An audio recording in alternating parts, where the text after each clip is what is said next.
Time slipped by in a rush. A week later, Monday, February 11th. For some citizens of Xiangjiang, the days of this past week had been nothing short of purgatory, each day a painful struggle to survive. Because Yang Junjie had intervened in the antenna company affair in advance, the company, which should have been liquidated only today, was forced into execution several days earlier. On Tuesday, February 5th, Chun Weiming was formally taken away for investigation, causing antenna company to lose its backbone and plunging the entire market into turmoil under the heavy impact of its stock. Even the Hang Seng Index, which had been soaring on a wave of bullish news, was brutally dragged down by 10 points, hovering at 1538, with varying degrees of volatility rippling through every major listed company. By then, antenna company's share price had already fallen to only $8 per share, and even when large blocks were offered below 5 Hong Kong dollars, there were still no buyers. In just a few days, antenna stock had crashed from nearly 31 Hong Kong dollars a share to 8 a drop, so terrifying it defied imagination. Many people had cried themselves dry, yet the nightmare was not over. On February 7th, antenna company's chairman Chen Weiming was officially charged by the Hong Kong government with 3 counts: commercial fraud, illegal commercial fundraising, and illegal stock market manipulation. The moment this news broke, every investor in Hong Kong understood that antenna stock was beyond salvation. That same day, Ming Pao rushed out a special edition with a bold headline: Xiangjiang antenna is pure chi sin, nothing but a joke. Now who still dares to call Mr. Yang a fool? The piece was personally penned and edited by the great Jin Yong, instantly igniting a tremendous uproar throughout Xiangjiang. While mocking antenna company, it made sure not to forget the way Chen Weiming had once trampled on Yang Junjie. Recently, everyone's attention had been locked on antenna's catastrophic plunge, and they had forgotten that a young man had dumped all his antenna shares several days before the company's troubles exploded. Back then, people had cursed him as a fool. Now, with Ming Pao's report out, they finally realized that the real clowns were themselves. They were the fools, while the one they had mocked as an idiot had not only made money, but withdrawn unscathed. Thus, Yang Junjie truly came under the public spotlight. In that Ming Pao article, Yang Junjie was portrayed in almost mythical terms, as if gifted with second sight. It recounted how he had first earned a fortune from the land development and dairy company battle, then struck gold a second time with the windfall from antenna stock, profiting over 700 million across just these 2 opportunities. They hailed him as a new generation stock god. From the moment many citizens read that report, countless investors began to pay close attention to Yang Junjie. Sure enough, by Friday, February 8th, antenna's share price hit rock bottom and was forcibly suspended and ordered into liquidation by the Hong Kong Securities and Futures Commission. With that move, every shareholder holding antenna stock saw their holdings turned into waste paper. On that day, hordes of investors stormed the exchange in protest. They wept and raged at the gates of the Hong Kong government, refusing to disperse, demanding that the exchange and the authorities give them an explanation and compensate their losses, arguing that lax supervision had allowed a hollow shell company to list. Their losses, they claimed, were all the result of this. On Saturday, February 9th, the Hong Kong government and the stock exchange held a press conference together to respond to the antenna incident.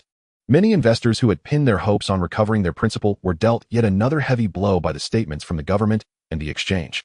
At the press conference, they declared antenna company's listing complied with regulations. At the time of share issuance, it was clearly stated that the company was still in an early development stage and had no substantive operations, and that investment should be undertaken with caution. In other words, everything was the investor's own doing. The government would offer no compensation, and the exchange would accept no responsibility. Once the press conference news spread, the consequences came swiftly. Bang, bang, bang. 3 investors who had once poured huge sums into antenna stock leapt from the rooftop of the Chinese bank building onto the pavement outside the Far East Association, all within 3 hours of the press conference ending. After this incident, investors went mad, reporters went mad, and all of Xiangjiang descended into turmoil. By February 10th, the storm had only grown. Another wave of disaster rose before the first had subsided. A man who had been ruined by antenna stock, abandoned by his wife, and driven from his home by his family, doused himself in fuel and set himself ablaze in broad daylight at the gates of the Far East Association. Nor did it end there.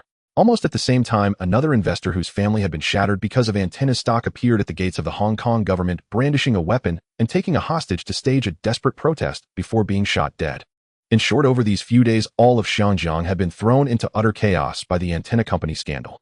Yet even if the sky outside seemed to be falling, it had little to do with Yang Junjie. He was indifferent to it all, wholly absorbed in preparations for his next battle. At the Shengshi garment factory on Prince Edward Road in Kowloon, Yang Junjie asked, "So, if I give you 1 more week, can this batch of goods be fully produced and ready for shipment?" "Rest assured, Chairman," the other replied firmly. "There will be no problem. We can definitely finish within a week." "Good. I'll leave things here in your hands. I'm heading back to start the publicity work immediately. Our new clothing brand must open for business and begin sales this Saturday," Yang Junjie said. "Yes, Chairman, I'll have all the factory staff work overtime to rush the orders." "Good, I'll be off then." During this period, Yang Junjie spent most of his time shuttling between the laboratory and the clothing factory, leaving all other matters for Gan Qinglin to handle. All he cared about was getting products developed as quickly as possible and into the market for sale. Appliances and mobile phones would take much longer, so he poured all his energy into clothing first to bring the group into operation. During this time, all of the group's existing shop units were renovated in a unified style, refitted as branded clothing stores. Since he intended to build a brand, a coherent and unified culture was a necessity. Only in this way could the brand truly rise. 10-odd minutes later, Yang Junjie returned to the company and went up to the third floor, the level dedicated to the clothing brand. At present, the clothing company had divided its products into 3 brands: a high-end line Fashion Baby, a mid-range line SS, Shengshi series, and a lower-end line. The low-end brand was kept simple, unified under the name Trendy Frontline. These 3 brand tiers would follow completely different paths. The high-end line would mainly target major cities, generally opening only a single flagship store in each city as a showcase. However, in this era, it was not yet the right time to push a high-end brand aggressively. After all, in many regions, people still struggled to put food on the table. It would be hard to find buyers for luxury clothing. Except perhaps in Europe and America. The mid-range line would be the main focus of Shengshi Clothing Company. Its pricing would be neither too high nor too low, affordable yet without making customers feel cheap. As for the low-end brand, Yang Junjie did not plan to open self-operated street stores in Xinjiang. Instead, he would seek partnerships with foreign trade companies, wholesaling in bulk to them on a small profit, quick turnover model. This was Yang Junjie's current 3-year brand strategy for the clothing company. "Good day," Chairman Staff greeted as he entered. "Hello. Notify all members of management to come for a meeting. Also inform the heads of the publicity department, planning department, the chief financial officer, the marketing manager, and the general manager to attend," as well he instructed. "Chairman, the marketing manager and planning manager are out supervising shop setups. Then tell them to come back. The meeting will be in 1 hour. In fact, notify all department managers to return for it." "Understood, Chairman." For now, although each of Yang Junjie's subsidiaries occupied different floors, departments such as marketing, business development, human resources, administration, logistics, publicity, planning, and finance were all centralized under the group headquarters, jointly handling the business of each subsidiary. At present, the subsidiaries themselves had no internal departments, operating simply with ordinary staff. Only once the group truly ran on solid tracks and its industries grew larger would Yang Junjie allow the subsidiaries to move toward independent management. After all, if the organizational layout spread too wide, now the cost of staffing alone would be immense. Moreover, the group's current business scope was still limited, and there was no need yet to build independent management teams for each subsidiary. Roughly an hour later, the conference room was filled with members of management. "Everyone, the garment factory has given a clear reply. All styles under the mid-range brand have entered mass production. Within a week, we will have enough stock ready for launch," Yang Junjie began. "Therefore, we must devise a promotion and publicity plan to build brand awareness as quickly as possible. I want to hear your best ideas. How should we fight this campaign? Bear in mind one thing: we are an entirely new brand. Although we've positioned ourselves as mid-range with good quality, consumers will not automatically see it that way. With no existing brand recognition, customers do not yet trust us." "Chairman, traditional newspaper ads and flyer distribution are indispensable," one person said. "I think we can also cooperate with television stations and use commercial TV advertising." "Chairman, we could invite a well-known celebrity to serve as our spokesperson and borrow their fame to raise our brand's profile," another suggested. "Chairman, I recommend a comprehensive push across all channels so that every street and alley in Hong Kong is filled with our clothing brand's advertisements. The cost will be much higher, but our brand recognition will rise rapidly. Any other suggestions?" After waiting a moment and hearing no new proposals, Yang Junjie asked. Then he turned to Gan Qinglin. "General Manager Gan, do you have any other ideas?" Gan Qinglin had been pondering the issue all along. After a long moment, he finally spoke. "Chairman, have you ever looked into European and American fashion shows?" "Of course I have," Yang replied. "I've studied them, but never attended one in person. You think we should hold such a show ourselves? What do you make of that idea?" "A fashion show?" Yang echoed. "Yes. For now, our brand is mainly aimed at the Xinjiang market. One day we'll certainly expand elsewhere, but for the moment, establishing a firm foothold here is what matters most. For this show, we don't need to invite big-name models. We can let the citizens themselves walk the runway," Gan explained. Walk the runway themselves. For a moment, Yang truly did not grasp what Gan meant. He could understand hosting a fashion show and thought it was feasible, but having ordinary citizens model the clothes was something he had never seen in either of his lives. "General Manager Gan, why don't you spell out your idea in detail? I need a more comprehensive picture," Yang said. "Chairman, here is what I'm thinking," Gan said. "We organize this fashion show, but change the rules. We don't hire models to display our clothes. Instead, we issue an open call to all women in Hong Kong, turning the fashion show into a competition to select the most beautiful citizen. We set up rewards for them. In this way, we let the citizens themselves showcase the beauty of our clothing. Wouldn't that give our brand an even bigger buzz and achieve far better publicity?" "Interesting, very interesting. Good. This meeting is now adjourned. Everyone will take part in refining the plan General Manager Gon just proposed. I want a detailed scheme on my desk before the day is over, Yang concluded. We only have 7 days to pull this off, and this event is meant for the participation of the whole city. Building the venue alone will take time, so we must finalize the plan as quickly as possible and act at once. Yes, Chairman. Everyone then clustered around Gon Qinglin's proposal, launching into a vigorous discussion. As for why Yang Junjie had immediately approved Gon Qinglin's plan, it was because he knew this approach would absolutely ignite public interest. It would surpass any advertising campaign. First, a competition with major prize money would naturally attract far more attention from citizens. And this kind of attention was different from merely glancing at posters or commercials. It drove people to learn more in depth. If you wanted to participate in the contest, wouldn't you first need to understand the clothing brand? That was the key. The publicity effect would take root. Second, since ancient times, any event involving the participation of the entire populace had always drawn special attention. Yang Junjie had never doubted this. And just as Gon had said, letting citizens themselves display the brand's beauty would make the clothing far more influential. Third, no matter how the event unfolded, the ultimate beneficiary would be his clothing brand. They would achieve powerful publicity while turning participants into potential customers. As long as those women wore his brand's clothing and came to appreciate it, they would develop recognition for the label and naturally convert into customers. In short, no matter how one looked at it, this kind of event would give his brand the greatest possible benefit. It would deliver high-impact publicity and very likely incubate a large cohort of loyal potential customers, truly achieving many gains in one stroke. The next morning, in the bustling squares of Xiangjiang District, numerous makeshift stages suddenly appeared, erected by Yang Junjie's company. Yesterday morning, after finalizing their plans, Yang Junjie immediately dispatched teams to handle all arrangements so that preparations could be completed within 2 days, and the event launched on the 3rd day. That same afternoon, Gon Qinglin contacted several media outlets and commercial radio stations to publicize the plan and attract potential contestants in advance. Additionally, Gon Qinglin arranged for the printing of promotional brochures and flyers to be distributed on the streets. By this morning, the newspaper reports were out, and he had hired numerous temporary workers across districts to hand them out. This time, contestants must be between 18 and 40 years old with specified height and weight requirements. Unquestionably, those who are overweight and short will not be allowed, as the event is meant to showcase apparel. If such individuals were to appear on stage, it would tarnish the event's image. They would never be so imprudent as to allow that. In the morning, a newspaper from Shengshi fashion brand published the contest process details, stating that the plan was divided into 3 stages. First, each region selects up to 300 registered participants, from whom the top 10 will be chosen over a 3-day selection to advance to the 2nd round. Second, the next round is a mixed competition held over 1 day, where the top 10 from each region compete to secure a total of 10 spots in the final round. Third, the final round, lasting 1 day, will determine the top 3 winners. Thus, the plan was set, and the reward scheme stipulated that after the top 10 from the 2nd round were announced, prize money would be distributed according to further rankings, though the amounts would be modest. Furthermore, the runner-up and the 3rd-place contestant would each receive a 1-year endorsement contract from Shengshi SS brand, while the champion would secure a 3-year contract along with a grand prize of HK000. The 2nd-place prize is HK1000, the 3rd-place award HK5000, and the remaining top 10 will receive amounts ranging between HK3000 and HK1000. Unfortunately, by Ada M., the newspaper had failed to create a sensation, as sales were merely average. Ring ring. In Gon Qinglin's office, the phone rang. Hello, Shengshi Group, this is Gon Qinglin. A caller identifying himself as Su Kajo, editor-in-chief of Fashion Trend Daily, said, "Good morning, Mr. Gon. I have unfortunate news. Today's circulation of your group's newspaper advertisement was far from satisfactory. Would you like to extend its publication by 1 more day?" Gon Qinglin inquired what were today's sales figures. The reply was they barely surpassed 3,000 copies, which is far below our target of 1,000. Furrowing his brows in thought, Gon Qinglin said, "Very well, I will call you back shortly." "All right, sorry for the trouble, Mr. Gon," was the response.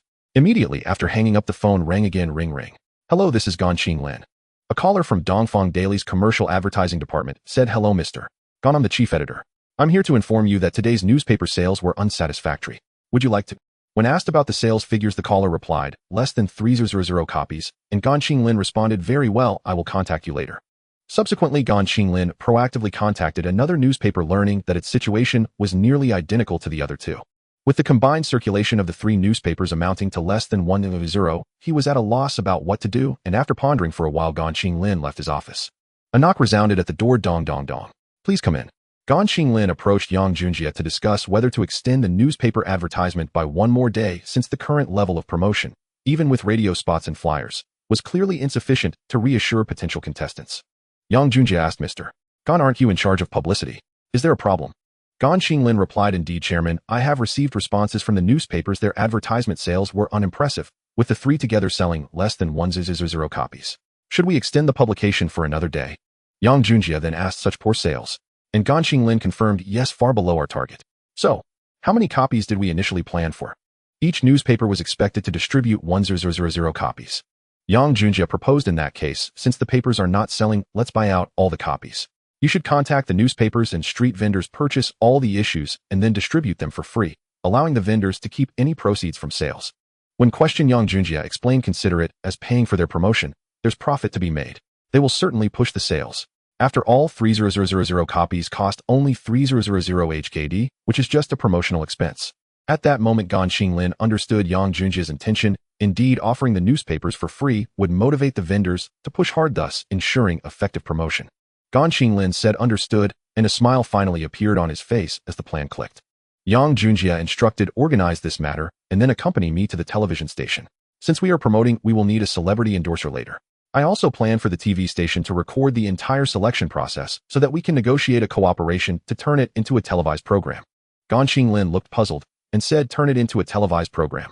To which Yang Junjie clarified, just think of it like the old TVB beauty pageant. You should understand now. Oh, I see now. Understood, replied Gan Qinglin. As he contemplated the idea, his excitement steadily grew.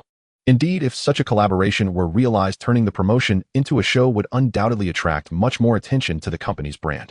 Gan Qinglin replied, all right, I'll make the arrangements and come see you shortly, Chairman. Very well, proceed, was the response.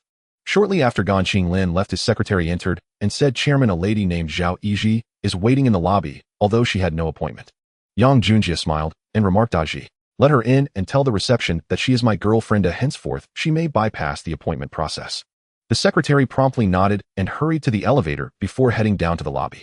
In jest, it was remarked that if the chairman's girlfriend were ever prevented from entering, and she then whispered criticisms in his ear, the consequences would be dire. This caused the secretary to become noticeably anxious. Miss Zhao, hello. I am the chairman's secretary. Oh, please accept my apologies for the intrusion, she said. Approaching Zhao Yiji respectfully, the secretary greeted her. Curious, Zhao Yiji asked, do you know me? As it was her first formal visit to the company despite her long-standing relationship with Yang Junjie. Moreover, since Yang Junjie usually traveled without a secretary being recognized this time, left Zhao Yiji somewhat perplexed. The secretary explained, the chairman instructed me to tell the reception that henceforth Miss Zhao may accompany him without prior reporting. Zhao Yiji replied, oh, then please take me up, and the secretary responded, certainly, Miss Zhao. This way, please. Secretary Zhou, shouting, escorted Zhao Yiji inside. Once they were out of sight, several receptionists sighed in relief and whispered, is she also the chairman's girlfriend? Then who was that Gua Anren at the opening? The receptionist began to gossip, saying, stop speculating, the chairman is young and wealthy. Having many girlfriends is normal. If it were me, I wouldn't mind either. One joked, oh, is the little girl in the bloom of youth? And another retorted, don't make fun of me. Can you honestly claim none of you are interested? The receptionists chattered excitedly, fantasizing that not only they, but every affluent lady in the company might harbor a crush on Yang Junjie. They all hoped that one day the boss would take notice. Then someone called out, Jiego, I'm here. And Yang Junjie remarked with a smile, aren't you supposed to help your old man at the store today? What made you come out? Yang Junjie grinned as he spoke, pulling her close and resting her against his leg. During this period, thanks to his company channeling substantial business to Zhao Yiji's father, the store was often managed by Zhao and her mother. Busy with his work, Yang Junjie paid little attention to her. Originally, at this time in the previous timeline, Zhao Yiji would have already participated in the wireless beauty pageant, but Yang Junjie would surely have prevented that. She aspired to enter the entertainment industry without issue, and once he took over the TV station, he would promote her. However, he would never allow Zhao Yiji to break in via a beauty pageant. After all, his woman could never be seen in a swimsuit for a lecherous audience. She asked gently, since Mama is out, and I have some free time, I wasn't sure where to go, so I came to see you. I hope my visit isn't an inconvenience. Zhao Yiji inquired with cautious tenderness. Gazing at the gentle beauty, Yang Junjie lovingly embraced her. In the past, although she was often the subject of rumors based on his understanding of her character, now such behavior was unthinkable. Indeed, it did not suit her at all, and moreover, for his own woman to behave in that way would only reflect a man's incompetence. He was convinced that nothing of the sort would ever occur under his watch. In this lifetime, Zhao Yiji's fate was completely changed by his presence, and she would never again become entangled with figures from her past.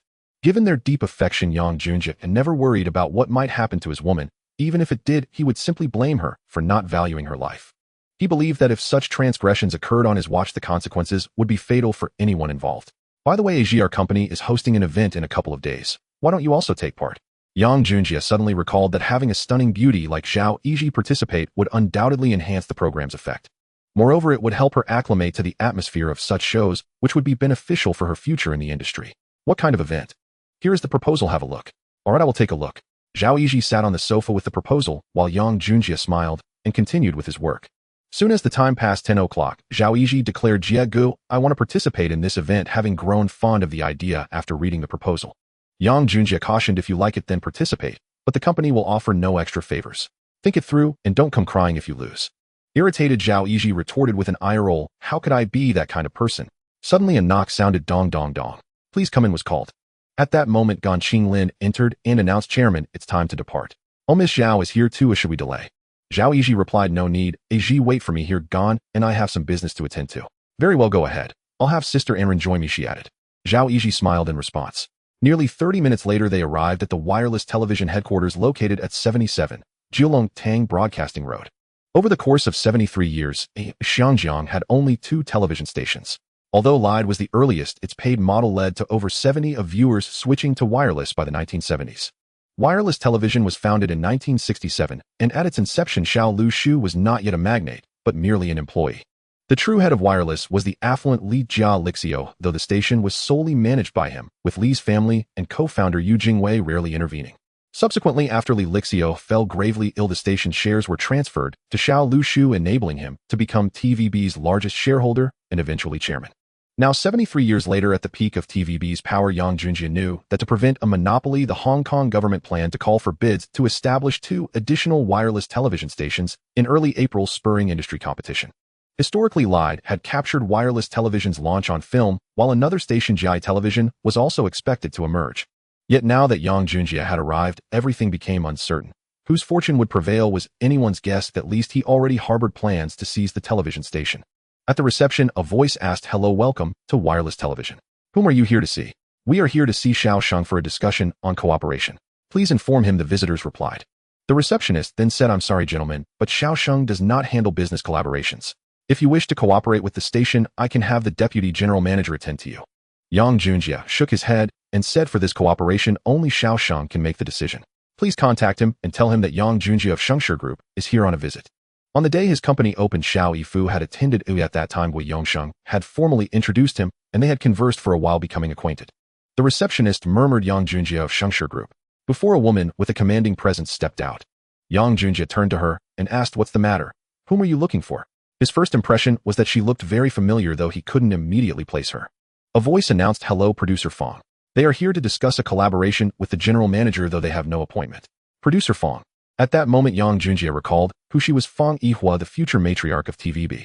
Though she had not yet taken charge of TVB, it was only after the departure of the 6th uncle's wife in 1987 that anyone would dare call her Auntie Lu.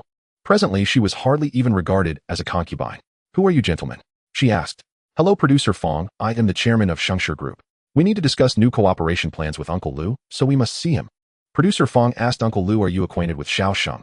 Indeed, he attended my company's opening just a week ago, was the reply. Oh. Then he added, I see. You are destined to be the future son-in-law of Mr. Gu, the chairman of Yongxing Bank.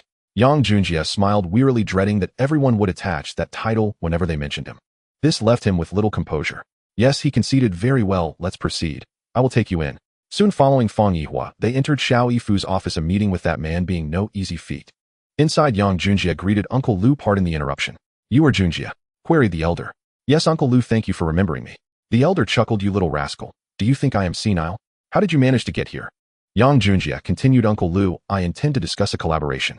My company is launching a new form of promotional event that requires your partnership. Uncle Lu replied, oh, so you've come to bring business to me. Please have a seat. Do tell, how shall we collaborate? Yang Junjie glanced at Gan Qinglin, who promptly presented their proposal to Xiao Yifu, saying, Uncle Lu, here is our event proposal. Please take a look.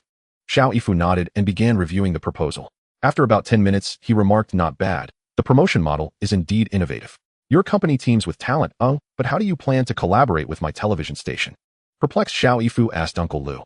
Yang Junjie continued, what if I turn this promotional event into a talent show to be broadcast on your station? Do you think it could draw significant viewership? Upon hearing this, Xiao Yifu immediately consulted the proposal and asked Jie Zai, does the proposal include a more detailed plan? Yang Junjie responded, yes, Uncle Lu. Following this is our plan for collaborating with your station. You may review it at your leisure. There's also a proposal for a celebrity endorsement that you can consider. Xiao Yifu nodded and began studying the proposal intently. After all, he was a veteran in the entertainment industry.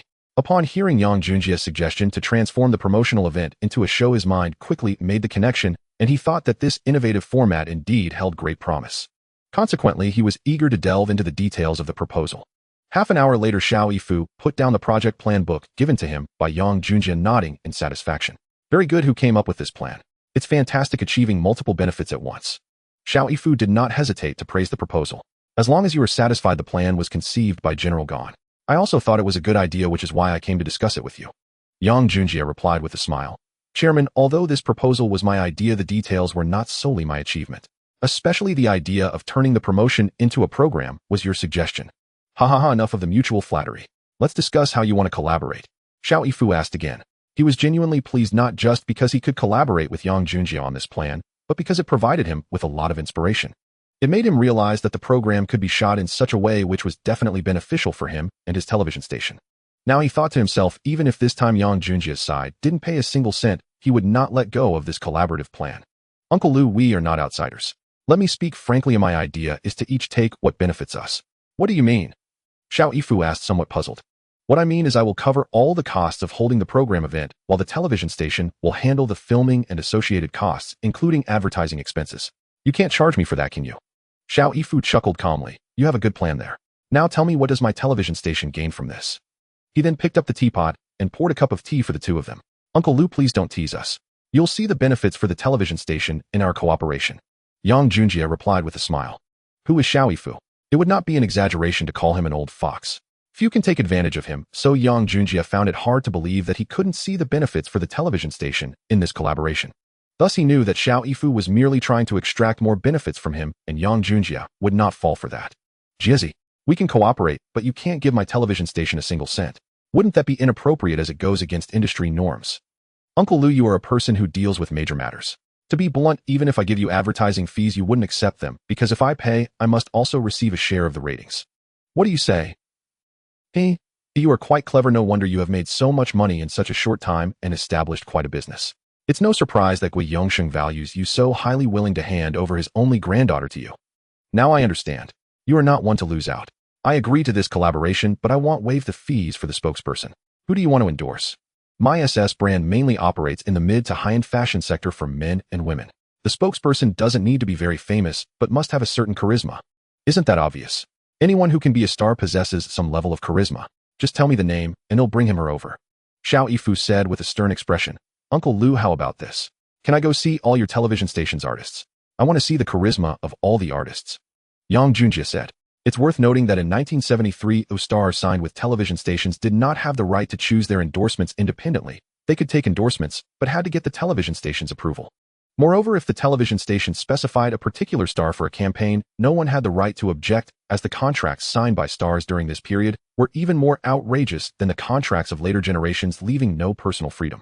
Yang Junjia understood this, which is why he made such a request. He also couldn't recall which stars existed during this period. It would be better for him to meet them in person. Perhaps he could discover a new star who would quickly rise to fame. That way he wouldn't have to pay a higher price for a future superstar endorsement, which would be quite advantageous. Alright, it seems you have put in a lot of effort to understand me for this collaboration. As Xiao Yifu stood up, he teased Yang Junjia. Uncle Lu, you are overthinking it. I haven't studied you. Let's go and see who is suitable. Xiao Yifu nodded and went to the front desk to give a few instructions, then led Yang Junjia to another area. This was Yang Junjia's first visit to the television station in his 2 lifetimes. At first glance, he saw many handsome men and beautiful women around. Oh, is that Fa Zai? He actually entered the industry.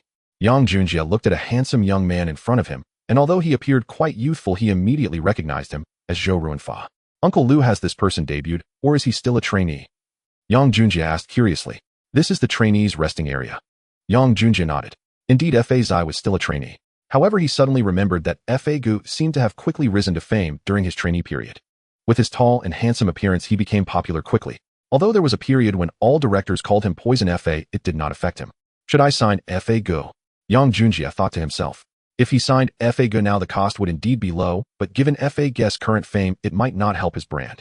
Ultimately, Yang Junjia decided to go check out the real artist studio first to see which stars fit his clothing brand. Soon they arrived at the Wireless Artist Lounge.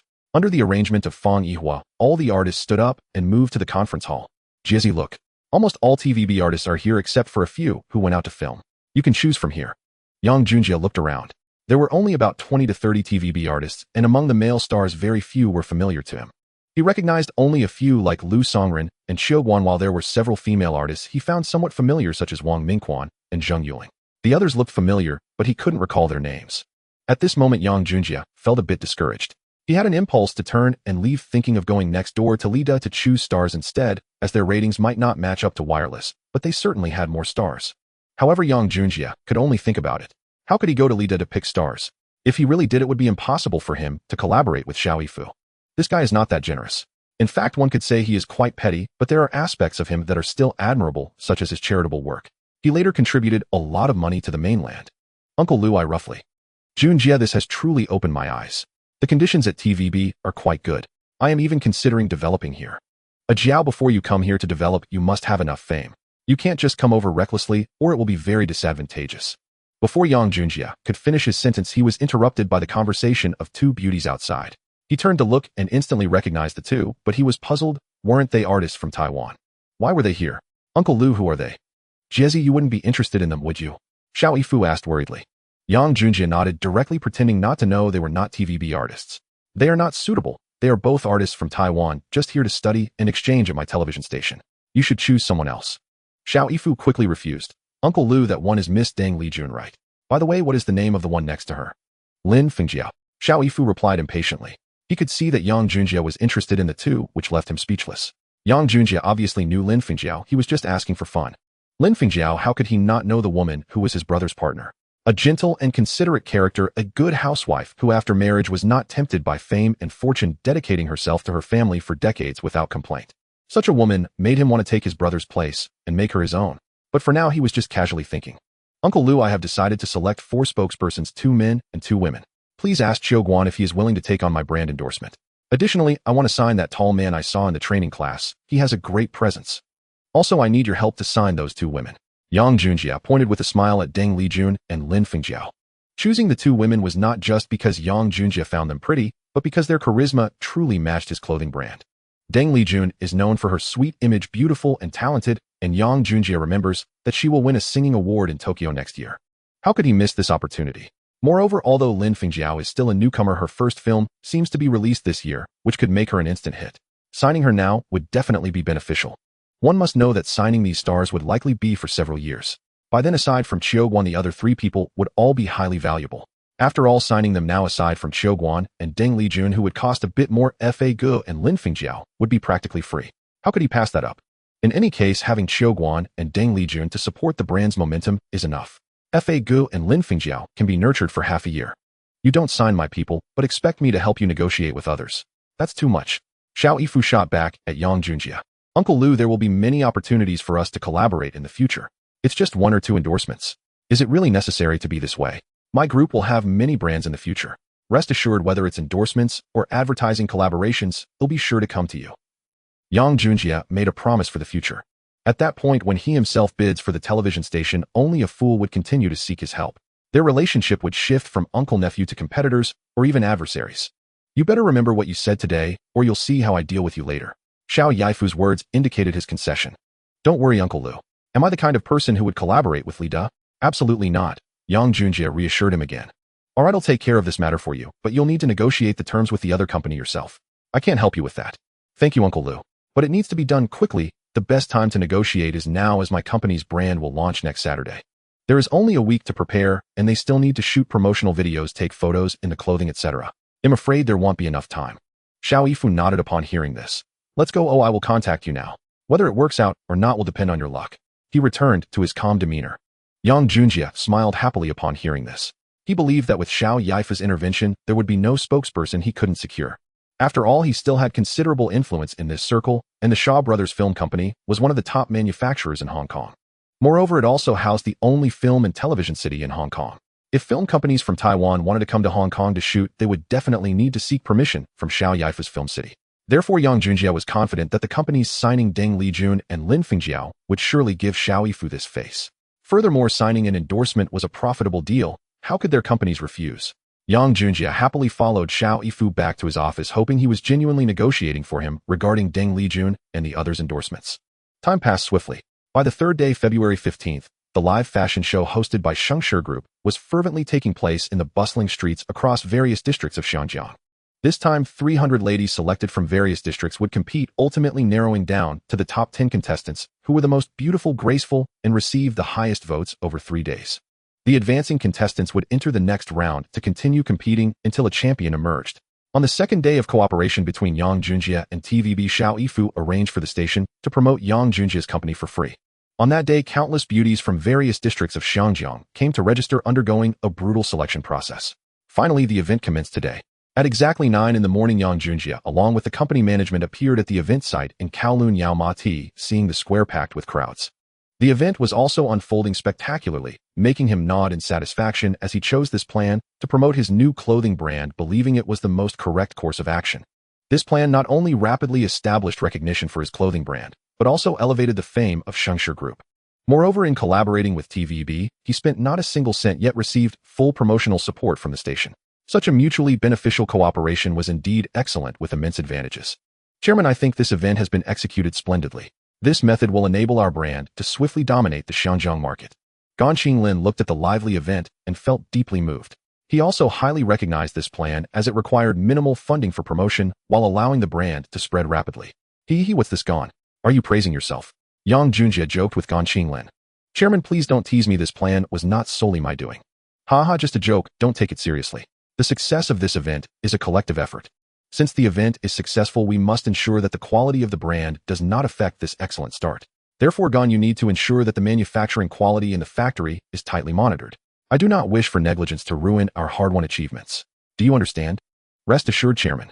I have already arranged for the marketing department to oversee not only clothing sales, but also to ensure quality control. Hearing this, Yang Junjie nodded in satisfaction, saying, that's good. Let's go to the next venue and take a look. All right, let's all go together. With a loud bang, a huge noise erupted, causing a large number of citizens at the scene to flee, while Yang Junjie and others turned to see what was happening. What are you doing? Stop.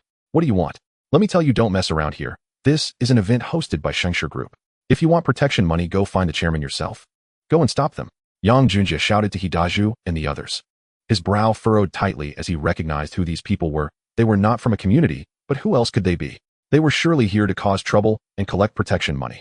However, he never expected them to be so brazen, appearing with weapons in broad daylight. Bang! Bang! Oh, let go of me. Hidaju and his more than 10 bodyguards instantly took down the 20 or 30 gang members. You little punk, who do you think you are to meddle in my business with Xinghe? Are you looking for death? The leading thug stood up with difficulty after being knocked down and arrogantly shouted at Yang Junjie and the others. You come to my event to cause trouble and now threaten me. Who gave you the nerve? The nerve is given by me. Why? Are you not convinced? The whole Yaomati is my and Sheng's territory. Do you have any problem with that? At that moment, a voice came from not far away in the square. Yang Junjie and the others looked over to see a long-haired man wearing sunglasses leading over 100 people, all armed with long sticks, walking towards them with an intimidating aura. This scene left Yang Junjie speechless. The kind of situation that only appeared on television was happening to him today. He knew that in this era there were many members of gangs, but generally gang members would only bully the weak. Large-scale events organized by corporations like his would not openly collect protection money. After all, gang members rarely conflict with the wealthy.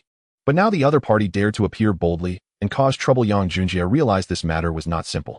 He even suspected someone was pulling strings behind the scenes, though he had no evidence. Meanwhile, from a luxury car parked at the edge of the square, look at that arrogant punk, just wait, this is just the beginning. Chairman Li, he is the future grandson of the chairman of Yongxing Bank, and he is so wealthy. If you want me to deal with him, you must cover for me.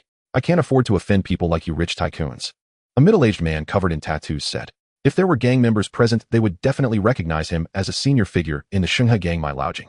This man was a prominent figure in Sun, one his subordinates fierce and numerous, and now the one targeting Yang Junjie de Fei was one of his strong subordinates. However, Mai Laojing would never allow the oily area of Yaomati to be controlled by a gang. He was only trying to intimidate Yang Junjie. Rest assured, Lao Mai, even if he is wealthy, he is just a refugee from a poor area. Besides Gui Yongxing, what other background does he have? Let's go, I have an appointment with Fu Sheng for tea, let's go together. That would be perfect. Just as Li Zhaofu and Xinghe elder Mai Laojing were leaving, a shifty-eyed 49er rushed into a private room in a tea house in Yaomati. Boss, the young boss you asked me to keep an eye on is in trouble. What? Where is he? Who did it? It was my Laojing's men from Shenghe who were troubling him. Now Defei is negotiating with 200 men at the Yaomati Grand Square. You little punk. How dare you touch my people from Kowloon City? You're looking for trouble. Zhu Youjia Sha Go Lao Zhu, the three of you go immediately and bring the nearby brothers here right away. De Yin, immediately call all the brothers from the hall to come over. I want to show off today. I want everyone to know that my brothers from Kowloon City cannot be bullied. At this moment, Yang Junjie smiled slightly, looking at the long-haired man who spoke. He asked, can you speak on behalf of Shenghe? Of course, I'm Defei, the leader of Yaomati. My words carry weight. I know who you are, the new stock god Yang Junjie in Shangjiang, right? You made 700 million Hong Kong dollars in the stock market twice. With that kind of money, how can you not pay for protection? Looking at the other party's arrogant demeanor, Yang Junjie realized that today would be hard to negotiate. However, it was impossible for him to compromise with these gangsters. You want money? All right, just wait. Yang Junjie smiled slightly and turned to Hidu, saying, call all the company's security to come over and also contact the gang from Bio Bay. Bring as many people as you can. All right, boss. Defei was not foolish either. He could see that Yang Junjie was not compromising. You're calling for backup. I'll see what kind of people you can muster. Beep. Defei put his fingers to his mouth and whistled, and instantly several hundred people emerged from all directions of the square, all surrounding them. Yang Junjie smiled bitterly at this scene. Damn it, it seems I can't survive without training a group of people.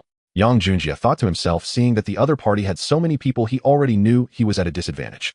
Even if Hidaju called all the company's security over, there would only be about 100 people, and how many could Sha Go bring? At most 100. But facing Defei's over 500 men, Yang Junjie knew he was bound to suffer today. A wise man does not suffer losses in front of him. Today, he would swallow this loss and remember Shenghe. Just as he was about to speak, a voice came. Yang, don't be afraid. Zhang Baozai from Kowloon City is here. No one can touch you. Within minutes, Zhang Baozai arrived with over 200 men. Despite facing an opponent with double his numbers, Zhang Baozai showed no signs of fear. He had never been afraid of numbers. If he had been, Kowloon City would have been swallowed by 14K long ago. Who in Xiangjiang's gang could compare to 14K? No one. Yet Zhang Baozai dared to confront 14K. Heiden, having fought for so long, he was still living well. Thus, he truly did not regard the opponent's numbers as a threat. Zhang Baozai, don't meddle in my business with Shenghe. What's it to you? Don't blame me for not warning you. It's my Laojing who is blowing hot air. Defei, are you trying to scare me with my Laojing or relying on your numbers? What? Isn't my Laojing called my Dasha? Where is he? Is he hiding and afraid to face me? Zhang Baozai pressed forward. In terms of numbers, Zhang Baozai's side was indeed less than half, but in terms of momentum, Defei from Shenghe was clearly lacking confidence. From this, it was evident that Zhang Baozai was not named as such without reason. He must have something in his background that intimidated others, otherwise there wouldn't be such a situation where the opposing side was trembling. The most surprised person was Yang Junjie, who could not fathom when he had become acquainted with a figure named Zhang Baozai. After Yang Junjie left, Zhang Baozai did not engage in a fight with Defei and the others. After all, in broad daylight, a brawl among so many people would have significant repercussions. Moreover, the Hong Kong government has recently been cracking down on crime. Coupled with the fact that this event was held at Yang Junjie's company under Zhang Baozai's strong attitude, he, Sheng, and Defei could only leave. The event resumed operations. By noon, in a private room of the Peninsula Hotel, Zhang Baozai said, I have heard your great name in the city for a long time, and today I finally have the chance to meet you. Thank you for your help regarding today's matter. Yang Junjie met with Zhang Baozai as promised, and there was also Sangu from Baiwan in the private room. Upon receiving news of Yang Junjie's troubles, he immediately rallied over 100 villagers and rushed over in a truck used for transporting goods. Yang Junjie recognized Sangu's loyalty, and from this moment on he regarded Sangu as his own, considering him part of his team. After all, he needed to support some people, and since Sangu was genuinely dedicated to him, it was no problem to help him rise. As for Zhang Baozai, Yang Junjie had yet to make a decision. He needed to observe for a while to assess him. He didn't want to cultivate a treacherous enemy. Haha, Yang, you are too polite. It is rare for someone from Kowloon walled city to become a wealthy man, so of course I want to be friends with you lest those people continue to look down on us refugees. Yang, although I, Zhang Baozai, am involved in the underworld, I am an upright person. Let's be straightforward. I would like to collaborate with you on a business venture. You have money and I have manpower. What do you say? Yang Junjie nodded in agreement. Honestly, Zhang Baozai's words resonated with him, and he had a rough understanding of his character. If he wasn't pretending, this was someone he could work with. His mind was racing, contemplating whether to collaborate with him now or wait. Boss Yang, brother Zhang Baozai, is well known in the circle for his loyalty. You can certainly trust him in a partnership. Yang Junjie smiled and said, all right, I will work with you. Plan out what kind of business we should engage in, and let Sangu represent me in all collaborations in the future. How does that sound? Haha, boss Yang, you are straightforward. Zhang Baozai continued, as for business, what can people like us do? We can only open a mahjong parlor or a massage parlor, or perhaps something else.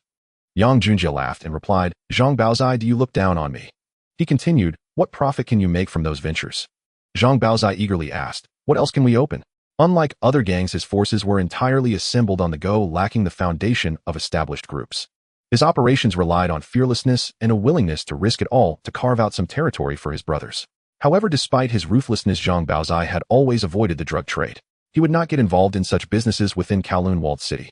Thus, Zhang Baozai's gang could only survive by collecting protection fees until they managed to take down several streets surrounding Kowloon walled city, leading to the establishment of dozens of massage parlors, brothels, and mahjong parlors, which provided some income. However, compared to other gangs' operations, he was still significantly behind. Therefore, it can be said that his vision was still somewhat limited compared to other gang leaders. Even if he had found a financial backer, he could only think of developing such businesses. How could he not let Yang Junjie laugh at him? Don't you want to open a disco, a spa, or even a nightclub? How about renting an entire street to sublet and collect rent? Furthermore, you could also venture into real estate, produce films, or engage in piracy. Wouldn't that earn you more money? Yang Junjie mentioned many lucrative opportunities. Of course, these so-called lucrative projects were beneficial for the gangs, but for Yang Junjie, aside from real estate, everything else he mentioned was worthless. He looked down on those industries. However, since he intended to collaborate with Zhang Baozai to cultivate some people, he had no choice but to engage in these industries, though he would not affiliate himself with the group. "Boss Yang, are you saying you want to collaborate with me on a large business venture?"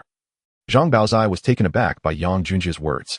He indeed wanted to find a financial backer to grow stronger, but had never dared to imagine such scale. "Of course, I want to engage in petty squabbles. You and Senga discuss and find a good location. Once you have everything prepared, just contact me. As for my investment, it will peak at 10 million. You manage it, but let me be clear, if you can't protect it well, I might collaborate with someone else in no time. Rest assured, as long as it's a place I Zhang Baozai deem appropriate, even if 14K boss Han Hani shows up, I will make him roll aside." Zhang Baozai and his few men were extremely excited. They were about to engage in a significant business venture, and even Sangu and the others were equally thrilled. This time he finally latched onto a strong backing following a capable boss, which also made Sangu and the others develop a willingness to risk their lives for Yang Junjie. "Since you have this confidence, then prepare accordingly.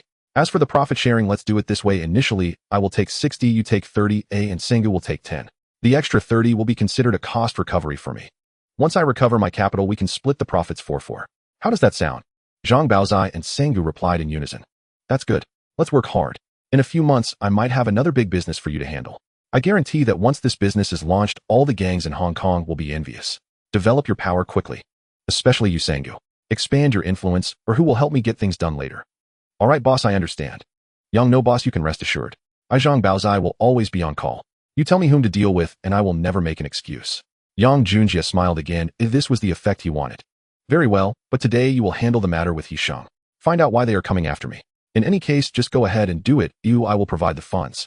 Yang Junjie had already prepared 2 checks, one for 500 and the other for 100, which he handed to them. "Zhang Baozai used this money to change your situation. Additionally, you will definitely need money to deal with Hishang, so take it." "Boss Yang, I won't be polite then." Zhang Baozai directly took the check. Meanwhile, Sangu was trembling as he held the 500 check. He had never seen such a large amount in his life. How could he not tremble? "Sangu, take this money to strengthen your power. If you want to help me, you must be strong enough. Do you understand what I mean?" "Understood, I understand. Boss, rest assured, with this money I believe I can recruit many people. I won't let you down." Yang Junjie nodded in satisfaction. Now he had his own power and would not be bullied like he was in the morning, unsure of whom to seek help from. He would earn a lot of money later, so he wasn't afraid to spend now to ensure his safety. Over the next few days, Yang Junjie had Zhang Baozai send people to keep an eye on his various regional event sites to ensure activities ran smoothly. Time flew, and it was now February 18th, Friday, at 8 a.m. in Causeway Bay Plaza. Over these days, it had either been cloudy or drizzling in Hong Kong, but fortunately such light rain did not significantly affect the outdoor activities organized by Yang Junjie's company. After days of selection in various districts, the National Fashion Clothing Show opened for participation finally entered the most crucial final round. In the plaza on the main street of Causeway Bay, a massive temporary stage was erected, and today the finals were hosted by the SS clothing brand under Shengshi Group. Even though it was only around 8 a.m., with an hour to go before the event started, many citizens had already gathered near the stage waiting for the competition to begin.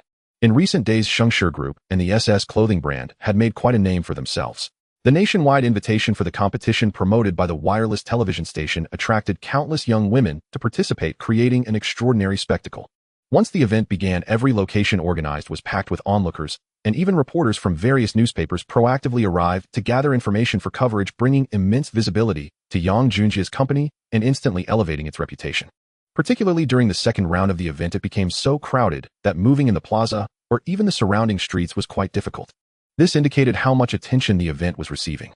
Even the Hong Kong government had to deploy a significant police presence to maintain order and prevent any unnecessary troubles, as such a large gathering could easily lead to accidents.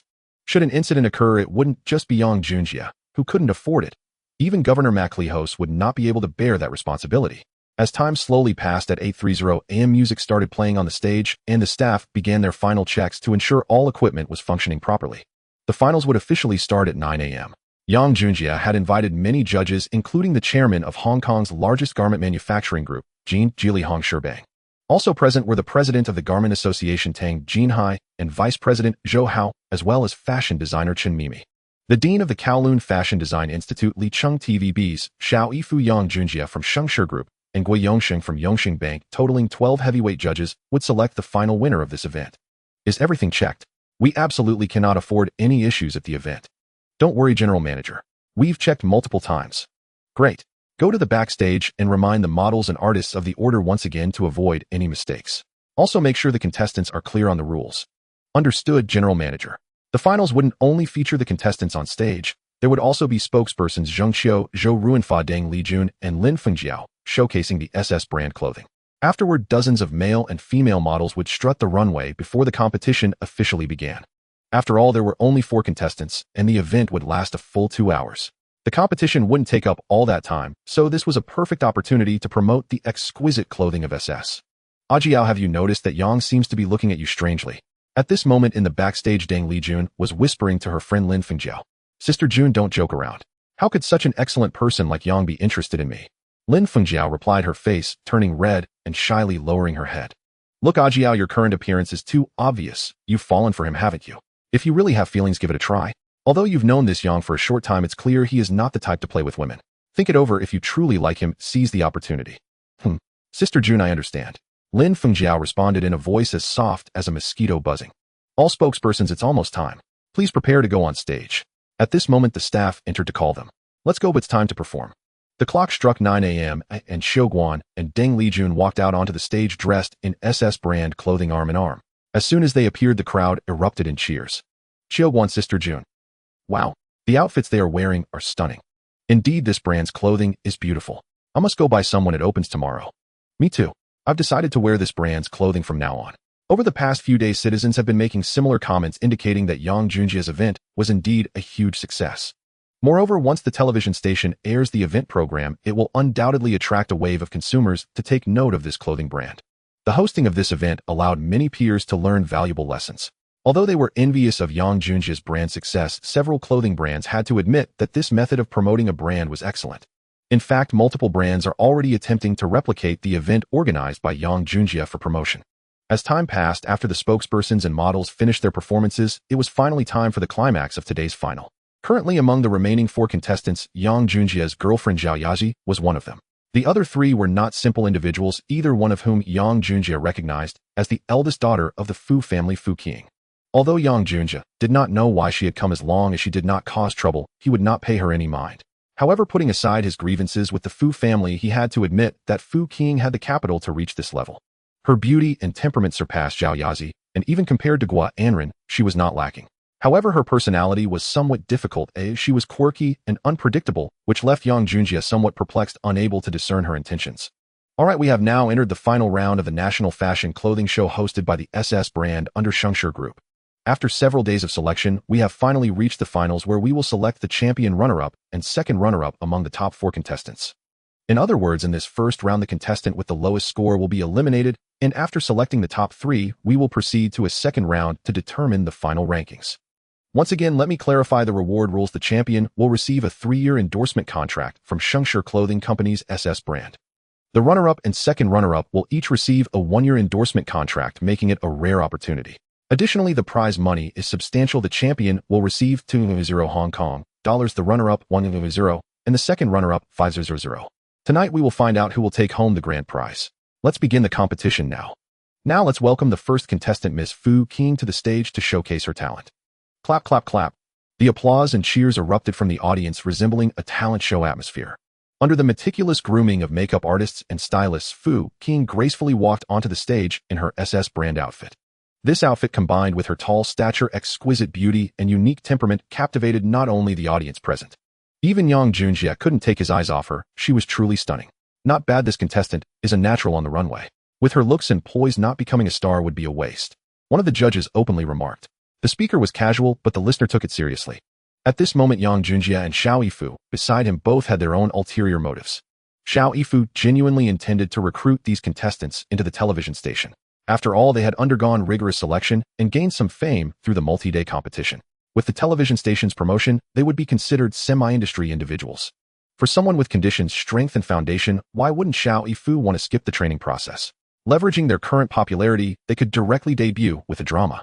This was tantamount to having ready-made stars. Xiao Yifu certainly did not want to miss out, so he was already calculating how to negotiate with Yang Junjie. As these people's contracts were already with Yang Junjie, he needed his approval. On the other hand, Yang Junjie was thinking about how to cultivate this batch of people well, and after a couple of months, when he secured the television station, he could train them to become the first batch of artists. Soon it was the turn of the next contestant. This time the contestant was male, handsome, and tall, with a great aura. However, Yang Junjie knew that he was not destined to be a future superstar. Indeed, Hong Kong is a place where hidden talents abound. This person's looks and stature were far superior to those of many stars, but unfortunately, in Yang Junjie's timeline, there was no place for him.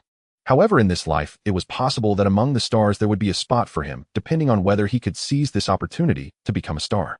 The third contestant was Zhao Yaji, who also received unanimous recognition from the judges for her stunning looks and excellent temperament. The last contestant was an ordinary citizen whose appearance and demeanor were slightly lacking, and she was ultimately eliminated. After several rounds of selection, the champion was Fu Qing, the runner-up was Zhao Yaji, and the second runner-up was Yuan Fifan. Thus, the nationwide fashion clothing show hosted by Yang Junjie officially came to a close. However, it yielded tremendous rewards for him. The television station's publicity and the unanimous praise from major media outlets instantly gave his clothing brand significant recognition in Hong Kong, making it a sought-after brand. The next morning, the weather in Xinjiang suddenly turned clear with a ray of sunshine, making the entire Xinjiang feel as though it were in the midst of spring. At this time, in the bustling streets of Kowloon, particularly around Hong Kong's Causeway Bay and Wan Chai, as well as near Taikoo Place, several shops with the Shengshi series sign were already surrounded by customers even before they opened. Today marked the grand opening of the SS clothing brand under the Yang Junjie Group. Currently, the Yang Junjie Group has only 20 brand stores, all concentrated in the areas of Yau Ma Tit Sim, Sha Sui Mong Kok, and Causeway Bay, temporarily transforming all these stores into self-operated clothing brand outlets. These stores are situated in prime locations, allowing him to manage his own brand for the long term. At this moment, within Shengshi Group, Yang Junjie was preparing to go on-site with Gan Qinglin to check on the status of each store. Just as he was about to head out, his secretary, Zhou Shouting, walked in and said, "Good morning, Chairman." Good morning, Secretary Zhou. Chairman, are you planning to go out? Your schedule is quite tight today. You need to manage your time well. Are there many appointments? Read them to me. Sure, Chairman. At 1030 a.m., you need to appear in court for the Li Zhaofu case at the Hong Kong Island Court. This session will determine the verdict, and lawyer Floss has said you must be present. Additionally, at 1230 p.m., there is a lunch appointment with the celebrity spokesperson and the top 3 contestants from yesterday's fashion show for contract signing. At 2:00 p.m., there is a meeting with researchers. At 4:00 p.m., Mr. Xu Yifu from TVB has scheduled a discussion with you. At 6:00 p.m., the HSBC annual meeting will be held tonight. Chairman, if you wish to attend their annual meeting, do you need to arrange for a companion? The HSBC annual meeting is tonight. Yes, Chairman. Yang Junjie had indeed forgotten about this. A few days ago, he had received an invitation from HSBC's senior executive Shinbai, and at that time, he was quite taken aback. He couldn't understand why HSBC would invite someone like him, an outsider, to their annual meeting. First, he was not an HSBC client. Second, he had no relationship with Shinbai. Third, he was not a notable figure in Xinjiang. He merely had some wealth. Fourth, everyone knew he had become close with Huasher Bank, and moreover, he was the boyfriend of the granddaughter of the chairman of Yongxing Bank. He didn't believe that Shinbai was unaware of these matters. Thus, he was curious about why this future financial tycoon of Xinjiang still wanted to invite him, which left Yang Junjie puzzled. All right, since the schedule is so packed, you will accompany me today and also come with me to the HSBC annual meeting tonight. Understood, Chairman. Notify General Gan that we are going out to inspect the stores now. Understood. A little over 10 minutes later, Yang Junjie and his team arrived at their first stop, the specialty store on Portland Street in Mongkok. Chairman, it seems the promotion has been effective. Indeed, it seems our efforts were not in vain. Yang Junjie felt very satisfied seeing the store packed with customers buying clothes. Congratulations, Chairman. The company finally has a stable income stream and won't have to rely on old resources. Haha, this is thanks to your great suggestion, General Gon, which led to today's successful opening of the clothing brand. Tell me, how should I reward you? No, Chairman. If there is to be a reward, then let's hold a celebration banquet once the performance targets are met. That sounds like a good idea. Haha, let's go check out the other stores to see if they are just as bustling. If that is the case, considering the current shopping frenzy of consumers, I believe we can reach our targets in half a month. I have the same expectation, let's hope so. They then headed to the specialty store in East Mongkok, a short drive away.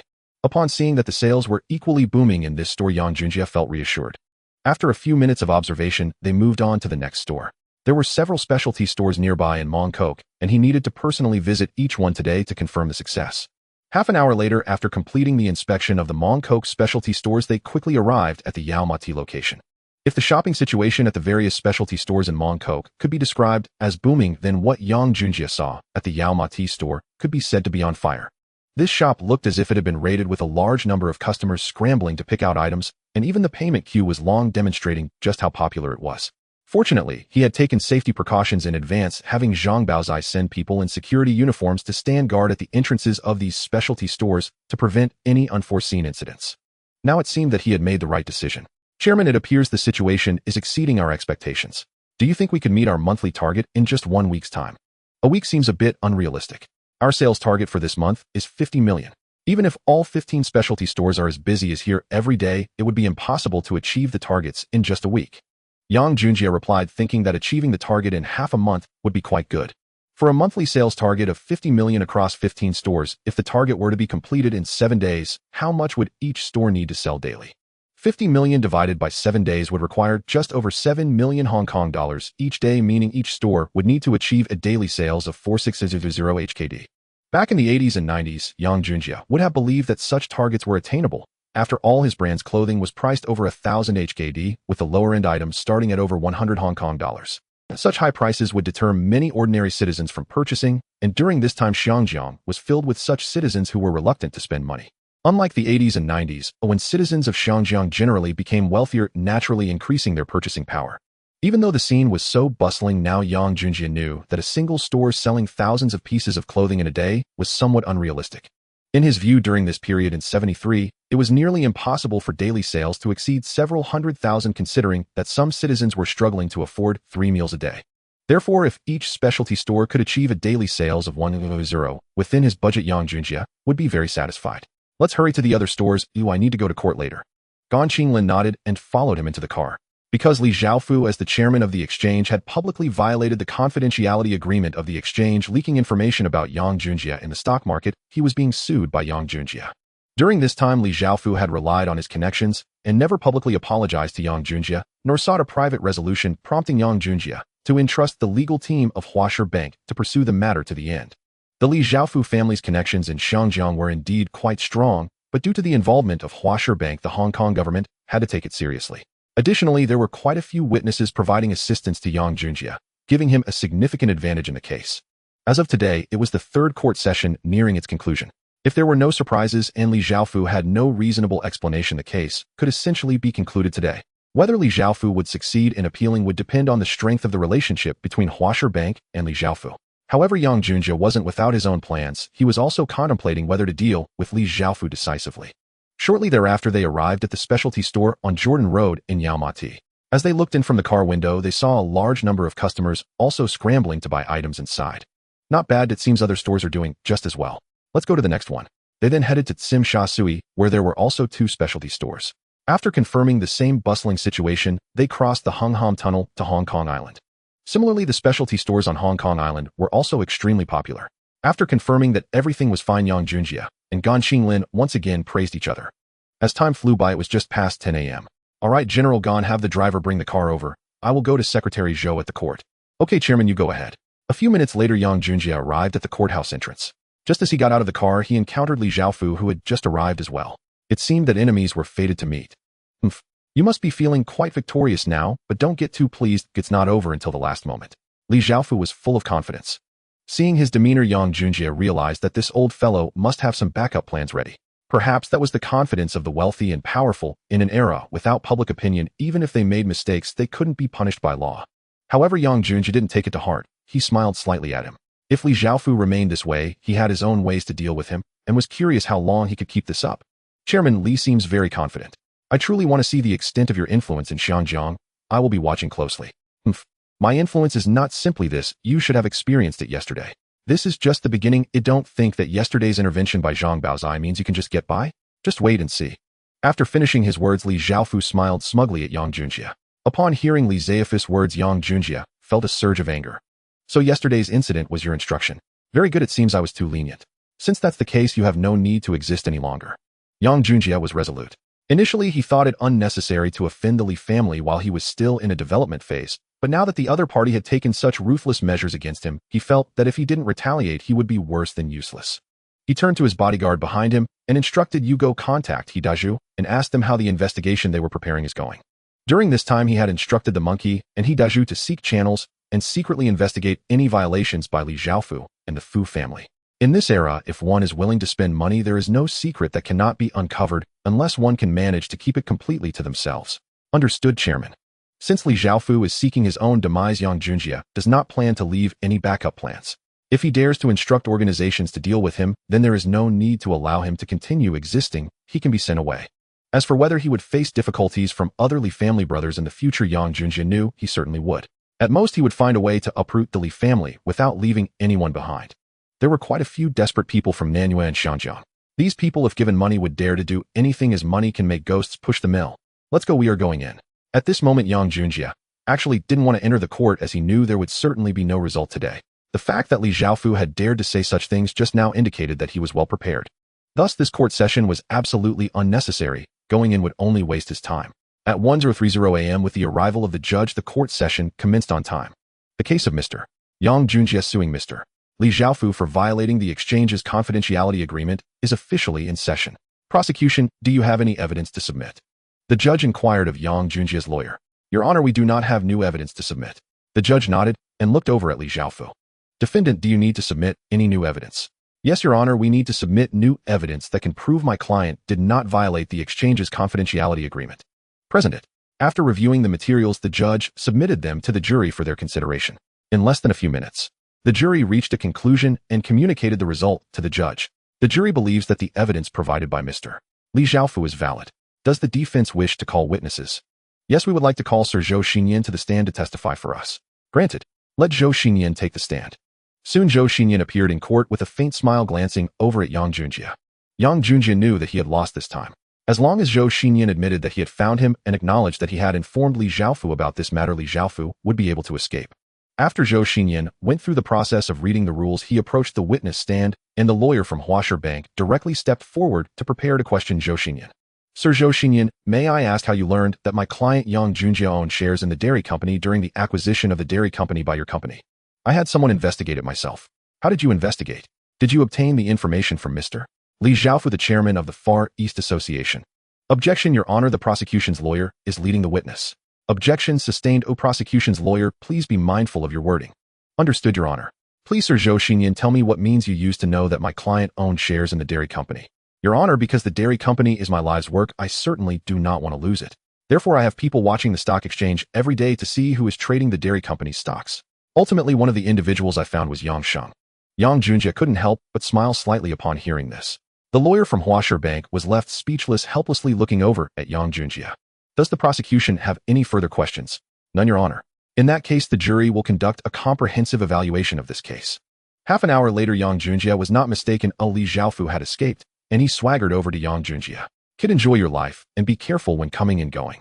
Oh, is that so? I hope you can still smile tomorrow morning. Yang Junjie countered with a smile, causing Li Xiaofu to frown. His eyes narrowed, glaring at Yang Junjie like a venomous snake. Does he still have a backup plan? The more Li Xiaofu thought about it, the more likely it seemed. Go talk to Sheng He. Li Xiaofu dared not gamble. He was truly afraid of falling into the hands of a younger generation. Therefore, he planned to take the initiative to deal with Yang Junjie. What he did not realize was that Yang Junjie was deliberately provoking him. Now two tails were closely following Li Xiaofu, eager to find more evidence to take him down. After leaving the courthouse, it was nearly noon. Yang Junjie headed straight to the hotel, where he had made reservations for the celebration banquet with the spokesperson and the top 3 contestants. Yang Sheng, you're here. You all arrived early. I thought I was early enough. Everyone please take a seat. Yang Sheng, we wouldn't dare be late for your banquet. Congratulations on your clothing brand's great success. I passed by several stores today, and they were all extremely busy. Congratulations. Yes, I just bought a few outfits before coming over. I really like your brand, Yangsheng. It looks fantastic. Haha, thank you for your support, Miss Deng. And it's also thanks to everyone's support that we have such a great situation now.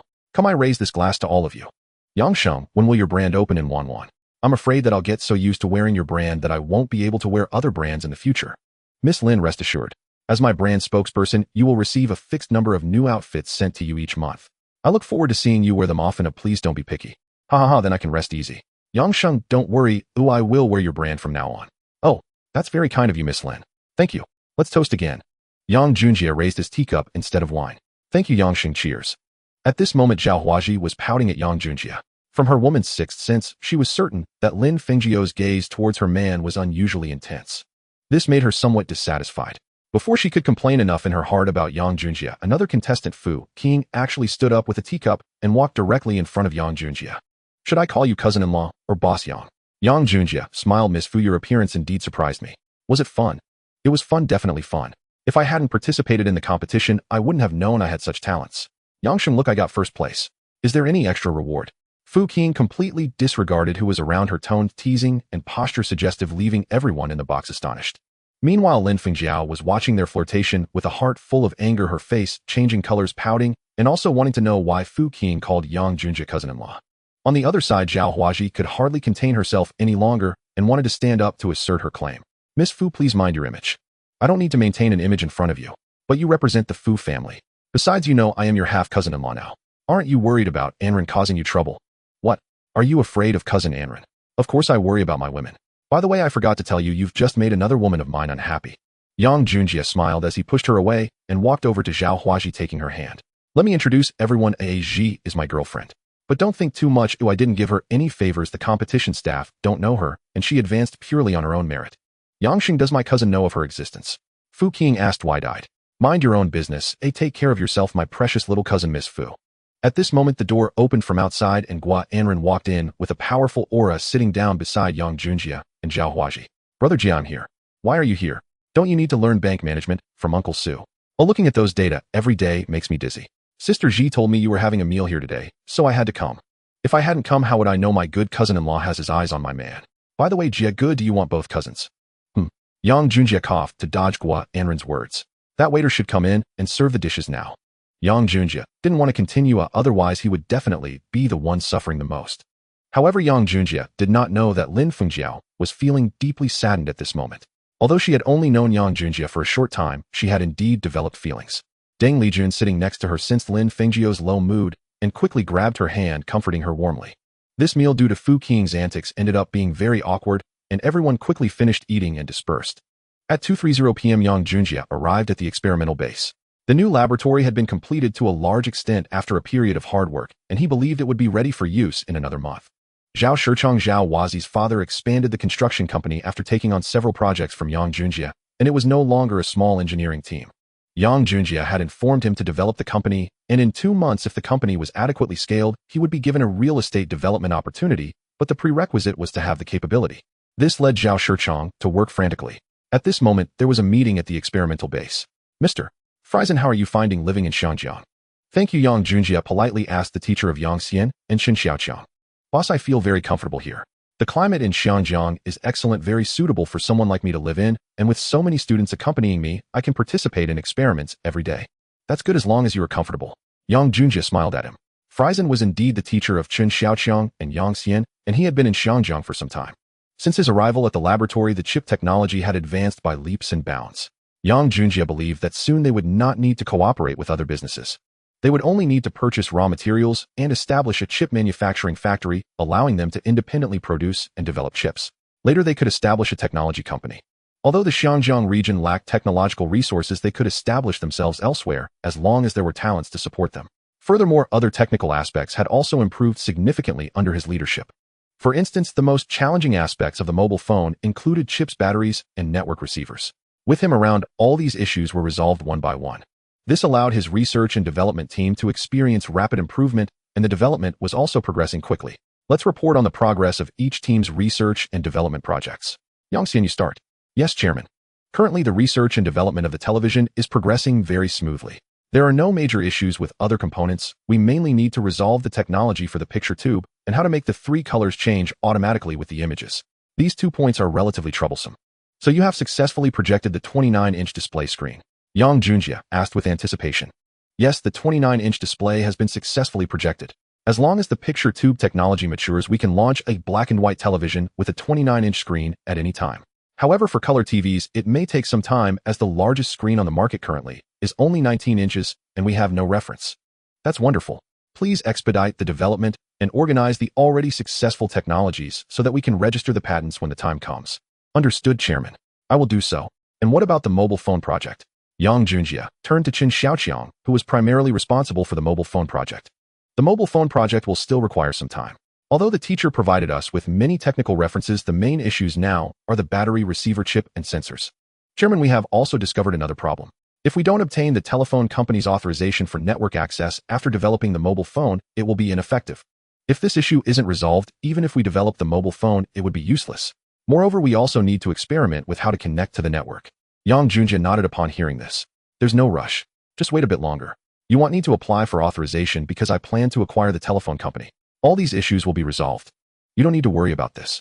Receiving the network is not that simple. It requires establishing base stations and more transmission sites to allow the mobile phone to receive the network.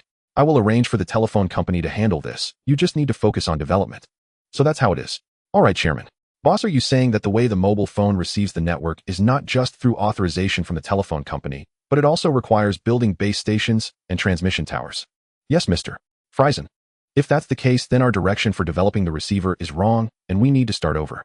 But as you said, boss, it makes things much simpler. The base station and transmission tower can emit signals, and our receiver doesn't need to actively have a search function, it just needs to receive normally. Sir, do you mean the receiver only needs to have the function to receive signals? Yes. According to what boss just said, theoretically it should be this way, but we will only know for sure after the experiments. Friesen also responded uncertainly. Although I don't understand technical issues, I am certain that signals come from the transmission tower to the mobile phone. Yang Junjia confidently responded. Okay, if that's the case, let's redevelop the receiver. Yang Junjia nodded upon hearing this. When will the battery technology breakthrough be completed? If you don't have confidence, should we bring in a battery expert, or do you have talents in this area? Boss, if possible, it would be best to invite a battery expert. I can recommend someone, but he is quite focused on money, though his technology is excellent. Mr. Friesen, feel free to contact him. As long as the price is reasonable and worth it, you can decide everything. I authorize you, you can negotiate the price. Okay, thank you for your trust, boss. Alright, I hope that within the next 2 months the mobile phone product must have multiple technologies ready for patent registration. The same goes for the color TV. I hope you can develop the product and complete the patent registrations within a month. He needed to race against time for the mobile phone project, ensuring it succeeded in obtaining project approval before Motorola announced the establishment of its mobile phone project group. This way, any technology Motorola needs to develop would have to go through his company's authorization. Having these technology patents would allow him to earn substantial royalties in the upcoming era of network electronics. Don't worry, boss. 2 months is enough. Oh, I am confident we can complete the project approval. Yes, I am also confident that within a month I can resolve the television's picture tube and achieve full-screen color display. That's good. Now I can rest assured. This meeting is concluded. Mr. Friesen, I will trouble you with everything in the Research Institute. Thank you for your trust, boss. Friesen smiled happily. He was genuinely joyful to work here as he had full authority in the laboratory. Moreover, with unlimited funding from the boss and absolute trust in him, he could develop the technologies he wanted, which was the life he desired. How could he not be happy? After leaving the laboratory, Yang Junjia returned to the company to rest for about an hour before heading over to TVB. At TVB, Jiao, don't be sad. Who knew Yang Sheng would be such a person? He's simply a heartless person and a playboy. Deng Lijun said. During lunch, Lin Fengjiao had been heartbroken since learning about his girlfriend, and the fact that he had 2 girlfriends made her even more disappointed. Sister June, don't say that about Yang Sheng. I know he is not that kind of person, he is just too excellent. Otherwise, why would so many people like him? Lin Fengjiao felt sad while explaining for him upon hearing Deng Lijun's disparaging remarks. Deng Lijun's face turned red with anger, gasping for breath. Previously, she thought the saying that women in love are foolish was nonsense, but now she finally understood. Lin Fengjiao was exactly like that, and knowing he had 2 girlfriends, she still defended him and made excuses for him. How could she not be infuriated? Jiao, it's fine if you like him, but don't act foolishly. You are excellent and must not share a husband with anyone. But Sister June, no buts.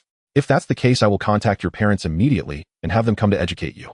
You are only 19, you will understand many things as you grow older. Lin Fengjiao reluctantly nodded upon hearing Deng Lijun's words. Alright, quickly adjust your state. We need to meet Mr. Xiao later. Whether you can get the opportunity to develop in Xiangjiang depends entirely on his approval. Do you understand?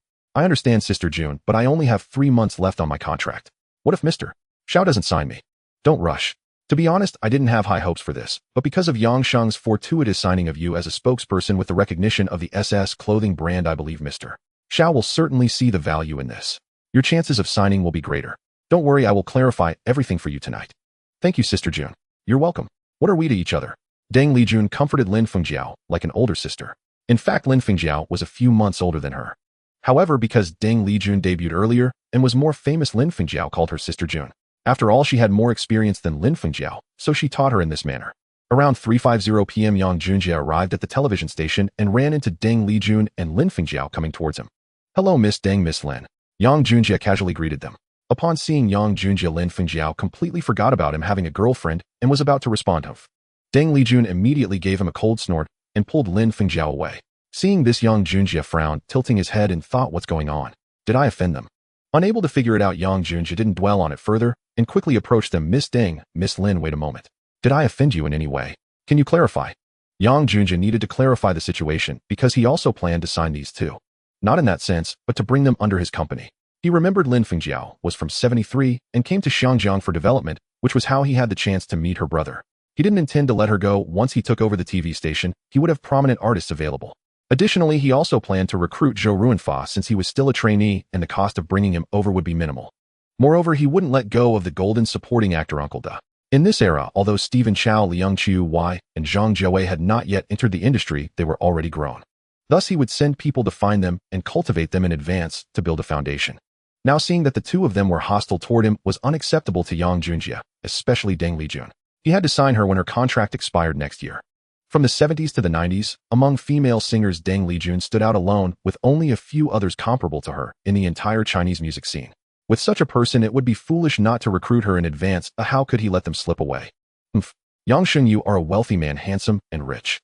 Please don't entangle with us. It's likely to cause misunderstandings. Entangled? Miss Deng, you may have misunderstood. I wanted to talk to you during lunch. I wonder if it would be convenient to speak after meeting Mr. Xiao. Yang Junjie asked. Deng Lijun was about to refuse, but Lin Fengjiao tugged at her arm. Yang Sheng, do you have something to discuss with us? Yes.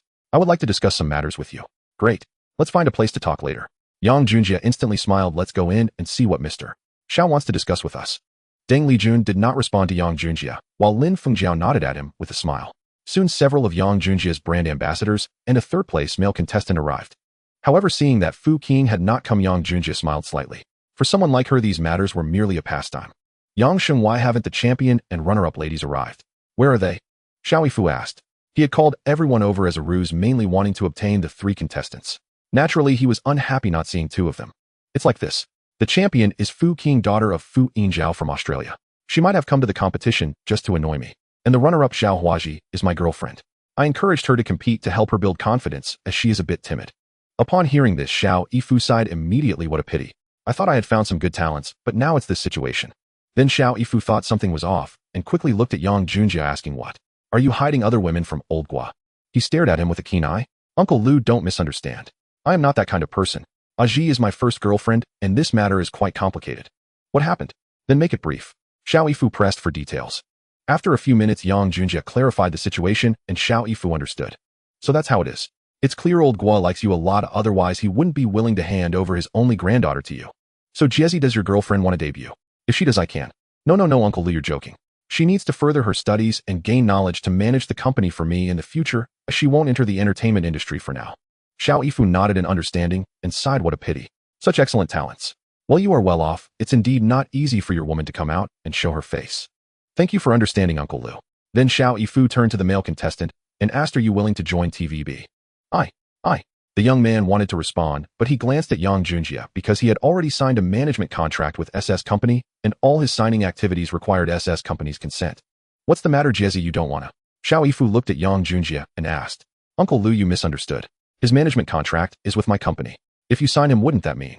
Don't worry, but won't affect his endorsement for you. I won't stop that. Yang Junjie thought seriously. He originally planned to sign this young man to his own TV station to become his first generation of signed artists. But now it seemed that if he refused Xiao Yifu today, it would definitely invite his displeasure. Currently, he still needed the TV station to promote his brand, and it wouldn't be worth it to offend Xiao Yifu for an unknown artist. All right, Uncle Lu, how about the penalty fee for this artist? Yang Junjie said with a smile. You little brat, you really don't lose out at all. What's the penalty fee? Xiao Yifu asked. Not much, just 100,000. Xiao Yifu nodded. I will have the finance department contact you. You should also pay the first endorsement fee, right? Are you planning to keep a tab? Uncle Lu, you're joking. I will have the finance department contact the TV station tomorrow, so don't worry. Well, Uncle Lu, if there's nothing else, I'll take my leave first. I have some matters to discuss with Miss Deng and Miss Lin. All right, go ahead. But remember to transfer the funds to the other company. They have contacted me. I understand. Miss Deng, Miss Lin, let's go. Yes. Sister June, let's go. In the car? Deng Lijun and Lin Fengjiao sat in Yang Junjie's Rolls-Royce, their eyes filled with curiosity. No wonder everyone wants to be rich. This car is indeed beautiful. The interior, the aura, even I can't resist. Deng Lijun looked around the car. Yang Junjie smiled and remained silent. Soon they arrived at a cafe on Dunhuang Road in Kowloon. What would you like to drink, ladies? Both Fengjiao and I will have lattes. All right, give me 3 lattes, please. Okay, please wait a moment. Yang Sheng, did you call us out for something? Deng Lijun asked. Yang Junjie looked around, and after seeing no one, he finally spoke. Miss Lin, I know your contract with Shaoan Company is about to expire, right? Have you considered developing in Xianjiang? How do you know? I have my ways. If Miss Lin is willing, give me 2 months. While persuading Lin Fengjiao, Yang Junjie also kept an eye on Deng Lijun. After an hour of discussion, Yang Junjie reached an agreement with them, sent them back, and then went home to shower and change. Tonight he still needed to attend HSBC's annual meeting. 7:30 p.m. 1. Queens Road Central. Yang Junjie arrived at the Huifeng Bank headquarters building, which was then the third-generation headquarters, completed in 1935. The Huifeng building was not a skyscraper, it was only a little over 20 stories tall. Not until 1981 would the fourth-generation tower be reconstructed, a structure rising 180 meters, with 46 floors and 4 basement levels, built with 300 metric tons of steel and 450 tons of aluminum. It was said that the reconstruction of the fourth-generation Huifeng Tower cost more than 5 billion Hong Kong dollars, a lavish sum that in the 1980s testified to Huifeng's formidable financial strength. Moreover, in 1978, Huifeng had simultaneously commissioned Li Chaoren to rebuild the Yian Chinese Bank, another enormous expenditure. By that measure, Huifeng Bank's liquidity at the time was astonishing. After presenting his invitation card, Yang Junjie was escorted up to the rooftop. The top floors of Huifeng Bank and the Iha Kangol building were tastefully designed and made ideal venues for a banquet. From the rooftop, Victoria Harbor unfolded in full view, the scenery exquisite, and a gentle sea breeze brought a comforting touch of nature. Of course, if it were autumn, it would be fine. But holding an outdoor banquet in winter with the sea wind meant the ladies in evening gowns were likely to be very cold. Yang Junjie entered the hall. It was not as before filled solely with rising Chinese capital magnates, for in that era Huifeng had not truly supported Chinese capital groups. Had this been before Shun Bai took the helm as Huifeng's senior manager and general manager, Yang Junjie would likely never have been able to come here. The bank's most important clients were predominantly British capital. Those Chinese capital figures who could cooperate with Huifeng were few and far between. But tonight Yang Junjie discovered that quite a number of Chinese people were present. Let us find a seat, he said. He said this to his secretary Zhou, shouting. He had brought his secretary along in case Huifeng wanted to discuss matters with him. With her there, she could handle many things for him. Hello, Mr. Yang, delighted you could come. Welcome. After a few steps, a voice came from the side. He turned to look. Oh, Senior Manager Shun Bai, I am honored by your invitation and grateful for the opportunity to attend the Huifeng Bank banquet. Thank you. Yang Junjie spoke those words with obvious insincerity. Haha, Mr. Yang, you are too modest. Please, this way, there are people inside, you know. Shun Bai made a welcoming gesture. For him to personally step out and invite guests would have been unthinkable after the late 1970s, for by then, he was Hong Kong's moneyed magnate, a figure of near-governor stature. Thus, his personally inviting Yang Junjie suggested a first effort to court Chinese capital, a deliberate lowering of posture on his part. Very well, thank you, Senior Manager Shun. Entering the other side of the hall, Yang Junjie immediately spotted Bao Yugong, who was conversing amiably with a Westerner. Yang, Mr. Bao is over here, let's go, Shun Bai said with a smile. All right, thank you, Senior Manager Shun. Bao. Mr. Chidazun, pardon the intrusion. There is a friend here, would it be convenient to sit together? Bao Yugong looked up at Yang Junjie and chuckled. So it is Yang Yang. Please make yourself comfortable. We are all old acquaintances. Okay, Yang, sit for a moment. I will go greet the guests and come back to speak with you. Senior Manager Shin, attend to your duties, you need not mind me. Yang Junjie replied courteously. Shin Bai kept smiling and nodding. Yang Yang, we meet again. Your name has filled the Hong Kong papers lately. Truly impressive for the younger generation. Bao Yugong said this with feeling. Bao Yugong was a man given to belief in fate. Since Yang Junjie's emergence, he had felt as though Hong Kong's order might be reshuffled, and he even wondered if Yang Junjie might be the very force to upend the current situation. He was genuinely superstitious in this regard, and every time he saw Yang Junjie, he instinctively wanted to curry favor with him. Mr. Bao, stop teasing. Someone of my humble origins without power or position can only earn a living by outworking others. Haha, Yang, you are too modest. Who among us did not rise step by step? But you are right about one thing: heaven rewards the diligent. Whether in the startup phase or once established, to go further, one must outwork others. Since that, Mr. Li of Changjiang Shiria, I have seldom met such driven people as you. Mr. Bao, you're jesting. I have only just learned to walk. How could I compare with Mr. Li of Changjiang Shiria? Yang Junjie replied humbly. When did I become so towering that even you, Hong Kong's new stock prodigy and newly minted billionaire Yang, must look up to me?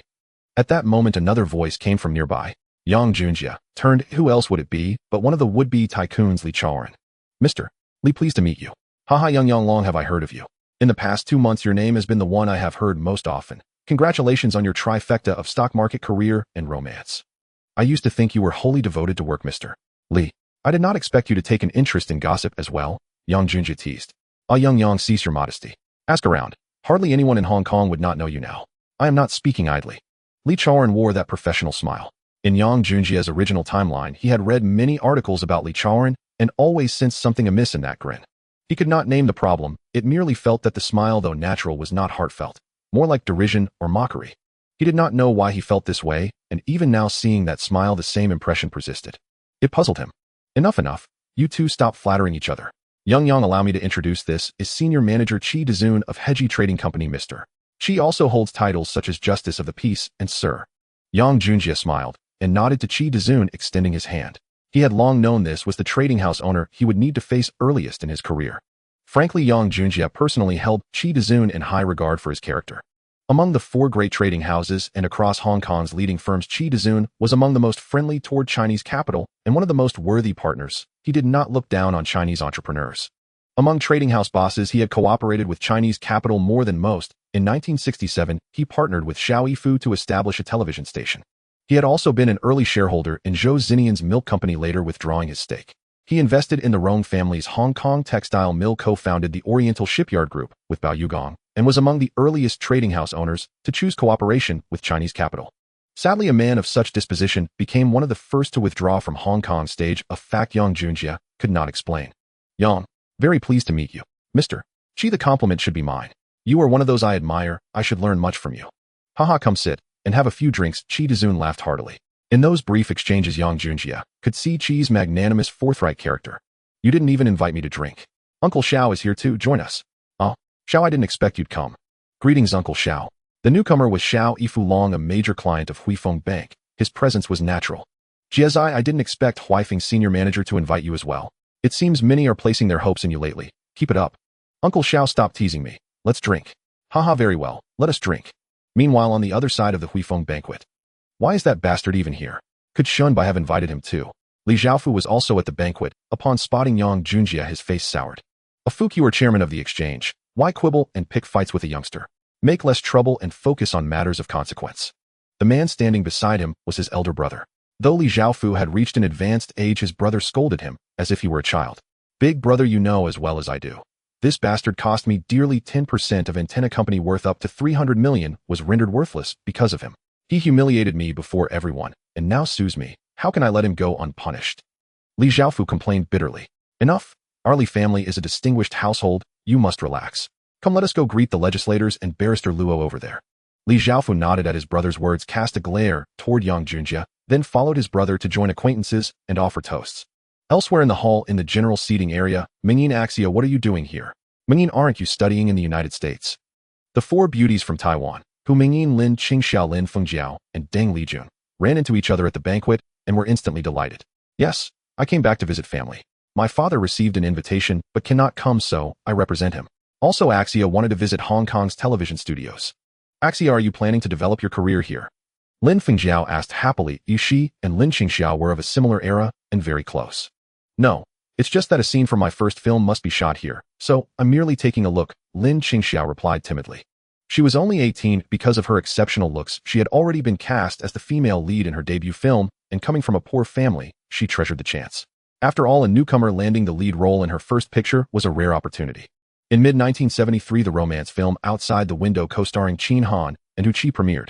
Lin Qingxia played the gifted high school girl Jiang Yinyong, thereby entering the entertainment world. If Yang Junjie were present, he would surely set his sights on Lin Qingxia. She was destined to become a station pillar, and missing her would be a waste. By the way, Junsis Ajiao, what are you doing here? Hu Mingyin asked. I brought Ajiao to see if she can sign with TVB, Deng Lijun replied. Ajiao, are you coming to develop your career in Hong Kong? Yes. I no longer want to stay at my old company. They keep pushing me into inferior films, so I hope to act in Hong Kong television dramas. Did it succeed? Lin Qingxia asked expectantly. TVB failed, and someone was swept away by another man. I don't know what she was thinking, Deng Lijun said.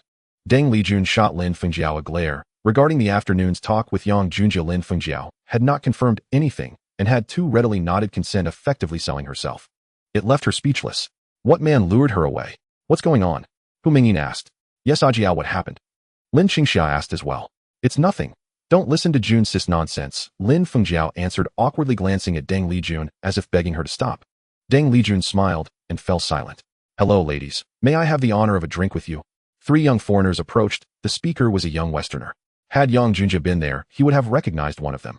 Fu Homin, with whom he had clashed. The other was Li Guolin's son of Li Zhaofu, a man Yang might not know well, but who was nevertheless rooted in those circles. Li Guolin was mild-mannered and exceedingly low-key. Even in Hong Kong, few knew much about him.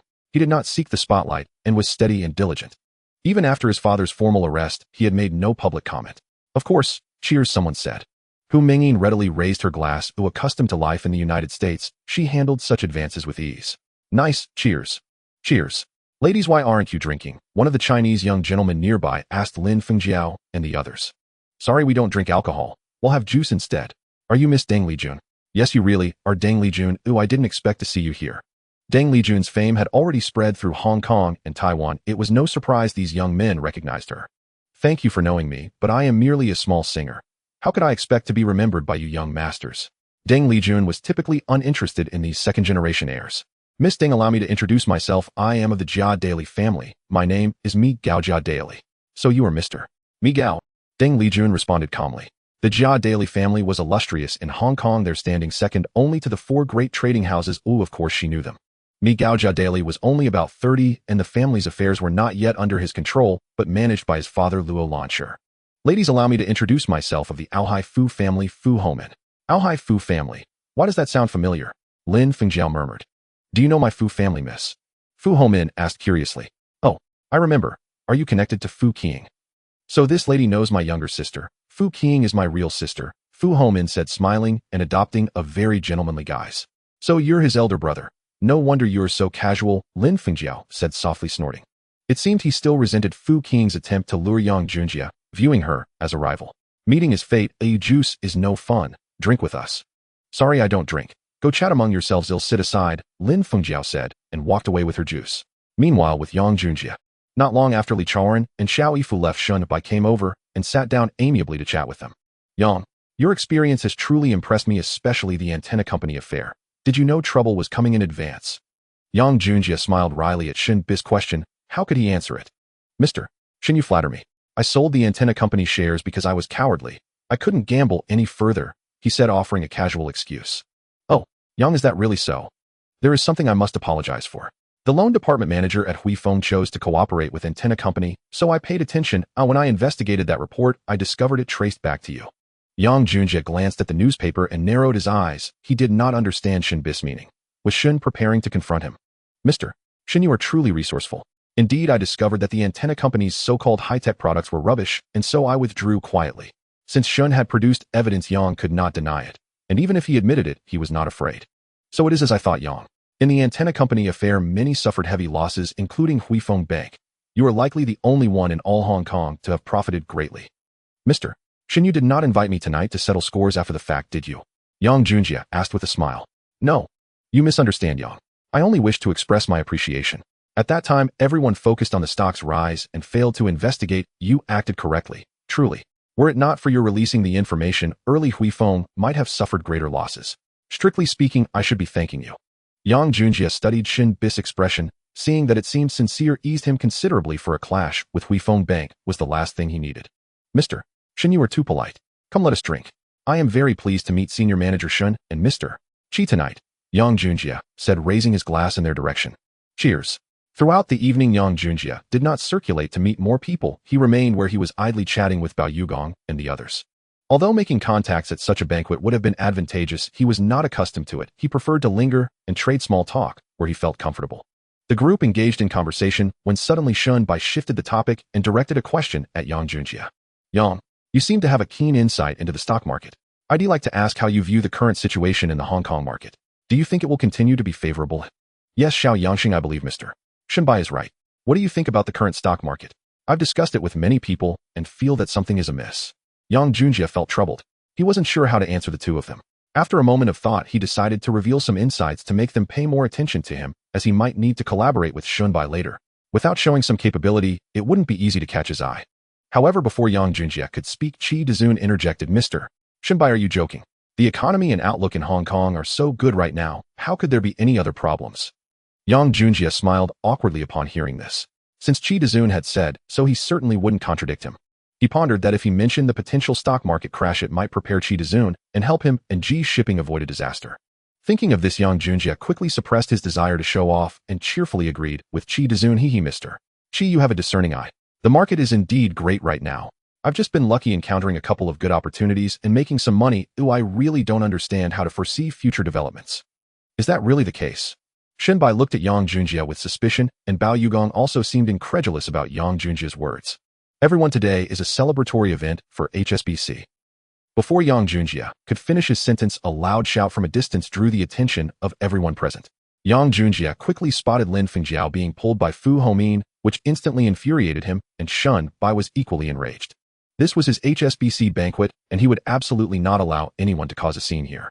If someone were to cause trouble, it would be a slap in the face to HSBC, and to Shun Bai, he could not tolerate such a thing. Yang Junjie and Shun Bai hurried over. Stop it! Shun Bai shouted. Yang Junjie stepped forward and directly pushed Fu Homin aside, pulling Lin Fengjiao over. Miss Lin, are you alright? Yang Sheng, it's you. Woo-woo. Lin Fengjiao, seeing that it was Yang Junjie who saved her, hugged him and cried pitifully. Yang Junjie, how dare you touch me? You better shut up. I don't care who you are, you better apologize to this young lady, or I won't hesitate to make your ancestors apologize. As the leader of the first group in Hong Kong, Shun Bai indeed had the confidence to say such things. Mr. Shun Bai, Oh no, Mr. Shun Bai, please don't be angry. I will make him apologize to Miss Lin right away. Fu, apologize quickly. Do you want to get yourself killed by causing a scene at HSBC? Michael Kaido whispered to Fu Homin. You want me to apologize to a BTCH? Mr. Shun Bai, she is my friend. Although today's incident doesn't concern HSBC, it happened on HSBC's territory. If this gets out, it won't reflect well on HSBC or on you, Mr. Shun Bai. Yang Junjie added fuel to the fire. Yang Junjie, you. Mr. Shun Bai, I'm sorry, but since he doesn't want to apologize, I'll take my friend away first. Yang Junjie interrupted. Fu Homin took Lin Fengjiao's hand and pretended to leave, but Shun Bai finally stepped in. I'll give you 10 seconds to apologize, or you'll bear the consequences. Fu, apologize quickly, Michael Kaido urged. Fu Homin, suppressing his anger, gritted his teeth and looked at Yang Junjie and Lin Fengjiao. Miss Lin, I'm sorry, I was drunk. Please forgive me. Let's go, I'll have someone take you back. Yang Junjie dragged Lin Fengjiao out, but behind them Deng Lijun and the others followed. Junzi, after you ensure the two ladies get back to the hotel, safely come back and wait for me. Okay, boss. Yangsheng, thank you. No problem. I must protect my people. Go back and rest well. Yangsheng, watch your words. Jiao will only be your employee at most. What do you mean your people? Alright, it was my inappropriate wording. Let's go, I don't think too much, just get some good rest. Then we'll head back. Qingxiao Yinyin, goodbye. Lin Fengjiao waved goodbye to Lin Qingxiao and Hu Mingyin, who were behind Yang Junjie. Upon hearing this, Yang Junjie turned around and smiled at them when he recognized their faces. He hadn't noticed them earlier. After Lin Fengjiao and the others walked far away, Yang Junjie smiled at Lin Qingxiao and the others. Hello, Miss Lin Qingxiao. You know me. Didn't Miss Lin Fengjiao mention your name just now, eh? Yang Junjie chuckled. He was pleasantly surprised to see that the legendary leader of the Dongfang Buba had also appeared. In 1971, Lin Qingxiao signed a 2-year contract with a company while still a minor, and it should be about to expire now. How could he let such a good opportunity to get the leader slip away? Moreover, he found Lin Qingxiao at this age to be incredibly pure, youthful, and beautiful, like a white lotus flower. Indeed, an untouched flower carries an aura of purity. Miss Lin, would you like to chat? Aye. Lin Qingxiao looked at Hu Mingyin beside her, unsure. Sure, of course. You're Yangsheng, right? Let's go in and have a drink. Yang Junjie glanced at Hu Mingyin, who was a stunning beauty as well. Her future prospects were promising, but her reputation wasn't that great. In a few years, she married an older man, but due to her indiscretion after the divorce, her ex-husband exposed many scandals. Rumors circulated about her partying every night during her studies in America and various affairs during her marriage. Though the truth is uncertain, there's no smoke without fire, and Yang Junjie sensed that she wasn't as pure anymore. He wasn't very interested in her, but if she could sign with his TV station, he would definitely welcome her. After all, she was still a talented individual with both skills and abilities. Then let's go. Yang Junjie led them inside, while Hu Mingyin's eyes sparkled as she fixed her gaze on Yang Junjie's back. Miss Lin, are you here in Hong Kong for a vacation? Yang Junjie asked. Xia has a film starting soon, so she came to get familiar with the environment. Oh, I see. With your beauty and grace, Miss Lin, I'm sure you'll become a sensation. Let's drink to that, and wish you a successful rise to stardom. The two ladies raised their glasses to clink with his. Thank you, Mr. Yang, for the good wishes. With a faint smile, Lin Qingxiao responded. Perhaps due to her young age, she was unsure how to communicate with others, appearing somewhat reserved and reluctant to engage in conversation with Yang Junjie. By the way, Mr. Yang, what business are you in? How did you get to know Sister June? Oh, currently I'm running a clothing brand, and Miss Ding and Miss Lin are both spokespersons for my brand. Spokespersons? Mr. Yang, could you tell us the name of the brand? Hu Mingyin asked curiously. Deng Lijun being a spokesperson was understandable, but Lin Fengjiao also had this role which intrigued her as her popularity couldn't compare. Shengshi series. Abbreviated as SS brand, it's a brand just established in Hong Kong. I believe you might not know it yet. SS brand. We just arrived in Hong Kong, so we haven't had the chance to shop. We should check it out tomorrow. Hu Mingyin responded. Yang Junjie nodded with a smile. By the way, Miss Lin, have you considered developing a career in the film industry in Hong Kong? Are you saying you have a film company? I do not have one yet, but I'm in the process of establishing one. In less than 2 months, I'll set up a large-scale film company, and I'm also planning to acquire a TV station to operate. If Miss Lin is interested, you can come to learn more when the time comes. I will always welcome you, and I can guarantee that I will create a series of great films for you to shoot. Upon hearing Yang Junjie's words, Lin Qingxiao instantly became very interested and excited, but she didn't show her enthusiasm. Miss Lin, you don't think I'm a fraud, do you? Yang Junjie, being someone who has lived 2 lives, could easily read Lin Qingxiao's evident thoughts.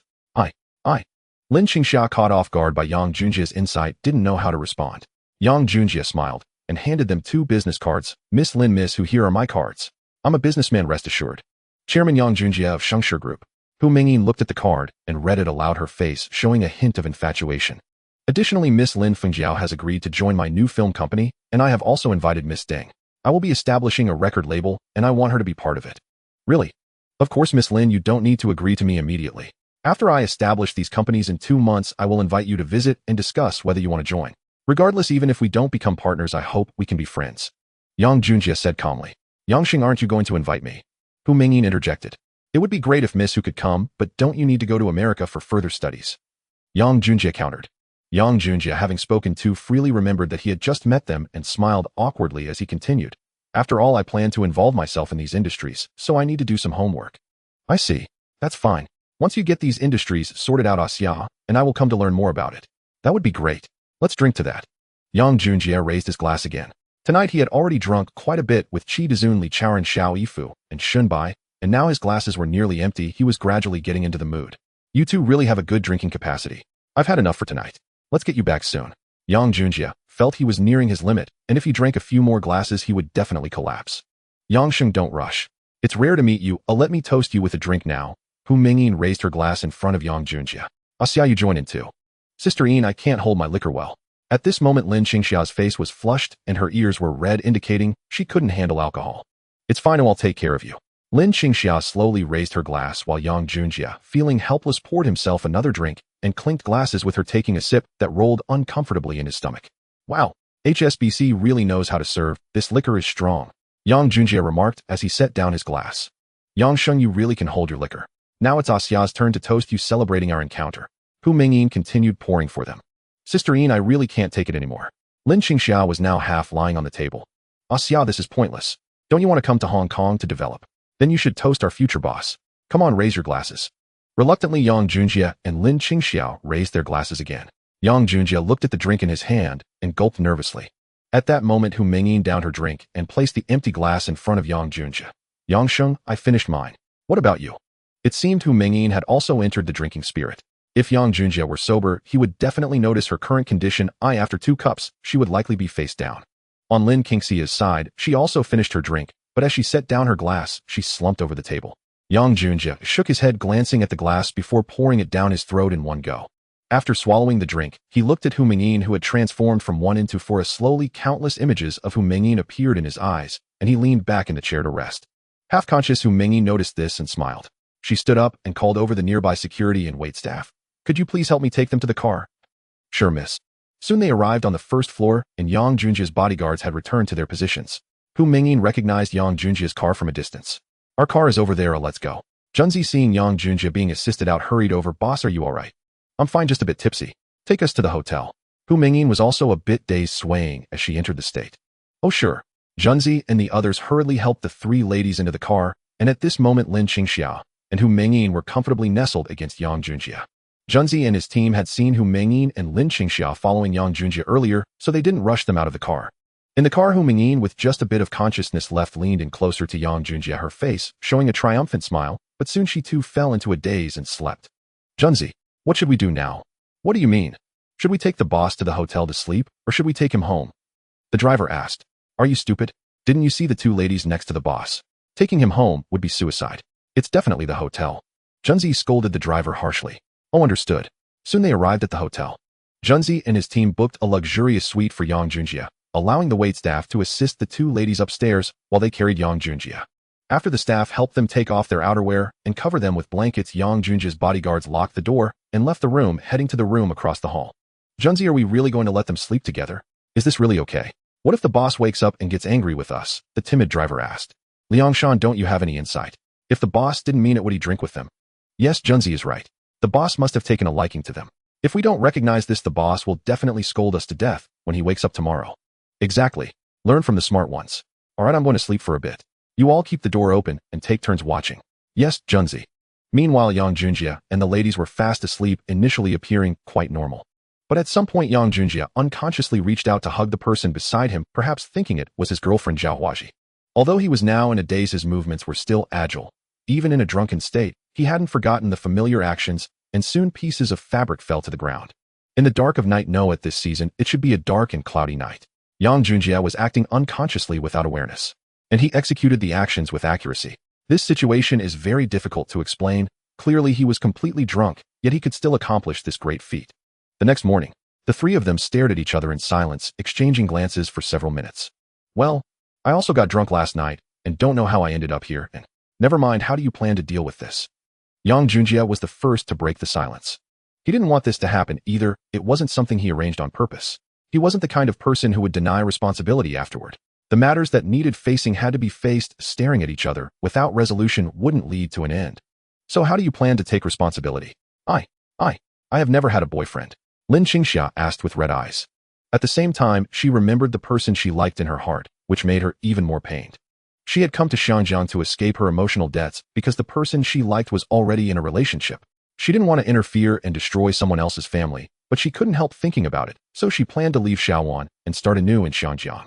Although the person she liked was also married, at least she genuinely liked him. If he had taken something from her, she wouldn't have felt this heartbroken, unlike now, where she was confused and lost something to someone she had no feelings for. How could she not feel sad? Yang Junjie glanced at the sheet, noticing the floral pattern, and an involuntary smile spread across his face. At the same time, a voice echoed in his mind, "First BLD. You keep looking and smiling." Lin Qingxiao rushed over to grab the sheet with the mark she left. Seeing this, Yang Junjie wiped the smile from his face and said seriously, "I have a girlfriend and a fiancé. If you're willing, I can pay you a certain amount of living expenses each month until you find a boyfriend." Upon hearing this, Hu Mingyin showed no change, but Lin Qingxia's eyes filled with tears again. Encountering another man with a family made her unable to hold back her tears. "I hate you." After scolding Yang Junjie, she ran out. "Ah Xiao, wait for me." Seeing this, Hu Mingyin chased after her, but after a few steps she stopped and turned back to Yang Junjie, saying, "He'll come back to find you." Then she hurried after Lin Qingxiao. Yang Junjie turned to Junzi and said, "You send 2 bodyguards to follow them in disguise until they leave Xiangjiang safely and return to Shaowan." "Yes, boss." "Wait a moment." Yang Junjie took out a stack of checks from his bag, wrote 2 checks for 1 million Hong Kong dollars each, and handed them to Junzi. "Once the bodyguards safely deliver them to Shaowan, find a chance to give them the checks." "Yes, boss." Yang Junjie knew that at this moment, while Hu Minjian's family was fine and wouldn't lack money, he still needed to show something. Lin Qingxia's family was complicated. Although they weren't impoverished, 1 million Hong Kong dollars was still a significant sum for her family. For now, apart from giving money, he couldn't do anything else for them. Sighed. After a sigh, Yang Junjie took a shower and left the hotel. He returned to the office at 9 a.m. Chairman Guo Mining. Good morning. Has General Gan returned? He has returned. Should I notify him to come over? Zhou shouting asked, her eyes showing a hint of resentment as she looked at Yang Junjie. Last night, she attended a banquet at HSBC with Yang Junjie only to be abandoned by him upon arrival. What was supposed to be her role as his companion ended with her having to go back alone. If Yang Junjie weren't her boss, she would have been scolded thoroughly by now. Notify him to come over. All right, Chairman. Wait, do I have any appointments today? Yang Junjie asked. 10 a.m. Report meeting. 12 p.m. Lunch meeting with the manager of Huawei Bank, Mr. Manzini. Mr. Sokola, you have no arrangements for the afternoon. Good, bring me today's newspaper. Sure, Chairman. Then Yang Junjie walked into his office. He felt exhausted, having no plans for the afternoon was just right for him to rest a bit. Soon Secretary Zhou brought him the newspaper.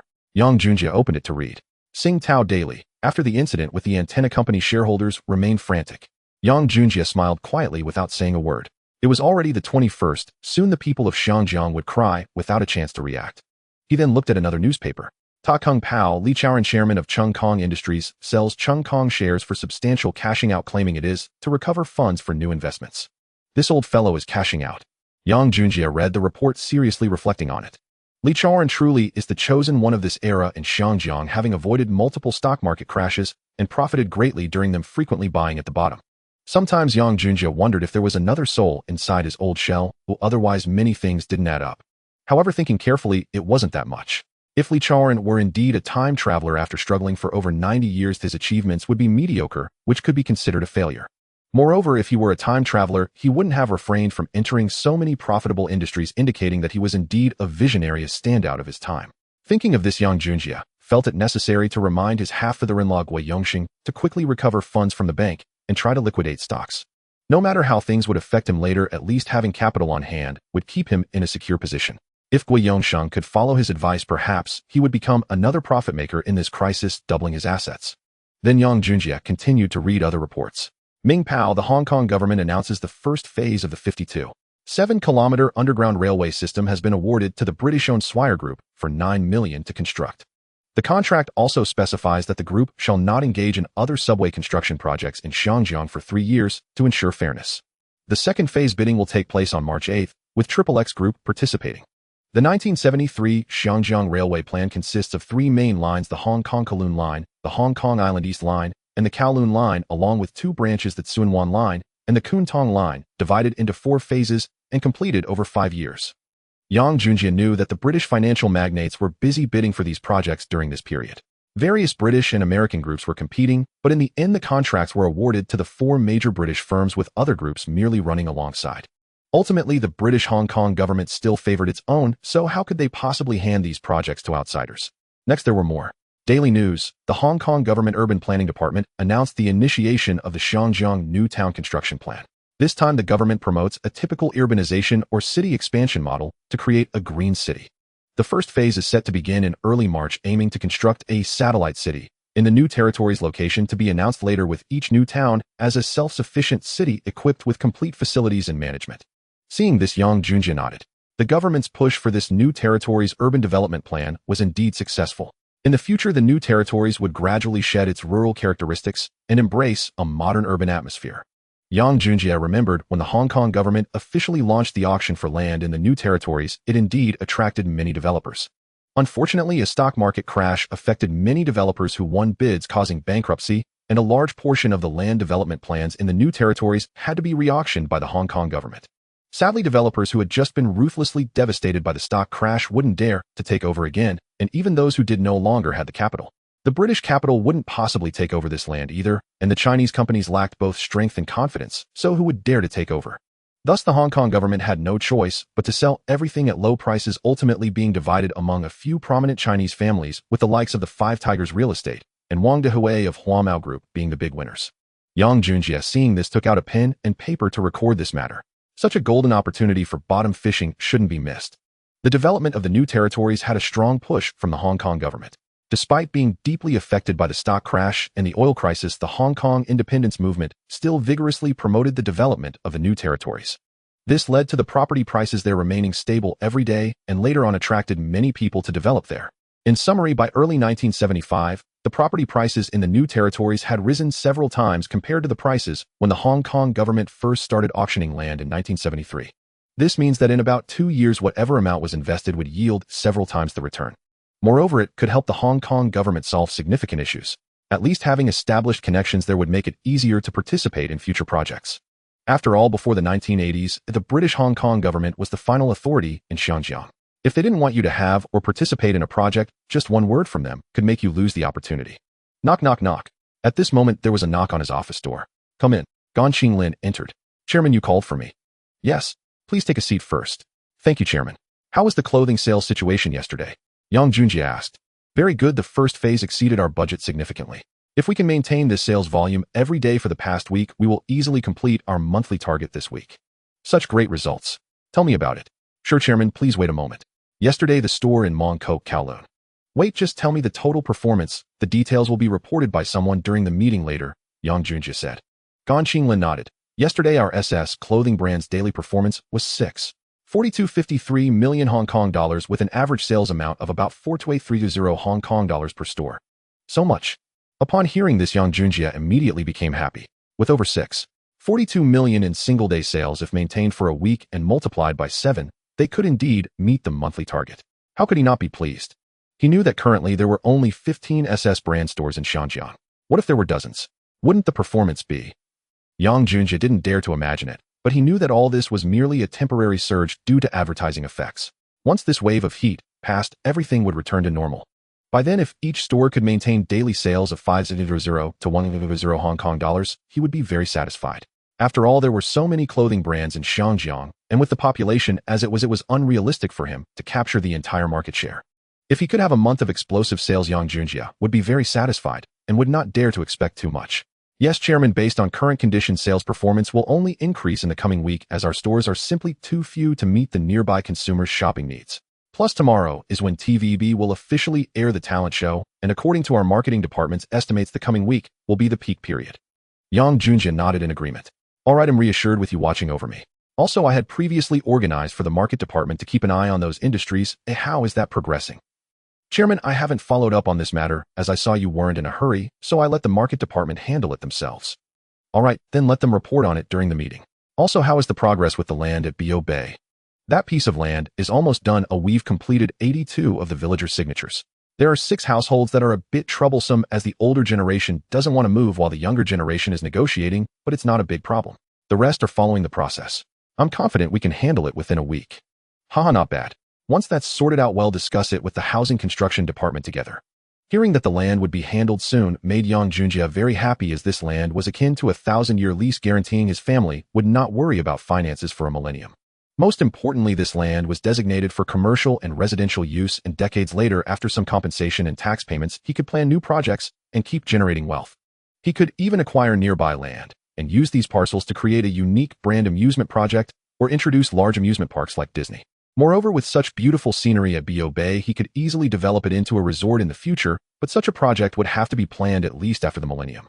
After all, Xinjiang's main industry is commercial tourism, and planning a resort now isn't suitable. Chairman, it's about time we should go for the meeting now.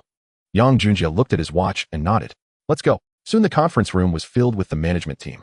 Yang Junjie mandated that the company must hold a report meeting every Monday. If he wasn't there, the general manager would be replaced. If both he and the general manager were absent, the next level would take over. In short, Yang Junjie needed to know the latest situations of all departments weekly. All right, the meeting starts. As usual, the finance department will summarize this week's financial situation. Chairman, last week the group's total expenditure was approximately 42.68 million Hong Kong dollars.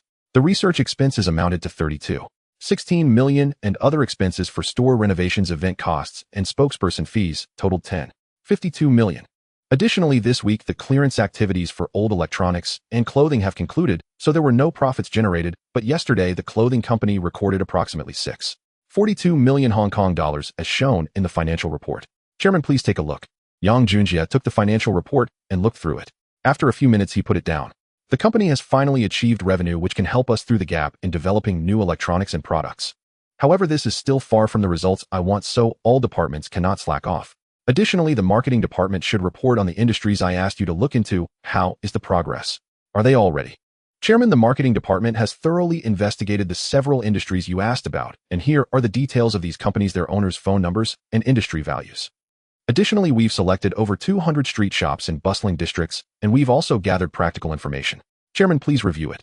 Yang Junjie took the information from the marketing manager again, looking through it while nodding in satisfaction. Very good, thank you for your hard work, marketing department. I will expedite the acquisition of these industries, and our group will further expand its development then. Other departments, please proceed with your reports. This meeting lasted nearly 2 hours. He had an appointment with Manzini for lunch, so after the meeting ended, he immediately headed to Longfeng Tea House to meet him.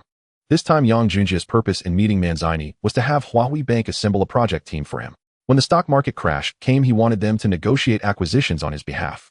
After all, having the bank intervene could make the acquisition process much more efficient. On the way there, Yang Junjie brought his secretary, Zhou Xiaoting, along. The reason he had been frequently bringing his secretary along lately wasn't because of her beauty, but because he had figured out her background.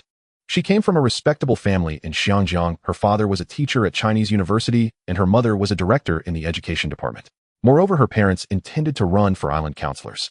Zhou Xiaoting was also capable, well-educated, and possessed both beauty and intelligence with a strong sense of responsibility. All these traits met his trust requirements, so he no longer treated her as he did before, excluding her from everything. Chairman, are you sure you want to bring me along to the negotiation? As they approached the tea house, Zhou Xiaoting asked uncertainly. What's the problem? Zhou Xiaoting smiled upon hearing this. Looks like you've already figured me out, huh? I didn't figure anything out about you. I meant that you've checked my information. Zhou Xiaoting replied, rolling her eyes at him secretly. Zhou Xiaoting was clear about how Yang Junjie had treated her at first. Now that he was willing to take her out to meet clients, it showed that he trusted her. It was obvious that he had investigated her. Yang Junjie turned to look at her, staring intently. What? Do I have a problem? Yang Junjie chuckled. There's a big problem. I'm just wondering, with someone as smart and capable as you with such a good education, how did you end up as a secretary in this small company? Chairman, haven't you already investigated me? You wouldn't have missed that my mother's surname is Chun and that she is a cousin of Boss Chun. Your information is quite lacking. Keep talking, tell me about your boyfriend. Yang Junjie suddenly interjected. What boyfriend? When did I get a boyfriend? I've never had one. Chairman, what kind of information is that? Really? A grown-up like you hasn't found a boyfriend. No wonder your parents are pushing you to go on blind dates. Chairman, you. Get out of the car, we're here. Then the two of them walked into the tea house together. He entered the private lounge. Manzini was already waiting for him. When Yang Junjie saw that he had arrived alone, he was about to speak, when a figure darted from the corner of the door and rushed forward, flinging herself into his arms. My darling, I've missed you so much. Yang Junjie felt her fiery embrace as he slowly turned to return it. Lucy, I thought you'd be too busy to come. He smiled warmly as he held her. No matter how busy I am, I must see you. I worry you'll forget me entirely if I don't. Yang, Miss Lucy, might you consider our presence? Manzini could no longer bear watching their tender exchange and interjected. Zhou Xiaoting, standing nearby, stared in disbelief as Yang Junjie and Lucy embraced. She had assumed the chairman already had 2 girlfriends at home, yet here was another right before her eyes. Her admiration for him evaporated instantly. All right, let's sit down first. We'll all go home together tonight. They've been longing to see you. Shall I move in with you then?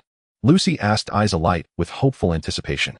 Since Yang Junjie's company inauguration, Zhao Ruoji and Gua Anren had already met Lucy for the first time. They had known of her existence long before, though their relationship with Yang Junjie had not yet been formally confirmed. Now that Lucy had become one of his partners, the 3 women naturally grew close. Yang Junjie chuckled. So, you're not troubled by how many people now share my home? True enough, perhaps it's best not to. Why don't we purchase another villa instead? Then only the 4 of us would live there. Sharing space with my younger siblings feels awkward after all. Yang Junjie nodded. This was something he would have done regardless of Lucy's suggestion. Indeed, his father and younger siblings still lived with him, making the arrangement deeply inconvenient. All right, I'll begin searching for an ideal villa, and soon we'll all move out together. Yes, I'll wait for you. Let's sit first. I need to conclude my discussion with Manzini. Yang Junjie gently released Lucy. Zhou Xiaoting's heart stirred again. So all the chairman's girlfriends already knew one another. Suddenly, she found herself admiring Yang Junjie. How had he won the affection of so many beautiful women? Yet she remained puzzled. Who exactly was this foreign woman? And how dared she behave so freely in the presence of Manzini Skora, general manager of Huaji Bank? Yang, what brings you to see me today? Manzini Skora asked. Yang Junjie glanced at his secretary, Zhou Xiaoting, who promptly handed him a dossier. Manzini, I have an acquisition strategy underway, and I'll require Huaji Bank support. Ideally, Huaji Bank would assemble a dedicated acquisition team to negotiate these deals on my behalf. Manzini Skora did not reply immediately. Instead, he first read Yang Junjie's proposal thoroughly before rendering any decision. Though Yang Junjia's relationship with Lucy had deepened, Huaji Bank was a publicly listed conglomerate, not a private family enterprise.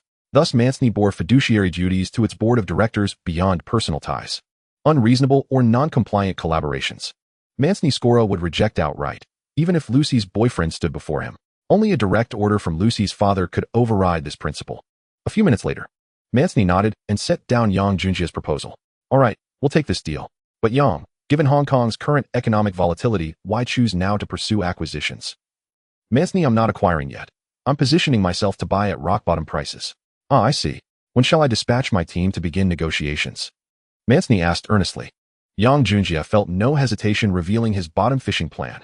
Huaji Bank, like HSBC, was a financial institution whose core business lay in capital markets, not operational management of industrial enterprises. There was little risk of competitive leakage. Moreover, his very choice to entrust Huaji Bank signaled profound confidence in their professionalism and discretion. In this era, acquisitions brokered by banks carried exceptional credibility, offering counterparties both security and prestige. Consequently, success rates ran remarkably high. No rush. I'll notify you in due course.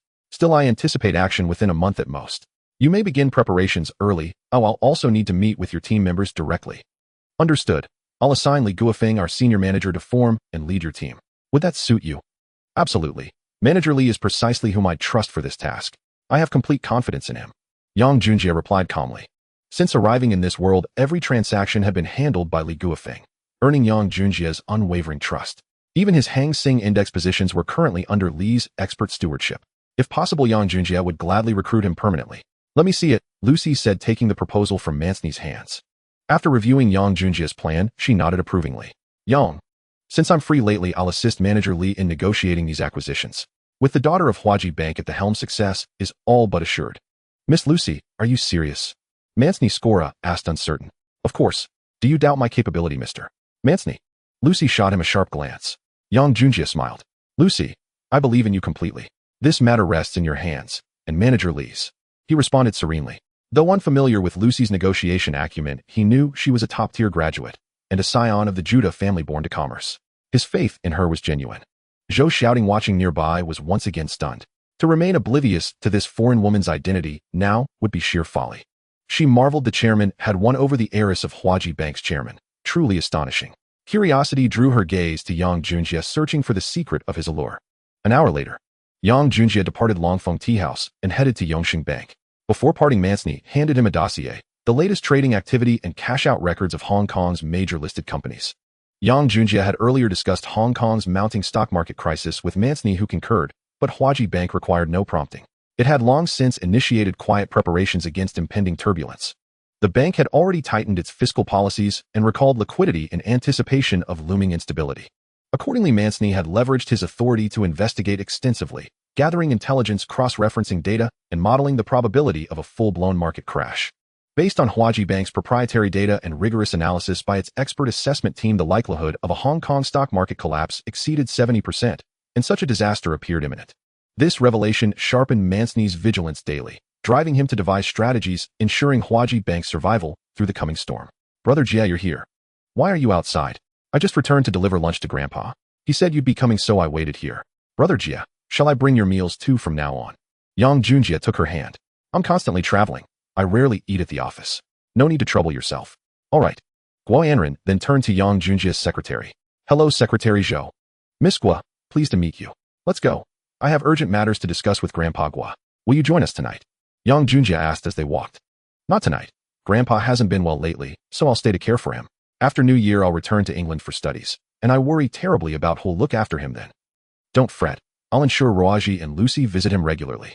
Focus on your studies without concern. Thank you, Brother Jia. They entered Guo Yongxing's office. You've arrived? Please take a seat. Secretary Zhou, please wait outside for me. Yang Junjia instructed Zhou Xiaoding. What followed was confidential, not meant for external ears. Understood, Chairman. Guo Yongxing observed Yang Junjia's grave expression and sobered instantly. Junjia, what's happened? Yang Junjia nodded solemnly. Grandpa Guo, what I'm about to say requires your utmost consideration. This conclusion emerged only after exhaustive investigation, conducted jointly with Mancini Scora, General Manager of Huaji Bank. Go on, what is it? I suspect severe market volatility looms and a potential collapse. This isn't about isolated stock failures or corporate distress. It's systemic. The entire Hong Kong market faces imminent catastrophe. a full-scale stock market crash. What, wait? Guo Yongsheng leapt up swiftly, drawing all curtains and locking the office door before returning to his seat. Jiezi, such words cannot be spoken lightly. What evidence supports your claim? Grandpa Guo, you know I've been actively investing in the market. Yet I've found over 50% of Hong Kong-listed stocks grossly overvalued, and more than 30% are shell companies. In truth, fewer than 20% represent genuinely sound enterprises. Yet the market surges daily. Observe the Hang Seng Index from 700 points in February to over 1500 now, 100% rise. This explosion far outpaces Hong Kong's real economy. One spark, and the entire market will. Yang Junjie shook his head, leaving the sentence unfinished. He trusted Guo Yongsheng understood implicitly. But, Jiezi, hasn't everything been stable until now? Why do you foresee catastrophe now? Do you possess insider knowledge? Guo Yongsheng questioned with intense gravity. As a banker and property developer, he dreaded market crashes above all. Both sectors thrived on fragile bubbles. A financial collapse would strike with lethal speed. Hearing Yang Junjie's warning, his anxiety spiked. Yongsheng Bank was his life's work, and he would never permit its ruin. Grandpa Guo, first please review today's newspaper. And here is the intelligence Huaji Bank compiled. I believe it will clarify everything. Guo Yongsheng began with the newspaper, following Yang Junjie's gesture to a specific article. Mr. Li of Chung Kong Holdings has liquidated holdings. Alone this detail evoked no alarm. Then he opened Yang Junjie's dossier, and his eyes widened. As he read, his expression cycled rapidly through shock, disbelief, and dawning horror. Yang Junjie recognized the moment Guo Yongsheng sensed the anomaly. Yet this was unsurprising. Guo was a master financier, as such red flags could hardly escape his scrutiny. Half an hour passed. If this truly unfolds, the consequences will be catastrophic. Should I convene leaders of major corporations to strategize prevention? Yang Junjie quickly interrupted. No, Grandpa Guo, neither you nor I should initiate such action. It's thankless labor and perilous. Why? First, this remains theoretical. If we err and no crash occurs, preemptive measures would constrict liquidity and stall business, inflicting significant losses. Though liability wouldn't fall upon us, resentment surely would. Second, even minor equity sales by some firms might pass unnoticed. But if many listed companies follow suit, what then happens to Hong Kong's stock market? Could we inadvertently ignite the very disaster we seek to prevent? Third, even if we wish to warn others, we must avoid direct intervention. Instead, frame it as professional dialogue, sharing our outlook on market trends, offering cautious observations. Otherwise, we risk igniting panic ourselves. Yang Junjie outlined 3 critical principles, and Guo Yongsheng nodded repeatedly, fully endorsing each point. Yang Junjie had no desire for Guo Yongsheng to commit such a blunder, not only because others might dismiss the warning, but because premature disclosure could accelerate the collapse itself. His earlier caution was no exaggeration. Mass equity liquidations could trigger total market failure, even before the fictional Ho-Ho Group's fraudulent shares surfaced. Understood. I'll swiftly recall all bank liquidity. Fortunately, Yongsheng Bank is privately held. Beyond that, little else requires preparation. Yang Junjie nodded. Since you grasp the gravity, I'll take my leave. I must enact further safeguards. Yes, go ahead. After departing Yongsheng Bank, Yang Junjie did not return to his office. Instead, he proceeded to the Far East Exchange. Prior to acquiring shares in Antenna Corporation, Yang Junjie had directed Li Guofeng to establish substantial Hang Seng Index futures positions, leveraged aggressively. Now he needed to assess conditions, preparing Li Guofeng for imminent settlement. With only another 100 points of upside expected over the next several days, precise timing mattered little. The lion's share of profit had already been secured. That marginal gain was hardly worth squeezing dry. Initially, Yang Junjie invested 30 million Hong Kong dollars in Hang Seng Index futures, with 5-fold leverage yielding a total exposure of 150 million Hong Kong dollars. At the time, the Hang Seng Index traded at 10 Hong Kong dollars per point, with each contract covering 100 points, and requiring only 100 Hong Kong dollars margin per contract. Thus, each contract demanded HK11000 in capital. With 150 million Hong Kong dollars deployed, he acquired 13600 contracts. Li Guofeng had purchased them for him below 800 points. Now the index soared past 1500 and approached 1600, representing a 100% gain. This trade alone netted Yang Junjie over 100 million Hong Kong dollars. Alas, he'd used only modest leverage. With tenfold or greater, he'd have earned over 200 million Hong Kong dollars, more than sufficient capital to maneuver through the coming crisis. Inside the VIP lounge, Li Guofeng greeted him curiously. Mr. Yang, what brings you here today? He knew Yang Junjie had been immersed in business affairs, rarely visiting the exchange. No pressing matters, though I've come to arrange settlement. I'll sell my Hang Seng Index positions. Friday is the delivery date. Please finalize everything and contact me afterward. Mr. Yang, you're settling already. The market remains exceptionally strong, especially these past days with dramatic upward momentum. Li Guofeng hoped to persuade Yang Junjie to hold for another settlement cycle. Such opportunities rarely arose. Though the profits weren't his as the handling broker, he couldn't bear watching his client forfeit gains during a bull run. Do you truly believe the market is healthy? Yang Junjie turned to him directly. Yes, Mr. Yang. The entire market perceives this as a historic bull market. You professionals may deem this a once-in-a-century phenomenon, but I remember a timeless truth: extremes inevitably reverse. Precisely this sudden violent surge alarms me. Steady growth would pose no concern, but anomalies herald danger. Sell everything. We've already profited handsomely.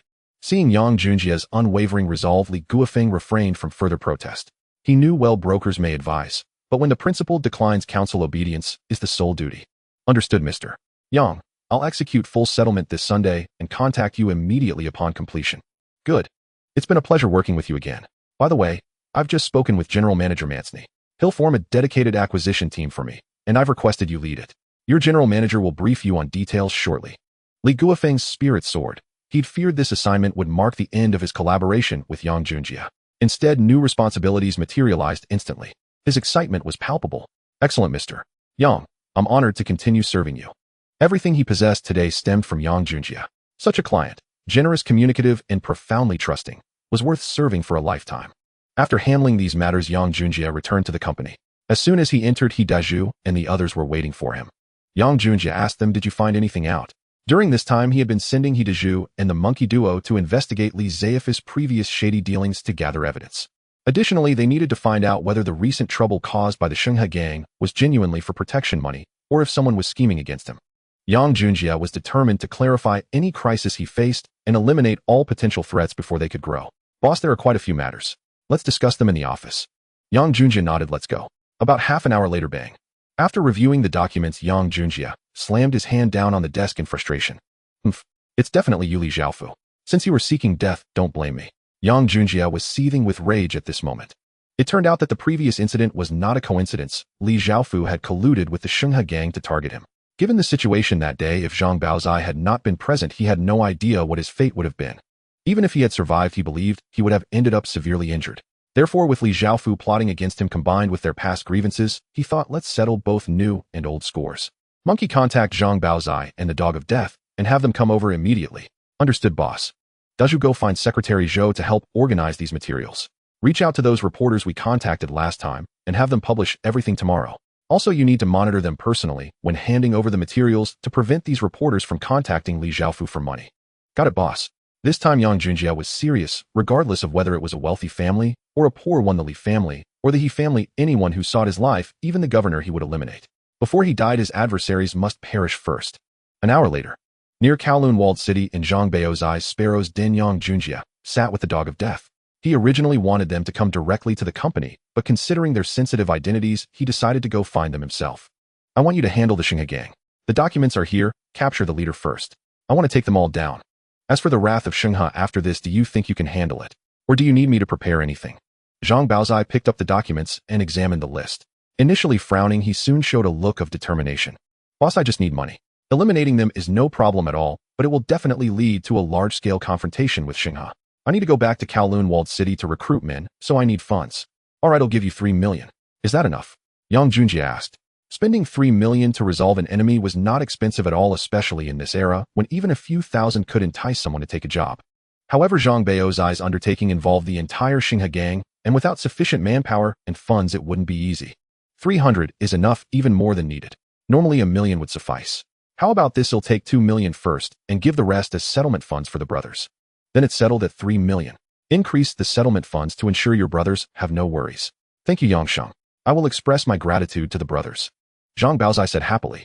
For those involved in gang life, violence was quite normal.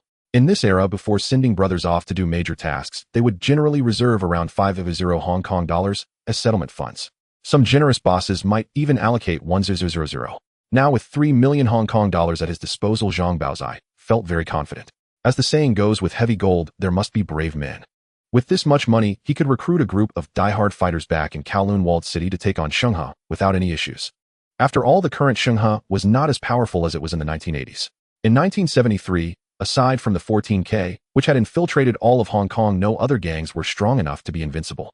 Thus, with so much money, Zhang Baozai felt an overwhelming sense of confidence and faced Shenghe, Hong Kong's second-largest gang, without any fear.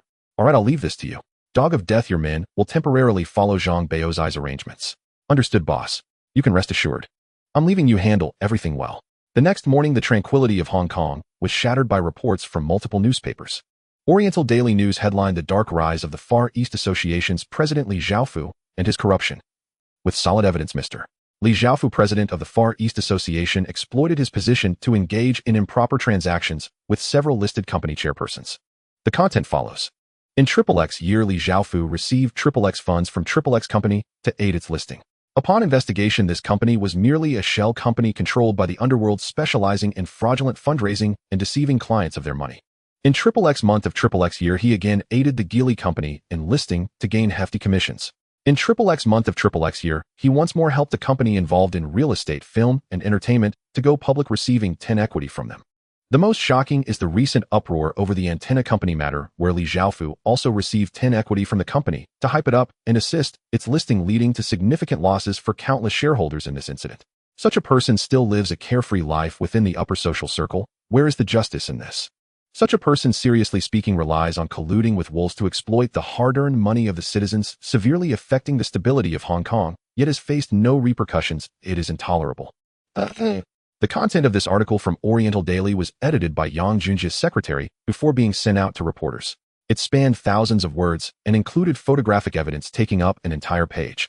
The other three newspapers had nearly identical content, with some adding their own wording, and the criticisms of Li Xiaofu were particularly eye-catching. He was portrayed as a villain beyond redemption. The speed with which several reports spread was astonishing. Within just an hour, all of Hong Kong was aware. Other major newspapers began to seek copyright for these reports and rushed to print. At this moment, it was around 7:30 a.m. The Hong Kong government was already holding an emergency meeting personally convened by Governor Mak Lee-hos, calling for high-ranking officials to return. At almost the same time, Li Xiaofu was awakened from sleep, realizing what was happening. At this moment, in the luxurious Huafa Garden Villa area in Huangpu. Damn it. Who caused my calamity? I will definitely make them pay. Bang. Crash, crash. The once peaceful villa instantly became chaotic. Expensive vases and decorations were smashed to pieces. It was evident how furious Li Xiaofu was. After, you don't get worked up just yet. The most important thing now is to handle this matter. Hurry and contact your older brother and the others to come up with a plan. Yes, Dad, let's quickly contact Uncle. Li Xiaofu's wife and son urged. Before Li Xiaofu could respond, the phone rang in his house. His wife hurried over to answer it. Hello, I am. Tell Xiaofu to pack up right away and take his family to hide.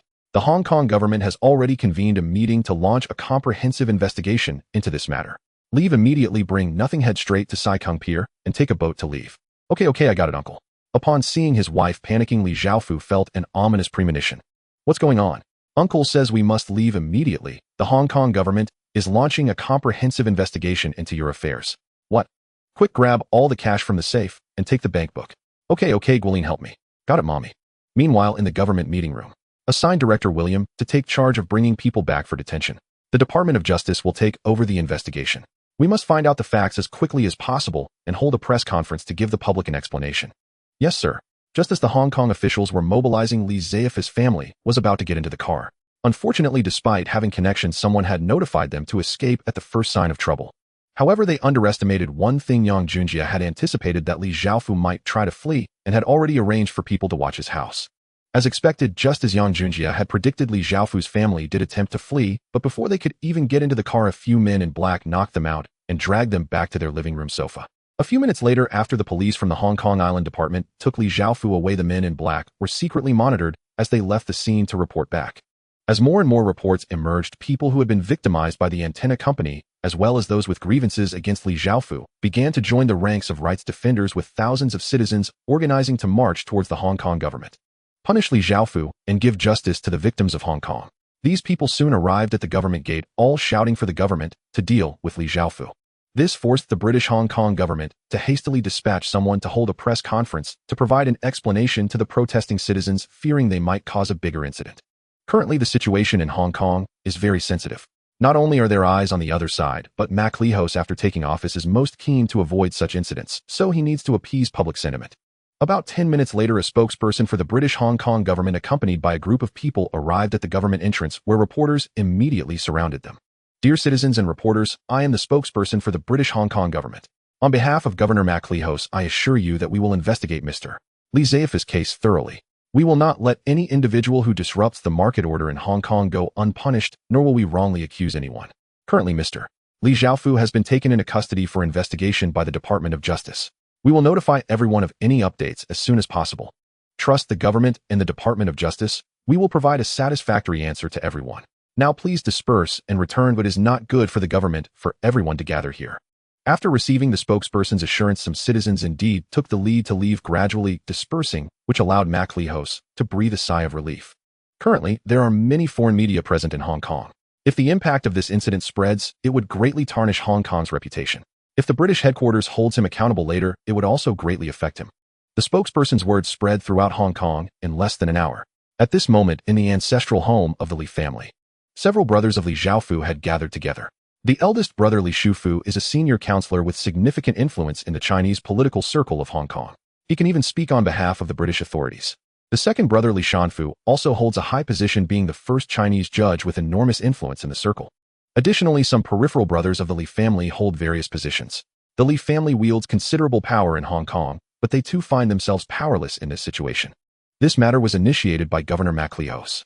They all knew that this governor was different from previous ones who could resolve issues with money. The new governor is tough and has taken on the entire Hong Kong government system. Thus they knew that seeking the governor's intercession for Li Xiaofu was futile. Uncle, second uncle, is there really no way to resolve this? Li Xiaofu's wife asked tearfully. Li Shufu and Li Shanfu exchanged glances and shook their heads simultaneously. Alas. You were informed in advance. Oh, why did you not escape? Who is targeting our Li family? Shufan, didn't you hear anything from Xiaofu about this? Or has he had any recent conflicts with anyone? Li Shufu asked. I don't know. Afu never talks to me about work matters. I have no idea, but I can say with certainty that his enemies are always watching us. Otherwise, they wouldn't have knocked us out just as we were about to leave. All right, I will investigate this matter. Our Li family is not to be trifled with. Everyone can disperse now. As for the third brother, we hope nothing was uncovered. Li Shufu nodded as well. Let's go. Everyone return to your tasks and secretly investigate who Xiaofu has had conflicts with recently. The family members of the Li family left the ancestral home one by one. Meanwhile, on Pak Fu Lam Road. Dad, do you think this could be Yang Junji's doing? Who else would dare offend the Li family? As long as this brat doesn't yield to threats. It's hard to say. After all, Li Xiaofu is quite ruthless, and it's inevitable that he would attract harsh retaliation. Besides, didn't those young masters from Singapore also threaten him last time? No, Yang Junjia is the prime suspect. Go send someone to investigate him secretly. If it turns out to be him, it would be a good excuse to buy some goodwill with the Li family brothers, while also getting rid of this brat. Understood, Dad. I'll go right away. They had no idea that their conversation was overheard by a woman at the door. She revealed a struggling expression on her face before ultimately showing determination. Enemy, I never expected I would fall into your hands, Fu King. She then quietly left, driving towards Kowloon at a fast speed. Meanwhile, at Chung Kong Holdings, Li Chaoran said, I never expected President Li would end up in such a situation. This issue seems to be significant. Immediately destroy all evidence related to him. Hurry. Yes, Chairman. During the initial round of fundraising for Li Chaoran's Chung Kong Holdings, Li Xiaofu had helped him by boosting his stocks, making him one of his benefactors. Of course, the details of any deals or conditions that Li Chaoran and Li Xiaofu might have struck remain unknown to anyone but themselves. Additionally, there were others like Universal Shipping's Baoyugong New World Development Group's Zheng Yutong Hyung Kong Group's Huing Xiang and Far East Development Group's Chiu Dijing. Li Sun's Group's Lin Baixin New Horizon Group's chairman Guo Dashing Li Zhaoji and Feng Jingxi, as well as the Hua family and the South Central Bank's Zhuang Shiping and Anjiazhen Zining. Chen Xingxi of Hang Lung Group, Kowloon Development, and many other heads of Chinese-funded groups were discussing this matter. After all, as one of the founders of the Far East Association, although Li Xiaofu's methods and reputation are not particularly good, he has created new opportunities for Chinese-funded enterprises, which is a significant contribution that cannot be denied. Therefore, many felt regretful that such a situation befell him. After all, they all needed to develop and grow their companies, and if they could spend money to resolve some difficulties while helping their own groups to grow, they would certainly be willing. This is ultimately a societal issue. Not only Chinese-funded groups were discussing this, but the British firms and other British groups were also engaged in similar discussions. In no time, the matter of Li Xiaofu being summoned by the Department of Justice created a huge impact. 3 days later, on February 25th, a Friday, the Department of Justice held a press conference announcing that Li Xiaofu's case was officially filed under multiple charges, including stock market corruption, stock market rule violations, abuse of office for profit, and so on, with a formal court session scheduled for the 28th. The news of this caused a massive uproar. Everyone knew that Li Xiaofu was truly in trouble this time, as the Department of Justice would not hold a press conference unless they were almost certain of the charges. During these few days, another major incident occurred. On the morning of February 24th, the leader of the Shenghe gang in Tsin Wanmai Laojing and his 6 lieutenants were all taken down in one night, and all of Kowloon's venues were cleared out by Zhang Baozai from Kowloon walled city. At the same time, it was rumored in the circle that Zhang Baozai had established the Sihai gang, claiming the territories around Prince Edward Road, East Prince Edward Exchange, Dongdao Village, Donghui Village, and Kowloon walled city. He either chased away or absorbed the Shenghe gang, led by Mai Laojing, and surrounding minor gangs, rapidly expanding his influence. However, this also offended Xinghe. Additionally, Yang Junjie's Hang Seng Index futures were all settled today, February 25th, a Friday. He had a total of 13600 contracts of Hang Seng Index futures, each contract priced at 10 Hong Kong dollars, with an average purchase point of 780 and a settlement point of 1630, yielding a rise of 850 points, nearly a 110 increase. The total profit amounted to 115.6 million Hong Kong dollars after deducting a trading fee of 100 Hong Kong dollars per contract, which totals 136 million Hong Kong dollars. Additionally, he had to account for the leveraged fees from Waki Bank and brokerage service fees. This time, his net profit exceeded 100 million, marking another significant windfall. In the blink of an eye, another week has passed. The date has arrived at March 5th. This day marks the traditional Chinese festival, the reunion night of the Lunar New Year. Yang Junjie's company has already begun its holiday with only a few on-duty staff remaining. Everyone else will return on the 5th day of the new year to welcome the god of wealth. Many local companies in Xinjiang are superstitious and place great importance on feng shui and Buddhism, so almost 80 of Chinese-funded companies choose this day to have their employees return to work. According to traditional Chinese records, the 5th day of the new year is when the god of wealth, led by the chief god of wealth, Zhao Gongming, descends to bring fortune to the people. It resembles the Western Christmas, where Santa Claus appears to distribute gifts to people. Although I cannot confirm its authenticity, I can assure you that the god of wealth has never favored me. Crying a lot, regardless of whether in Xinjiang or inland, this night is considered very significant in any Chinese community, symbolizing not only a reunion night, but also a new beginning. In the past, whether good or bad has already become history. Tonight signifies a rebirth. The streets and alleys of Xinjiang are adorned with festive lanterns and bright red couplets. This signifies bidding farewell to the old year and joyfully welcoming the new year. At this moment at No. 76 Deepwater Bay, Yang Junjie's home, Gui Yongsheng and his grandson Zhao Huaji and her family Lu Shi and Mansi all gathered at his home this evening for their first reunion. This made Yang Junjie's parents very happy. "Aunt Mommy, let me help you serve the dishes," Zhao Huaji said as she walked into the kitchen to assist Yang Junjie's mother and her own. "Aunt, what is this?" Lu Shi curiously asked as she ran into the kitchen. Lu Shi is also a strong-willed woman, and after being in Xinjiang for so long, she finds spicy dishes particularly appealing. "This is stir-fried shrimp, Jesse said. You like spicy food and shrimp, so this dish was specially made for you." "What did Aunt say?" Lu Shi looked at Zhao Huaji and asked.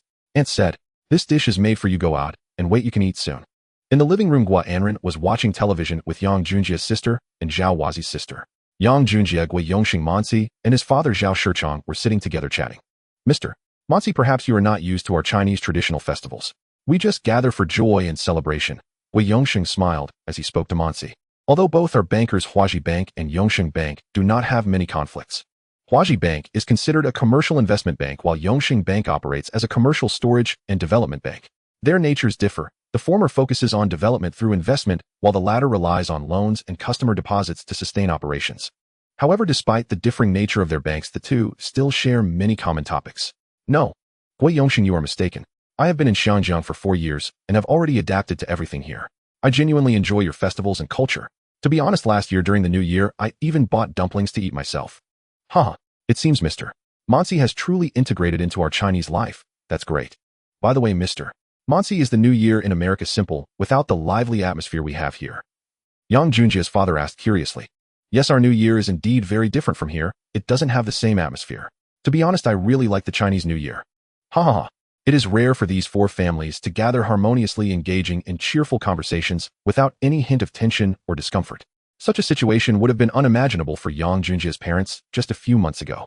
The events of the past few months have left Yang Junjie's parents feeling more incredulous than a dream. Every day they wake up thinking their recent life has been just a dream. "Come on, everyone, let's eat." Dumplings, glutinous rice balls, and New Year cakes are essential, with main dishes like white-cut chicken, lobster, shark fin, abalone, and a table full of sumptuous delicacies. The 4 families joyfully took their seats. The next morning, Yang Junjie took his entire family out for a stroll. Today, the streets of Xinjiang are 3 times busier than usual, making walking very difficult. However, this only made people happier, as the lively atmosphere made everyone more excited to play. The women were unreserved, purchasing anything they liked without a thought for Yang Junjia's finances. By the end of the day, they had almost cleared out the mall. They filled an entire truck with their purchases, demonstrating how terrifying their shopping results were. Fortunately, he had many bodyguards around. Otherwise, Yang Junjia would certainly have been exhausted. That evening, Yang Junjia appeared again on the streets of Causeway Bay with 3 women, and this time, he was stopped by several reporters for an interview. Mr. Yang, Happy New Year. I am a reporter from the Oriental Daily. Is it convenient for us to interview you? Happy New Year. I wish you all great wealth and good health this year. Yang Junjia took out red envelopes and handed one to each reporter. Although unmarried Chinese people typically only receive red envelopes during the Spring Festival, he is in a different position. As the chairman of a group, his status as a wealthy individual certainly carries a different weight. Thank you, Mr. Yang. I wish you even more stability in your wealth this year, and may everyone enjoy a harmonious life together. Haha, you really know how to speak. Let me give you another red envelope. Yang Junjia in high spirits continued to take out another red envelope to give to the reporter. Thank you. Thank you. All right, I have to go to the movies in 15 minutes. You've all worked hard on the first day of the new year. They'll accept your interview now. Thank you for cooperating, Mr. Yang. Mr. Yang, may I ask what your views are on the future development of Xinjiang? There should be no need for me to comment on the future development of Xinjiang. I believe everyone agrees that its future is promising. Mr. Yang, what I mean is, what do you think about the possibility of Xinjiang returning to that management? Do you believe the future of Xinjiang is not in the hands of the British and Hong Kong governments? Although the reporter asked sincerely, Yang Junjia knew that this was a minefield. Regardless of which side he supported, it would be a thankless task. He would never be foolish enough to answer that question. The reporter, seizing on Yang Junjia's youthful arrogance, wanted to provoke a response. This reporter, you may have asked the wrong person. I am just a businessman. I really don't know how to answer questions outside my field. Thank you. The reporter was immediately disappointed by Yang Junjia's answer, but quickly adjusted her demeanor and continued to ask, Mr.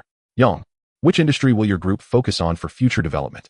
As far as I know, your group has registered many companies, but currently only the clothing brand is publicly sold, right? Yes, currently my group indeed has only one product for sale. As for the direction we will take in the future, I can only tell you that it will be diversified. Thank you. Mr. Yang, it's my turn now. I am a reporter from the Ming Pao Financial section. I have wanted to interview you for a long time, but unfortunately, I never had the opportunity. I am so happy to finally get to interview you. Yang Junjia smiled at the cute female reporter. Don't be nervous. What do you want to ask? Mr. Yang, I want to ask you, you just mentioned that you have a positive outlook on the future development of Xinjiang, but what do you think about the current stock market in Xinjiang? The stock market? I haven't looked into it recently, so I really don't know the current situation of the stock market. Yang Junjia did not want to casually express an opinion on this matter. He knew that he held some sway in the stock market. What he said could influence many investors. Therefore, he certainly couldn't speak carelessly lest he be inadvertently attacked. Mr. Yang, you must be joking.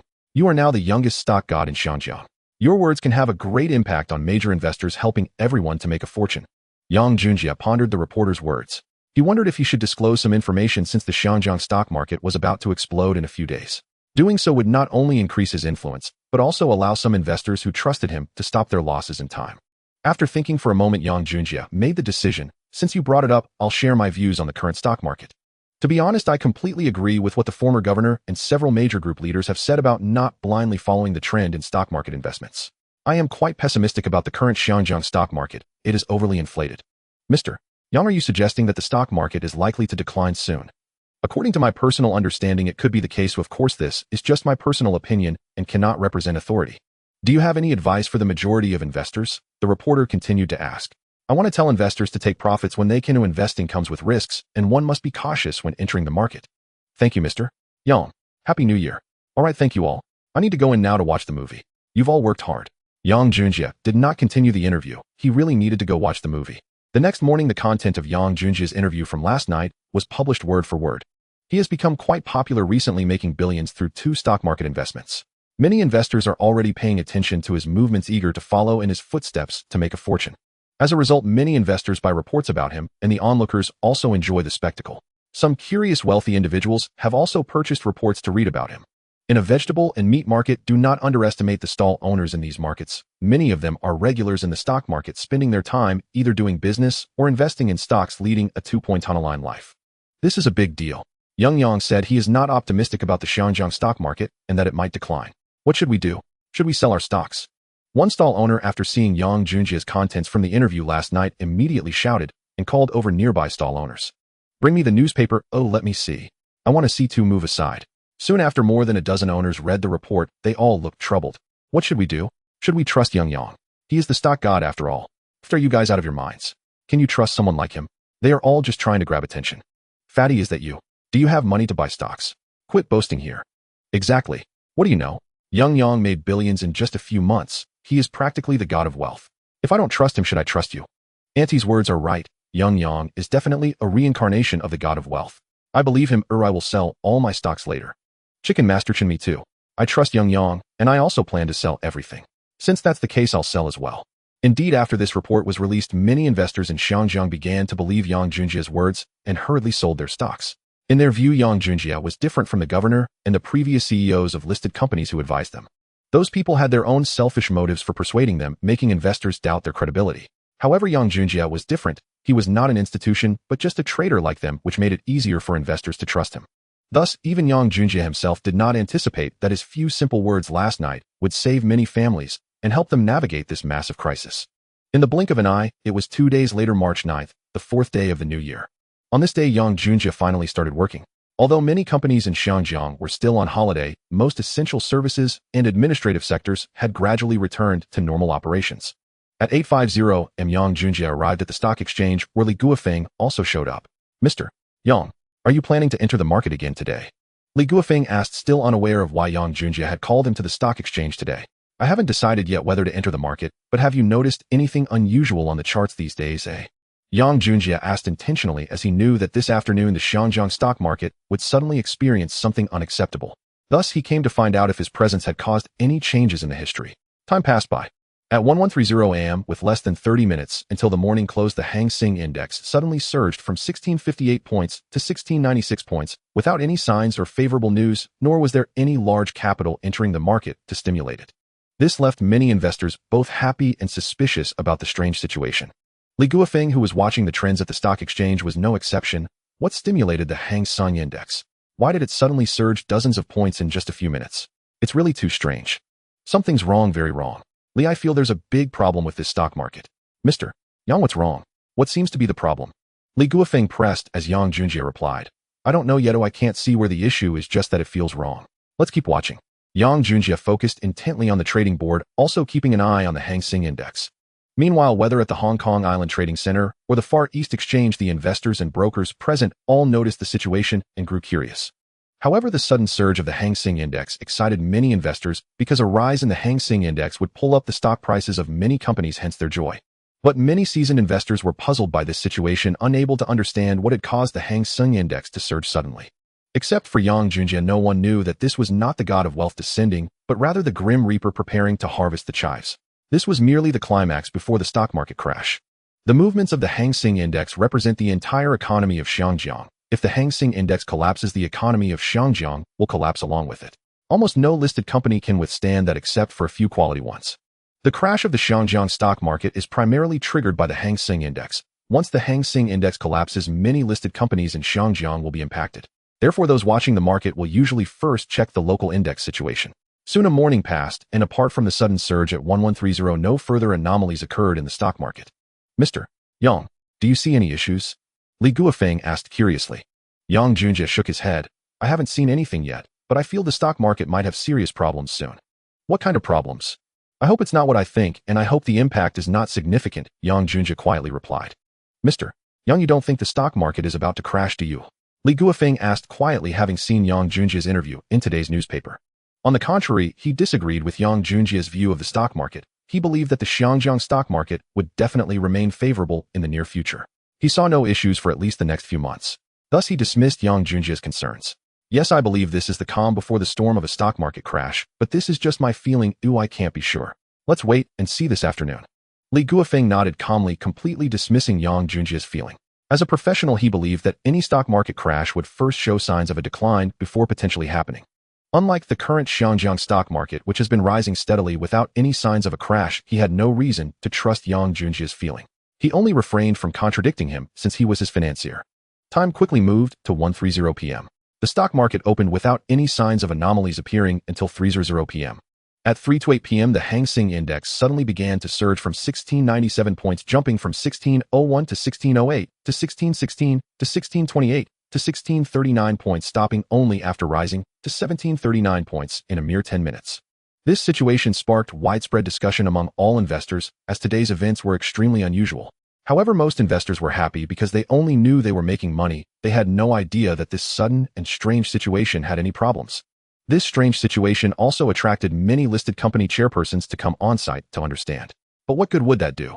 At 3:46 p.m., with only 14 minutes until the market closed, the Hang Seng Index surged again, rising from 1739 points to 1790 points, gaining more than 100 points in a single day.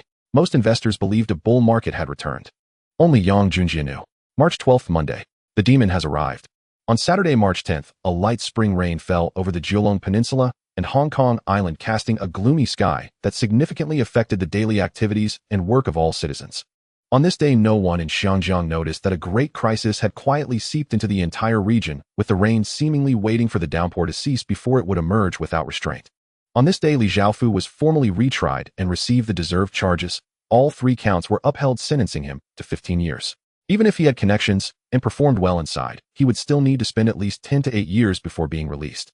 However, at his age, spending 10 to 8 years inside might mean he would never have the chance to come out again. On this day, Yang Junjie once again arranged to meet with the general manager of Waki Bank, Manzini. In the Waki Bank office, Manzini asked Yang, "What brings you here today? Is there something important?" Scala inquired of Yang Junjie. "Mr. Mancini, I do have a significant matter to discuss with you today. If I were to take out a loan from Waki Bank, what would be the maximum amount I could borrow?" Yang Junjie asked earnestly. A stock market crash was looming, and after careful consideration, he thought it best to seize the opportunity to acquire the land group and Kowloon warehouse. He recalled that the impact of this stock market crash stemmed from Huangji Shipping's excessive extravagance in the early stages, leading to a crash that, coupled with the oil crisis, caused a conglomerate worth tens of billions to evaporate 95% of its stock value, leaving it valued at only 45 billion. Additionally, the Jardine Matheson Group land group and Kowloon warehouse were also affected, with their market values evaporating by more than 50. However, Jardine had the financial means to weather the storm and gain back its market value afterward. Thus, he planned to take advantage of this opportunity to secretly acquire shares of the land group and Kowloon warehouse. Though the land company was part of the Jardine Group, it operated independently and was publicly listed, possessing 2 large buildings in Central, a wealth of prime land in Hong Kong and Kowloon, as well as Cam Mun Construction, Hong-wide department store Maxim's Group, and the recently acquired dairy company. After the acquisition of the dairy company, its market value soared to over 1.5 billion Hong Kong dollars. After surviving the stock market crash and the 1974 oil crisis, the stock price of the land company would skyrocket, multiplying several times. With such a high-quality company, Yang Junjie feared he would miss the opportunity to acquire it again. He found that Jardine currently held only 30 of the shares in the land company. Yang Junjie remembered that after the crash, Jardine would sell off 10 of its shares to liquidate, and during the oil crisis in October 1973, they would sell off another 5. Thus, at that time, Jardine would hold only 20 of the shares in the land company. Yang Junjie was confident he could acquire it, especially since there had been no crosshair holding between the land company and the Jardine Group, making this an excellent opportunity. Moreover, he was not concerned about Kowloon warehouse, as its total value was only around 45 billion Hong Kong dollars. With the impact of the stock market crash, it would not cost much to acquire. The land company controlled only 25, and it seemed that Kowloon warehouse had not attracted much attention from the Jardine Group. After all, Kowloon warehouse owned only ports, factories, warehouses, the Hong Kong Tramways Company, and the Star Ferry Company, which were not the primary profit-generating industries of the Jardine Group. They mainly had abundant land. Exactly because the land company did not lack land, acquiring Kowloon warehouse would be much easier. The main reason Yang Junjie was interested in Kowloon warehouse was due to the millennial land lease of the future harbor city, so he intended to acquire this company as well. "Are you still short on funds?" Manzini looked at him with disbelief, knowing how much cash Yang Junjie currently had in his account at Waki Bank. Over 500 million Hong Kong dollars was an enormous sum, and needing a loan left him astonished. "Not enough. This amount is only sufficient for me to acquire a portion of the assets, and I also need to acquire others while reserving working capital, so I must take out a loan." Yang Junjie responded with certainty. This time, he was not only looking to acquire the land and Kowloon warehouse, he also had previously planned industries and intended to enter the television competition, start a film and record company, and develop his own cinema chain. All of these required money, and not a small amount. Even with the recent earnings from the Hang Seng Index of 100 million Hong Kong dollars, he only had a little over 600 million. His plan required at least 1 billion Hong Kong dollars, so he had to take out a loan. "Yang, what exactly are you planning to acquire that you need almost 600 million in funds?" Manzini was taken aback by Yang Junjie's ambitions and admired his boldness. Yang Junjie slowly took out a plan from his briefcase and handed it to Manzini Scala. Manzini took it and looked over the industries Yang Junjie intended to acquire, which he was already aware of. However, when he saw Jilong Warehouse and the land group, he looked at Yang Junjie with astonishment. Yang, are you serious? Of course. Do you think I have that much time to joke? Yang Junjie replied. Seeing Yang Junjie was not joking, Manzini nodded eagerly. Yang, I need to report this to the headquarters. Please wait a moment. All right, they'll wait for you. Yang Junjie knew that for such a large loan Manzini Scala would definitely need to apply. The position of general manager at Waki Bank was different from that of HSBC's Shunbai. He did not have that much authority. Thus, for such a large loan, he needed approval from the headquarters to execute it. Otherwise, no matter how close he was with Yang Junjie, he would not have the authority to approve the funds. About 10 minutes later, Manzini entered with Lucy. Yang, my daddy just contacted me. He will unconditionally support you. What do you mean? It means that he will allow me to take out $100 million from my fund account as my dowry. This money will be divided into shares proportionately, and we will each hold half in our names. Yang Junjie widened his eyes at Lucy. He finally understood what it felt like to be wealthy, able to have a father-in-law swipe a card for him, which made him feel somewhat euphoric. However, upon further thought, it became clear that Lucy's father was the one who would ultimately bear the cost, as his acquisitions would inevitably lead to giant corporations. By allowing Lucy to hold a portion of the shares, he would indeed be at a disadvantage in the long run. Nevertheless, since Lucy was his woman, having the shares in her name was not an issue. Does this mean we will be bound together forever? Yang Junjie said with a smile to Lucy. What? Are you thinking of leaving me in the future? Lucy looked at Yang Junjie with wide eyes. No, I was just joking. Now that we have the funds, I feel relieved. But Yang, are you sure you can acquire these companies? Competing with Jardine is not easy, and they have vast resources. If they catch on, you certainly won't stand a chance. Although Lucy had not been in Xinjiang for long, she was still aware of the situation regarding these 4 foreign firms. Of course, I am very confident. Okay, if that is the case, I will send someone to assist you with this matter. Additionally, after you acquire these companies, Daddy has promised to help you manage them. That would be great. With your help, I can rest assured. Stop joking. Those acquisitions will require negotiations, and those are through the stock market. Prepare them, and when the time comes, I will arrange for a trader to assist you. All right, I will head back now and come over again tomorrow, Yang Junjie said as he stood up to leave. The next morning was Sunday. Early in the morning, a news report once again shattered the tranquility of Xinjiang, releasing a bombshell. The Hong Kong Commercial Daily stated, after the Shell Company incident, the stock market is facing issues again with counterfeit stocks present. The details of the report are as follows. After verification by our newspaper, counterfeit stocks of Wei He Industrial Co. Ltd. were found in the market. There are 3 fake stocks, each with a face value of 1000 shares. These counterfeit stocks are incredibly realistic, making it difficult to detect the forgery without careful inspection. How many counterfeit stocks remain undiscovered in the market? It is unknown, and we hope the relevant departments of the Hong Kong government intervene immediately for an investigation. This news headline from the Hong Kong Commercial Daily spread rapidly, and within a short time the entire Hong Kong was aware of it. Once this news broke, stockholders, investment firms, listed companies, banks, and various industries were instantly in an uproar. Anyone who understood stock market investments knew that a significant issue had arisen. The appearance of counterfeit stocks in the market was absolutely fatal, as no one knew how many fake stocks were circulating. No one knew whether the stocks they held were also fake, and this news indeed sent shockwaves through all parties. Given that today was Sunday, and the exchange was closed, no matter how anxious they were, it was futile, as they could not verify the authenticity. At this time at the Hong Kong government, damn it, how could such a thing happen? What on earth is going on? Investigate. We must investigate thoroughly. Lewis, contact the Monetary Authority, the Securities and Futures Commission, the Department of Justice, and other departments to investigate thoroughly and resolve this matter as soon as possible. Yes, sir. Meeting adjourned. Meanwhile, at the He Group, under the urgent notification of Hu Ingxiang, all management returned immediately. He Industrial Co. Ltd. was listed on August 21, 1972, and is a relatively strong real estate company. In 1973, this company's actual profit exceeded 60 million Hong Kong dollars.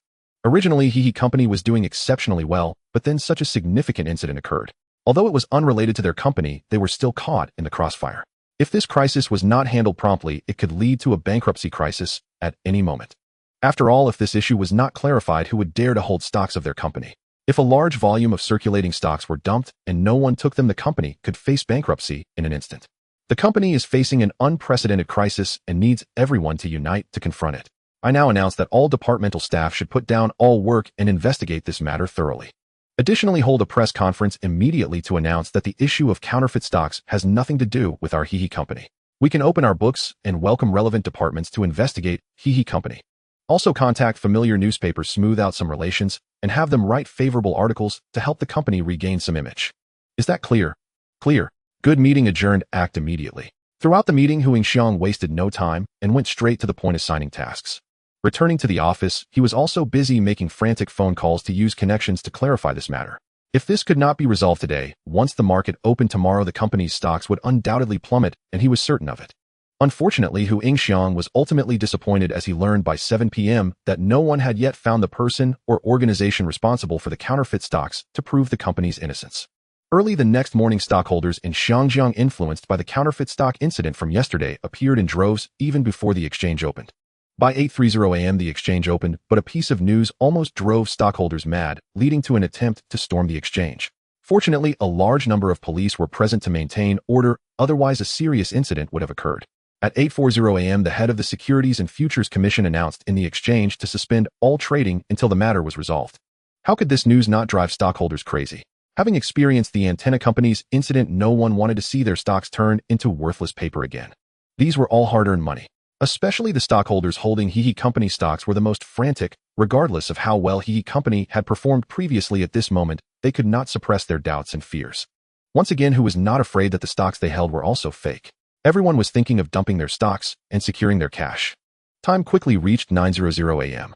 The Hang Seng Index screen displayed 1791 points appeared, allowing stockholders to breathe a sigh of relief, thankful that the counterfeit stock incident did not affect the overall Hang Seng Index decline, or they would have been even more worried. At 9:10 a.m. the situation started to turn sour as the Hang Seng Index suddenly dropped to 1788 points, down 3 points, causing some concern among stockholders. At 9:20 a.m. the Hang Seng Index was at 1784 points. At 9:30 a.m. it dropped to 1781 points. The Hang Seng Index continued to decline, causing stockholders to become increasingly anxious. Some hot-tempered stockholders began to cause a ruckus, shouting for the Hong Kong government to resume trading so they could sell their stocks. At 10:30 a.m. the Hang Seng Index was at 1772 points. Compared to the opening value of 1791 points in just 90 minutes without any trading impact, it had fallen 19 points, making stockholders increasingly uneasy, with more joining the uproar. By noon, the market closed and the Hang Seng Index had fallen to 1764 points, dropping 27 points in just the morning. This situation began to spark discussions among more and more stockholders, with various versions of the counterfeit stock issue spreading throughout the city. There were even detailed rumors that sounded believable, leading some hesitant stockholders, and even those who did not want to sell, to begin worrying, contemplating selling their stocks. Quickly reaching 1:30 p.m., the stock market opened as scheduled. The Hang Seng Index continued to decline, but the drop was not significant. At 1:40 p.m., the Hang Seng Index fell to 1759 points. At 2:30 p.m. it reached 1751 points. At 3:30 p.m. it was at 1,746 points. At 4 p.m., it closed at 1739 points, marking a drop of over 50 points without any trading impact, indicating a rising crisis. Meanwhile, in the VIP room upstairs, Yang Junjie and Li Guofeng watched the developments throughout the day. Li Guofeng felt a chill as he recalled the Hang Seng Index's performance today, causing him to feel a wave of dread. Previously, he had advised Yang Junjie not to sell Hang Seng Index futures so quickly and had been skeptical that the Xiangjiang stock market would decline. Now, although it was the counterfeit stock issue causing the impact, regardless of the reason, the stock market had indeed fallen. If Yang Junjie had listened to his advice and not settled the Hang Seng Index futures, he would have been in serious trouble. Yang, I apologize for my previous ignorance, Li Guofeng said, sincerely lowering his head to Yang Junjie. What are you apologizing for? Yang Junjie asked in confusion. I previously suggested whether you should wait a bit longer to sell Hang Seng Index futures. My lack of professionalism almost put you in a crisis, so I sincerely apologize now. Yang Junjie smiled at him. There's no need for that. I had already made up my mind not to hold on to them, so you don't need to apologize to me. Let's go. Let's grab a meal together. I have some things to discuss with you. Sure, Yang. They soon arrived at the Longfeng restaurant. Yang, the private room is ready. Oh, let me take you in. The restaurant manager greeted Yang Junjie respectfully upon his arrival. After all, Yang Junjie was now a well-known wealthy individual, so it was normal for the manager to be courteous to him. All right, thank you. They entered the private room. Brokerly, I had originally planned to wait some time before having you help me covertly acquire the stocks of those companies I'm interested in. Given the current situation, the Hang Seng Index will definitely face major trouble. If I'm not mistaken, it will certainly affect the stock prices of listed companies. Be prepared, when the time is right, follow my orders. This time my layout is significant, and you must be fully alert. Yang Junjie warned them seriously. Rest assured, Yang, we won't let you down. Li Guofeng immediately stood up, assuring him. All right. Wait a moment. After they sign the confidentiality agreement, I will show you the acquisition information. About 20 minutes later, Yang Junjie's secretary Zhou Xiaoding and Lucy arrived at the private room. Secretary Zhou, have them sign the confidentiality agreement, Yang Junjie instructed. Understood, Chairman. After everyone signed the confidentiality agreement, Yang Junjie took out the acquisition information and handed it to them. After a few minutes, Li Guofeng and the others, just like Manzini before, were left with shocked expressions upon seeing the intention to acquire the land group and Kowloon warehouse. After all, during this era, British capital was an unbreakable presence among all Chinese individuals, and describing it as high and mighty would not be an exaggeration. Now Yang Junjie actually dared to take action against British capital industries, which was enough to astonish this group of people. However, after the shock, they all revealed their excitement. Because they thought they could take action against British capital industries. If successful, they would become famous in the industry as the first brokers to take over British capital industries, which was a considerable honor. 2 days later, March 14th, the Hong Kong government finally announced the lifting of the free trading restrictions at the Hong Kong Stock Exchange. Many timid investors rushed into the exchange after the market opened, continuously selling off their stocks, afraid that delaying would turn them into worthless paper. Why did the Hong Kong government close the exchange for 2 days? Firstly, it was indeed to investigate the issue of fake stocks, and secondly, they feared that the news about fake stocks would lead to a massive sell-off, causing the Hong Kong stock market to crash. The closure of free trading was meant to allow investors to calm down, and the government believed that once they dealt with the issue of fake stocks, the market would stabilize. As long as this issue was resolved, they thought that holding a press conference to clarify would alleviate investors' concerns and prevent panic selling. Indeed, the government confirmed yesterday that there were no fake stocks in the market and held a press conference to announce this, but it seemed to have no effect, resulting in a frenzy of selling when the market reopened today. This situation is no longer simply about fake stocks. After experiencing the incident with the antenna company, investors in Hong Kong are no longer naive. They are not the same as those who blindly waited for miracles, hoping for a turnaround. After 2 days of various rumors about the market crashing and a stock disaster, coupled with the recent drop of over 100 points on the Hang Seng Index, investors are understandably worried. It is only natural for them to be anxious. Having gone through the incident with the antenna company, one may say once you've seen a ghost, who wouldn't fear the dark? Therefore, as the market opened today, a large number of investors hurriedly sold off their shares. In the VIP room above, what's the current situation? I see that those listed companies' stock prices are affected and have depreciated, right? Yang Junjie inquired. There has been a depreciation, but the extent is not significant. It's good that there is some depreciation. Given the current situation, these investors will definitely continue to sell off their stocks frantically, which is likely to exacerbate the situation, causing the Hang Seng Index to drop even faster. It truly is a matter of heaven and hell. Don't worry, Yang, I will keep an eye on it. As long as you think those industries will drop to the expected levels, we will act immediately to acquire shares. Yang Junjie nodded in response. Thank you for your hard work. Please continue to keep watch. Sure, Yang. Yang Junjie did not disturb them further and walked alone to the sofa to read the newspaper. He knew that if the historical trend had not changed, the stock market would not see significant gains in the coming days, with the daily decline of the Hang Seng Index only being in the tens of points. However, this continuous decline was not a good omen, as it indicated the impact of the broader environment. On March 14th, the closing index reported 1604 points, with a total trading amount of 403 million, down about 30 compared to the single-day trading amount of 619 million on the 12th. The next day, March 15th, Yang Junjie, who also arrived early at the exchange, saw several wealthy investors ahead as he walked through the VIP passage. Seeing this, Yang Junjie smiled and followed them inside. It was quite normal for them to be here, as over 90 of the companies with Chinese capital would be listed in the Far East. How could they not come to such a significant event? Fourth brother, how long do you think this downward trend of the Hang Seng Index will last? What's your take on this incident? To me, it feels like Hong Kong will undergo a reshuffle. As Yang Junjie passed by a VIP room, he overheard a conversation inside, because the door was not closed.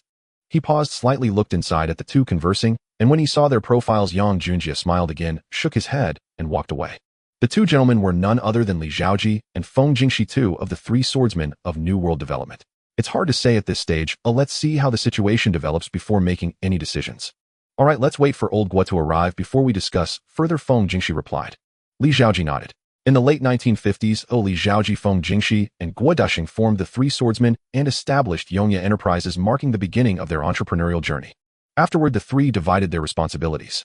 The oldest, Guo Dusheng, was astute and often devised plans guiding the company's development direction and formulating growth strategies. The youngest, Li Zhaoji, was quick-witted, handling much of the business, following up with clients and expanding operations.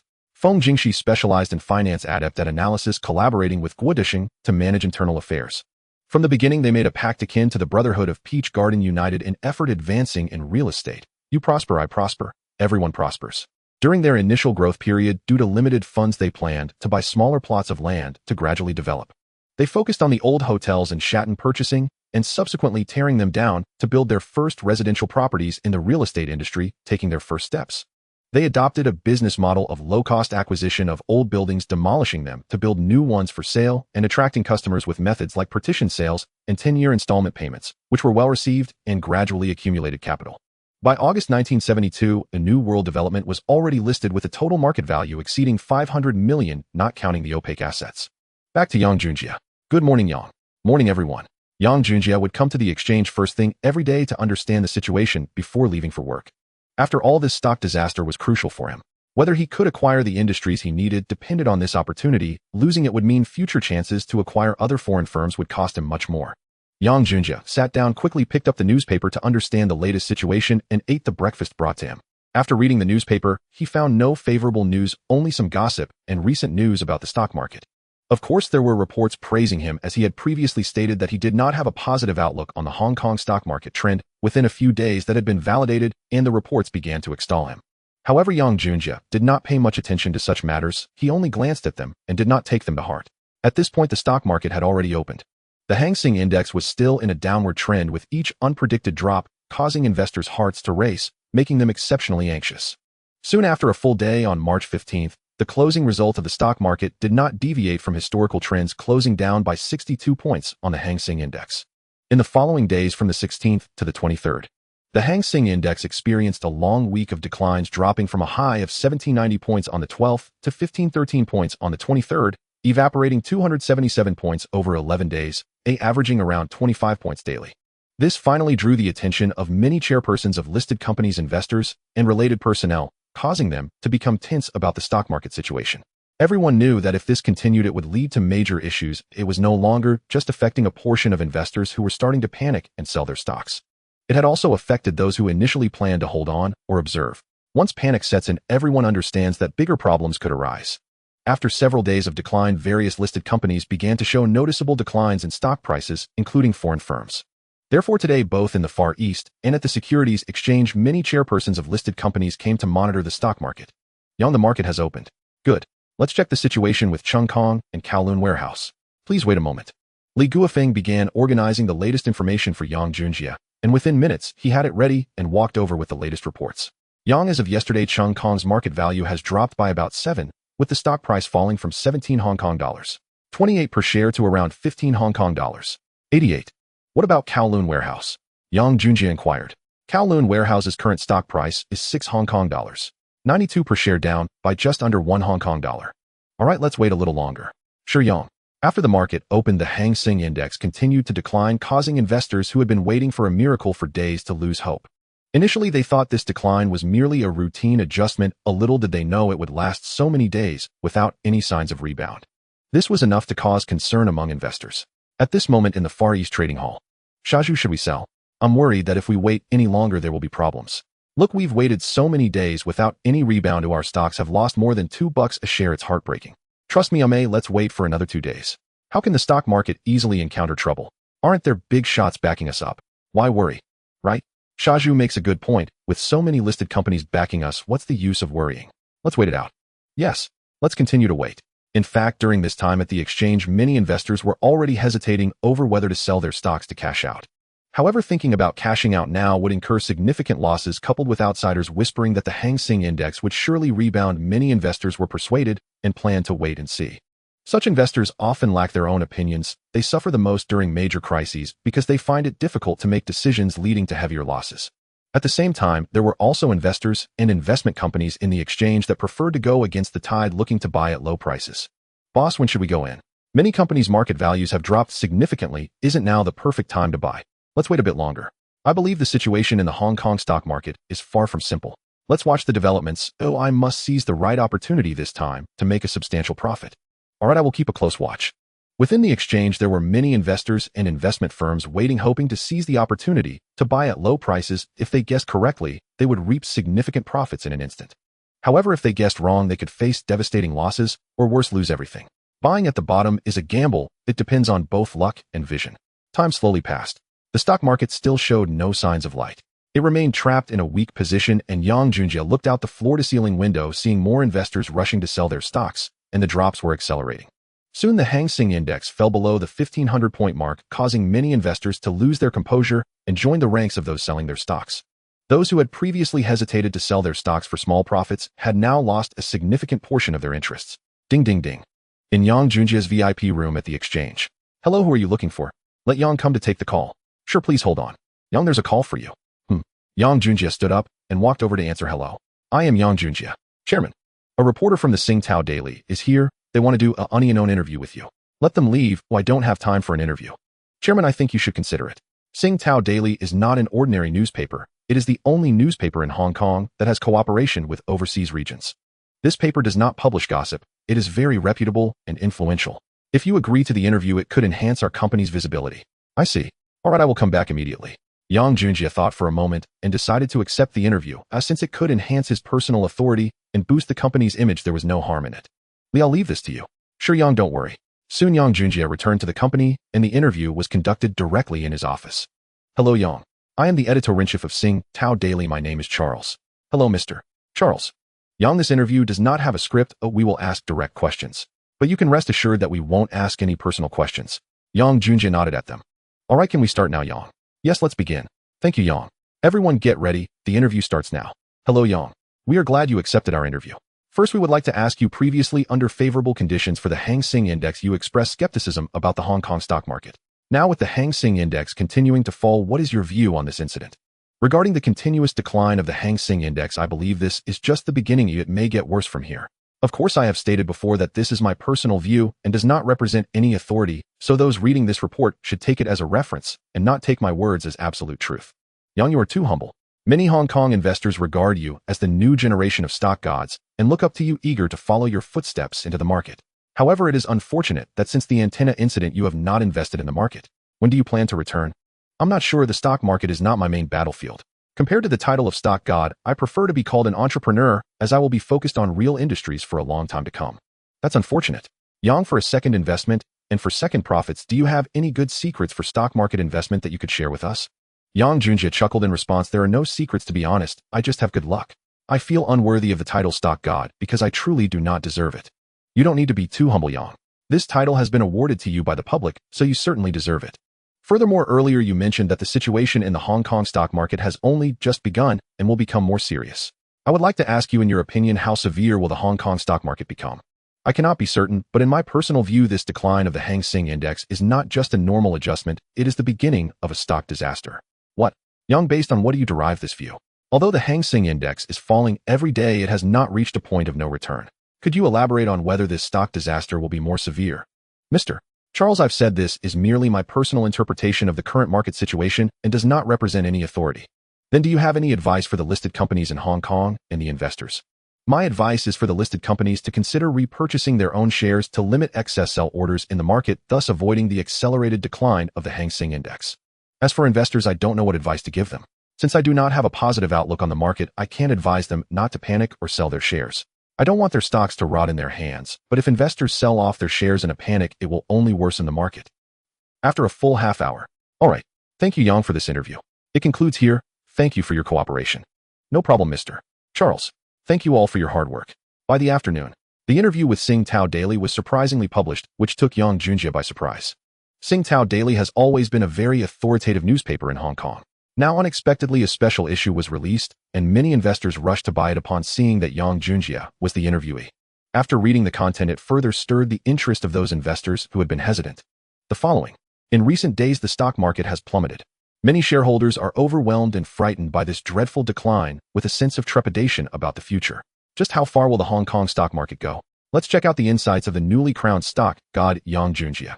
The following is the content of Yang Junjia's interview, an article over 5,000 words long, not only describing the changes in the stock market over the past 10 days, but also making predictions about its future. Many people saw Yang Junjia stating that this decline of the Hang Seng Index was not a mere adjustment, but the beginning of a stock disaster, and that it would worsen further, which caused many investors to become restless. Yang Junjia was able to predict a crisis in the market under favorable conditions in Hong Kong. At that time, many people indeed did not believe him. But now in this situation, who would dare to disregard his words? Indeed, the great crash in early March was merely the prologue of this massive disaster. The real overwhelmed and frightened events lay ahead. Those who refused to cut losses and exit at this time, and even held on to buy at the bottom, would suffer massive losses as a result. The Hong Kong stock market, after experiencing a crisis starting on March 12th, has faced over 10 days of turmoil. The market is in chaos with daily trading volumes continuously declining and the Hang Seng Index showing a consistent drop each day. Initially, although the Hang Seng Index maintained its downward trend over the past few days, the impact on Hong Kong's economy and listed companies was not significant, remaining bearable and not leading to any disasters. However, just a few days later on March 26th, heavy rain poured down across Hong Kong starting early in the morning and showing no signs of stopping. Despite this, many investors braved the heavy rain to come to the exchange. Among them was Yang Junjie, who arrived early today because he knew that the real stock market crash in Hong Kong was about to unfold. At 8:50 a.m. "Good morning, Yang Shang," someone greeted. "Good morning, everyone. Have you all had breakfast?" "Yes, we have. Let's get ready for work." "Yang Shang, please have a seat for a moment." "All right, go ahead." Soon it was 9 o'clock. Li Guofeng and others had become accustomed to recording the opening index of the Hang Seng Index before proceeding with other tasks. But when he opened the Hang Seng Index interface, a shocking scene unfolded before him. The index started fluctuating from an opening point of 1417.98, moving to 1413, 1411, 1409. Every few seconds it dropped, which naturally startled Li Guofeng. "Manager Li, look at the market. Yes, the Hang Seng Index is falling too rapidly." Li Guofeng nodded to them. "Stay alert, I will report to Yang Shang." Without waiting for Li Guofeng's report, Yang Junjie had already noticed the large screen in the trading hall. "Yang Shang." Before Li Guofeng could finish, Yang Junjie raised his hand to stop him, saying, "You keep an eye on the stock market changes. Once it reaches the threshold I gave you, start acquiring those companies' stocks." "Understood, Yang Shang." As soon as Li Guofeng left, his bodyguard Monkey walked in with a broad smile. "Boss, good news. Our people captured some unfavorable events involving the general manager of Cheung Kong Air Kowloon last night. This should be what you wanted." Monkey presented a stack of photos to Yang Junjie. After looking at them, Yang Junjie smiled. "Does this woman know her information and address? What is her identity?" "Yes, boss. This woman is a hostess from the country of Bungshi. She just arrived in Hong Kong yesterday, and last night was her first time on stage when this incident occurred. From Bungshi, that makes things easier. Immediately contact Sango and have him find this woman. Take her to the hospital for examination to confirm if there is any evidence of her being violated by Air Kowloon. If she is willing to cooperate and testify against him, we can offer her money and help her leave Hong Kong. If not, we will have to use force." "Understood, boss." During this time, Yang Junjie had been sending people to investigate the negative news surrounding the general manager of He Group Neo Bijian and Air Kowloon of Cheung Kong, planning to take advantage of this opportunity to expose some of their negative news and use it to lower Cheung Kong's stock price. Unfortunately, after such a long investigation, there were no results. Today they finally received this good news. As long as they can confirm the evidence in the woman's body, and if she is willing to accuse Air Kowloon, this could put Cheung Kong in a difficult position. With the impact of the stock market crash, Yang Junjie thought that perhaps the outcome for Cheung Kong could be different from what it was in the original timeline. At 10 o'clock sharp, in just 1 hour since the market opened, the Hang Seng Index had already dropped by 42 points, which was frightening and immediately caused panic among investors in the exchange. News spread quickly, and more investors arrived at the trading hall. Despite the relentless rain outside, the sudden drastic changes in the market compelled investors to rush in. Yang Shang. The Hang Seng Index has fallen significantly, beginning to impact the stocks of major listed companies. Cheung Kong has dropped about $2 this morning, and Kowloon Warehouse has fallen by $0.7, with the largest drop being at Hysan Development, which fell over $4 this morning. Li Guofeng came over once again to report the data to Yang Junjie. Keep monitoring it. Ring, ring, ring. The phone in the VIP room rang, and Yang Junjie reached out to answer. "Hello, who is this?" "Chairman, this is Ganqing Lin. The Research Institute is asking you to come over. They said the prototype of the new electronic product has been completed. Please come over to test it. If there are no issues, they will finalize it to ensure it can be mass-produced within half a month." "That's great. Finally, we have a successful product. Let's go, Gonzong. We'll go over together. Please meet at the base after you leave the company." "Understood, Chairman. I'm on my way now." After hanging up, Yang Junjie felt very happy as the Research Institute finally brought good news. During this time, he had invested at least hundreds of millions into the Research Institute while developing multiple projects. He understood that developing a mobile phone was not going to be simple. Although Frysun was involved in chip technology, it was not easy to complete. Thus, he had Chen Xiaoqiang and others work on other products. In addition to the pager, he also assigned the development of a portable music player to them, hoping they could quickly create a hit product before the company could start normal sales operations. As for the mobile phone, he knew there was no need to rush. If they could break through the other technologies and successfully establish the project within 2 months, he would send someone to register patents worldwide. With the patents in hand, he wouldn't need to worry about how long it would take for the mobile phone to be truly developed and put on the market. During this time, if he could acquire a telephone company amidst the stock market crisis, he would invest in building communication base stations in Hong Kong, establishing signal towers, allowing Hong Kong to truly step into the wireless era, and once the mobile phone was developed, there would be wireless networks available. Motorola announced the emergence of the mobile phone in mid-1973 when it was only at the project stage. At that time, they had just registered patents. Any technology requires a finished product for patent registration. Only after successfully developing mature technology and having it tested and verified by professional departments can patents be registered. Thus, even at this time, although Motorola was developing mobile phones, Yang Junjie could be sure that there was no news of any patents related to mobile phone technology registered with the U.S. Patent Office. He had already instructed Lucy to investigate this, so he needed to speed up the development process and register all mobile phone patents, allowing him to focus on further careful development. This was Yang Junjie's latest plan. He knew that the mobile phone would not be able to hit the market quickly. Therefore, he needed the Research Institute to develop a new product to ensure the group had products to operate and generate some funds to ensure the healthy operation of the group. As for the electronic sector, aside from large-screen televisions, Yang Junjie had no plans to develop other products. Yang Junjie understood that this year would see a significant downturn in both foreign markets and the markets in Hong Kong and Southeast Asia, so he wouldn't invest more in product development for electronics. Soon he arrived at the testing base. "Chairman, you are here," someone greeted him. "Yes, Gonzone, why aren't you inside waiting for me? It's so cold outside." "It's fine, I just arrived as well." "Please, Chairman." Gan Qinglin gestured for him to enter. "All right, let's go together." "Why all these formalities?" Yang Junjie said with a smile. Once inside the laboratory, Chen Xiaoqiang immediately led Yang Junjie to the new product. "Chairman, look. This is the portable cassette player I just developed. Please test it and see if it meets the standards." Yang Junjie picked up the product. Although these products of this era lacked aesthetic appeal, their compact and intricate design made them portable. He knew that once this portable music player was launched, it would surely attract countless fans. Sony's portable music player was launched without any need for development, simply replicating the technology of tape recorders and radios. Then, after changing the audio mode and going through some simple processing, it became a timeless, trendy product, allowing Sony to reap enormous profits. "Very good, put in a tape, and let me hear the sound quality." Yang Junjie smiled. After Chen Xiaoqiang inserted a tape and pressed a button, a melodious song filled the air. The sound was clear without any noise or interruptions. Yang Junjie nodded repeatedly, clearly very satisfied.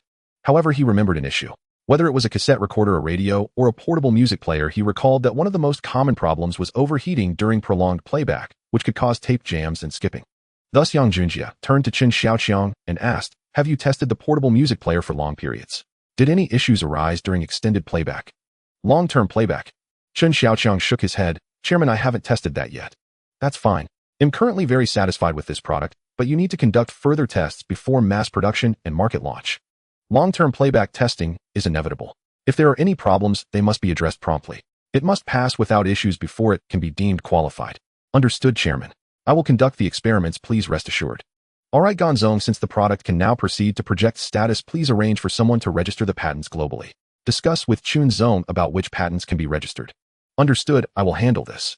Yang Junjie continued to look at Chen Xiaoqiang. "So how is the mobile phone project coming along?" "It's been nearly a month now." "Chairman, please rest assured. The research progress is good so far.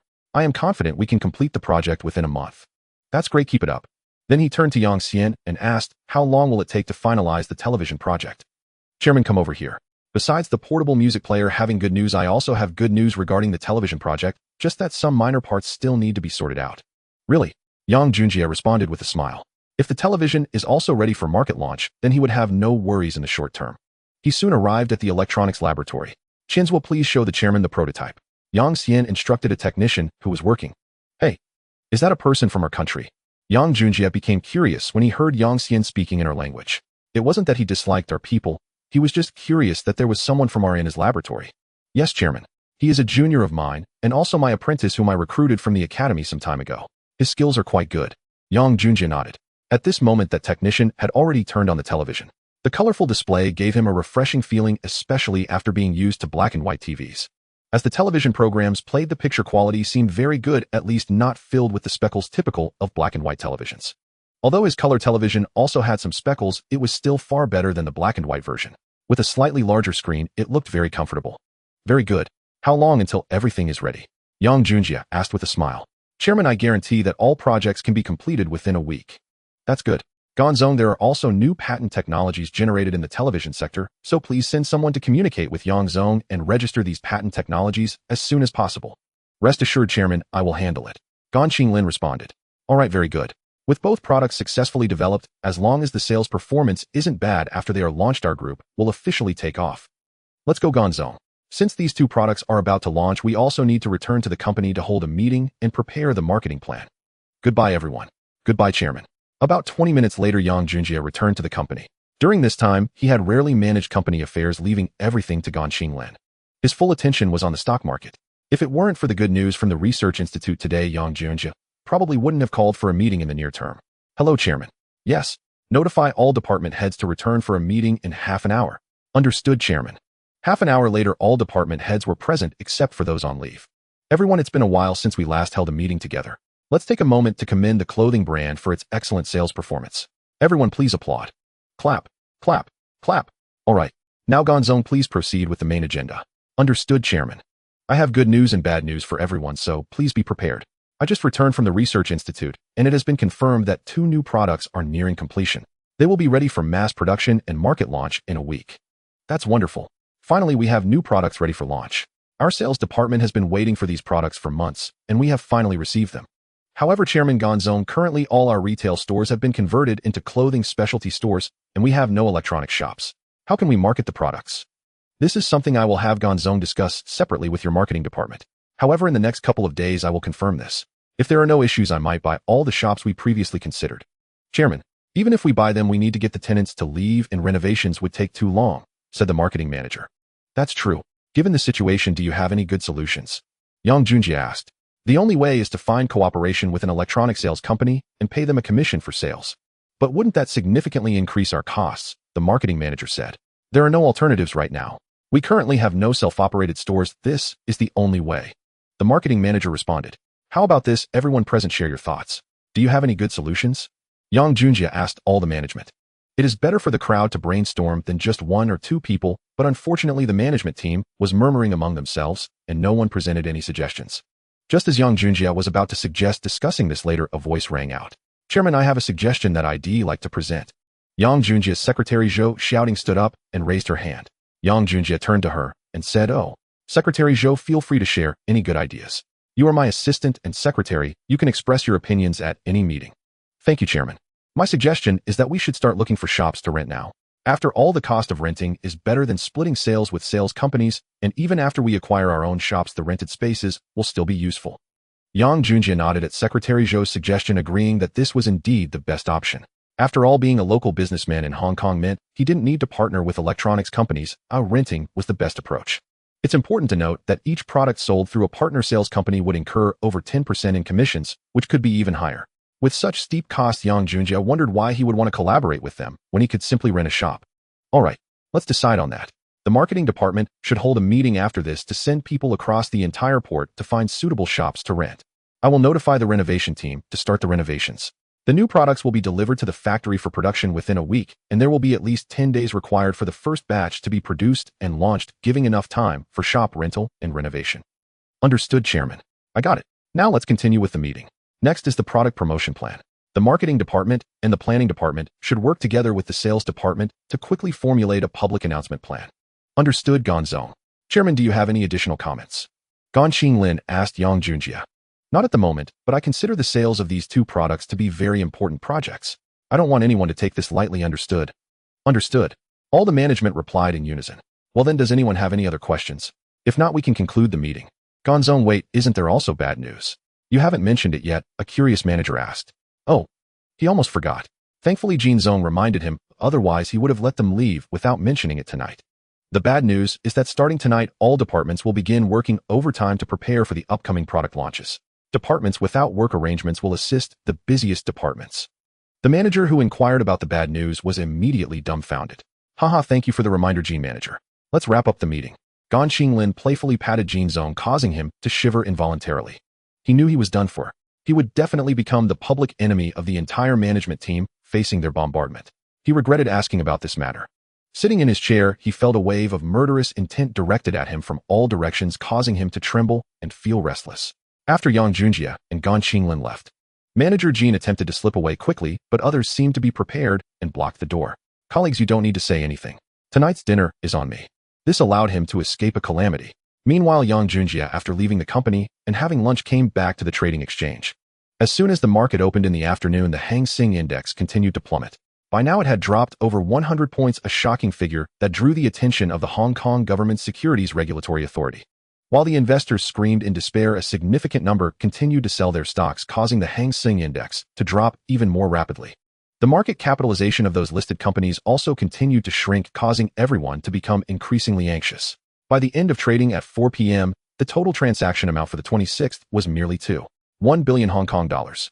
However, the Hang Seng Index plummeted severely from 1417, 98 points at the opening, to 1229, 28 points at closing.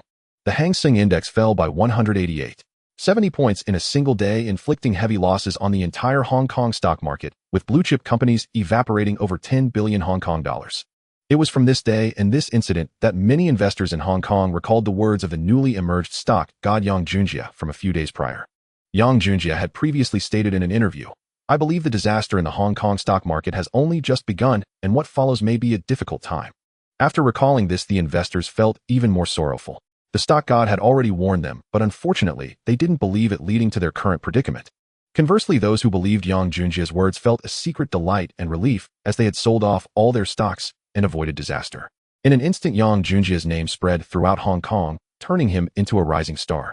The next morning, just as one wave subsides, another rises. In the midst of recent stock market disaster news flooding the media, the Oriental Daily exclusively reported a story that overshadowed the stock market turmoil. The Oriental Daily headline: Mr. Kowloon, general manager of land and housing, repeatedly assaulted escort girls. On the night before, Mr.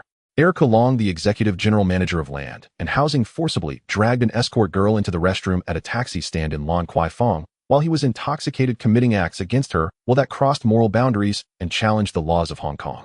From the pictures, it can be seen that the escort girl was very unwilling, even trying to escape, but to no avail, and ultimately suffered the assault. It is well known that while escorting is a profession not often acknowledged in society, it does not mean that all individuals in this line of work willingly subject themselves to humiliation. Some may be forced by circumstances to become escort girls, but they are merely providing companionship, not inviting disrespect. However, the wealthy and powerful general manager of land and housing acts recklessly, abusing his status and disregarding the laws of Hong Kong, inflicting harm on others while remaining unpunished. The following is a first-hand account of the incident last night from Ms. Park Hai-jin, who was assaulted by Mr. Kowloon of land and housing. Additionally, below are the evidences of women whom Mr. Kowloon has forcibly assaulted over the years in Hong Kong. Numerous evidences were presented alongside the report, detailing the times, locations, and exact hours of the incidents. With the authenticity of the photos, this report, once released, quickly surpassed the sales of the Financial Daily and the Singtao Daily. In the government conference room, unsurprisingly, after the report was published, Mac Lee-host learned of the situation and immediately contacted all senior management for a meeting. "Damn it, another incident. How could this happen again?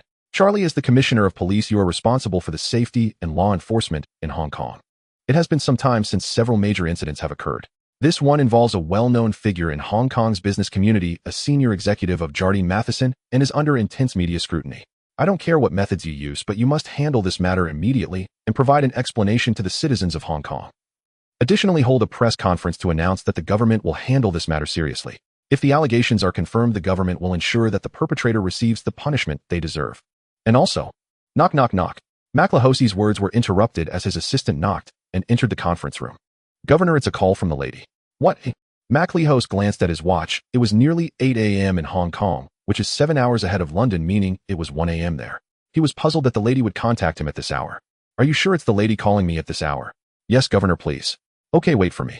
After confirming, Mac Lee-host hurriedly ran out, feeling extremely anxious as the latest call surely indicated a serious matter. "Hello, esteemed lady, why are you contacting me so late?" "Governor, I am aware of the incident involving the general manager of land and housing, and I feel deeply disappointed and embarrassed. You have tarnished the reputation of the empire. I now order you to investigate this matter promptly. Regardless of who from Jardine Matheson speaks up, if Kowloon did these things, follow through with all necessary actions." "Yes, rest assured, lady, I will handle it," Mac Lee-host responded respectfully. Also, the crisis in the Hong Kong stock market must be resolved quickly to prevent the economy from reverting to the state of the 1960s.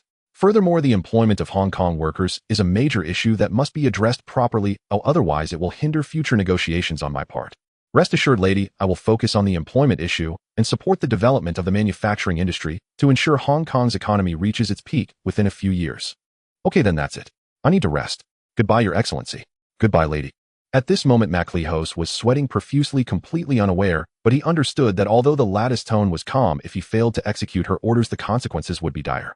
Damn air Kowloon, damn land and housing, always causing me trouble. MacLehos angrily returned to the conference room. Charlie personally contact Jardine Matheson's Henry and inform him that the lady has spoken. This matter must be handled seriously as it concerns the dignity of the empire. If the report is true, everything will be dealt with according to Hong Kong law. Yes, Governor. Additionally, I hope the current issues in the Hong Kong stock market are resolved quickly. To stimulate the market and accelerate economic development, I announce that 1 week from now the government will auction multiple industrial land plots at low prices with government subsidies provided. As for the details of the subsidies, the Financial Secretary and the Land Regulatory Department, as well as the Market Construction Department, please provide me with a detailed plan as soon as possible. Yes, Governor. The meeting is adjourned. Meanwhile, in the office of the General Manager of Land and Housing, go take the legal department with you to the Oriental Daily and personally deliver a letter of intent. I want them to go bankrupt. Boss, the public opinion is currently very unfavorable for us. Sending a letter of intent at this time will only prompt them to continue publishing accusations against us, placing us in a more passive position. Fuck you. What do you suggest I do? Should I just let this guy go? No. Boss, I will contact the relevant hospitals and the testing department to ensure they issue a false report proving that their evidence is fake, and then retaliate afterward. Very good. Okay, let's do it your way. I will cultivate relationships with the government departments. You handle this quickly. I want the Oriental Daily to disappear from Hong Kong. Yes, boss. Ring, ring, ring. At that moment, the phone in Air Kowloon's office rang. Hello, this is Air Kowloon. Damn it, have you done so many foolish things? How could you let people discover it? Do you think it's still the old Hong Kong? Boss, don't worry. I have people handling it now, and I guarantee it will be resolved quickly. I will ensure that that newspaper disappears from Hong Kong. Upon hearing this, Henry Kessack from Jardine Matheson fell silent. After a long pause, he sighed. Air Kowloon, it's too late. This matter has already come to the attention of the lady at headquarters. She personally called Governor MacLehos in the middle of the night to demand serious action against you. What? Air Kowloon, I am sorry, but I have already appointed Paul Fowler to take over your position. Please hand over your responsibilities to him. Once you are in, I will use my connections to get you back to England. Boss, are you going to abandon me? Upon hearing Henry Kessack's words, Air Kowloon trembled with fear. Air Kowloon, calm down. There is nothing I can do to save you in this situation. You know the lady despises this kind of matter the most, and she will definitely not let it go, so just endure for a while. No, boss. If I go in, then my life will be over. Boss, you need to think. Bang. Before Air Kowloon could finish speaking, a group of officers pushed open his office door and entered. Commissioner Charlie. General Manager Air Kowloon, I am sorry, but you must come with me to face an investigation. Here is the arrest warrant, please. Charlie, you actually came in person. Air Kowloon, you know very well that at this moment it is not necessary for you to speak, but everything you say will serve as evidence in court later, which will be more detrimental to you. Charlie seemed to anticipate what Air Kowloon wanted to say and quickly interrupted him, casting a threatening glare. It was evident that there were unspeakable dealings between the two. All right. I will go back with you. Air Kowloon appeared to have compromised, realizing he had been completely abandoned. No matter how he pleaded, it would be futile. Thus he fell silent. Meanwhile, the instigator Yang Junjie was comfortably seated in the VIP room, enjoying himself. Mr. Yang, have you seen today's newspaper? I believe this incident will certainly cause land and housing stock price to plummet, and even Jardine Matheson stock will be affected. I've seen it. Yang Junjie nodded to Li Guofeng with a smile. I hope this will lead to a drop in land and housing stock price. By the way, how much equity of land and housing is currently available in the market? Have you calculated it? About 24 million shares, accounting for roughly 12 of land and housing's equity. Very good. With the market in turmoil, I believe no one will trade these stocks for now. Keep an eye on it, and if there are any changes, let me know. Understood, Mr. Yang. However, after today's report, I believe there will be a large number of shareholders throwing away their land and housing stocks. Yang Junjie nodded again. Let's hope so. You all go ahead and busy yourselves. It's starting soon. All right, Mr. Yang. By 9 a.m., the stock market officially opened, and soon a large number of brokers began quoting prices for various listed companies. HSBC stock 0005 quoted at 66.23 Hong Kong dollars. Jardine Matheson XXX quoted at 54.19 Hong Kong dollars. Swire Group XXX quoted at 44.88 Hong Kong dollars. Wheelock Group XXX quoted at 38.73 Hong Kong dollars. Hutchison Whampoa XXX quoted at 32.67 Hong Kong dollars. Various major corporations listed on the Hong Kong blue chip stocks began quoting prices. HSBC remained the leading group in Hong Kong, while Jardine Matheson closely followed. These two British firms were actually in a constant struggle for the top position behind the scenes. Soon the quote for land and housing was released. Land and Housing XXX quoted at 12.32 Hong Kong dollars. Shortly after, the quote for Wharf Holdings was also released, priced at 16 Hong Kong dollars with an original issue of 100 million shares, giving it a total market value of 16 billion Hong Kong dollars. Mr. Yang, land and housing's quote is 12.32 Hong Kong dollars, down 3.56 Hong Kong dollars from yesterday's price of 15.88 Hong Kong dollars, it giving it a total market value of 12.32 billion Hong Kong dollars and a total decline of nearly 20 today. Very good. What about Wharf Holdings? Wharf Holdings is quoted at 6.16 Hong Kong dollars today, down 0.74 Hong Kong dollars from yesterday, a drop of over 10. Yang Junjie nodded upon hearing this. It was clear that the negative report had a significant effect, causing land and housing's market value to drop nearly 20 in just one day and Wharf Holdings to drop over 10, which was quite satisfactory. Mr. Yang, look over there. At this moment, Li Guofeng pointed to the trading hall's quoting board. Land and Housing XXX has 600 shares listed at 12.50 Hong Kong dollars. Land and Housing XXX has 3200 shares listed at 12.50 Hong Kong dollars. Land and Housing XXX has 1300 shares listed at 12.60 Hong Kong dollars. Land and Housing XXX has 4600 shares listed at 12.40 Hong Kong dollars. Mr. Yang, you were right.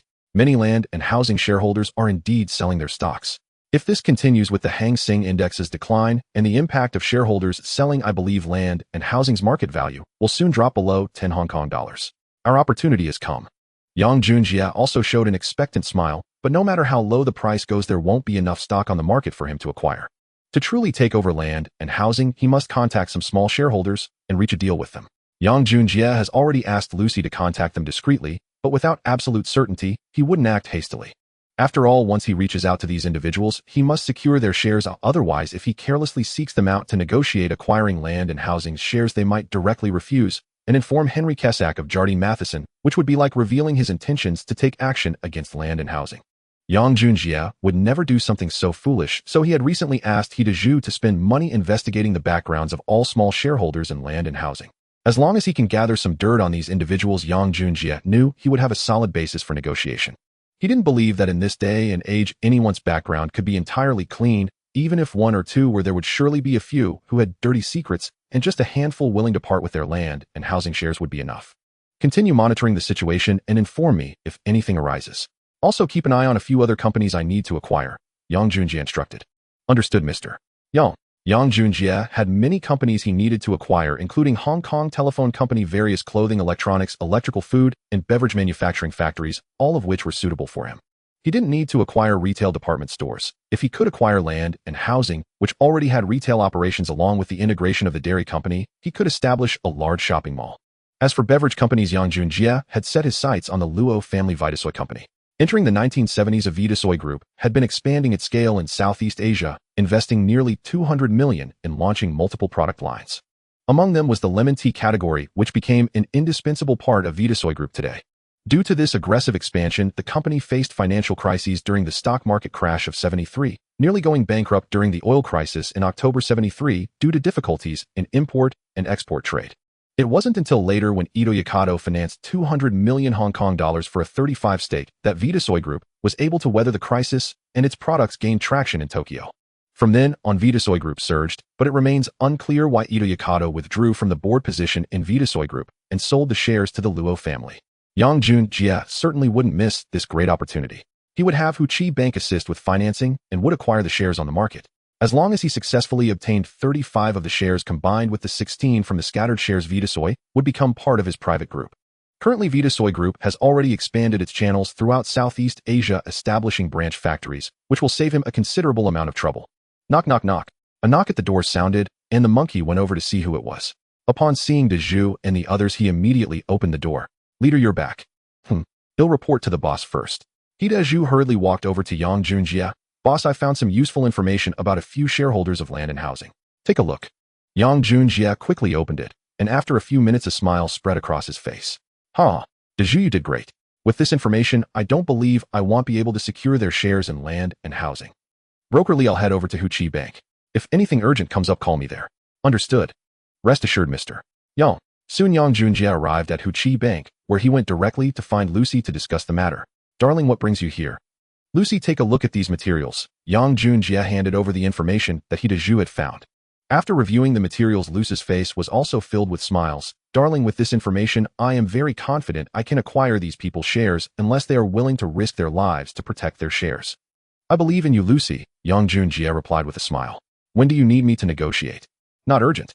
Land and housing is currently in crisis, and the stock price will definitely continue to drop. Let's first observe the situation. By the way, have you found out about Jardine Matheson's financial situation yet? Yang Junjie inquired. I'm sorry, boss. The people we've been working with may not have the capability. Currently, we cannot ascertain Jardine Matheson's true financial situation. Yang Junjie nodded, realizing this outcome was likely. As the leading British asset conglomerate, Jardine Matheson's strength could rival HSBC, it wouldn't be so easy to investigate. If it were that easy to investigate, various companies in Hong Kong would effortlessly uncover Jardine Matheson's true situation. Yang Junjie wanted to investigate Jardine's financial situation to determine whether their assets were as high as reported in his previous life, but consistently short on cash. In both the matters of land and housing and the dairy company, Jardine had not provided any cash. Even in the case of Kowloon warehouse being acquired by the shipping tycoon, Jardine Matheson still resorted to the old tricks, using share swaps to retain Kowloon warehouse, never actively using cash for acquisition. Thus, Yang Junjie wanted to clarify their details. If Jardine truly faced cash shortages, the chances of acquiring land and housing would significantly increase. After discussing the plan with Lucy, Yang Junjie returned to the stock exchange. When the price is right, he would strike from both sides to acquire land and housing in Kowloon warehouse. He aimed to become the first Chinese to dominate the British assets. 2 more days had slipped by.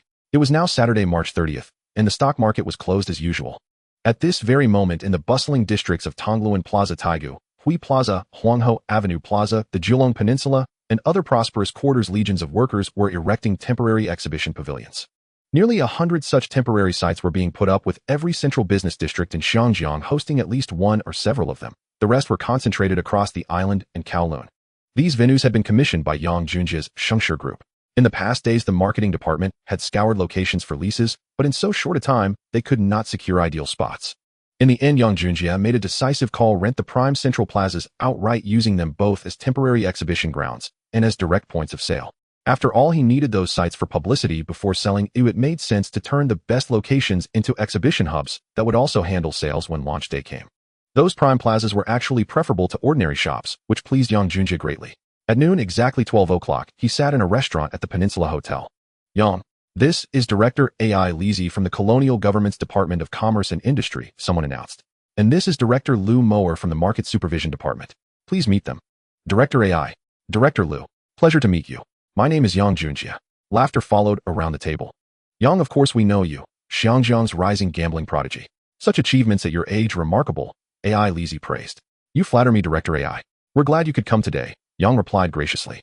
Naturally, given the invitation from Mr. Manzini and you, Yang, we simply had to be here. Mr. Manzini and I are good friends, Director Lu added. Yang Junjie glanced at Manzini and exchanged a meaningful look with him, then nodded slightly in acknowledgement. A.I. Lu, since we are friends, I'll be frank, I've already rented expansive plazas in the busiest parts of the city to set up product sales venues. But I know this will upset some people and invite trouble, and I don't want any government department coming to make things difficult for me. That's why I asked you both to meet me. To thank you both for your effort, I prepared an appreciation payment as a token of goodwill, hoping we can remain long-term friends. Yang Junjie slid 2 envelopes across the table. Inside was a check for 100,000. As long as he cultivated good relations with the authorities, he had people to manage any unsavory elements. Once those problems were settled, his appliances and electronics would not be harassed during the exhibitions or later when they went on sale. Yang had no choice but to take this step. He had learned to be clever. In this era, staging outdoor events demanded one keep pace with the times. He was not afraid of them personally, but as the saying went, it is easier to deal with great evils than with petty nuisances. Better to avoid needless trouble. His primary aim was to make money. Spending a modest sum to secure a peaceful month in which to earn handsome profits was far preferable to squabbling with those people. Once he had smooth relations with the departments and the police, he could carry out events and sales unhindered. As for the societies and gangs, he would leave those matters to Zhang Baozai and his men. Lu Mower and A.I. Lizzie opened the envelopes, and when they saw the amount on the check, the 2 men smiled in unison. Yang, consider this friend a ticket from us. Rest assured, personnel from our 2 departments will not cause trouble. But since we are now friends, I advise you to smooth relations with the head of the local police station as well. The head of the local police station? Yes. If some gangs try to stir trouble, they can help you resolve it. Yang Junjie nodded. Okay, thank you. Now let us eat. This toast is for you both. Huh. Yang, delighted to meet you. If you need anything, come to us. Likewise, we will be friends going forward, rest assured. These two men occupied genuinely high offices in the colonial administration, not merely Chinese detectives or minor officials. They were British-aligned figures wielding considerable authority. It was a pity the Lao Lian department was only just taking shape, still a framework with little public fanfare. But Yang Junjie knew that when the moment came next year, my Li Hao would deploy this trump card to tighten law and order across Xinjiang. At that time, illicit gang profits, dirty money in banks and securities, commercial crime, and corruption among government personnel would all be swept up. Because such a department existed, Yang would no longer brazenly hand out money to curry favor with its people. He did not wish for the Lao Lian investigators to come after him. An hour later, Yang Junjie parted company with them and arrived at Jinzhongdo Plaza. Zhang Baozai was already on site. When he saw Yang approach, he hurried over. "Boss, how come you have time to come here?" "Just passing by, so I came to take a look." "How is it? Have any society members caused trouble?" Yang asked. He had brought Zhang Baozai in precisely because he needed to assemble nearly 100 exhibition sites across the territory in a short span. There was only a week to do it. Even if Zhao Yuzhi's father Zhao Shichong and his people handled part of it, who knew how long it would take? Zhang Baozai had many men, so he simply ordered all his subordinates to help pay them daily, and the result would be the same. Erecting these temporary exhibitions was straightforward. One experienced supervisor on site could oversee it, and a sufficient workforce would put them up easily. "Boss, don't worry. I've already smoothed relations with the nearby societies. They won't come to cause trouble. But whether the police or market enforcement and the commerce inspectors will come, I cannot guarantee," Zhang Baozai replied. Yang Junjie asked curiously, "You say you smoothed relations with the societies. How did you manage that?" "What else could I do? In this world, you settle matters by calling in local fixers to speak sense. I'm not someone to be bullied. If they insisted on being unreasonable, they could simply lose their business. Besides, your enterprises don't compete with theirs, they'll consent."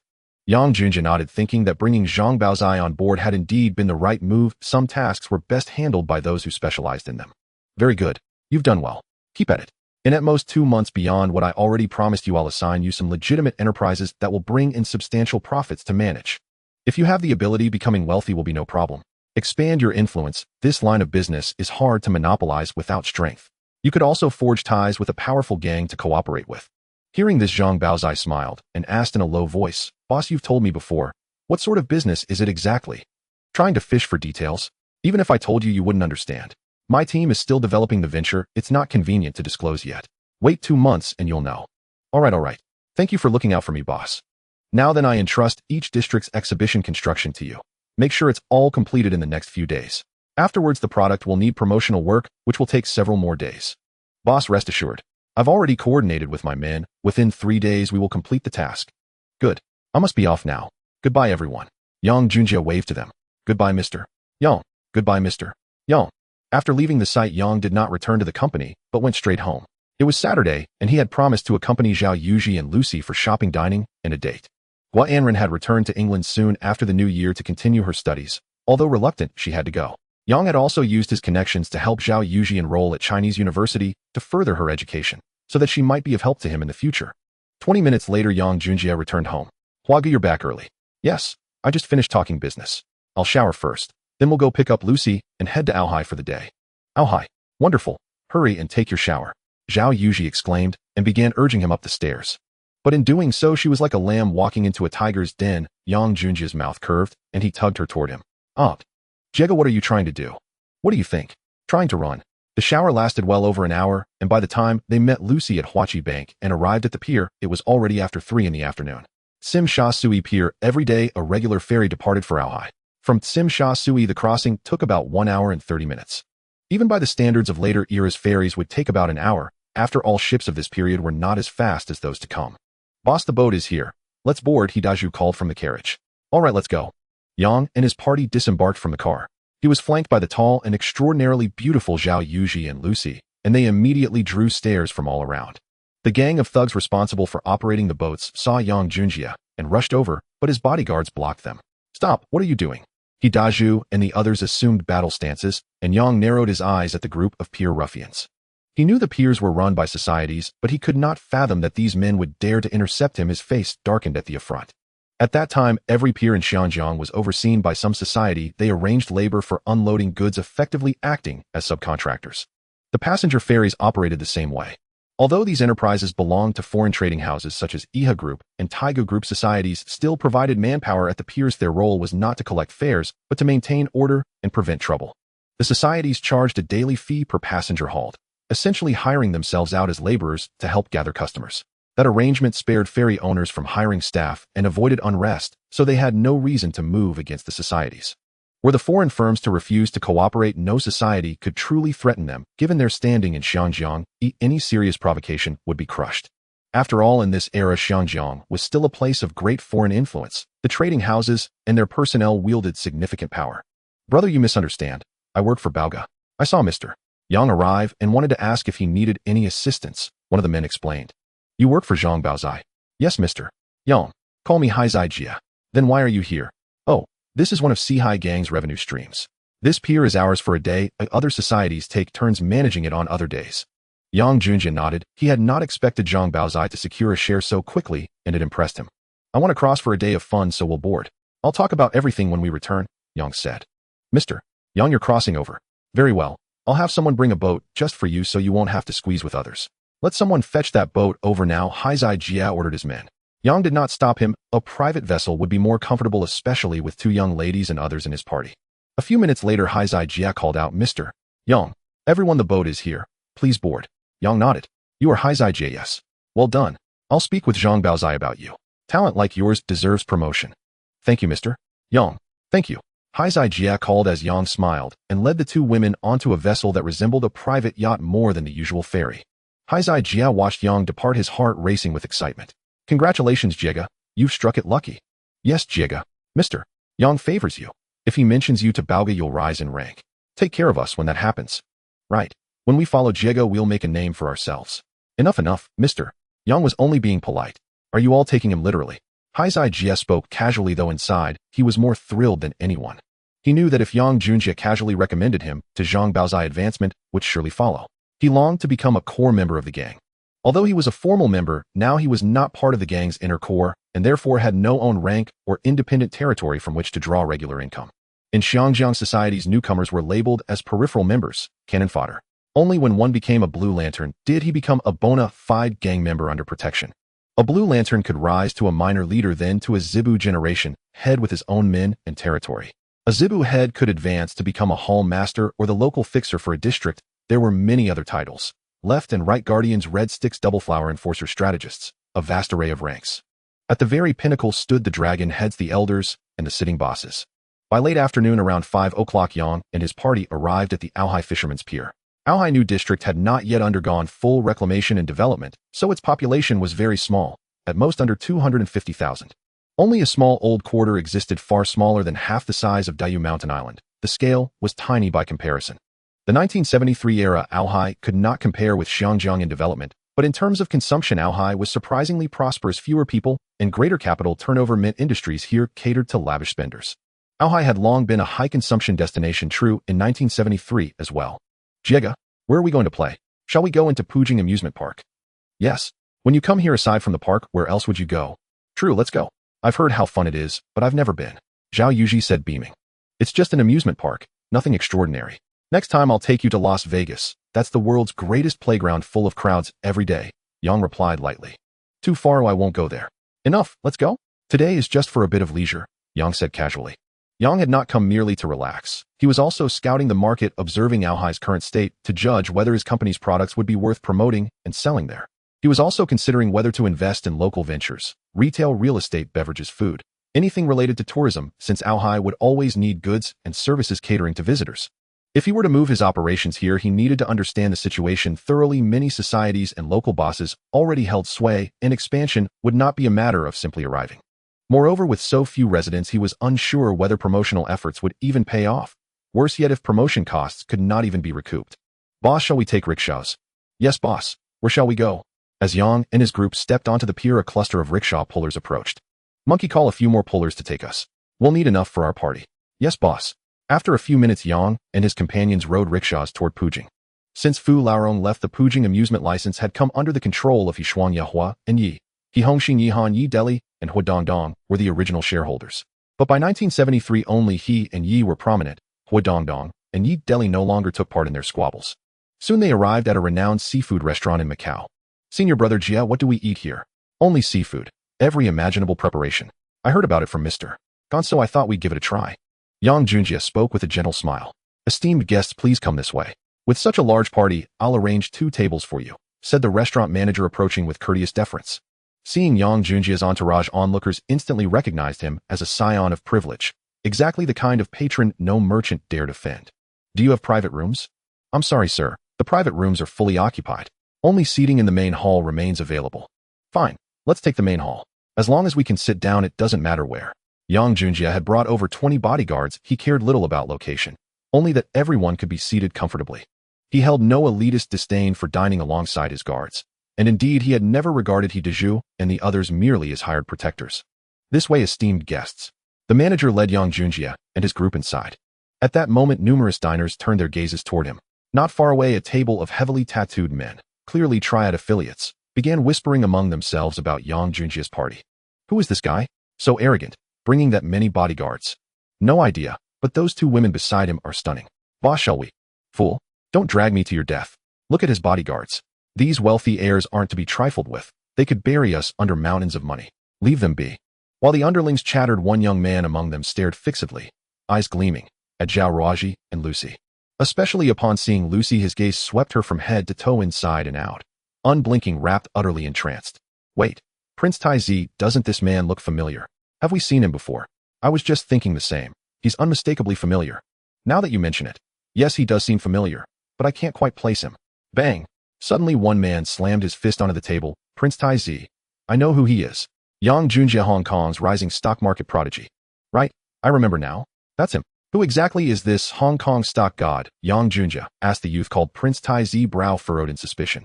This young man was no ordinary thug. His father led the Shuifeng Triad, the second most powerful syndicate in Macau, eclipsed only by the 14K. With vast influence and countless members, he had grown up unchallenged. Every woman he desired inevitably became his. Having just fixated on Yang Junjia's companions, he now stiffened upon hearing the title Hong Kong stock god, a name implying formidable backing enough to make even him pause. He's just lucky. A refugee from Kowloon walled city who struck gold twice in the stock market, pocketing $600 million. What did you say? 600 million. Prince Taizi recoiled in shock. It's true, his exploits fill the front pages daily.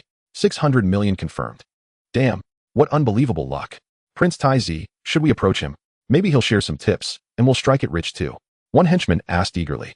The prince fell silent, lost in thought, his eyes still lingering predatory on Lucy.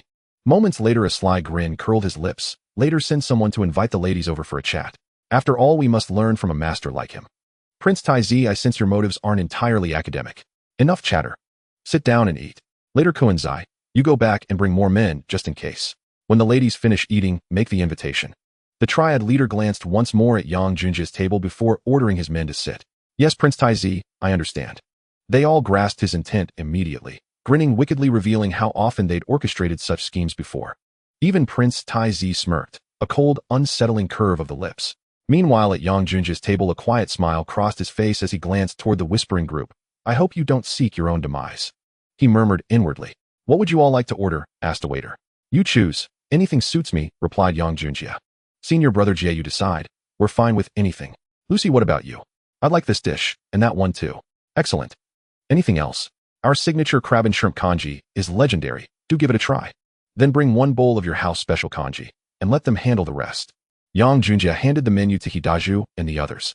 Bossai, go ahead, order freely. Hidaju sighed helplessly and began scanning the menu with his comrades, something unthinkable just weeks earlier. Yet recently, during every spare hour, they'd attended intensive language classes, Yang Junjia having engaged tutors fluent in multiple tongues to instruct them. Half an hour later, several Triad members approached their table. Yang Junjia noticed them from the corner of his eye, and Hidaju's team sprang upright, blocking their path. What do you want? Step aside. Do you know who we are? Smart move, get out of the way. Our Prince Taizi wishes to invite the stock god and the 2 young ladies to join us. If more pests like this show up, toss them out, immediately. Yang Junj didn't even lift his gaze, issuing the command with icy calm. No sooner had the words left his lips than Hidaju and his men seized each thug, lifted them effortlessly, and hurled them several paces away. Fool, call reinforcements. Yes, Prince Taizi. Contact Fat Man Kuen at this number. Tell him I'm Yang Junjia, and I'm in danger here. Understood, boss. Yang Junjia had acted decisively, not because he feared them, but because he'd sensed their leering scrutiny the moment he sat down. He wasn't naive. Their invitation was clearly pretextual. Their real target was his 2 companions. His instincts had deciphered their intentions flawlessly. Dealing with such men required no mercy. Allowing his guards merely to eject them, rather than eliminate them outright, was already extraordinary restraint. As for causing a scene in the restaurant, Yang Junjie felt no anxiety. He knew he wouldn't face consequences. He hadn't come unprepared before arriving in Macau. Zhang Baozi and his associates had pledged protection for Yang Junjie's promotional activities. Nor did he worry about lacking backup. If none were present, his current stature alone guaranteed elite security from the Macau police force upon request. After all, if something happened to him here, the fallout would be catastrophic. His celebrity status alone would tarnish the force's reputation irreparably, particularly given his prominence. Front-page news in Hong Kong daily, a billionaire industrialist chairman of a major conglomerate. He knew even powerful syndicates would hesitate to cross him, let alone fear these petty thugs. Moments later, nearly 100 men burst in surrounding Yang Junjie's table, but neither he nor the women showed the slightest alarm. "Eat up, we'll play with these flies afterward," Yang Junjie said, utterly unruffled. "Ugh, why do these nuisances always appear wherever we go?" Lucy pouted in annoyance. Well, who could blame anyone? With both of you so breathtakingly beautiful, even a stranger would leap at the chance to meet you. Remember how many times you rejected me? The memory ignited a flash of fury within her. How dare you snub Prince Taiji's invitation? Do you think your title as Hong Kong stock god and these lackeys make you untouchable? This is Macau, remember that. Here I rule. Speak plainly, what do you want? No more theatrics. Yang Junjie replied without looking up, calmly spearing food with his chopsticks. Ha ha ha ha. Never imagined someone in Macau could outshine me in arrogance. Excellent. Let's see if you remain so composed when I break every limb and dump you in the sea, and take those 3 women with me. Bang. Monkeys, guard the boss. Everyone else, attack. Hidaju launched himself forward. Yes, sir. Monkeys and Lucy's 3 bodyguards formed a tight perimeter around her, and Zhao Ruoji, while Hideo Junzi and the rest surged forward, engaging the triad en masse. In moments, the elegant seafood restaurant transformed into a battlefield. Diners fled in panic. Meanwhile, in a private banquet room upstairs, what's happening outside? Mr. It's Prince Taiji of the Shuifeng Triad, clashing violently with another group. That Shuifeng Triad again, growing bolder by the day. Time they learned humility. The man spoke gravely. He was Macau's true sovereign. He Dingxian patriarch of Macau's foremost family, wielding unmatched influence across commerce and politics. In Macau, his words superseded even the governors. Macau's power structure rested on 4 great families, the Hema Chui and the entertainment district's He clans. Who's clashing with the Shuifeng Triad? A Mr. Yang Junjie, the Hong Kong stock prodigy dominating headlines lately. Him? Is it truly the new stock god of Hong Kong? Yes, sir. I've read his coverage and seen his photograph. I'm certain it's him, affirmed He Dingxian's assistant. Wait here. Let's go see for ourselves. If it's really him, he must not be harmed. The repercussions would be severe. He Dingxian abandoned his meal, instructed his family to stay behind, and strode out with his entourage.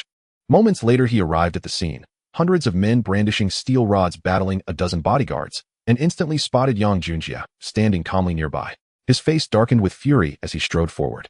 Cease this violence, now. Mr. What brings you here? Humph, so you're the son of the Shuifeng Triad's leader? Yes, Mr. Prince Taiji, who moments earlier had been swaggering with impunity, now cowered like a chastised pup. Young Master Yang is my guest. Whatever grudge you bear against him, withdraw your men immediately, or I'll summon your father myself. Mr. This is, refusing to leave. Then contact your father now. Tell him He Dingxian demands his presence. Yes, sir. Wait, Mr. I'll go. Prince Taiji shot Yang Junjie one venomous glare. Boy, watch your step next time. Hold them. Hidaju and his men stepped forward, blocking Prince Taiji's exit.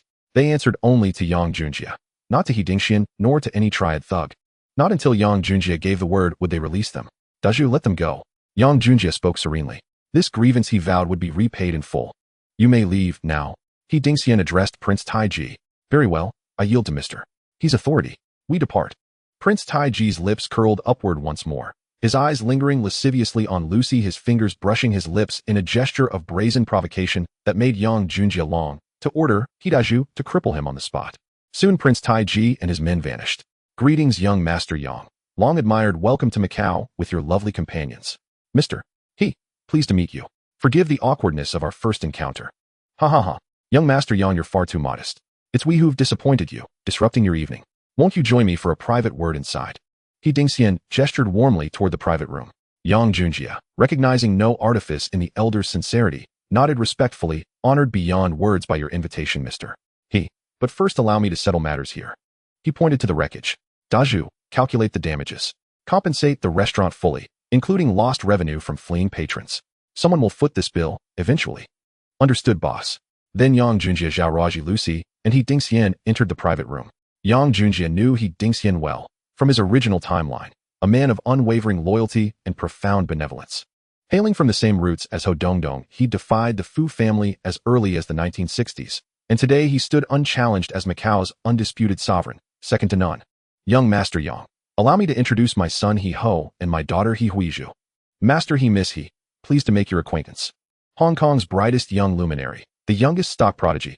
I'm honored to meet you, said He Huizhu, rising gracefully to extend her hand. Miss He, your kindness overwhelms me. Young Master Yang, you've achieved greatness at such a tender age. Truly admirable. Ho Zi, study closely from him whenever possible. Yes, father, I will. Miss He flatters me. I'm merely fortunate, no match for true talent. The press exaggerates wildly. Ordinary folk may believe such tales, but surely you, mister. He see past the noise. Ha ha ha. Where there's smoke, there's fire. At your age, who in Hong Kong has amassed such wealth? But young Master Yang, I understand you the grandson-in-law of Mr. Guo of Everlife Bank in Hong Kong. So tell me, what precisely is this?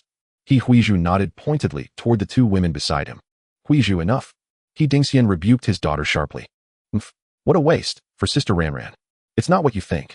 Zhao Ruaji began to explain, but Yang Junjie gently touched her arm and shook his head almost imperceptibly. No explanation needed. This is no one's business but mine. Speechless are we. Father, we must go. The Fu family's wedding ceremony begins at 7. A Fu family engagement. Yang Junjie's curiosity stirred. Mr.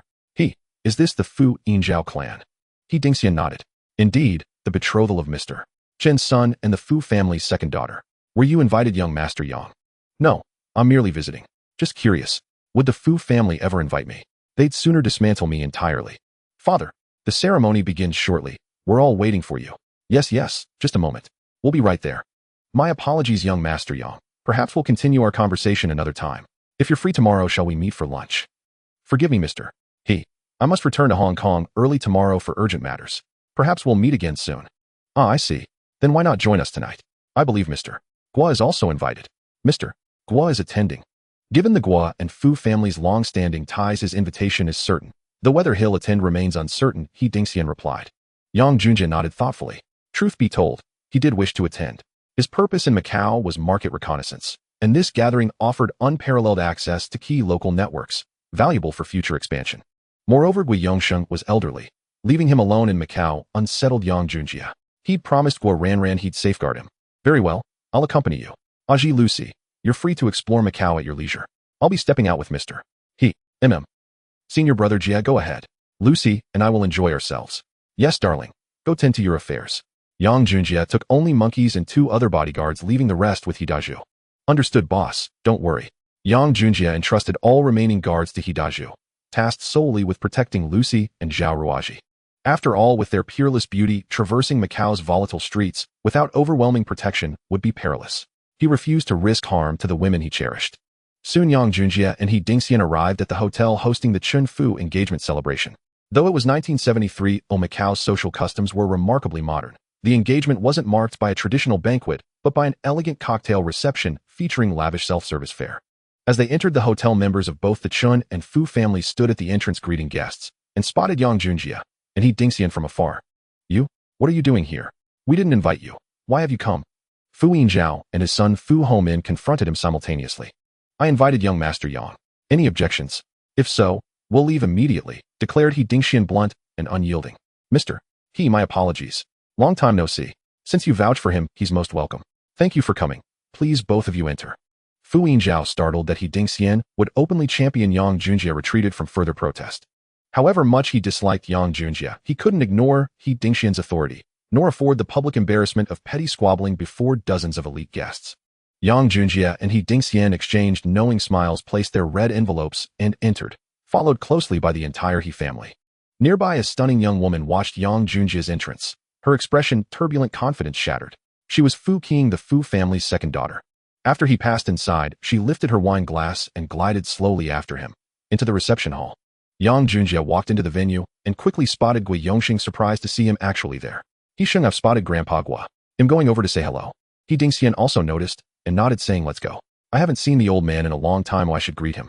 Yang Junjie was a bit curious, not expecting Gui Yongsheng to have such a wide network, even familiar to people like He Dingxian. After all, given Gui Yongsheng's assets and status, while decent, there is still a considerable distance from He Dingxian and other bigwigs in Xianjiang. Yet it seemed he knew many people and had good relationships with them, which truly puzzled him.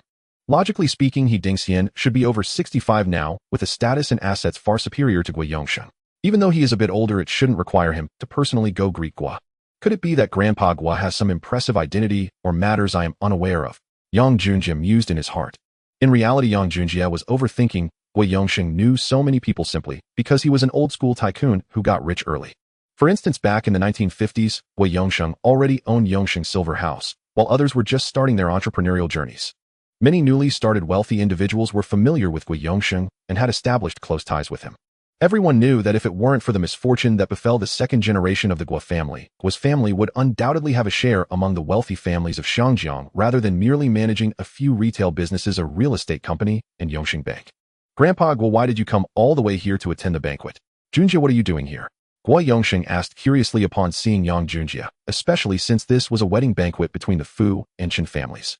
He knew about the conflict between Yang Junjie and the Fu family, which was why he hadn't sent him over as his representative, opting instead to personally resolve the conflict. Old Gua, it's been a while. I'm glad to see you in such good spirits. I brought Yang Sheng along. He Dingxian stepped forward to respond. He Sheng, it's you. Yes, it's been a few years since we last met. Time does fly.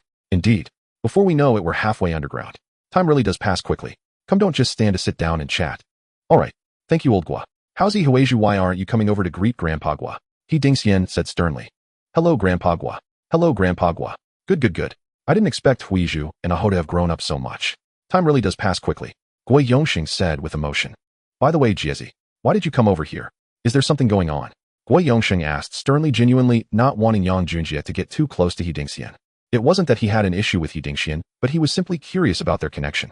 He was worried Yang Junjie might forge a relationship with He Dingxian and leverage that to insert himself into the entertainment industry, which Gui Yongsheng absolutely could not permit. If the Gua family intended to engage in that industry, they could have partnered with the Fu family long ago. It was just that Gui Yongsheng looked down on making money in that way.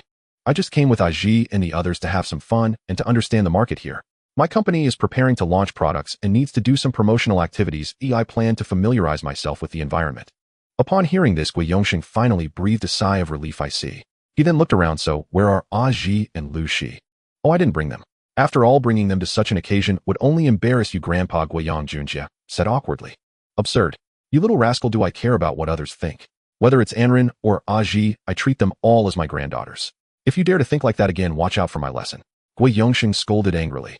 Yang Junjie immediately fell silent.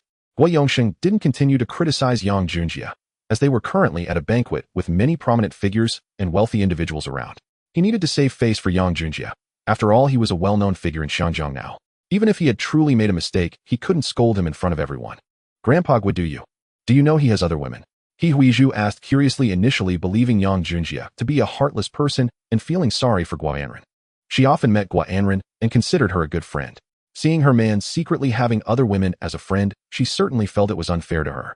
She was even planning to contact Gua Anrin later to inform her about this. Well, I do know about this. It's a bit embarrassing for everyone. However, I'm quite at ease with Anrin being with Junjie. As for Aji and Lu Shi, they're both good girls. Oh, I like them a lot. Alright, enough about the young people's affairs. Yixing, sorry to make you laugh. No. The young people have their own choices. Oh, as long as they are happy, that's what matters. Young Yang is indeed impressive, achieving so much at such a young age. I envy you for having such a grandson-in-law. He Dingxian responded politely. Huh. Yixing, don't flatter this little rascal too much. He still needs a few more years of honing. Old Gui, you are too modest. I envy Yang Sheng for having someone like you from the older generation to guide him. No wonder he is so outstanding. It's all thanks to you, Old Gua. Huh. Yixing, you flatter me, but this kid truly is not someone I guided. All of his achievements are his own. Oh, I can't take credit for that. Ha ha. He Dingxian laughed to cover his embarrassment, while He Huizhu also felt awkward and dared not look at Yang Junjie. He Sheng, sit tight for a moment. Jiezi, let's have a chat over there. Gui Yongsheng slowly stood up and pulled Yang Junjie to an empty spot nearby. He Sheng, everyone, I will excuse myself for a bit. Go ahead, Yang Sheng, we will chat later. Soon they reached a secluded spot. Jiezi, are you familiar with the situation here? If you need any business assistance since I'm here, I can take you to visit the people you need to collaborate with tomorrow. Yang Junjie shook his head upon hearing this. Grandpa, Gua, tomorrow might not work for me. I have to hurry back to Xianjiang in the morning. I am flying to Baodao in the afternoon. Flying to Baodao for what? To discuss business.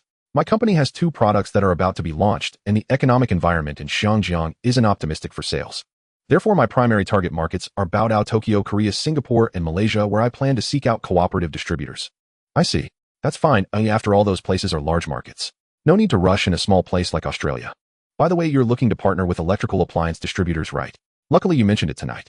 When you get to Baodao, you can talk to this person. He mainly operates various electrical appliance sales. As for Singapore, why not talk to Lee Yongsun from Heji Appliances? He has wide connections there. If he is willing to connect you or collaborate, then you won't have to worry about the Singapore market at all. Lee Yongsun from Heji. Grandpa Gua, isn't he an electrical appliance distributor in Xinjiang? How can he have a say in Singapore? Yang Junjie genuinely didn't know about this. He knew Lee Yongsun, who was the future electrical king in Xinjiang, and had brought back many luxury cars as well. However, he truly didn't know what kind of influence he had in Singapore. If he could indeed resolve his sales issues there, Yang Junjie would have to go and talk to him. Ha, you young fellow are unaware, Lee Yongsun has many factories and labs in Singapore. Do you think he's just an electrical brand and luxury car distributor in Xinjiang? He also has a large electrical company there, including electrical manufacturers and sales channels. Is it really that impressive? This truly opened Yang Junjie's eyes. He didn't realize how many hidden talents there were in Xinjiang. Do you think just because you've achieved a little you're extraordinary? Xinjiang has deep waters. Do you think the family you know is the most powerful? There are many wealthy Chinese families in Nanyang. Grandpa, what could you name a few powerful Chinese families for me to know? You will know them when the time is right. However, one family you must never offend in Xinjiang is the Rong family. Don't underestimate them because they seem inconspicuous. They have other brothers who are very united, and their main industries are not in Xinjiang, but spread across Western Europe and North America. Also, there is another matter I need to remind you of. Now it's two matters. I originally planned to discuss them with you tomorrow, but since I see you now, I will mention them to you. What is making you so serious, Grandpa Gua? Yang Junjie asked curiously. First, as I've mentioned, Xinjiang is a place that values collective interests. Since your company is engaged in clothing, you must abide by the local rules and join the Xinjiang Garment Association. This is something every garment merchant in Xinjiang must do unless you don't want to do business here or you are powerful enough to produce all your raw materials independently without needing local merchant support. Second, now that you are also involved in the electrical and electronics industry, joining these associations is also inevitable. Please join as soon as possible. Joining the association, even if you don't collaborate with them, at least ensures that your raw materials won't be cut off, allowing your company to operate normally. President Chun Hao of the Garment Association has contacted me regarding this matter. He owes me a favor from when he was developing, so as long as you find him, you can join the association. As for the electrical side, I will inform Lee Yongsun in advance. When you seek collaboration, you can also bring up joining the association. He is the vice president of the Xinjiang Electrical and Electronics Association. Upon hearing Gui Yongsheng's words, Yang Junjie finally felt that aside from having some money, he was like a frog at the bottom of a well. He truly realized how important connections were in Xinjiang. He felt extremely fortunate to have hitched a ride on Gui Yongsheng's coattails, as his connections made his path much smoother. Just like now. Without Gui Yongsheng's reminders, he hadn't even considered joining any associations. If he were to face a situation where his clothing raw materials were cut off due to not being part of an association, he genuinely wouldn't know how to handle it. Finding new raw material suppliers would also require time. It couldn't be casually resolved, which could have a significant impact and even lead to a crisis. Understood, Grandpa Gua. In that case, I will speak to Lee Yongsun tomorrow morning. No need. Lee President is here tonight as well. Come, I'll introduce you to him. Take this opportunity to have a good talk with him, Gui Yongsheng said with a smile.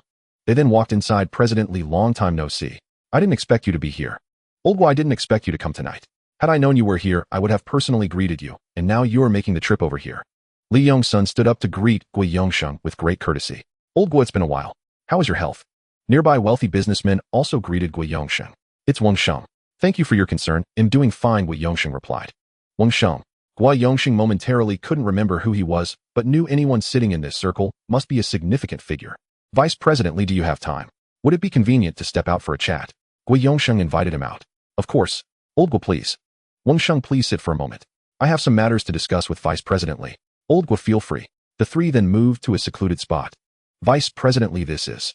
Little Yang Sheng. Grandpa was future grandson-in-law Zhang Jiang's most dazzling young talent, who started from scratch and made hundreds of millions in the stock market twice. Is he the youngest stock god in Xinjiang? Lee Yongsun looked at Yang Junjie with a smile. Hello, Li Sheng. It's a pleasure to meet you. Please take care of me. Yang Junjie extended his hand. It's nice to meet you too. I can't say I'll take care of you, but we can collaborate in the future. Vice President Lee. Old Gui, there are no outsiders here. Just call me Yongsun. If it weren't for you, I wouldn't have been able to rise so easily with Heji shipping. Let's not talk about things from the Xianfeng era. I came to find you today because this kid has business to discuss with you. I'm just making an introduction, you two can talk. However, Youngsun, you don't need to worry about who this kid is to me. If you find him suitable, then you can collaborate. If not, feel free to decline. Business is all about mutual benefit. Li Yongsun nodded upon hearing this. Little Yang Sheng, what good business do you want to discuss with me? He was also curious about what Yang Junjie could have to collaborate on, as he only knew him to be in the clothing business. Li Sheng, my group has 2 products about to be launched for sale, one of which is a color television. This television is quite unique. After our company's research and development, it has a maximum screen size of 29 inches and excellent color quality along with remote control capability. What? You say your company can independently develop a television with remote control and the screen is 29 inches? Li Yongsun completely lost his previous calm demeanor. Having dealt with electrical appliances his entire life, he knew that every television had to be imported through agents. Xiangjiang had no homegrown brands, let alone a color television with remote control. As for a 29-inch screen, it was the largest television screen in the world at that time. How could he not be shocked? In 1973, the largest screens produced globally were merely 19 inches. If Yang Junjie was indeed claiming that a 29-inch color television was developed locally, he would definitely be interested in representing it. Yes, Li Sheng, it has already been developed and is in mass production. You can come to the factory anytime to experience it. Great. He'll come by tomorrow morning to check out this batch of televisions. If everything is in order, I will agree to collaborate with you. No, Li Sheng, I want to collaborate on the Singapore market. My company will handle sales in Xiangjiang. Singapore, huh? That's fine, but it's a pity. If I could also get the sales rights for Xiangjiang, that would be perfect.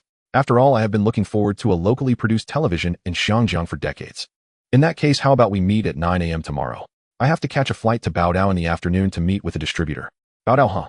That's a good place with high consumption and a larger population than Xiangjiang. However, Yang Sheng, since you are unfamiliar with the area, the chances of securing a collaboration opportunity are low. How about this? I have a friend there who also deals in electrical appliances. Although he isn't the largest distributor, it's better than you blindly searching. I hope you succeed. Li Sheng Yu.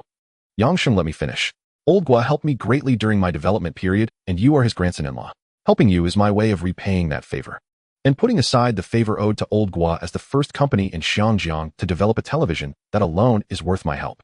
However, I have one condition: you need to join the Xiangjiang Electrical Appliances Association. Alright, I agree to that. Great. Then it's settled. Tomorrow, I'll bring people over to inspect the products and we'll sign the contract right away. Thank you, Li Sheng. I look forward to our pleasant cooperation. Yang Junjie extended his hand toward him. By the way, Yang Sheng, what is the other product you mentioned? At that moment, Li Yongsun remembered that Yang Junjie had said there were 2 products. Almost forgot the other product is a portable audio player, which is a compact version of a tape recorder and radio. After our research and development, we have reduced its size for portability, allowing it to play music anywhere with a cassette tape. How amazing. Then I really look forward to tomorrow's itinerary. Haha, I also anticipate your arrival, Li Sheng. Yang Junjie happily conversed with Li Yongsun. After finalizing their discussion, they returned to join He Dingxian Gui Yongxing and the others for a lively chat. The next morning, Yang Junjie and his team hurried back to Xiangjiang accompanied by Li Yongsun. After learning last night that Yang Junjie's company had developed a color television and a portable audio player, he was eager to experience these products. Once they reached the shore, Li Yongsun did not return to the company. He had already contacted his colleagues on the other side before departing from Aohai, instructing them to wait for him at a designated location. Around 8:30, Yang Junjie and Li Yongsun arrived at the laboratory. Li Sheng, this is my new laboratory. These buildings are all newly constructed, and we moved here about a month ago for the experiments.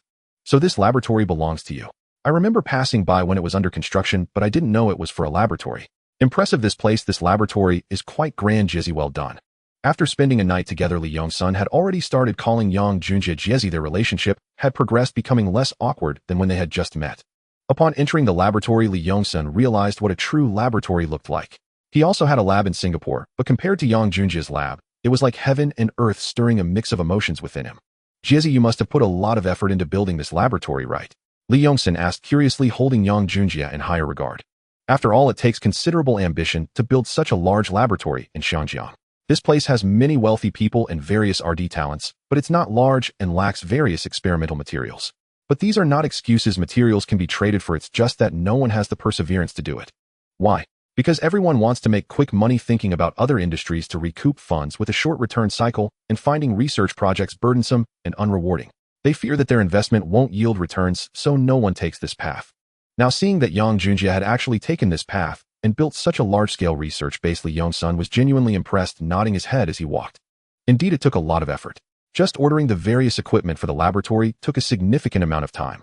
Additionally, there was a time when shipments were banned. Fortunately, we managed to secure a ship to bring supplies back to Xiangjiang. Otherwise, the laboratory might still not be completed, let alone the products being ready. Very professional and standardized. I have great confidence in this laboratory. You must persist on this path, as Xiangjiang lacks entrepreneurs with such ambition, and I have high hopes for you. Li Huizhang, you flatter me. Let's go, we should take a look at the products. Otherwise I'll miss my flight if it gets too late. Alright, let's go. They quickly arrived at the exhibition hall, where Qin Xiaoqiang and the technical staff were already waiting. Clap, clap, clap. As Li Yongsun and Yang Junjie entered the exhibition hall, dozens of technical staff applauded in welcome. Li Huizhang, let me introduce you to this Qin Xiaoqiang, the chief technician of the Electronic R&D department at the Research Institute.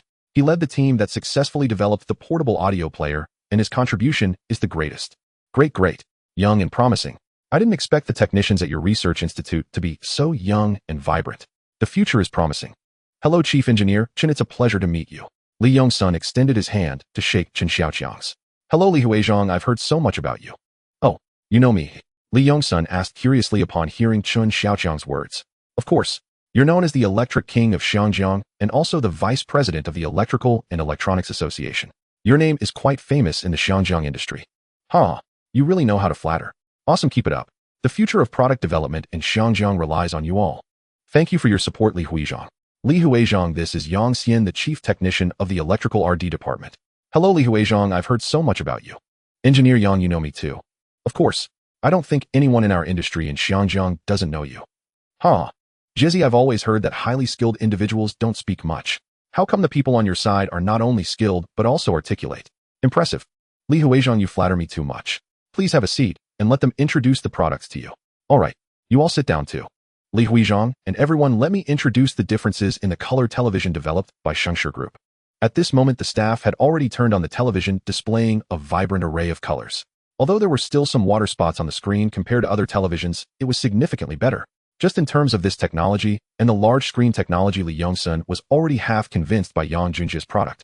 Our television screen is the largest in the world and the only company to break through the 19-inch screen barrier.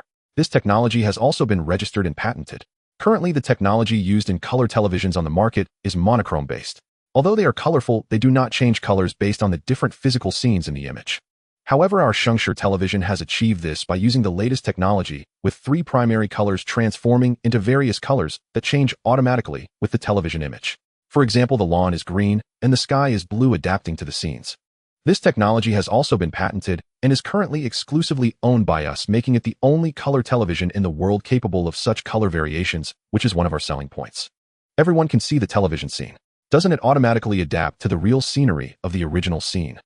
Qin Xiaoqiang pointed at the screen. Clap, clap, clap. This is fantastic. Once this television hits the market, I believe it will definitely set off a wave in the market. Thank you all. Next, we will continue to explain the next feature. Half an hour later, Qin Xiaoqiang had explained all the new technologies of the television. He had sent people to apply for patents for its various technologies worldwide, wanting to ensure that these technologies remained his. That was amazing, Jizzy. We don't need to discuss our cooperation further. As long as the agency fee isn't too outrageous, we can sign the television agency contract today. Thank you for your support, Li Huizhang. I believe the Singapore market will definitely see great sales. I can estimate the sales of this television right now. It will definitely be a hit in Southeast Asia and even globally. I have confidence in this television. Thank you for your affirmation, Li Huizhang. Now I would like to invite the electronic department's engineer Yang to share the features and uses of our portable audio player. Yang Xian quickly walked up to the stage. Welcome to Shengshi Group's research base, everyone. I am Yang Xian, the head of the electronic department, and I will explain to you the various technological innovations and functions of the portable audio player. The portable audio player is a new product developed by integrating the functions of a tape recorder and a radio. Through our innovations, we have designed it to be portable enough for anyone to carry it around and listen to music anywhere at any time. All the patented technologies of the portable audio player have been successfully registered, and this product will be a significant new frontier for human electronic product innovation. Just like the color television screen and the 3-color-based tube introduced by Chief Engineer Qin, it belongs to breakthrough products of the era. The greatest advantage of the portable audio player is that it can be carried around without being cumbersome. Whenever you want to listen to music, you can take it out and enjoy it with headphones without disturbing others. 10 minutes later, Yang Xian finished his explanation and had the staff bring out samples for Li Yongsun's team members to personally experience the portable audio player. Not bad. Really not bad. It can be used as a radio and can also play tapes of my favorite music. It's portable and doesn't disturb others. Great, fantastic. Jizzy, you've surprised me too much today. Both products are excellent, and I must secure the agency rights for Singapore. Additionally, please consider giving me the agency rights for Xiangjiang as well. You see, there's been a stock market crash in Xinjiang, and many investors have suffered heavy losses. Ordinary citizens have also lost their jobs due to the crash, making it difficult for them to consume these products. So it would be better for you to give the agency rights to me. I have hundreds of sales points across Xinjiang and enough time to slowly sell while waiting for the economy to recover. Hearing this, Yang Junjie smiled, realizing Li Yongsun was quite clever. He was fully aware of the current situation in Xinjiang and agreed with Li Yongsun's point that the stock market crash indeed posed challenges for the launch and sales of his new products. It would certainly impact his product sales, but Yang Junjie had already anticipated this issue and had a plan in place. The primary market for these two products was not solely aimed at sales in Xinjiang. With a population of just over 4 million in Xinjiang, he estimated about 1 million households. Moreover, at least 50 of the population in Xinjiang are struggling financially, with 30 being ordinary wage-earning families and only 10 considered moderately well-off. The remaining 10 consists of wealthy tycoons. This means that under normal circumstances, at most 50 of households could afford his products. Assuming 6,000 households, that would be around 2.5 million people, the largest consumer group in Xinjiang. Given the current impact of the stock market on the economy, he truly didn't dare to estimate how many people could afford these consumer goods. Therefore, long ago, Yang Junjie planned to target the electronics and appliances market across Southeast Asia, with our country first, Treasure Island second, and South Korea third. Places like Singapore, Malaysia, Xinjiang, and Thailand would be dependent on the situation. If the situation in Xinjiang improves, it could also be included in the third sales plan, as it is small but has strong consumer capacity. When the environment is good, sales in Xinjiang might even surpass those in Treasure Island and South Korea, and there are real records of this. However, no matter what, Xinjiang will always be the market for Yang Junjie's future headquarters, and he cannot possibly hand over the distribution rights of his own territory to others. If he can't even hold the fort in his own territory, what's the point? Thus, Yang Junjie could not agree to Li Yongsun's proposal. Additionally, during this period of stock market influence, he planned to acquire shops on prosperous streets in bulk. He would then establish exclusive retail stores to sell gradually.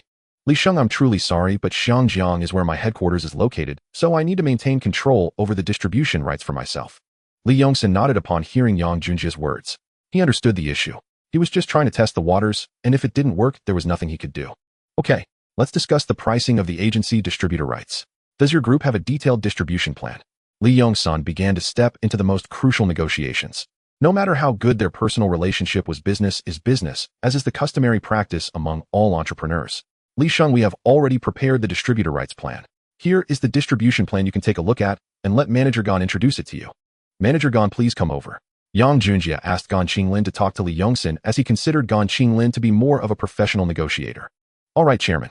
Li Sheng, our group has only 3 levels for the distributor rights plan: A, B, and C. A represents a country, B represents a large state or provincial capital, and C represents a city. A level distributor right means becoming the general agent for a country or an independent region, with the purchase price being 30 of the market sale price. A level general agent sign a 3-year contract with an annual purchase requirement of no less than $10 million, and the annual fee for a level general agents is also $10 million. A general agent has the authority to manage or authorize subordinate distributors in all major states, provinces, and cities under their jurisdiction.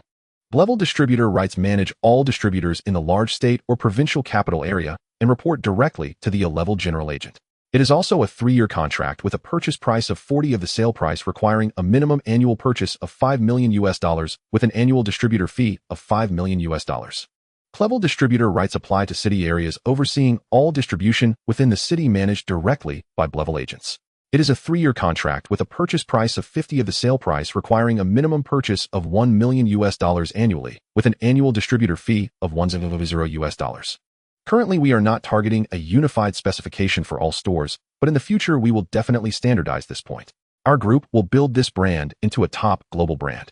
Additionally, regarding the portable audio player, Gan Qinglin patiently explained the cooperation conditions to Li Yongsun, and it took over an hour just to introduce the details. This kind of distributor rights plan is quite common in later years, but during 1973, it was the first time Li Yongsun, who had long been a distributor for various brands, encountered such a distribution cooperation plan. However, he couldn't find any flaws in it. He also believed this distribution plan was better, with clear levels that wouldn't lead to various hidden conflicts among distributors of the same brand. It wouldn't be like other brands that have only one level of distribution, where anyone with money can open a shop and all distributors deal directly with the manufacturer without any hierarchy, which could lead to malicious competition among distributors of the same brand. Continuing down this path would definitely have a significant negative impact on the brand. Therefore, upon seeing Yang Junjie Group's cooperation plan, Li Yongsun was indeed very satisfied. He also very much recognized it. However, he thought that a 3-year contract was too short and did not provide any security. Investing $10 million to acquire this brand might only allow him to just open the market, but then the contract would expire, providing insufficient security. Although their relationship was great, now who knew if conflicts would arise between him and Yang Junjie during that time. If the 3-year contract expired and Yang Junjie chose not to renew it, it would lead to significant losses. The market he had just opened could become someone else's advantage. Moreover, with a 3-year contract, it meant that the agency fees would likely be adjusted according to market conditions after 3 years, leading to even more expenses. Thus, Lee Young-sun certainly did not want a contract that only lasted 3 years, as he needed at least 10 years. Jizzy Gonzone, I have no objections regarding the annual agency fee, which I believe is very fair. However, I think we need to negotiate about the 3-year contract. Normally, our company signs contracts of at least 10 years for such agreements. Li Huizhang, I must clearly inform you that all agency contracts of Shengshi Group cannot exceed 3 years. This point is absolutely non-negotiable. I apologize. If that's the case, it's too unfair to me. A brand needs at least 1 to 2 years to fully penetrate a market. With only 3 years on your contract, if I don't get the agency rights after 3 years, wouldn't that be doing someone else's bidding? I find that very unreasonable. Li Huizhang on this matter. Li Sheng, don't worry. I will ensure that a note is added to the contract stating that as long as your company does not violate any conditions during the agency period and the annual fees remain the same, you will have the priority to continue the partnership. How does that sound? Yang Junjie knew that without giving Lee Young-sun some assurance, this cooperation might fall apart. However, he could not change the rule of a 3-year contract, so he proposed the priority cooperation rights under equal conditions. Priority cooperation rights mean that if my company offers the same annual agency fees as others, I have the advantage to continue the partnership. Yes, and when the term is approaching, our company will be the first to discuss with your company. If an agreement is reached, we won't seek new agents. Only if there are disagreements, or if your company doesn't wish to cooperate, will we contact other distributors. Lee Young-sun understood this, but didn't respond immediately. Instead, he lowered his head to contemplate for a moment. Let's do this, Jesse. I will hold a meeting with my team to fully assess the risks and other issues. I know you're flying to Treasure Island this afternoon, so I will quickly come up with a result for you to avoid delaying your itinerary. All right, Li Sheng, please go ahead. Then Lee Young-sun took his team to another conference room to discuss. Half an hour later, Lee Young-sun's team finally reached a consensus and established a cooperative relationship with Yang Junjie, signing the contract on the same day. 5:05 p.m. Taipei Airport. In early April, as spring warms the earth, the weather in Taipei is quite pleasant, neither too cold nor too hot, making it very suitable for outdoor activities. Yang Junjie personally brought his secretary Zhou Xiaoding along with several members of his group's marketing management team, technical staff, and bodyguards, totaling nearly 30 people for this trip. Meanwhile, Gan Xinlin was not idle at the company. He headed to South Korea, where they needed to open multiple channels and quickly establish cooperative sales or find distribution agents in the coming days. As for our country, after they handle the channels here, they will be heading there, as our country is the largest sales market, and they certainly wouldn't want to miss out on that segment. However, getting his products into our country for sale would undoubtedly be very challenging. Our country is known for its abundance of electronics and electrical goods, and the merchants there are quite exclusive. Therefore, Yang Junjie was uncertain whether his products would find partners to penetrate that market. Nevertheless, regardless of the outcome, he would go and discuss matters. If it doesn't work out in the early stages, he would have to wait until his products establish a reputation in other regions, and once his company gains recognition, it would naturally attract distributors from there. He believed that as long as his strength was solid, he could not accept that his products would be unable to enter our country. If ultimately his products could not be sold in our country, then once he became stronger, he would certainly find ways to prevent all electronic and electrical products from appearing in Xinjiang, even if it meant going all out against others. Chairman, where are we heading first? Asked Secretary Zhou Xiaoding after they exited the airport. First, let's go back to the hotel. Oh, I need to take a shower. By the way, what time did we schedule with Chun from Shengbao Electric Company? At 7 p.m. at the Jinbang Grand Hotel. Time is short. Let's contact the car and hurry to the hotel first, Yang Junjie instructed. Understood, Chairman. Soon it was past 6 p.m. Yang Junjie took his secretary and team out, bringing only the bodyguards Monkey and Junzi, as this was a business trip and they couldn't afford to be ostentatious. This time, the person Yang Junjie was meeting was introduced by Li Young-sun. Chen Maobong, the chairman of Shengbao Electric Company, would later become the chairman of Xinbao Group. Yang had learned a bit about this person in his previous timeline.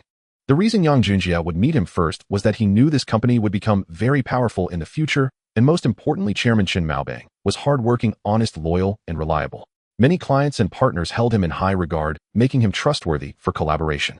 Thus, Yang Junjie chose to pursue cooperation with Chen Maobang instead of a friend introduced by Gui Yongshan. However, the current Xinbao company was not the most powerful electrical company on the island. It primarily produced small household appliances and had not yet ventured into large home appliances or other products. He recalled that Shinbao Company would not collaborate with our country's Toshiba brand until after 74, bringing in technology for televisions, air conditioners, refrigerators, etc., to establish factories on the island which would allow it to slowly develop into a large group. Guo Yongxing sought cooperation with Chun Maobang mainly to have him become the agent for his brand and a product partner. The only concern was that this fellow might, as before, require him to establish a factory for joint sales on the island. Such cooperation was not bad, but Yang Junjie did not want to fatten someone up only to be kicked aside later. This approach carried significant risks. However, not cooperating was also not an option. After all, in this era the island is small, resource-rich, and has a large population with good consumption capacity, and no one wants to lose this market. As a result, many foreign investments are willing to take some losses to open local markets through joint ventures. Even if they know that they might later be robbed of technology and kicked aside, there is no other choice. This is the only way to open channels and enter development in various regions. Just like in the mainland, before the announcement of reforms, it was impossible to have independent large private companies. Thus, past developments required cooperation, investing money, effort, and technology, while also sharing a portion. This is unavoidable. If you do not want to share technology and benefits, then do not go there for development, as that is the rule, and it cannot be changed. Half an hour later, Jinbang Grand Hotel, Ximen District, Taipei. Starting from the 1970s, the island took advantage of the opportunity to attract foreign capital and technology by shifting labor-intensive industries from developed regions, utilizing local labor advantages to adjust economic development strategies in a timely manner, rapidly embarking on the path of industrialization, becoming an economic locomotive that attracted global attention. Once a region primarily focused on agriculture and light industry, Taipei swiftly industrialized, becoming one of the economic centers of Asia. Looking around, private cars filled the streets, and while there may not be skyscrapers everywhere, the modern vibe was palpable. Everywhere on the street were giant movie promotional posters, and well-dressed people hurried to and fro, showcasing a bustling scene. "Chairman, shall we go in?" Zhou Xiaoding saw Yang Junjie lost in thought on the street, and could not help but remind him after waiting for a while. "Oh, sorry, let's go." Yang Junjie snapped back to reality and strode into the hotel, having the staff lead them to the reserved restaurant. Within 10 minutes, Chun Maobang, the chairman of Shinbao Company, arrived with 2 people at the private room. "Chairman Chun, it's a pleasure to meet you for the first time." Yang Junjie politely extended his hand to shake with him. "Chairman Yang, you truly are a remarkable talent, quite handsome. When Brotherly mentioned your youth over the phone, I didn't pay much attention. Now that I see you in person, I am indeed surprised. Please excuse me, Chairman Chun. Let's sit down and have a meal while we chat." All right. Everyone please take a seat. By the way, Chairman Yang, I heard from Brotherly that the products developed by your group are excellent, especially the color TV. I wonder if I could have a look at it. Chun Maobang delved straight into the topic. "Of course, we have brought a color TV along. They'll have someone bring it in right away." The private room also had a TV antenna, so it did not hinder their product introduction. Soon, with the installation completed by several technical staff, the TV screen displayed an image. The colorful and vibrant image stunned everyone that Chun Maobang brought along, including Chun Maobang himself, who stared intently at the TV. "Supervisor Zhou, could you please introduce our products to Chairman Chun?" "Sure, Chairman." "Chairman Chun, I'm not sure how much you know about the color TVs on the market, so let me also introduce the main technical comparisons. First, the color TVs on the market use a monochrome base, producing colors that are monotonous and do not change with different scenes. In contrast, our TV employs a 3-color base capable of producing various colors that change according to the scenes captured. For instance, if the background in the TV show is blue while the flowers and trees are green and yellow, the colors harmonize just like in reality." Chun Maobang nodded along as he listened, clearly very satisfied with this television. Additionally, regarding the color TV screen, our company uniquely possesses the technology for 29-inch screens worldwide, and only our factory can process and produce screens of that size. The technologies I introduced have all been patented. Furthermore, our remote control technology, developed by our company, is more sensitive compared to other brands. Please take a look. The technician stepped out of the private room. "Even if I stand far outside, I can successfully change the channel without needing to get up or press buttons from close range. This is one of our color TV's advantages." Clap, clap, clap. "No wonder Brotherly recommended you to me so enthusiastically. This color TV truly leaves me no room for rejection. And I would like to know about another product. I am now greatly interested in your company's products." "Certainly, Chairman Shin, please hold on." Yang Junjie smiled and waved his hand, signaling another technician to step forward for the introduction. "Hello, Chairman Shin, everyone. Our group's other product is called the Walkman, designed primarily for listening to music anytime and anywhere. We designed it to be compact and portable for convenience. Now let me detail its functions." Chun Maobang and his companions listened intently, even trying on headphones to experience the Walkman's features. After hearing the delightful and crystal-clear music, Chun Maobang nodded in satisfaction. "Amazing. I never expected a company from Xiangjiang could develop such excellent electrical and electronic products. Yang, you have a bright future ahead. Chairman Chen, you flatter me. I'm just starting out, and I will need your guidance as we move forward. Yang Junjie responded politely. Great. Given my relationship with Brother Li, I was already planning to collaborate with you. Now that your products exceed my expectations, I have no reservations about cooperating further. But I want to know how Chairman Yang plans to cooperate with me. This is the most crucial point. Chen Maobang was straightforward and forthright, not like other businessmen who beat around the bush. If he liked something, he would not hide his thoughts and would state them clearly. Chairman Chen, I prepared a cooperation plan before coming. Here, take a look while I explain it to you. Very well, let's hear it. Our group has 2 cooperation plans. First, a distributor cooperation plan where you would become the exclusive distributor of our brand's products, controlling the sales throughout the island. Second, a revenue-sharing cooperation where I would supply the goods and you, Chairman Yang, would be responsible for the sales channels, advertising, and marketing strategies. The division of responsibilities and expenses is calculated after deducting other costs with a net profit split of 70 to 30. Our company retains 70%.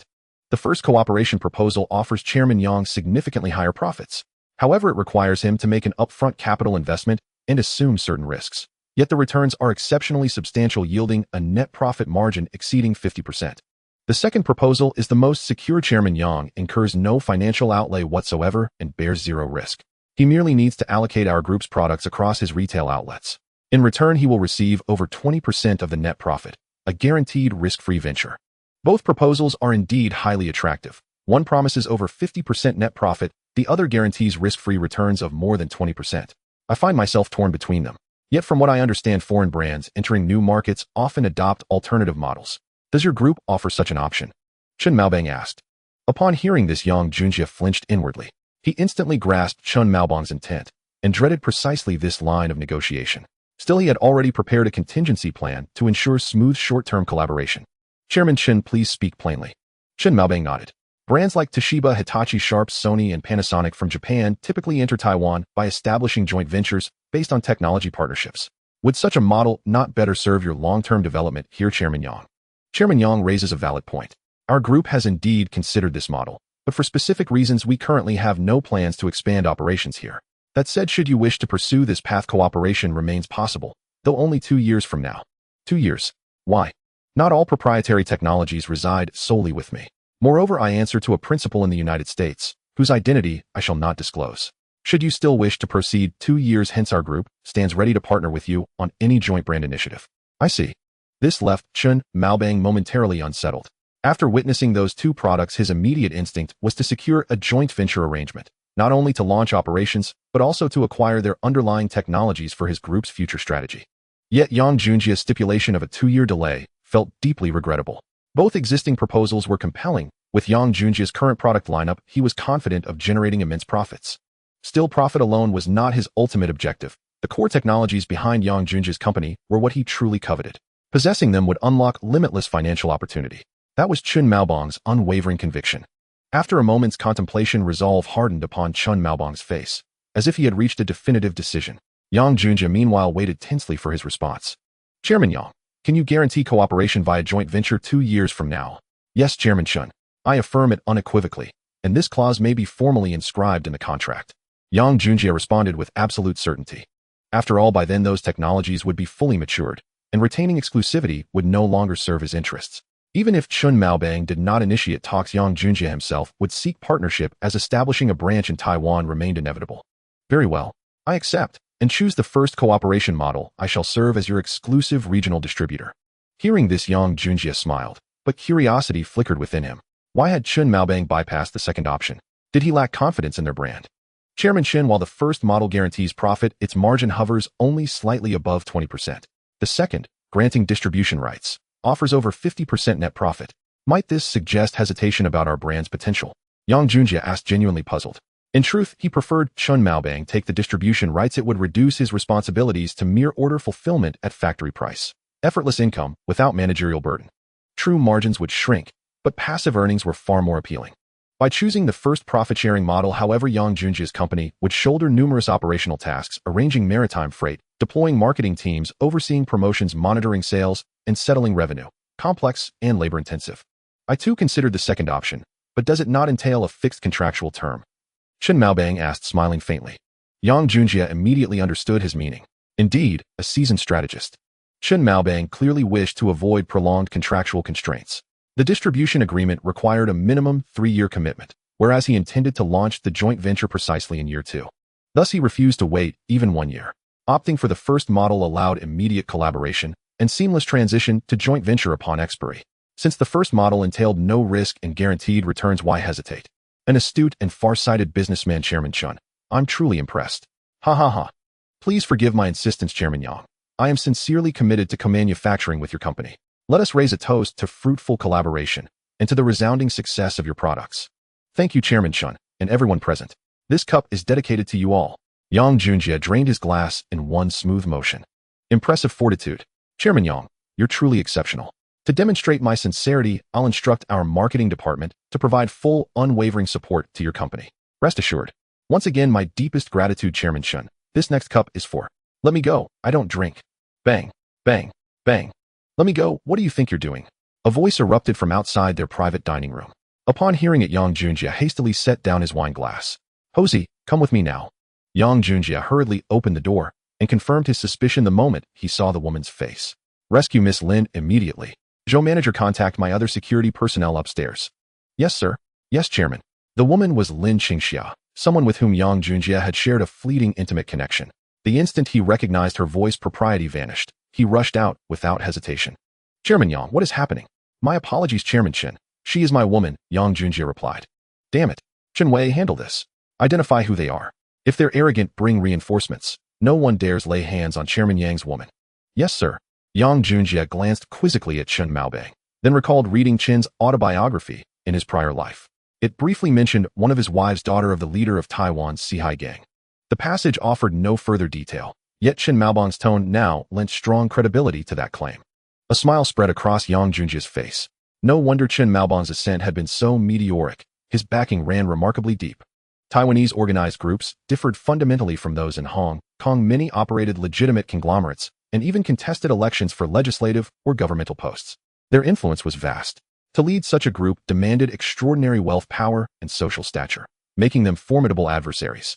7 or 8 women attempting to seize Lin Qingxia now lay subdued by Hosey and his team. When brought before Yang Junjie, Lin Qingxia's earlier panic had dissolved, replaced entirely by astonishment. You've been frightened, but rest easy. I'll see this matter resolved. Yes. Miss Lin, please remain at ease. I will settle this affair decisively. Whoever dared touch Chairman Yang's woman has sealed his own fate. Let's go. Make them lead the way. I intend to discover precisely who possesses such audacity. Lin Qingxia remained visibly stunned. Whether from shock at the earlier incident or disbelief at finding Yang Junjie here remained unclear. Meanwhile, in another private dining room, young Master Gu, rest assured. If you invest in our film, Miss Lin will certainly engage with you personally. Agreed. No problem, as long as... Bang. Their words were cut short as the door exploded inward. As long as what? Did you imagine you could covet my woman? Yang Junjie's gaze locked onto the flamboyantly dressed youth, clearly the instigator. What the hell do you think you're doing? Who are you? A heavy-set man beside the youth rose, snarling. Hosey stepped forward and delivered a single thunderous kick. Thud. Yelp. Who are you? Why attack me? Do you know who I slap? Before he could finish, Hosey struck again, hard. I recognize you. You're Gu Zhouxiong's son. Did you truly intend to lay hands on my brother's woman? Si Chen. Chairman Chun, I didn't know she was your brother's woman. I'm sorry. I beg your forgiveness. I know my error. The youth had frozen the moment Chen Maobang appeared. Others might remain ignorant of Chen Maobang's standing, but within elite circles his authority was legendary. To cross him meant annihilation for his entire family. No wonder the youth trembled uncontrollably. I care not who you are. If my brother refuses to pardon you, your family's ruin is certain. The youth scrambled toward Yang Junjie and Lin Qingxia. Forgive me. I know my transgression. Please spare me. Miss Lin, forgive me. Just as Yang Junjie opened his mouth to speak, Lin Qingxia, summoned courage, gently grasped his arm and shook her head. Yang Junjie's resolve softened instantly. Smiling warmly, he said, Thank you, Chairman Chun.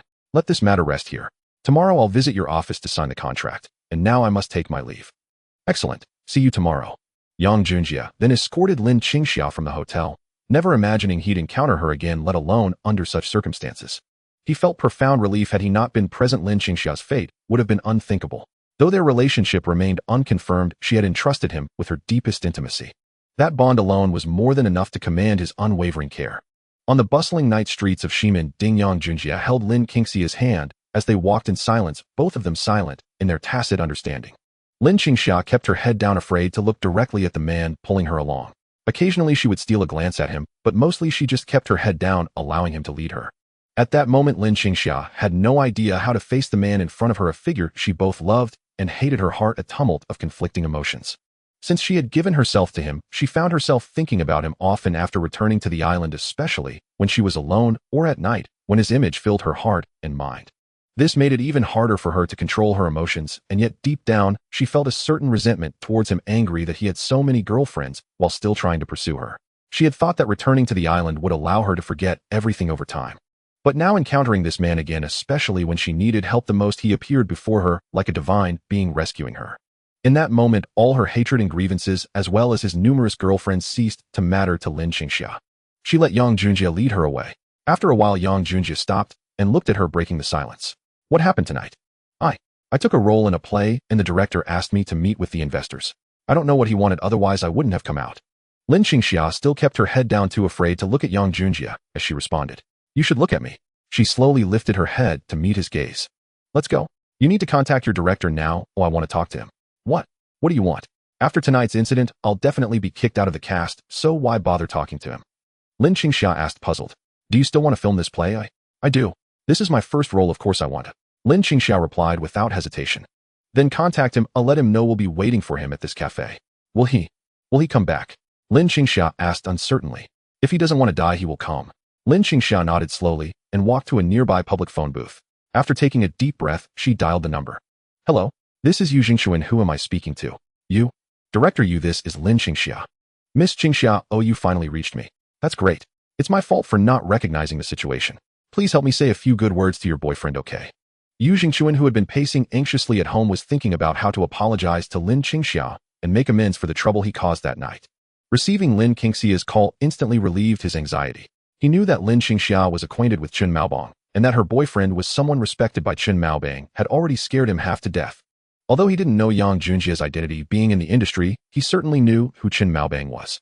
Just the fact that Lin Qingxia knew him was enough to terrify Yu Zhengchen. On Lin Qingxia's side, she was initially hesitant about how to apologize to the director and how to get him to come. Now, without her saying anything, the director was directly apologizing and pleading with her. Director, you my boyfriend. He wants you to come out to the cafe on Triple X Road in Ximending right now. 20 minutes later, a scruffy middle-aged man hurriedly entered the cafe and quickly spotted Yang Junjie and Lin Qingxia immediately jogging over to them. Hello, Miss Lin, and hello to you, young master. I apologize for the incident tonight. I had no idea Miss Lin was your woman. Upon arriving, Yu Zhengchen immediately began to apologize profusely. Please have a seat. Yang Junjie responded calmly, without even looking at him. Director Yu, would you like something to drink? No. I can't let you treat me young master. Just call me Yang. I'm from Xiangjiang. I'll order you something. Thank you, Yang. After a moment, Yang Junjie finally raised his head to look at the director. Qingxia is my girlfriend, and I hope nothing like tonight will happen again in the future. It won't happen again, young master Yang, don't worry. I promise that Miss Lin will be treated as a guest of honor in my crew, and she won't be bullied by anyone. That's good. With Director Yes assurance, I can relax. Also, this play is about to start filming, right? Contact that investor and have him withdraw his investment. I will invest in this play. Okay, I'll contact him when I get back. With young Master Yang investing, that would be even better. At that moment, Yu Zhengchen finally felt a sense of relief. As long as he didn't have to deal with young Master Yang, he was fine. He had been anxious on the way over, fearing that he might not be able to return after this incident. Now he could finally feel at ease. How much funding does this play need? When will filming start? Yang Junjie asked again. The budget is small, around $2 million Baodao.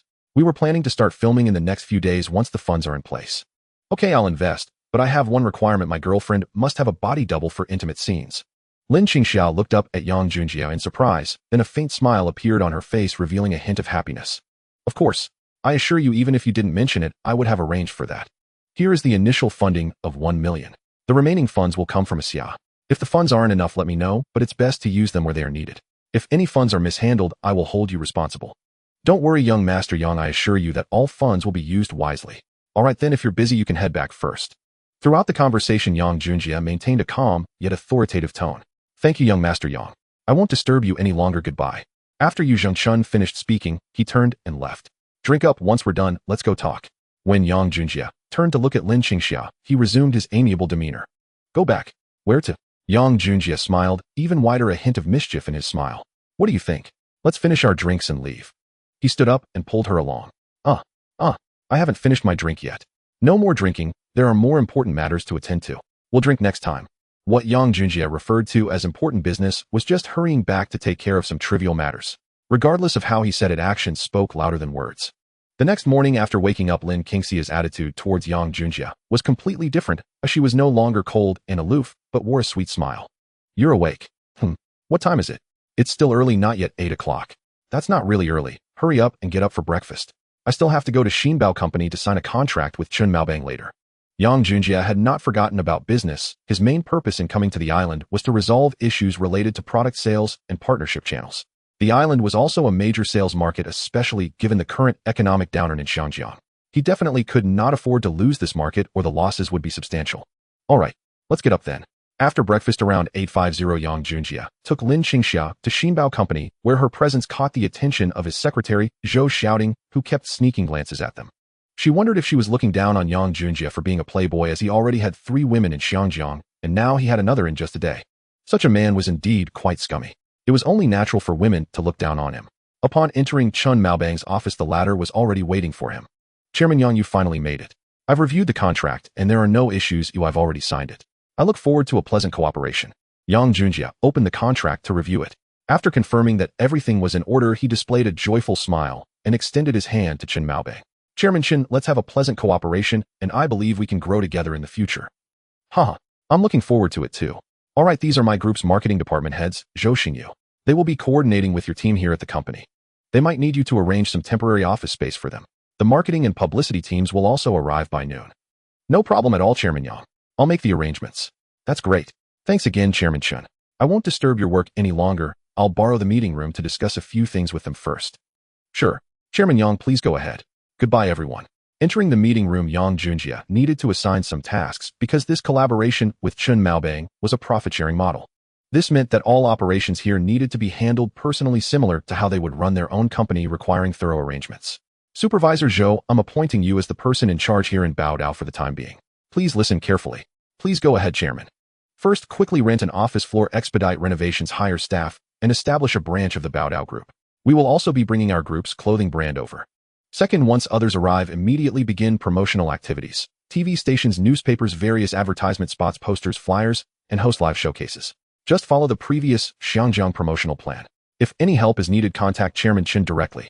Third, instruct the sales department that once the products are on the shelves, regardless of how late it is, the sales must be settled and reported clearly to headquarters every day. Fourth, we need a spokesperson for the product. As for who to choose, Yang Junjie looked at Lin Qingxiao while recalling Lin Fengjiao, Deng Lijun, and Hu Mengyin. I'll arrange the spokesperson, and I will give you a list to contact. However, it must be done quickly. We need to shoot posters and promotional clips soon, as your time is tight. You'll have to figure it out yourself at that point. Fifth, this point is crucial. Supervisor Zhou, you need to be perceptive. Some things require proper arrangements. The necessary funds must be used appropriately, and you should try to establish good relations with local influencers. Sixth, 10th. Yang Junjie quickly made arrangements as his time was extremely limited. The products could be launched for sale in Xinjiang in a couple of days, and since they had reached a collaboration here, they had at most a week to prepare for the promotional activities. They also needed to find a spokesperson and shoot posters and so on. The time was very tight. Alright, that concludes the meeting. You all can start working now. Once the headquarters personnel arrive, you can hold another meeting. Supervisor Zhou, don't disappoint me. When the person in charge of the Baodao branch comes, I hope you can become their deputy. Don't worry, Chairman. I won't let you down, Supervisor Zhou replied excitedly. At headquarters, he was merely a small supervisor overshadowed by the department heads, and now hearing the chairman's words indicated an intention to train him as the deputy manager of the branch. How could he not be excited? Moreover, being a deputy manager here had different significance. The main person in charge of the branch was the general manager, and he was effectively the second in command, which naturally thrilled him. Once the branch was up and running, job positions would surely sync with those at headquarters, creating opportunities for him to compete for executive positions like general manager, deputy general manager, and executive director. After leaving Xinbao Company, Yang Junjie quickly contacted Deng Lijun and Lin Fengjiao, hoping to have them become the brand ambassadors for his products. After all, both of them had already gained considerable fame on the island, especially Deng Lijun, who was quite well known here, making her a perfect fit for endorsing his brand of portable music players and color televisions. As for Lin Qingxia and Hu Mengyin, if they were willing, Yang Junjie had no objection to letting them become ambassadors as well. It wouldn't affect anything. After making the calls, he returned to his car. He managed to reach all of them, and Lin Fengjiao immediately agreed to meet after learning that Yang Junjie was on the island. Meanwhile, at Hu Mengjin's home, she said, "Maybe it's better if we don't meet. After all, you definitely wouldn't be able to accept my past indulgences. She knew that Yang Junjia's arrival on the island did not bring her joy, but rather deepened her sorrow. She was aware that some things made her unworthy and unsuitable to be with him. She treated it as a beautiful dream.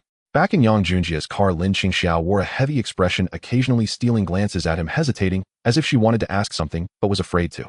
Xia, now that our relationship is established, if you have any questions or want to know something, feel free to ask, and I will answer you. Yang Junjia could easily see through her little thoughts. Brother Jia, what is your relationship with Jia Jia and Zhao Jia? Lin Qingxiao mustered her courage to ask. There's no relationship. They are just ambassadors for my company's clothing brand. Yang Junjia replied without a second thought. Really, just ambassadors? But I noticed that Zhao Jia looks at you differently. Don't overthink it. I will acknowledge those who are related to me and won't hide anything from you. I don't know what she thinks, but I truly have no relationship with her, so don't worry too much. Lin Qingxiao nodded at his words, but pondered for a moment before asking, what if your girlfriends from Xiangjiang find out about me? Will they? They won't. I'll find a chance to talk to them. They are very easy to get along with. Once you finish this play, I will take you to meet them. Xia, don't worry. Although I may seem a bit of a playboy since you have become my woman, I won't give you up. Trust me. I trust you. Lin Qingxiao's worries faded away entirely upon receiving Yang Junjia's assurance. By the way, Brother Jia, what about Mengyin? Who, Mengyin? Yes. Isn't she also? Do you know her well? Yang Junjia asked after a moment of silence. Honestly, he was somewhat concerned about Hu Mengyin, but recalling her past he learned in his previous life, although he wasn't sure about its truth, he had no doubts about her loose character. Furthermore, she was no longer a complete individual, which made him suspect that she had lived a wild life while studying abroad. For such a woman, he certainly wouldn't want her. Even if they had consummated their relationship, he would not accept such a woman. I don't know. What, you don't dare to say it, right? Yang Junjia immediately saw through Lin Qingxiao's hesitation. I only know that Mengyin has a boyfriend in the United States. Lin Qingxiao finally spoke up, glancing at Yang Junjia, worried that he would be displeased. If that's the case, then let's both return to our normal lives from now on. After hearing Lin Qingxia's words, Yang Junjia had basically confirmed that Hu Mengyin was someone who had lived a wild lifestyle. He had no intention of continuing to focus on a woman like that. Brother Jia, are you okay? Yang Junjia found Lin Qingxia's concern amusing. Did she really think he would be upset because Hu Mengyin had a boyfriend? What are you thinking? Alright, let's not discuss this. If there's fate, we will be together. If not, there's no need to force it. I'm very happy just having you here with me now. Yang Junjia pulled Lin Qingxiao closer to him. By the way, Qingxiao, who do you think would be the best male star to endorse my company's brand? Brother Jia, you could consider Qin Han. He's a really nice person and well-known. When Lin Qingxiao mentioned Qin Han, she felt a bit awkward. She had met Qin Han during a shoot back in 1972 when he was very kind to her, which had led her innocent heart to develop feelings. But due to the investors withdrawing their funding, the project had been delayed until now. At that time, she indeed had a special feeling for Qin Han, but with Yang Junjia's arrival, that infatuation had vanished. Qin Han. Upon hearing this, Yang Junjia frowned, but quickly relaxed. In this life, he certainly wouldn't let her have any chances to interact with him. It was around noon, close to 12 o'clock. The same was true for the Jinfeng Hotel in Ximending. Yang Junjia was unreservedly holding the beautiful girl next to him, but Lin Qingxiao, who was not yet famous, did not worry about being photographed by the media and starting any gossip. As Lin Qingxiao was openly held by Yang Junjia, it sent sweet feelings to her heart as they walked into the private room. Deng Lijun and the others had arrived earlier than Yang Junjia. When Lin Fengjiao saw him come in, her face lit up with a smile, and she was about to stand up and run over, but froze when she saw him holding hands with Lin Qingxiao. Yang Shengxia, what's going on? Oh, Miss Deng, Miss Lin Qingxia is now my girlfriend, and since we all know each other, I brought her along to hang out together. Yang Junjia replied naturally. After hearing this, Lin Fengjiao's mind went blank and tears filled her eyes. Excuse me, I need to use the restroom. Ah Jiao, wait for me. Miss Lin. Yang Junjia would have to be a fool not to see what was happening. Brother Jia, how should I describe you? A fickle man or a heartless one? What fickle man or heartless one? Who have I wronged? Yang Junjia asked. But as soon as he said that, he looked over in Lin Fengjiao's direction. No, I truly don't know why she feels something for me. Can I be blamed for that? Alright, let's go see. Lin Qingxia pretended to be indifferent, but she was still somewhat disappointed inside. After all, no one wants to share their man with others. However, Yang Junjia was no longer someone she could possess alone, so she could only learn to not care. Forget it, let's wait for her here. Seeing that Yang Junjia did not plan to go over, Lin Qingxia didn't say anything else and sat down beside him. Brother Jia, how do you feel about Zhao Jia? What can I feel? Just a friend's feeling, I suppose, Yang Junjia said, speechless. He truly had no romantic feelings for Lin Fengjiao at the moment.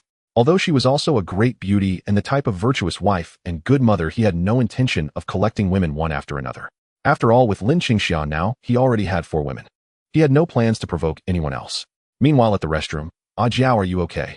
I'm fine, I just feel really bad. Lin Fengjiao's face was covered in tears. Back in Xiangjiang, she had already fallen hopelessly for Yang Junjie.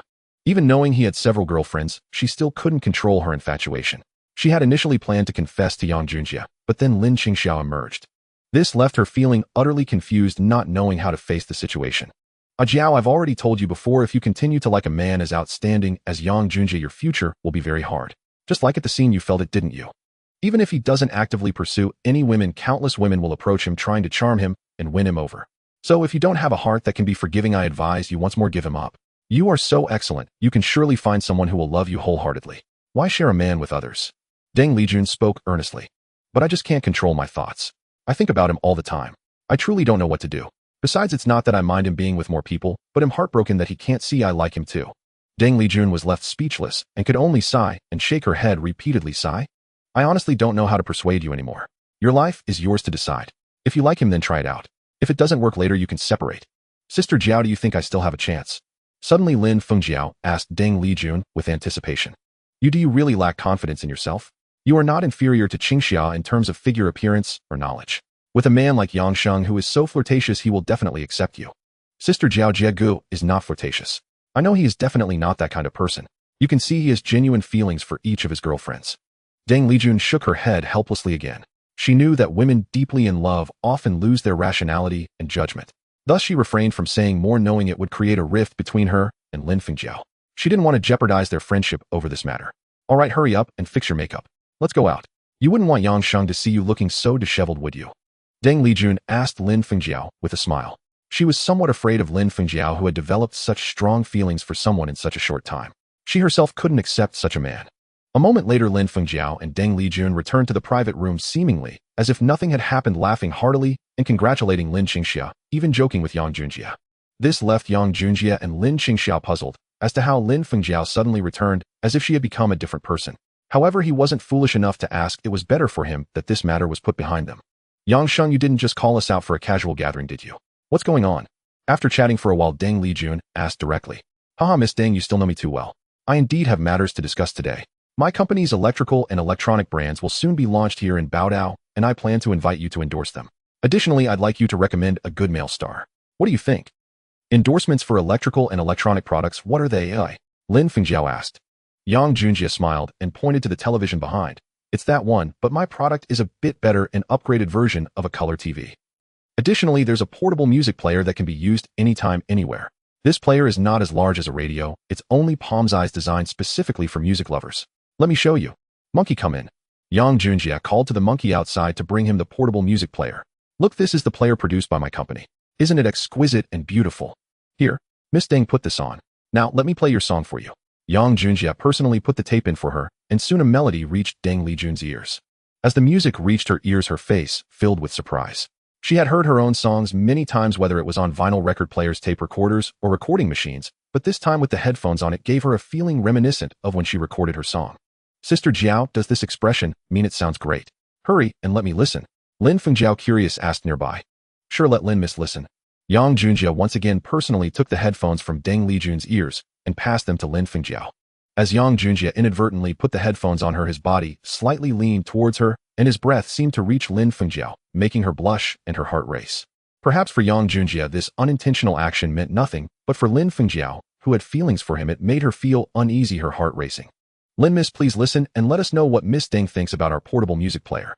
Your opinions are very important as they reflect whether my company's products are popular. It's quite good.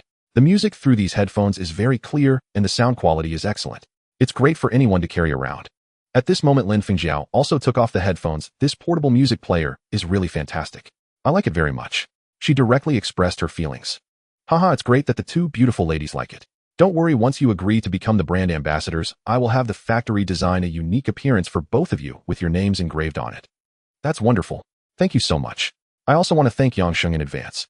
With such good products, we have no reason not to endorse them. But familiar or not, we still need to discuss the endorsement fee. I will notify the people from the company to contact you. My people will contact your company this afternoon to discuss it later. Regardless of the amount, it doesn't matter. Miss Lin will come to my side in a couple of months, and Miss Deng, I'd like to extend another invitation for you to sign with me. Deng Lijun didn't immediately respond to Yang Junjie. Instead, she smiled at him and took a sip from her teacup. Yang Sheng, let's talk again once you've established your TV station, film company, and record label, Deng Lijun replied. She neither agreed nor refused, just as last time. Brother Jia, don't worry, once you acquire a TV station or film company, I will join you, Lin Fengjiao responded with a smile. Brother Jia, are you going to open a film company and a TV station? Lin Qingxia asked, confused. Originally, I had planned to invite you last time, but due to the incident that occurred midway, the discussion was not continued. However, now that you are my girlfriend, you definitely have to come to Xiangjiang to develop. Yang Junjie responded. Then I won't sign here when the time comes. I initially wanted to go to Xiangjiang to develop. Lin Qingxia said this somewhat awkwardly. The reason she wanted to go to Xiangjiang was that she had become closer to Qin Han recently and had slowly developed feelings for him. However, Qin Han at this time had a wife and children as he was a family man. Therefore, she did not want to interfere in someone else's marriage. Yet he frequently sought her out, and she didn't know how to face it, thinking of going to Xiangjiang to escape from this relationship that shouldn't have happened. Unfortunately, she ultimately could not escape the wolf's den, or just as she had escaped one trap, she fell into Yang Junjie's den and was devoured by the Wolf King. She had considered escaping, originally planning to finish filming this movie and find a place to hide until a while later before returning. She never expected that during her most difficult time, Yang Junjie would descend from the heavens and rescue her. As a girl just beginning to experience love, she had fallen for a man who took away her most treasured possession. All these circumstances combined led to a tremendous turmoil in Lin Qingxia's heart. She could not erase Yang Junjie's image, leading her to feel that she would do anything to be with him, not minding the fact that he had other girlfriends. Seeing Lin Qingxia's happy smile, Lin Fengjiao felt a deep sense of envy, wishing she could also have the privilege to show such happiness for this man. Around 1:30 p.m., they each departed. After Yang Junjie received the people from his Xiangjiang company, he also returned. Manager Jean, the establishment of the Baodao branch will be entrusted to you. I've already instructed Deputy Manager Zhou on what needs to be done. You all can hold a meeting to discuss the plans in detail. Rest assured, Chairman, I will establish the Baodao branch as soon as possible and won't let you down. I will become a capable assistant. Good? Very good, let's get to work, everyone. By the way, here are the stars for the product endorsements. You go contact their companies for negotiations.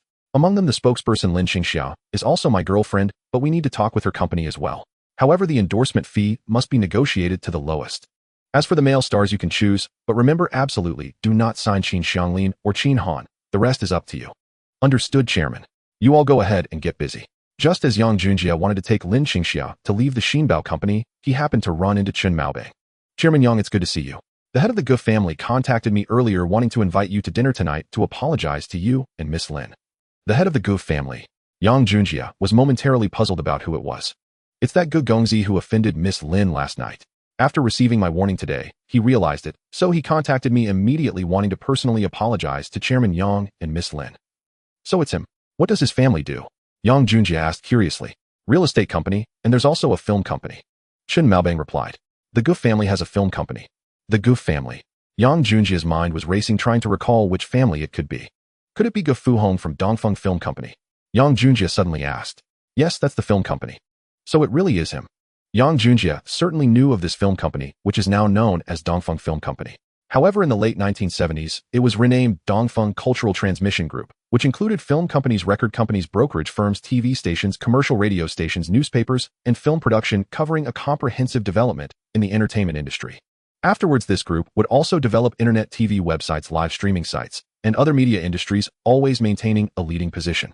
Even into the 21st century, after 2020, this entertainment group remained well known. Especially Gu Fuhong, who would have smooth sailing in the future, holding multiple positions and was considered a powerful figure in Baodao. The stars he cultivated became big names such as Zheng Zhilin Xiao, Zhu the handsome, Jin Chengwu, Kai Yilin, and many other famous stars were packaged by him. Since he took the initiative to invite us, let's go, Yang Junjie casually responded. In fact, Yang Junjie had just thought that if he also had a TV station and film company, this would be a good opportunity to establish a good relationship with Gu Fuhong. In the future, he could seek collaboration for his films or TV series, which would lay a foundation for himself. With such a good opportunity, why not go? Good. I will respond to him. Tonight, I will take Chairman Yang and you all in my car. Chairman Chen, you are too polite. Thank you very much, and I appreciate your help. Ugh. Let's not mention that. Not only are you someone that Li Xiong strongly recommended, but I also feel an instant connection with you. I believe we can have a good cooperative relationship in the future. This is also my way of establishing a good relationship with you, thinking ahead for myself. Haha. Chairman Chen, you really know how to joke. Let's meet later. I'll go out to buy something first. All right. Chairman Yang, please go ahead. Chen Maobang truly had no words to say, letting his company provide 2 cars for him, and even helping him solve Lin Qingxia's issue without being very familiar with him. Just these few points show that he is a person who values relationships. If he were merely a partner seeking profit, he would never act like this. Therefore, Yang Junjie also wanted to build a good relationship with him. At the very least, in the future, he would have someone capable and influential to rely on in this area, so that when his company faced bullying, he would have friends to help. After leaving the company, Yang Junjie took Lin Qingxia to go shopping in Ximending. Tomorrow, he would be flying directly to Tokyo, so he wanted to spend quality time with Lin Qingxia. After all, they had just started their relationship, and it was natural to be reluctant to part. Brother Jia, when will you come back here again? Lin Qingxia asked somewhat sadly. Having just confirmed their relationship, Lin Qingxia felt very reluctant to be apart. However, her new drama funded by Yang Junjie was set to begin filming soon, so she couldn't go with him. If all goes well, I will come back after the new product launches here. We can talk then. Don't be sad. It will only be a few months. When you come to Xiangjiang for your development, we can be together long term. We will have a lot of time together in the future. However, I haven't told my parents about my plans to go to Xiangjiang yet. I don't know how to bring it up. Lin Qingxia said somewhat fearfully. She had always been a well-behaved girl, independent in thought, but still obedient. Moreover, her family upbringing was strict. Lin Qingxia's father was a former military doctor named Lin Weiliang, and her mother was Ma Lanying. Although their family was not wealthy, they were not worried about food and clothing. When Lin Qingxia accompanied a friend to an audition, she unexpectedly got selected by the director. When she returned to tell her parents, they strongly opposed her entering the entertainment industry. Initially, several representatives from film companies came to persuade her, but they were all sent away until a fellow villager from Shandong persuaded her. After Lin Qingxia promised to remain virtuous, her parents reluctantly agreed. This shows her parents were quite strict, which is why Lin Qingxia worried about how to tell them about her relationship with Yang Junjie and her plans to go to Xiangjiang. If her parents knew she was with a man who had several girlfriends, they would surely oppose it. That was her biggest concern. Qingxia, don't worry. If you're scared, I will personally go to your house to speak with them, and I will do so as your boyfriend. Yang Junjie said firmly to her. He somewhat understood Lin Qingxia's family situation, and since she had become his woman, he had to resolve these issues. Even if he was wealthy, he needed to show the necessary sincerity and manners. He and Lin Qingxia were in a serious relationship, not one where he simply supported her financially. Thus, he would definitely visit her family with sincerity. At 6:30 p.m., a sudden storm broke out in Taibai's Ximen district. It's early April, and the rains of the Qingming festival are normal, but such a fierce storm is quite rare, something Yang Junjie seldom encounters. At the Ronghua Hotel on Kongding Road, Yang Junjie and Lin Qingxia followed Chen Maobang to this place. If it weren't for paving the way for the future, he probably wouldn't have come in such heavy rain. Please be careful, the road is slippery in the rain, watch your step. The hotel doorman held an umbrella to greet Yang Junjie and the others as they got out of the car. Thank you for your hard work. Yang Junjie took out 2 bills from his pocket and handed them to the 2 doormen. Thank you, sir, please come in. This rain really came at the right time, it just appeared without any warning. Please, Chairman Chen, this season is the peak of the rainy season, and being a coastal area, sudden storms like this are quite normal. That's true, let's go, we won't return until we're drunk tonight. Alright, we won't return until we're drunk. Yang Junjie was already prepared to get drunk tonight. After all, he wasn't discussing cooperation with Chen Maobang tonight, so they had no worries and could drink freely. Plus, the Ge family was coming under the pretext of making amends, so there would definitely be plenty of wine tonight. Upon entering the room, several people were already seated inside. Apart from the young Master Ge from last night, Yang Junjie didn't recognize anyone else. Chairman Chen, you finally arrived, please take a seat. A middle-aged man came over very politely to pull out a chair for Chen Maobang. Ge Xing, you're being too polite. Let me introduce you, this is Mr. Yang Junjie, chairman of the Xiangjiang Shengshi Group, and also my business partner. Chairman Yang, I'm very glad you could come tonight. Here I must apologize to you. My son Ge Fuhong has been poorly raised, which led to his rudeness towards you. Why are you still standing there? Are you useless? Hurry up and apologize to Mr. Yang. Do you need me to teach you how to apologize? Chairman Yang, Miss Lin, I'm sorry, it was my. Alright, Ge Xing, your son has already apologized last night, there's no need for him to do it again. If I hadn't forgiven Ge Gongzi, I wouldn't have come tonight. Consider this a chance meeting, let's just let this matter go. Everyone please sit down and enjoy the meal and drinks together. Good. Hurry up and thank Mr. Yang, he really is a blockhead. Thank you, Mr. Yang, thank you, Miss Lin. Alright, Ge Xing, young Master Ge, please sit down. Standing here is pointless. Yang Junjie appeared very straightforward and generous. Mr. Yang, you truly are a person of great caliber. I really admire your character and hope we can become great friends in the future. Of course, Ge Xing, since we have the chance to sit here and share a meal, that's already a bond, we can consider ourselves friends. Here's a toast to you. Yang Junjie raised his glass to toast. Mr.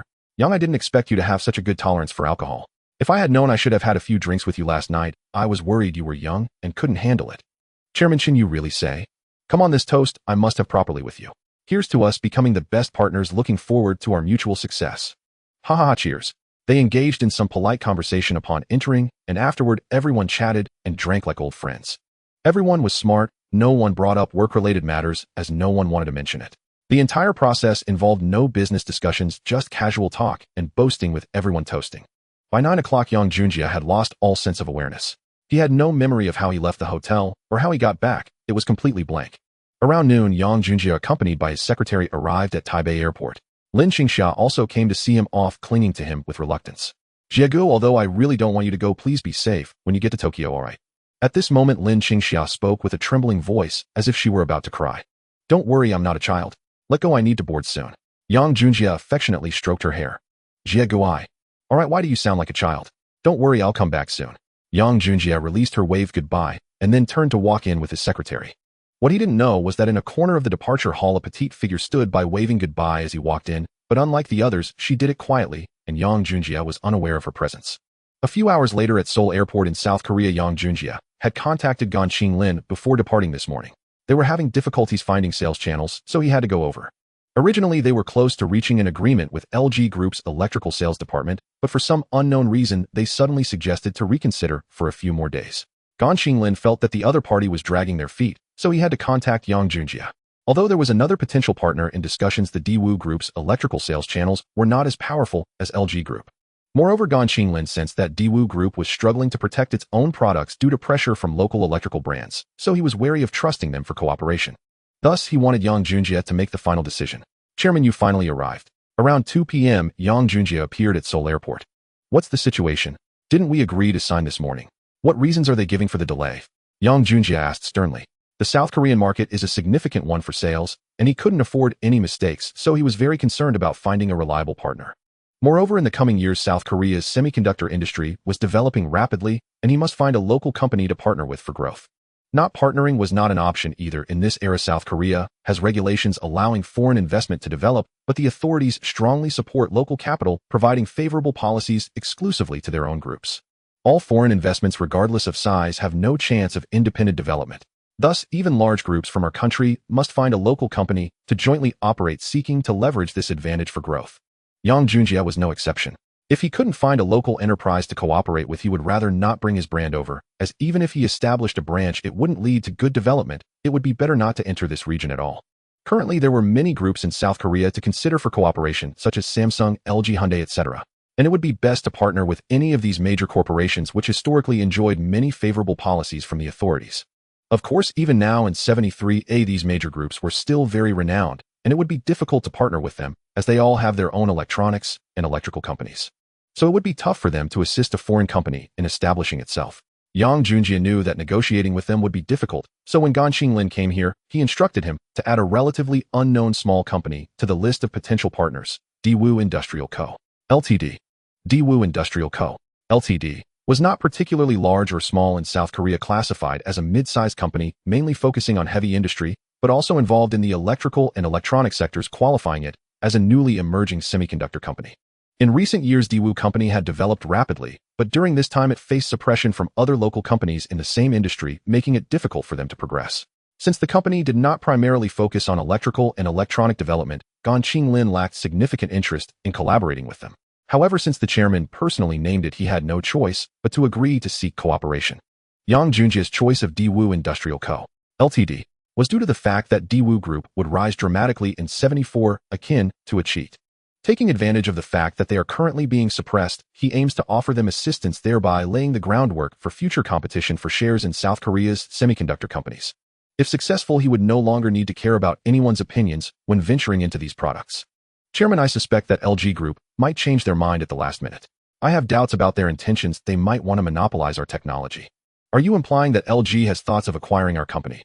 Yang Junjie asked with a grim expression. That's the impression I get. The talk started very smoothly.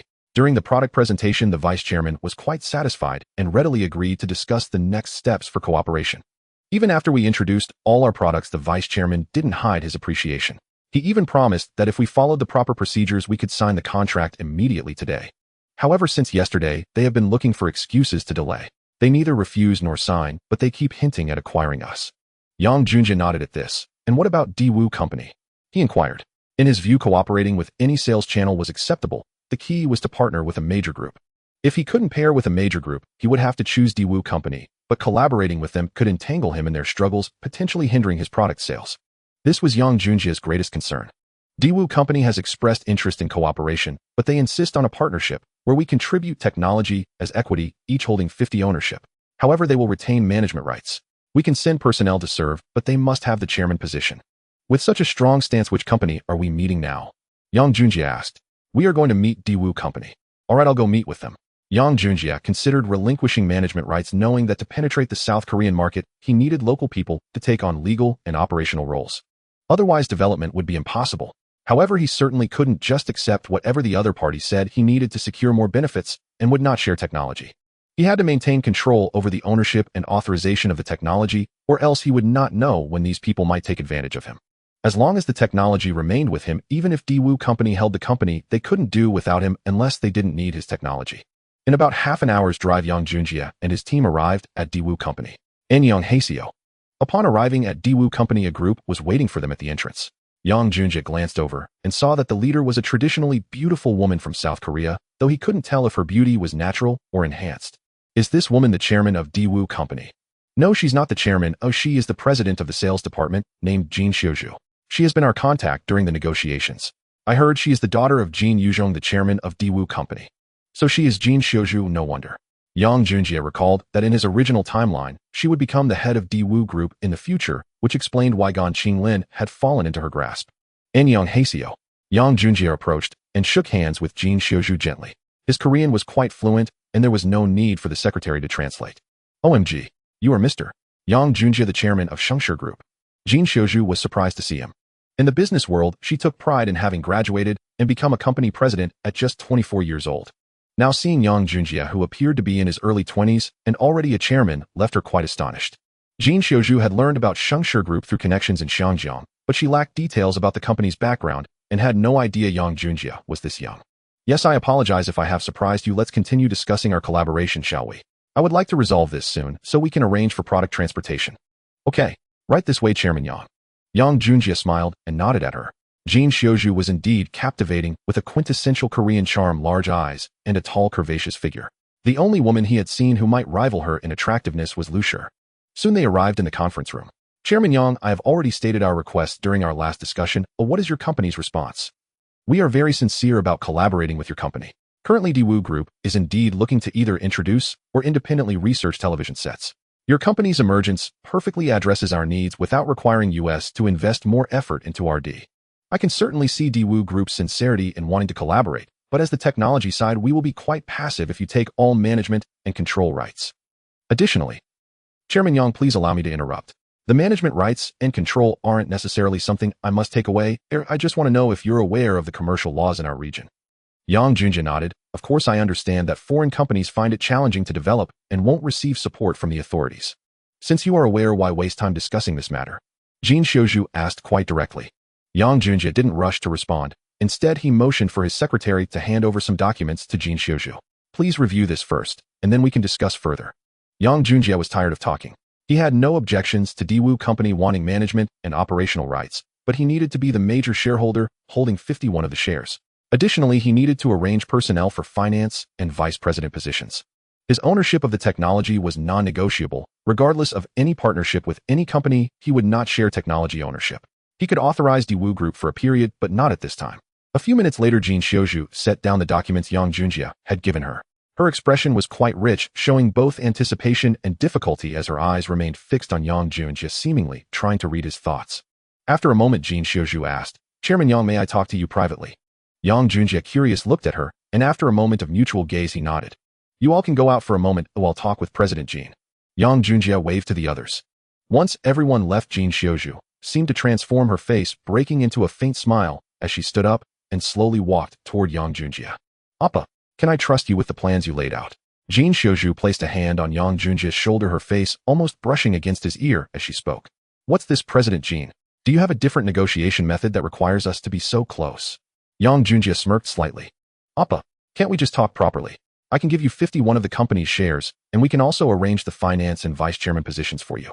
But the technical authorization would need to be reduced from 2 years to 1 year. How does that sound? At this moment, Jin Xiuju was sitting on the meeting room table, leaning towards Yang Junjie in a half-bow position.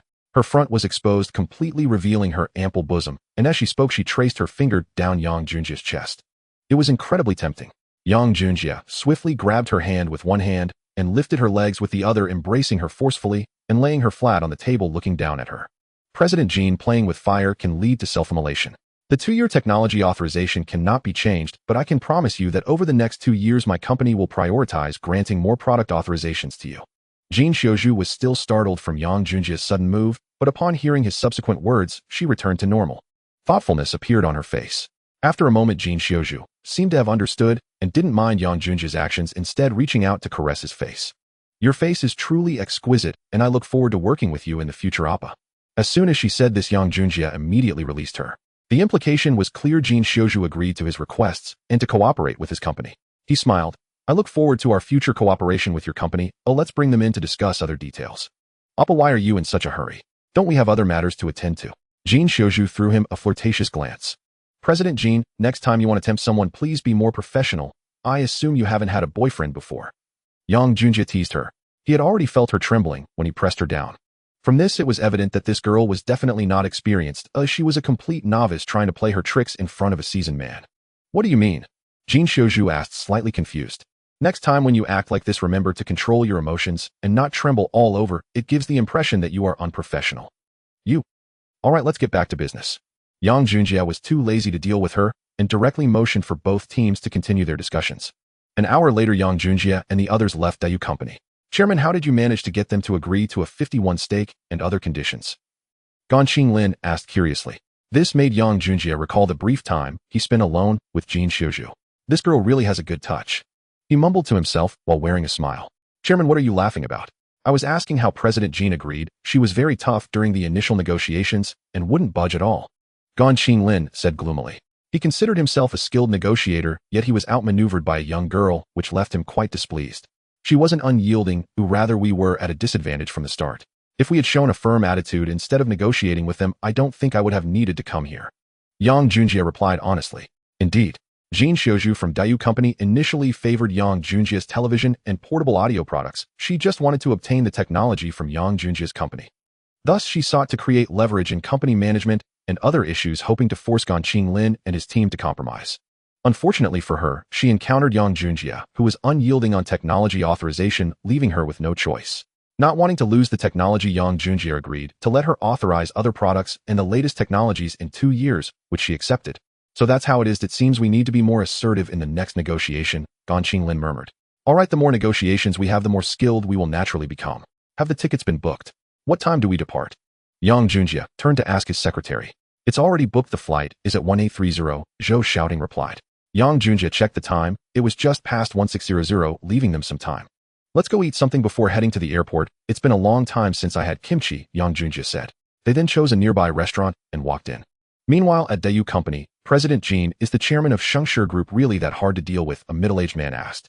Jin Xiaozhu recalled the moment she was alone with Yang Junjie in the office, causing her face to flush and her heart to race. He's just a jerk. What jerk? President Jean, are you feeling unwell? Why is your face so red? The man inquired. Oh no, Dad, this guy is bad. President Jean, how many times have I told you to call me Chairman Jean at the company? Okay, President Jean, this guy's attitude is very strong. Perhaps he is quite confident in his company's technology to act this way. But that's good. Cooperating with someone like him will allow Dayu Company to develop quickly without investing too much energy or resources in slowly researching these products. In 2 years, he will authorize technology to us, including other products and the latest technologies. The man nodded. President Jean, the collaboration with Shengshi Group will be your responsibility to follow up on. The company is currently in a tough situation and we need these technologies to stabilize our position in the local market. Samsung and LG don't want to see Dayu rise, so we need foreign investment to strike back against them. I understand, he said.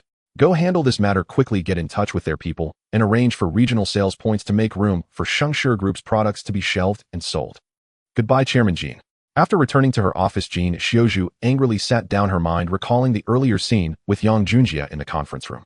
Ugh, damn it. Since you dared to tease me like that, Yang Junjie, you better watch out. Oh, I am not that easy to bully. Jin Xiaozhu muttered to herself with a rich expression. She then picked up the phone. Secretary Li, please contact Mr. Yang Junjie, chairman of Shengshi Group, and tell him I'd like to invite him to dinner tonight. President Jean, Chairman Yang and his team will be leaving Seoul tonight, so. How do you know they are leaving tonight? Jin Xiaozhu asked. Chairman Yang's secretary just booked a flight to Tokyo at 1830, so I know. So that's how it is, Jin Xiaozhu said, feeling somewhat down as she hung up the phone.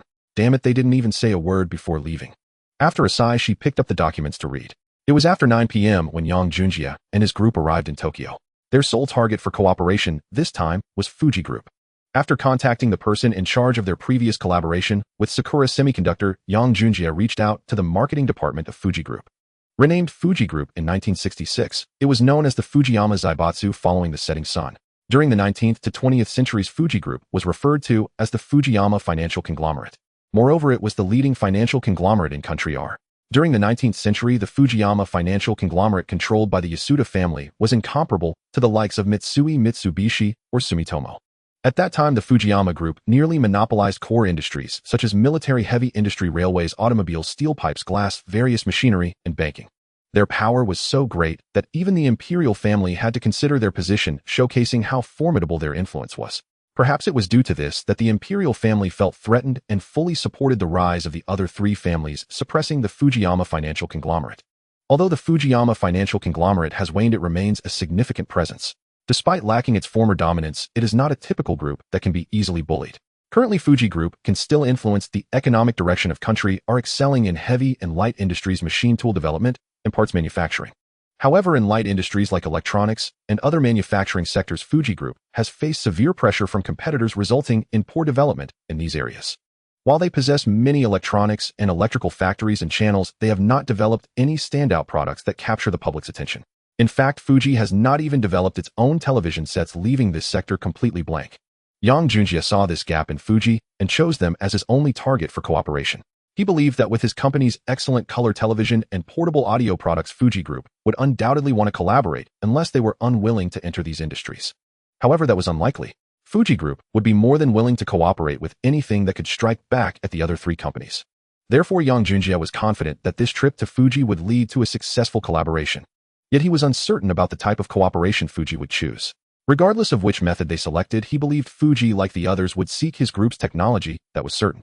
Otherwise, neither Baodio's Chun Maobang, nor Daewoo's Jin Xiaozhu, nor now Fuji Group would become someone else's agent. After all, they all have their own RD departments.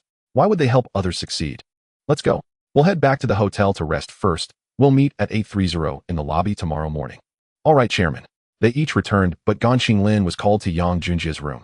This negotiation with Fuji Group is the most important collaboration for Yang Junjie, as the R market is currently the largest consumer market in Asia. Whether his products can become a hit and earn substantial profits largely depends on sales performance here, which is crucial for his company's rise, so Yang Junjie certainly takes it seriously. Chairman, are you worried that the negotiation with Fuji Group won't go smoothly tomorrow? Gan Qinglin asked. Yang Junjie shook his head directly. I'm not worried about the collaboration. After all, Fuji Group is financially powerful and holds great influence in country R. I'm just worried that I may not get even the bones from them and must think of a way to cope. So do you have any ideas, Chairman? I do have some, but I still think we need more leverage. We must throw out something that completely attracts Fuji so they won't dare to pull any tricks during our cooperation period. Gan Qinglin nodded in agreement. He believed the chairman's concerns were necessary. He understood the nature of those from the little devils who are ruthless and will stop at nothing to achieve their goals. Without being mentally prepared when cooperating with them, one could easily end up empty-handed. Do you think it would be feasible to attract them with the Big Brother project? Yang Junjie asked. Gan Qinglin stood up excitedly. Chairman, are you out of your mind? We haven't even registered a trademark for the Big Brother technology. We're just a step away. But if we leak this product now, could it put us in crisis? We've invested heavily in the Big Brother product. This is why I consulted you. Fuji Group is not as easy to negotiate with as Daewoo Company and Chen Maobang. To put it bluntly, in the eyes of Fuji Group, we Shengshi Group are less than an ant. Since we don't have enough leverage, do you think they will bargain with us? Gan Qinglin was left speechless. He felt this approach was inappropriate, but couldn't find any reason to refute Yang Junjie. Indeed, for a financially powerful giant like Fuji Group, negotiating cooperation with a newly established group valued at only a few $100 million would surely lead to him being at a disadvantage. Chairman, aside from this leverage, is there really no other way? Yang Junjie shook his head directly. Let's see the situation tomorrow. I've instructed the personnel coming to Tokyo tomorrow to bring the Big Brother product. If necessary, we can only bring out our trump card. I believe that negotiating with the Big Brother product will make them take us seriously. However, all of this is merely conjecture, or perhaps they don't see us as we think. Gan Qinglin smiled at this. Let's hope so. After talking for over an hour, Gan Qinglin finally left Yang Junjie's room. The next morning at 8:30, a dozen people boarded the bus at the hotel heading to Fuji Group's headquarters with an appointment time of 9:30. On the bus, have the people from headquarters arrived? Yes, they took a flight at 5 a.m. and are on their way. They should arrive at Fuji Group around 10 a.m. That's good. No matter what, it's best to prepare thoroughly. We are determined to collaborate with Fuji Group, otherwise it will be challenging to make a mark in this market. This time Gan Qinglin did not refute, nodding in agreement with Yang Junjia's words. Soon after half an hour they arrived at the Fuji Group headquarters building in the Chud district of Ginza. He looked up at the skyscraper and Yang Junjia felt a mix of emotions. Soon I too will have such an independent headquarters building. He mumbled to himself. Chairman, let's go in. All right, let's go in. Since they arrived early, no one was there to greet them upon entering the lobby. Welcome to Fuji Group, esteemed guests. Who are you looking for? The receptionist asked. Konnichiwa. We are from Shengshi Group in Hong Kong, here to meet Chairman Yasuda Zoi and President Yasuda Mako. Please wait a moment. The receptionist quickly found their appointment and called the person Yang Junjia was looking for. Moments later, a group of people walked out of the elevator and Yang Junjia was pleasantly surprised to see the leading woman in front. Damn, am I only suited to deal with women? How come all the people in charge I meet are stunning beauties? Yang Junjia began to fantasize again. Indeed, the woman leading them was very beautiful, exuding the aura of a strong female CEO. Yang Junjia could tell from her stride that she was a decisive person. Konnichiwa. I apologize for not expecting you all to arrive early. I am Yasuda Mako, president of the marketing department of Fuji Group. May I know which of you are Yang Junjia and Gan Qinglin? President Yasuda. Konnichiwa. I am Yang Junjia. Yang Junjia said, extending his hand to the other party. Hey, konnichiwa, nice to meet you, Yankoin. Yasuda Mako greeted him with a professional smile and shook his hand. Hello, President Yasuda, I am Gan Qinglin. Hello, Gankoin, nice to meet you. After a round of polite compliments, Yasuda Mako led Yang Junjia and his team into the conference room. Yankoin, the chairman, has an important meeting today, so I will be fully responsible for this collaboration meeting. Let's get started. All right, let's start. President Yasuda, here are 2 proposals for our cooperation. Please take a look. In this era, without an app for projection, they could only let Yasuda Mako view the project proposals herself. After a good 10 minutes, the smile on Yasuda Mako's face gradually faded, and she looked seriously at Yang Junjia, asking, Yankoin, this cooperation proposal is good and detailed, but I don't see your group's sincerity in collaborating with Fuji Group.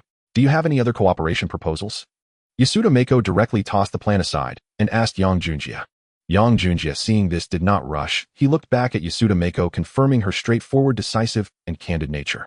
The proposal Yang Junjia handed over was just an ordinary cooperation plan, only featuring revenue sharing and agency cooperation without any joint venture plans. President Yasuda, this is the cooperation plan our group has with other companies. Oh, I wonder what other cooperation methods you are looking for. Yasuda Mako narrowed her eyes at Yang Junjia and then smiled slightly. Since your company has no other cooperation methods, this negotiation has no meaning. Let's call it a day. Yang Junjia was stunned by her words. He never expected that she would be so decisive to end the meeting just because of a disagreement. President Yasuda, wait. Let's discuss this further. If these cooperation methods do not meet your group's needs, we can certainly discuss other cooperation methods, can't we? Yang Junjia knew he was already at a disadvantage and felt quite frustrated. But there was no other way. Fuji Group had the strength and confidence to make this decision, while he did not. Yanko and I prefer to be straightforward. If we are negotiating cooperation, we need to be clear about each other's sincerity. I don't like how you are currently behaving. Yasuda Mako's smile had completely vanished. All right, since President Yasuda prefers directness, let's lay everything out and talk openly. I know President Yasuda wants to cooperate through a joint venture, right? Fine, here is my group's joint venture proposal, and we will not modify these terms. Yasuda Mako's lips curled slightly again, as she was already a very beautiful person. With this smile, she became even more charming. This time Yasuda Mako took a full half hour to put down the proposal and looked at Yang Junjia. Yankoin, I won't discuss profit sharing now, but since you want to collaborate with Fuji, you also want ownership of the company, and the technology ownership will take 2 years to authorize to us. I want to know where your confidence comes from. Yang Junjia's lips curled upward. He did not rush to respond. Instead, he had someone bring out the Big Brother product and placed it on the conference table. My confidence comes from these products, which are just the pioneering products of my group. More leading-edge products will come out in the future. That's my backing. President Yasuda, where do you think my confidence comes from? Yankoin, I'm not doubting your group, but I prefer concrete actions. If your company is using uncertain future products to negotiate with me, I cannot accept that. President Yasuda, I believe you understand my group's situation. Within less than half a year, I've developed 2 leading-edge products. Do you think we won't have other better products in the future? Yang Junjia said again. Yankoin, believing in you and reality are 2 different things. You are trying to negotiate with me using uncertain future products. I'm sorry, but Fuji Group cannot accept that unless the technology authorization is reduced to half a year, and we can sign the contract immediately. Yang Junjia stared at Yasuda Mako in front of him, wishing he could slap her. How could this person be so stubborn? Reducing the technology authorization to 6 months was simply impossible. He would never agree to that. He would be foolish to agree to such terms. After thinking for a moment, he still believed that he had to bring out the trump card, otherwise it would be difficult to negotiate with her. He looked over at Gan Qinglin and asked, "Have the people from headquarters arrived?" "Yes, they are outside the conference room." Yang Junjie nodded. "President Yasuda, would it be convenient for everyone to step out for a moment?" Yang Junjie asked seriously. Yasuda Mako, hearing this, looked puzzled. She tilted her head to look at Yang Junjie for a moment before finally nodding. Yang Junjie waved his hand, letting everyone leave, and asked Gan Qinglin to bring in the Big Brother technology personnel, since this product has not yet completed the project approval and has not registered for a patent. He certainly didn't want more people to know about it. "Yankuan, what are you planning to do?" Yasuda Mako asked curiously. "Don't rush, let me introduce you to a product that can lead to our long-term cooperation." After saying this, Yang Junjie had the technical staff bring out the Big Brother product and started introducing it to Yasuda Mako. The next morning, it was already April 10th, Saturday, around 1:20 p.m. Yang Junjie and the others returned to Xiangjiang. Despite encountering the exceptionally formidable Tian Senhizi at the Fuji Group yesterday, Yang Junjie still secured the collaboration. What impressed Yang Junjie was that Tian Senhizi indeed possessed significant courage, and her decisiveness in action was commendable, showing no signs of procrastination. After learning about the Big Brother mobile phone products, Yang Junjie agreed to prioritize collaboration on this product in the future, to which Tian Senhizi immediately consented. After finalizing the collaboration, Yang Junjie and his team returned to Xiangjiang, leaving only the necessary staff behind. As the regions of Baodao Bangzi country and our country had already begun collaborations, Yang Junjie also instructed the responsible personnel sent there to establish branches. With branches in these 3 locations, they would develop gradually over the years, and when the joint venture company established its own channels, Yang Junjie would expand the scale of the branches. Naturally, his group would grow in these areas, taking root deeply. General Gan's secretary Zhou and I will check the sales situation at each market while the others can go back to rest and come back to work tomorrow. Understood, Chairman. Today also marks the first day of Yang Junjie's company's products being officially launched for sale across various regions of Xiangjiang. After preparing for a long time for the promotional period, Yang Junjie anticipated that the sales of his products could reach expectations, thus expanding his company's influence. Although Xiangjiang was still in the midst of a stock market crisis affecting many citizens with decreasing incomes, the overall economic environment of Xiangjiang was also severely impacted by the crisis, which would undoubtedly have a significant effect on the sales of his products. However, there was no other way. The first wave of product sales had to be launched. Even if it wasn't for profit, he still needed to build the company's reputation. Soon they arrived at the old district of Kowloon, near the Wangtai area.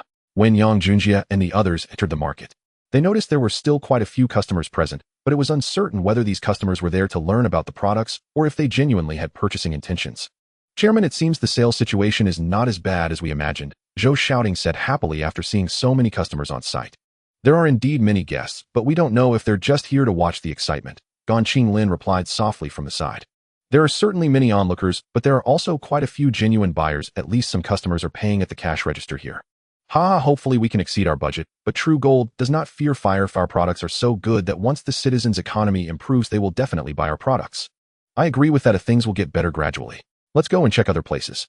If there are no issues, we will return to the company to hold a meeting and arrange for deliveries to begin sales in other regions." Yang Junjie responded. Given the current situation in Xiangjiang, he had no choice, but he still had high expectations for the sales situation in the other regions. In these regions, he had already arranged for the responsible personnel left behind to carry out comprehensive promotional activities. Once the products arrived, they could be put on the shelves for sale. As long as the sales in these regions were good, the reputation of his company would naturally spread. By then, merchants from Western Europe and North America would proactively reach out to him for collaboration. However, regardless of whether it was Western Europe or North America, Yang Junjie did not plan to pursue joint ventures for the time being. He would only sell the sales agency rights, as he currently did not have enough manpower or capital to set up branches worldwide. Thus, the best approach there would be to cooperate with electrical appliance agents by selling agency sales rights. Next, Yang Junjie and his team drove to Longxiang Road in Wangtai Sin Kowloon Tongsham Shui Pe, and then turned towards the central area of Mongkok. After more than 2 hours, they finished touring the sales points in the Kowloon Peninsula. At this moment, they were at the sales point in Simsha Sui. "Chairman, the situation on the ground seems to be better than we anticipated. Perhaps the spending power of Xiangjiang citizens is not as poor as we thought." Yang Junjie was also smiling now. After seeing so many sales outlets, he was very pleased. While not every place was bustling, there were still quite a few customers present. Even if only 1 in 10 customers made a purchase at each location, that would be enough. He then glanced at his watch. "Let's go back to the company first. By this time, the other management should be back as well. Let's hold a meeting." "All right, let's go." The three of them then got into the car. After being out for a few days, several regions needed to establish branch companies, and with the channels already laid out, their arrangements needed to be made for distributing products among other matters. There was a lot to be busy with. There was simply no time for Yang Junjie and the others to waste. There were too many matters requiring his attention. Moreover, what was the situation in the Xianjiang stock market, and had Li Guofeng begun acquiring the industries he needed? It only took a few minutes to get from Tsim Sha Sui to the company on Jordan Road. It was very close. Chairman General Gon, welcome back. Hello, we just got back.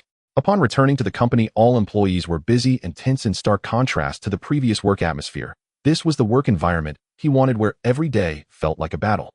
Secretary Zhou, please notify all management to gather for a meeting in half an hour. Also inform those who were out to return and bring all recent company documents to me. Understood, Chairman. Soon Zhou, shouting, brought over all the recent company documents. During this time, Yang Junjie noticed that the sales of the clothing brand over the past few days were quite good, with very stable profits. Before going to Baodao, Yang Junjie had joined the Xiangjiang Garment and Electrical Appliance Chamber of Commerce and later collaborated with some clothing foreign trade companies. Yang Junjie's clothing brand also included low-end ready tower items produced in bulk without concern for quality, packaged and sold by the ton. These clothes would be transferred from Xiangjiang to regions like ASEAN non-national regions, Pakistan, the Middle East, etc. As long as someone had connections, they could resell them for several times the profit, which was quite lucrative. However, the risks involved were also very high.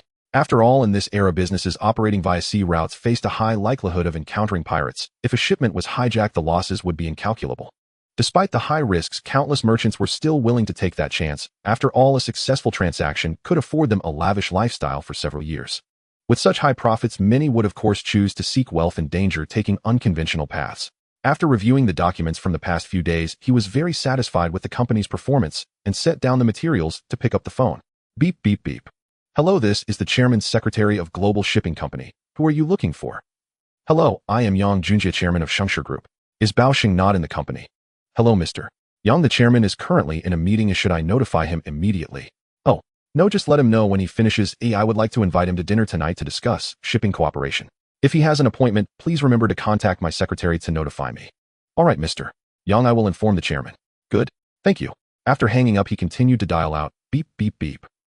Hello, I am Li Guofeng from the investment department of Waki Bank. How can I assist you? I am Yang Junjie. How is the situation on your end? Yang Junjie asked directly. Hello, Mr. Yang, I finally received your call. I am reporting to you now. No need, please come to the Prince Hotel XXX private room tonight, and we will discuss it then. All right, Mr. Yang. I haven't had a chance to understand the stock market situation in Xiangjiang these past few days, but based on historical trends, the stock market is definitely in dire straits at this time, with the Hang Seng Index having dropped below 1,000 points, and the market capitalization of major listed companies has certainly plummeted. According to Yang Junjie's plan, he would take action once the industries he needed fell below 50, targeting properties like GD Kowloon Warehouse, Xiangjiang Telephone Company, and others he intended to acquire in the stock market. Additionally, the electronic and electrical factories also needed to expand, but these required face-to-face negotiations. Moreover, Yang Junjie would also develop food and beverage industries, selectively targeting companies facing financial crises due to poor management and negotiating with them to save a lot of money. Just like before, a company valued at 100 million could be acquired for at least half or even a fraction of the price due to the stock market crisis. He would definitely seize this excellent opportunity to stock up on goods and also aim to acquire a large number of cheap properties, betting that when the market recovers in early 1975, his company's total assets would multiply just from these properties. Not to mention other revenues and estimates. Soon the time reached around 1650. Knock, knock, knock. Come in. Chairman, all management has returned and the meeting can commence. Good. Let's go. Yang Junjie walked directly to the meeting room. Everyone, thank you for your hard work over the past few days.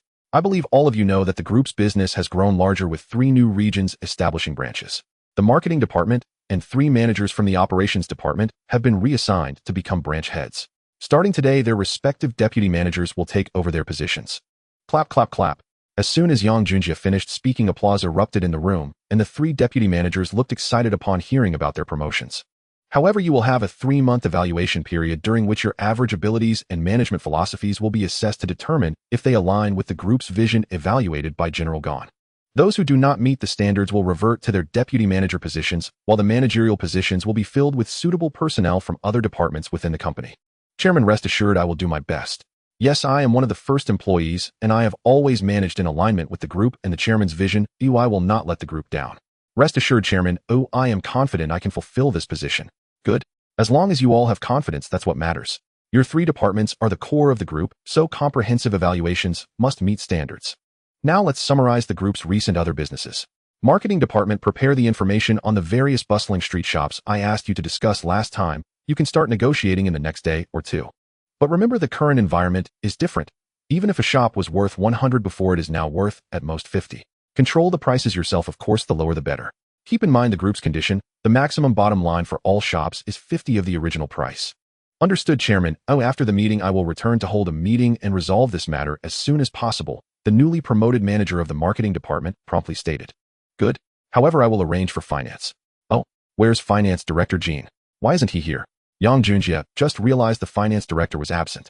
Chairman, Director Jean is unwell and may need to recuperate for 23 months. What happened? How come I didn't know? Yang Junjie looked towards Gan Qinglin and asked. He had initially wanted to place one of his own people in the finance director position, but at that time, he had not found a suitable candidate. Later, after sending someone to investigate Director Jean's background, he found her to be quite clean, so he didn't rush to replace her. He wanted to wait until he found a suitable candidate before making the switch, which was why she remained until now. I just found out after returning that Director Jean's condition is quite serious. Even if she recovers, she will require a period of rest, so a new candidate for the finance director position needs to be arranged. Yang Junjie nodded in response. How about this, General Gan? Find a time to visit Director Jean on behalf of the group to express our condolences and also provide her with adequate compensation to sign off on her resignation. As for the finance director position, I will arrange that, or we will discuss it later. For now, please personally handle the financial matters, General Gan. Understood, Chairman. Once Yang Junjie said this, the vice director of the finance department looked dejected. She had thought she would have a chance to rise this time, but unfortunately the chairman didn't even glance at her. With a sigh, she quickly adjusted her demeanor, appearing unaffected. What she didn't know was that her every expression had been noted by Yang Junjie. The position of finance director was unlike any other. It was crucial to the lifeblood of his entire group, and this person had to be someone absolutely loyal and trustworthy. Therefore, Yang Junjie would not easily accept anyone without thorough scrutiny. Returning to the topic, I just mentioned that the marketing department should prepare the properties for negotiation. The finance department will also coordinate, and the negotiation team from Waki Bank will be present.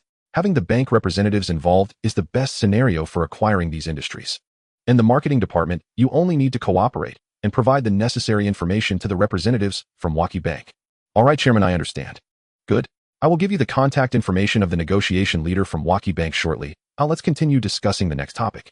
Since we have already started expanding these industries, the Human Resources Department also needs to prepare for large-scale recruitment. General Gan will arrange this. At the same time, the group will add positions for an executive CEO and 2 vice general managers, executive director and executive deputy director. Whether to select from within the group or recruit externally, I have yet to decide. Wow! As soon as Yang Junjie finished speaking, there was a huge uproar among all department management in the meeting room. These positions were the core of the group, and advancing to them was akin to reaching the pinnacle of one's career. Who wouldn't want the recognition and opportunity to rise? All right, everyone, quiet down. These positions are absolutely core to the group's management, so they will not be filled casually, but if there are suitable talents for these positions, the group will certainly provide opportunities for them to advance. Now I announce that General Gan Qinglin will be promoted to the position of executive CEO of the group, overseeing all business under the group and enjoying original dividends, becoming the first key shareholder of the group. Clap, clap, clap. Chairman Yu. Gan Qinglin was taken by surprise. He had no idea about this, and it left him stunned. Yang Junjie smiled at him without responding. He had been silently assessing Gan Qinglin during this time. He was not merely doing nothing. With both capability and loyalty, if he didn't want someone like him, who would he want?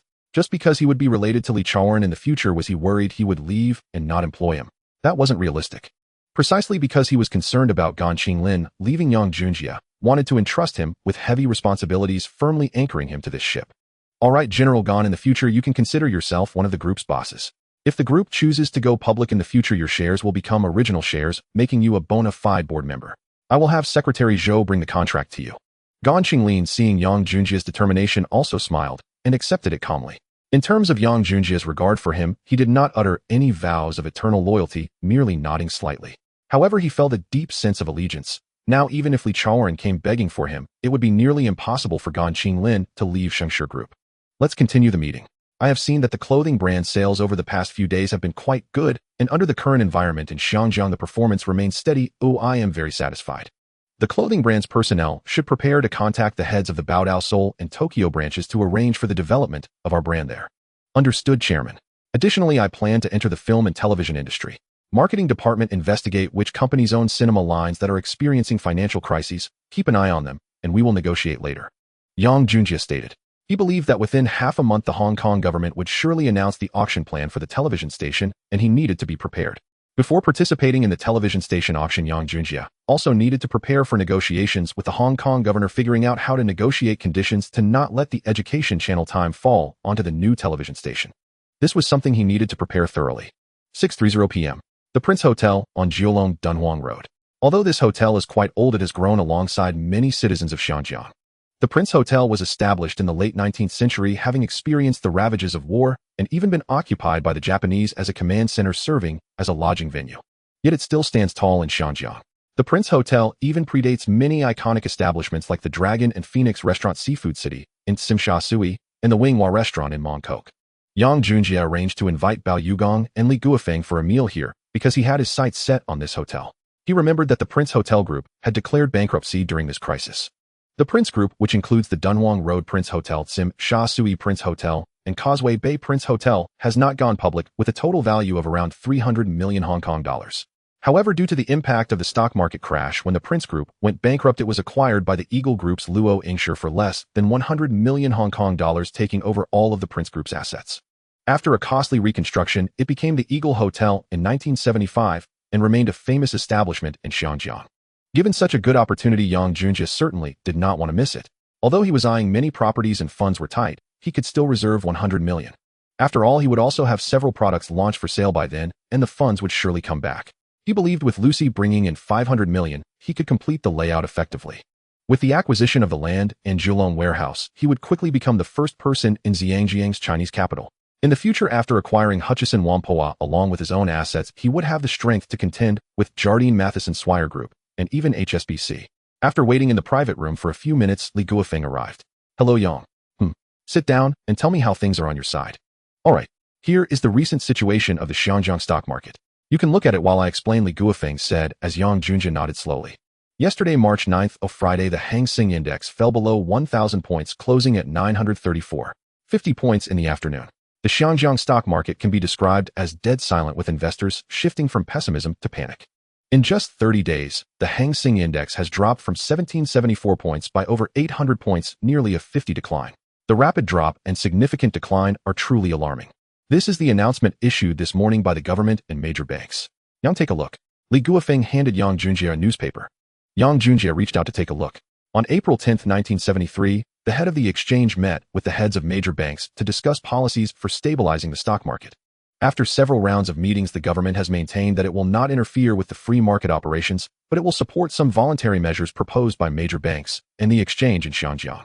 The measures are as follows: 1. Postponing the listing of new stocks for 3 months to reduce stock supply. 2. Strictly limiting brokerage settlements within 24 hours to curb short-selling speculation. 3. Some large banks have agreed to relax stock mortgage loans to ease market liquidity. 4. Lifting foreign exchange controls to restore investor confidence in the market. 5. To prevent further panic among investors, starting today, the half-day trading ban will continue to be implemented. After reading the report, Yang Junjie realized that Xinjiang had entered the peak of the stock crisis, reaching a point where the entire market was collapsing. So how is the situation with the listed companies in Hong Kong? Yang Junjie inquired, as this was his primary concern. Aside from HSBC, Jardine Matheson Swire Group, and a few quality Chinese companies that can hold their ground, others are almost experiencing varying degrees of crashes. The one that has fallen the hardest is land development. After our reports, its total market value has dropped by over 60. I have already arranged for personnel to quietly accumulate shares. Additionally, the leverage we have on the shareholders of land development is also coming into play. Miss Lucy has reached an agreement with 3 shareholders, acquiring a total of 14.63 of shares. Because they helped to persuade other shareholders to trade with us, the price was set at $8, totaling 1.17 billion Hong Kong dollars. What do you mean they helped us persuade other land development shareholders? Yang Junjie asked curiously. Yes, Miss Lucy promised them that as long as they could persuade more than 3 small shareholders of land development to sell their shares, an additional dollar would be added to the price. Thus, under the arrangement of these shareholders, there are also 3 small shareholders of land development who, due to the crisis, are in a tight financial situation and have reached a transaction with us totaling 8.36, with 8 million shares transacted at $7, costing a total of 58.52 million Hong Kong dollars. This time we acquired 22.99 of land development shares from the small shareholders, totaling 99 million shares costing around 180 million Hong Kong dollars. Great. Having nearly 23 of shares from the shareholders, what about the retail investors? Yang Junjie asked with anticipation. You know that Jardine Matheson only holds 30 of land development shares. As long as he reaches 35, according to Zhangjiang's current equity regulations, he can fully apply for the chairman position, as 35 is the watershed for a group's equity achieving the controlling requirement. The Xinjiang equity law states that 35 belongs to the controlling requirement, and under the condition of being a major shareholder, one has the right to propose a buyback offer to any shareholder and retail investor to solidify their position as a major shareholder. 51 equity means absolute control, thus the chairman position does not require an application. One can enforce the chairman's rights and exercise the privileges that come with it. As for 67 equity, it means complete control, which implies that as long as the chairman does not wish for it, even if the company goes bankrupt, others cannot take it away. 75 is the equity required for a full mandatory offer, regardless of whether one is willing or not, as long as it is a listed company. Once the major shareholder's equity exceeds 75, they must issue a mandatory buyback of the company's shares in the market, leading to liquidation and delisting. After reorganization, it can continue to be listed, but the board must have more than 2 members, and the market circulating shares must also reach 25 in circulation. This regulation will not change until after 1985, and only later, when acquiring any listed company's 5 equity, will it need to notify the exchange. And the exchange will notify the company. This is primarily to prevent malicious acquisition cases, a rule that emerged after the Shipping King and Lee Chaoran took down Hutchison, Kowloon Warehouse, and other British companies like Wharf and Hong Kong Electric. Chairman, although there are many land development stocks being sold by retail investors in the market, we haven't been buying them heavily. Miss Lucy instructed that we must not reveal ourselves before reaching 51. Currently, we have acquired less than 10 in the market and need to continue. That's good. Doesn't that mean I'm already the major shareholder of land development? Yang Junjie asked excitedly. Theoretically, yes. However, because land development is a very important asset for Jardine Matheson, all shareholders are their people. If you were to apply for the chairman position now, I believe it would be inappropriate, and no one would support you, which would only alert them. Li Guofeng advised. Don't worry, I know. Continue acquiring. Are you confident about when you can reach 51? Yang Junjie asked again. If there are no surprises under the current situation, it can definitely be achieved within half a month, but if land development discovers the process or something else occurs, I cannot guarantee that. Yang Junjie nodded in response. By the way, if we acquire those shareholders' equity in land development, will it be discovered by them? Yang Junjie asked with concern. Don't worry, Yang. Miss Lucy has already made arrangements. Until we announce it, they will appear as shareholders in land development. We have backed them with some capital, so there's no fear of exposure. Lucy is indeed still that Lucy. Her style remains decisively effective. Yang Junjie nodded in satisfaction. What about Kowloon Warehouse and Xinjiang Telecommunications? How are things on those fronts? Kowloon Warehouse has no issues. The acquisition is going very smoothly. However, Xinjiang Telecommunications might be a bit challenging, as the British-owned Eastern Telephone and Power Company holds 45 equity, and their directors and shareholders control 25 equity. Furthermore, only 30 equity is available in the market. However, Miss Lucy has contacted the chairman of Eastern Telephone's headquarters, and they will have their first meeting in 3 days to discuss the acquisition. Is the Eastern Group willing to let go of Xinjiang Telecommunications? Yang Junjie suddenly became excited. He knew that Xinjiang Telecommunications is the only company that monopolizes the entire Xinjiang telephone lines. If he could acquire it alone, he couldn't even imagine the changes it would bring him. The predecessor of Xinjiang Telecommunications Limited, Eastern Telephone and Power Company, was the only company controlling telephones in Xinjiang, monopolizing the local telephone network for 70 years throughout the 20th century. It wasn't until 1988 that the British-owned Hong Kong Telecommunications Company acquired it. Later, under the leadership of British telecommunications company Vodafone in 1990, it sold 20 of Xinjiang Telecommunications shares to the Chinese consortium CITIC Xinjiang. At that time, the transaction price reached 2 billion Hong Kong dollars, a figure that was astronomical after 1990. Moreover, after the turn of the millennium, British-owned Hong Kong Telecommunications decided to sell its shares in Xinjiang Telecommunications to Singapore Telecommunications Capital. This news caused a huge stir in Xinjiang that year, meaning that the largest telephone system in Xinjiang would fall into the hands of competitors from Singapore. The event had far-reaching implications, transcending ordinary business mergers. Ultimately, amidst the power struggles, Xinjiang tycoon Li Keqian's son Li Zikai joined the acquisition war and became the final victor in this capital contest. Thus, Xinjiang Telecommunications was divided into 4 parts. Despite the division, in the future, Li Keqian's son would continue to thrive with these telecommunications shares. However, currently, in 1973, Xinjiang Telecommunications is still intact, holding a unique position in the telephone network. Although the British Hong Kong government has always kept the telephone company under British control, there is no explicit regulation prohibiting the sale of telephone companies to Chinese capital, so Yang Junjia's acquisition is not impossible. Let me answer that question. Suddenly the door of the private room opened and Lucy walked in, coming directly to Yang Junjia and giving him a kiss. Darling, I missed you. I missed you too. Sit down and tell me how you managed to get the chairman of Eastern Telephone Company to agree to talk about the acquisition. Yang Junjia asked eagerly. Perhaps no company in Xinjiang would have succeeded, but don't forget where the headquarters of Huasher Bank is. I approached him as the heir of Huasher Bank, and in exchange for Huasher Bank supporting his group's investments in the U.S., I secured this opportunity for discussion. Yang Junjia finally understood. No wonder the British-owned Eastern Telephone Company headquarters was willing to meet with Lucy. She had used this method. Indeed, only such conditions could attract the interest of these large groups. While the Xinjiang market has great potential for some large groups, the Xinjiang pond is a bit small. And what kind of market is the U.S.? It is completely incomparable to Xinjiang. If Eastern Telephone wants to enter the U.S. market, it would be very difficult without local powerful tycoons backing them. Now that Huasher Bank has a significant position in the U.S. offering this condition for a deal, the Eastern Telephone Company headquarters will definitely come to talk. Lucy, thank you for going through this for me. No, it wasn't just my intention. Daddy asked me about your situation. I told him about your development plan, and he suggested this approach. Moreover, Daddy's actions are not without purpose. Huasher Bank also needs to introduce some potentially strong group businesses, and the British-owned Eastern Group fits the criteria for cooperation with Huasher Bank, making it a win-win situation. Regardless, without you and Mr. Sanford intervening, I think acquiring Xinjiang Telecommunications would not be so easy. So how are you going to reward me? Lucy asked, her eyes fixed on Yang Junjia, full of teasing. Young Lucy, I am still here, Li Guofeng quickly interjected, reminding them of his presence. All right, let's get back to business. How much equity have we secured in Geelong warehouse? Yang Junjia asked. We acquired 28 from shareholders and additionally 13.65 from the market, totaling over 40. Great. Thank you for your hard work, Broker Li. Yang, you thanked the wrong person. These achievements are all thanks to Miss Lucy. Yang Junjia, upon hearing this, pulled Lucy onto his lap. My Miss Lucy, how should I repay you? How to repay?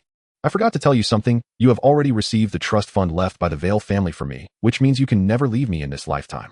Otherwise, you would become the enemy of all businessmen in the U.S. So you are now mine, and helping you is just helping myself. So does this mean I have no chance to back out now? Yang Junjia joked. However, Lucy was not pleased to hear this. You still want to regret it? Lucy stared at him and asked. Silly, in the future I'm afraid you won't like me. Thank you for coming into my life. Yang Junjia simply embraced her. I feel the same way. Thank you for being a part of my life. Lucy hugged him happily.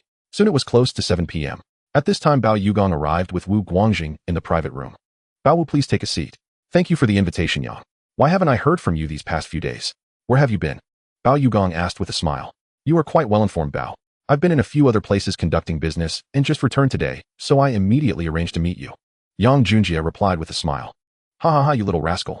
Your group has made quite a splash these past few days. Advertisements everywhere on TV, in commercial newspapers, even flyers and regional promotional activities about your group's products soon to be launched. You're really willing to invest. There's no choice. My group is a new company. If we don't make a name for ourselves, it's hard to open the market, and we can't save on this money. Bao Yugong nodded naturally. That makes sense. What you're doing is indeed effective, and I've seen your products. They're great. You are the first company in Xinjiang to develop televisions, and it has been quite successful. Congratulations, Yang. Your future is limitless. I'm glad to receive your praise, Bao. Let's talk business. I need to ship goods to 3 locations: the Treasure Island, Seoul in South Korea, and Tokyo. It might require quite a few ships. Oh, you're bringing me business. Thank you, Yang. Also, congratulations on opening up the overseas market so quickly. Bao, you are too polite. These areas have strong consumer power, and I definitely need to send my products out there. Yang Junjia casually responded. Hee, very good. When will these areas ship? How much is needed and how many ships are required? Guangjing, take notes. Bao Yugong responded while also instructing Wu Guangjing. Each product going to these locations will need to exceed 100,000 televisions at a minimum, along with some portable music players, though the space for the music players will be smaller. However, I'm not familiar with shipping matters. You professionals will need to assess how many ships are needed. I'll get someone to provide you with the specifications for a television and a portable music player tomorrow. Ha ha ha, thank you, Yang.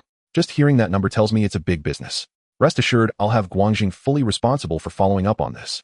Then it'll be hard work for Wu. You're too polite, Yang. You are my client, and it's my duty to serve you. All right, let's not stand on ceremony. Come on, let's eat before the dishes get cold. After discussing business, everyone began to eat. During this period, the largest merchant fleet owned by Chinese capital was Bao Yugong.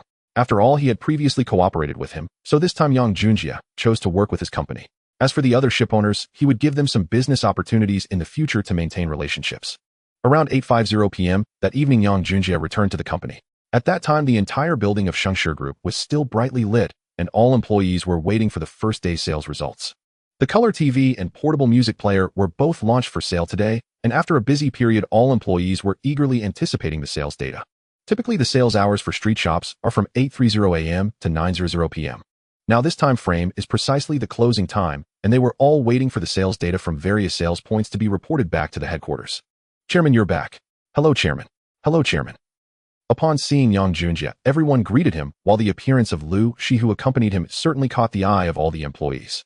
Many employees knew that Gua Anren and Zhao Huaji were Yang Junjie's girlfriends, and now suddenly a beautiful foreign girl appeared, which naturally piqued everyone's curiosity. At the same time, Yang Junjie noticed that the entire floor of the sales department was filled with employees. Today, all sales department staff had been dispatched to various sales points to assist with on-site sales, so those present were from other departments. They could have left work early, but no one from any department was willing to leave. They all wanted to know the performance of the day as soon as possible. Everyone's here. Are you nervous? Yes, it's the first day for the two products, so of course we are nervous, replied an employee who was closer to Yang Junjie. Hearing this, Yang Junjie casually took a seat. There's no need to be nervous. Today I and General Manager Gan have been to the site, and the sales situation looks good. Everyone relax a bit. It's normal for performance to be poor given the current economic climate. In fact, Yang Junjie had long been prepared for poor performance. The stock market crash had indeed impacted Xinjiang, and the entire economic environment was quite bleak. He chose this time to launch the products out of necessity, as they had been developed during this period. However, even if the sales in Xinjiang were poor, it was not a problem. After all, he valued markets in other places more, as Xinjiang was his base, and he could afford to sell slowly without urgency. Chairman, to be honest, I just feel it's such a pity. If our company's products had been launched before the stock market crash, they would definitely have sold like hotcakes. Unfortunately, the timing of the crash was just too unfortunate, affecting our great products. Yes, with such great TVs and portable music players, even someone as poor as me can't resist buying them, let alone those who can afford them. Huh, is that so? Yang Junjie laughed heartily. Oh, by the way, I forgot to mention something. Since everyone is here, I should say it now. All official employees of Shengshi Group will receive a 40% discount on any group products. Moreover, those who are recognized as outstanding or excellent employees will receive a 50% discount. General Manager Gan, please include this in the company regulations, but this rule only applies to confirmed employees. Yang Junjie spoke generously. Really? Thank you, Chairman. That's great. Thank you, Chairman. Thank you, Chairman. This is wonderful. No need to thank me. This is what you deserve. After all, the group is what it is today because of your contributions. This price is a way to reward everyone. Yang Junjie said, casually, eliciting smiles of joy from every employee in the company. Indeed, many employees liked the company's TVs and portable music players, but the sales prices were certainly not low. Many of the employees here were just entering society, so how could they afford to buy such expensive electronics? In 1973, a 19-inch imported black and white TV cost over 2,500 Hong Kong dollars, and if it were a color TV, it would definitely exceed 35,004,000 Hong Kong dollars, let alone the largest color TV produced by Shengshi Group, which is 29 inches. Shengshi Group launched only 3 specifications of color TVs with 3 sizes and a total of 9 styles: 19, 24, and 29 inches, with 3 different designs for each size. The sales price for the 19-inch model is 2,699 Hong Kong dollars. The sales price for the 24-inch model is 3,299 Hong Kong dollars. The sales price for the 29-inch model is 3,999 Hong Kong dollars. If they had a 40% employee discount, even if they bought a 29-inch TV for 3,999 Hong Kong dollars, it would come down to 2,400 Hong Kong dollars. If they bought a 19-inch TV, it would only cost around 1,600 Hong Kong dollars, still a color TV. How could this not excite them? This amounts to saving them over a month's or even 2 months' salary. Moreover, compared to the prices of imported brands from country, or the pricing set by Yang Junjie is not considered high. Although the company's brand is relatively new and lacks recognition, he certainly wouldn't set the price too low, as that would only affect the brand's prestige. After all, his products are aimed at the high-end market. Perhaps the initial high pricing might lead to poor sales. However, as his brand gradually gains traction and recognition, this price will naturally be accepted. In the future, when he launches even better color TVs, his prices will align with big brands like Sony and Sharp, possibly even higher. However, the prices of his color TVs shipped to other places will not be the same as the prices in Xinjiang, as various taxes are involved, which will be factored into the export prices. Thus, the sales prices of his color TVs abroad will also nearly match those of major brands like Sony. Yet Yang Junjie's color TVs indeed have the backing in every aspect. His TV technology and screens are leading the world. Even if his color TVs are priced a bit higher, he believes there will be customers willing to buy them. As for the portable music players, Yang Junjie also wouldn't lower the prices. He launched 4 models, a premium version, a luxury version, a fashionable version, and a version specifically for women. The premium version uses precious materials with a shell made of gold thread, making it very prestigious. However, due to the different era, prices cannot be compared to when Sony launched it in 1979. Thus, the premium version is priced at $199. The luxury version uses materials of a slightly lower grade, but the appearance is also very flashy and impressive. The luxury version is priced at $129. As for the fashionable version, it uses ordinary materials and is more suitable for the general public. The fashionable version is priced at $99. The women's version, which Yang Junjie launched, has a uniform price of $169, with an appearance available in 3 colors, making it very suitable for women. On July 1st, 1979, Sony launched the first-generation Walkman portable music player priced at $3300, our currency locally. At that time, the exchange rate was about $220, our currency, which was equivalent to about $150 per unit. In just 2 months, over 5,000 units were sold, far exceeding Sony's initial estimate of 5,000 units per month. It became a product that led the trend of the era. By the early 1980s, it was sold in Xinjiang for $179, when the exchange rate between the HKD and USD was about 167. That equated to about 1,199 Hong Kong dollars, a price comparable to an ordinary TV. In the same year, it was launched in the United States at a price of $199, and due to a protagonist using this product in a film segment, it quickly turned many American citizens into loyal consumers of portable music players. As time slowly reached 9:15 p.m., the first call rang out. Ring, ring, ring. Shengshi Group headquarters, this is Gan Qinglin, please speak. Hello, General Gan, I am the statistician from Sales Point 1 in Kuntong. I am now reporting today's sales data for this point. Good, please go ahead. The total sales of color TVs at Sales Point 1 is 213 units. Among them, 76 units of 29-inch TVs with a sales amount of about 30400 HKD. 82 units of 24-inch TVs were sold with a sales amount of about 2700 HKD. 55 units of 19-inch TVs were sold with a sales amount of about 14800 HKD. The total sales amount is approximately 73000 HKD. Additionally, the total sales of portable music players is 313 units, with the premium version selling 28 units with a sales amount of approximately 3800 HKD.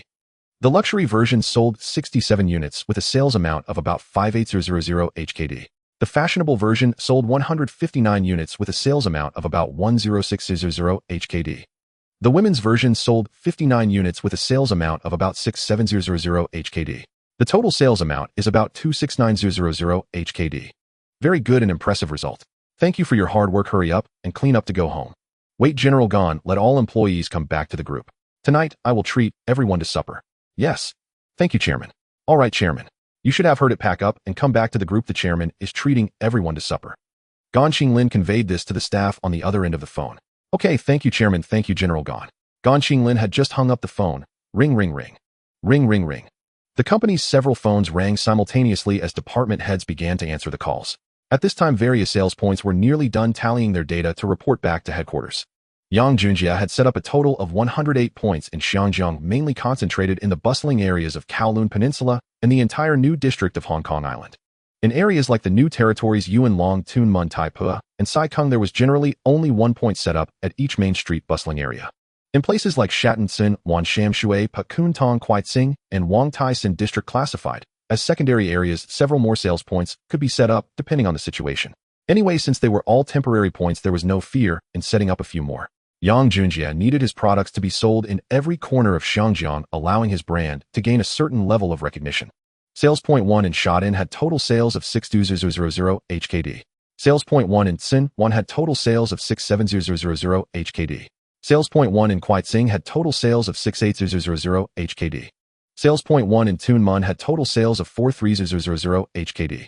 Sales in the new territories reached 4600 HKD. Sales in Sai Kung amounted to 3600 HKD. Sim Sha Sui had total sales of 10800 HKD. 18 million Hong Kong dollars. Dunhuangdo Plaza sales 98000 HKD. Wanzai Plaza sales 43 million Hong Kong dollars. Jinzhongdo sales 12 million Hong Kong dollars. Tongluan Plaza sales 18 million Hong Kong dollars. Taikaching Plaza sales 63 million Hong Kong dollars. As the hour slowly neared 10 in the evening, reports from all 108 sales outlets had been completed. Members of the finance department were busy reconciling figures, although the final totals had yet to be announced. The smiles on every face betrayed the obvious truth. Even a rough mental tally showed results far beyond the budget. In Yang Junjia's budget, selling 500 color televisions and 500 portable players on the first day would have been more than satisfactory.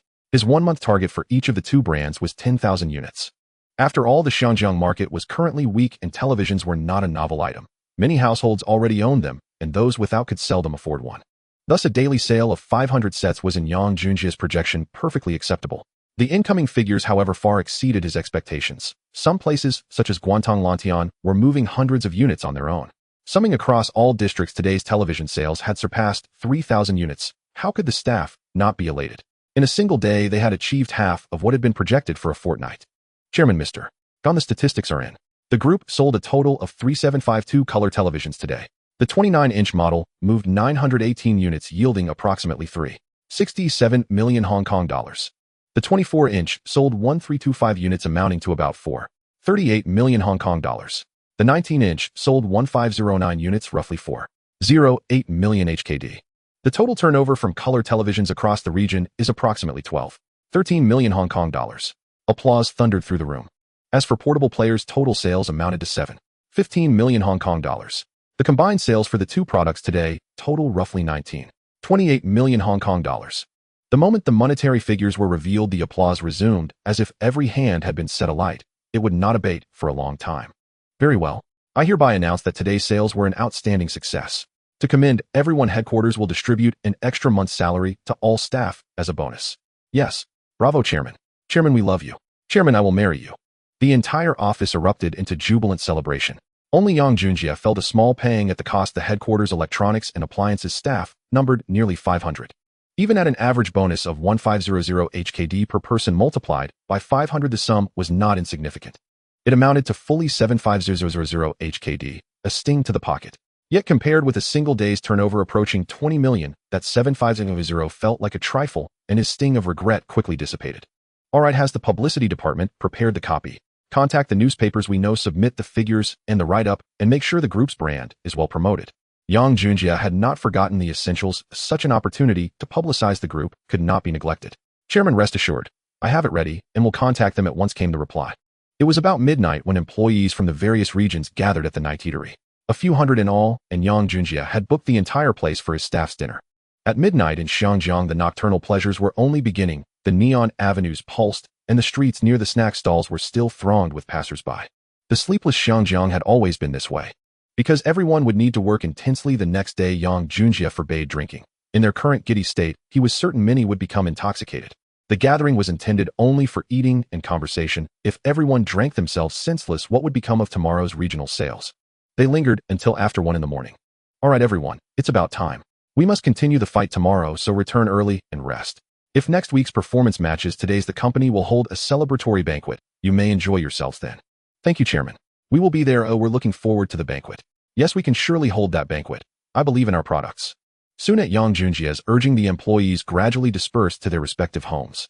Yang Junjia remained seated. Gan Qinglin did not leave either. Once the last people had gone, he spoke slowly. Mr. Gan, accelerate negotiations with Lucy and the others for the acquisitions we need. All planned purchases must be completed within half a month. Gan Qinglin nodded. Chairman, rest assured.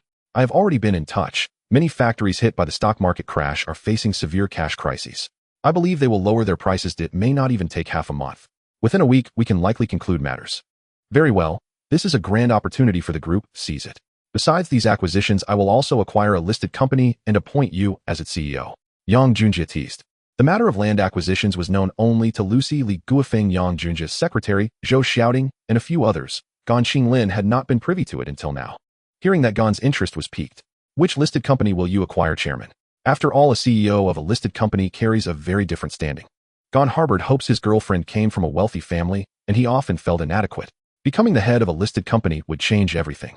He would at least have confidence when meeting his girlfriend's family, a family that included Zhuang Jingyan, who was to become the future father-in-law of Li Chaoren, and that mattered deeply to Gan. Not yet, you will know in time. Trust me. The acquisitions I pursue will not disappoint you, but you must complete the other planned purchases as arranged. You have my word, Chairman, the tasks will be finished. Gan answered confidently.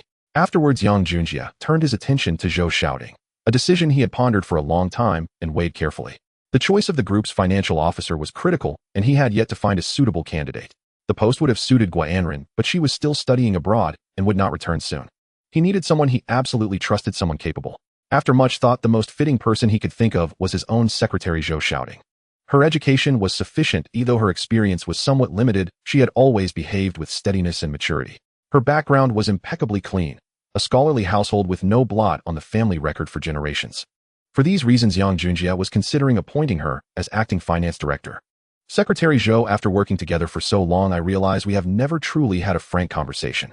Let us talk now, Yang Junjie said abruptly, leaving Zhou Shouting bewildered. Gan Qinglin, however, understood what Yang was implying. He had been consulted and believed Zhou Shouting to be a promising choice for cultivation as finance director. After all, the finance director is the core of any group. One must be utterly vigilant.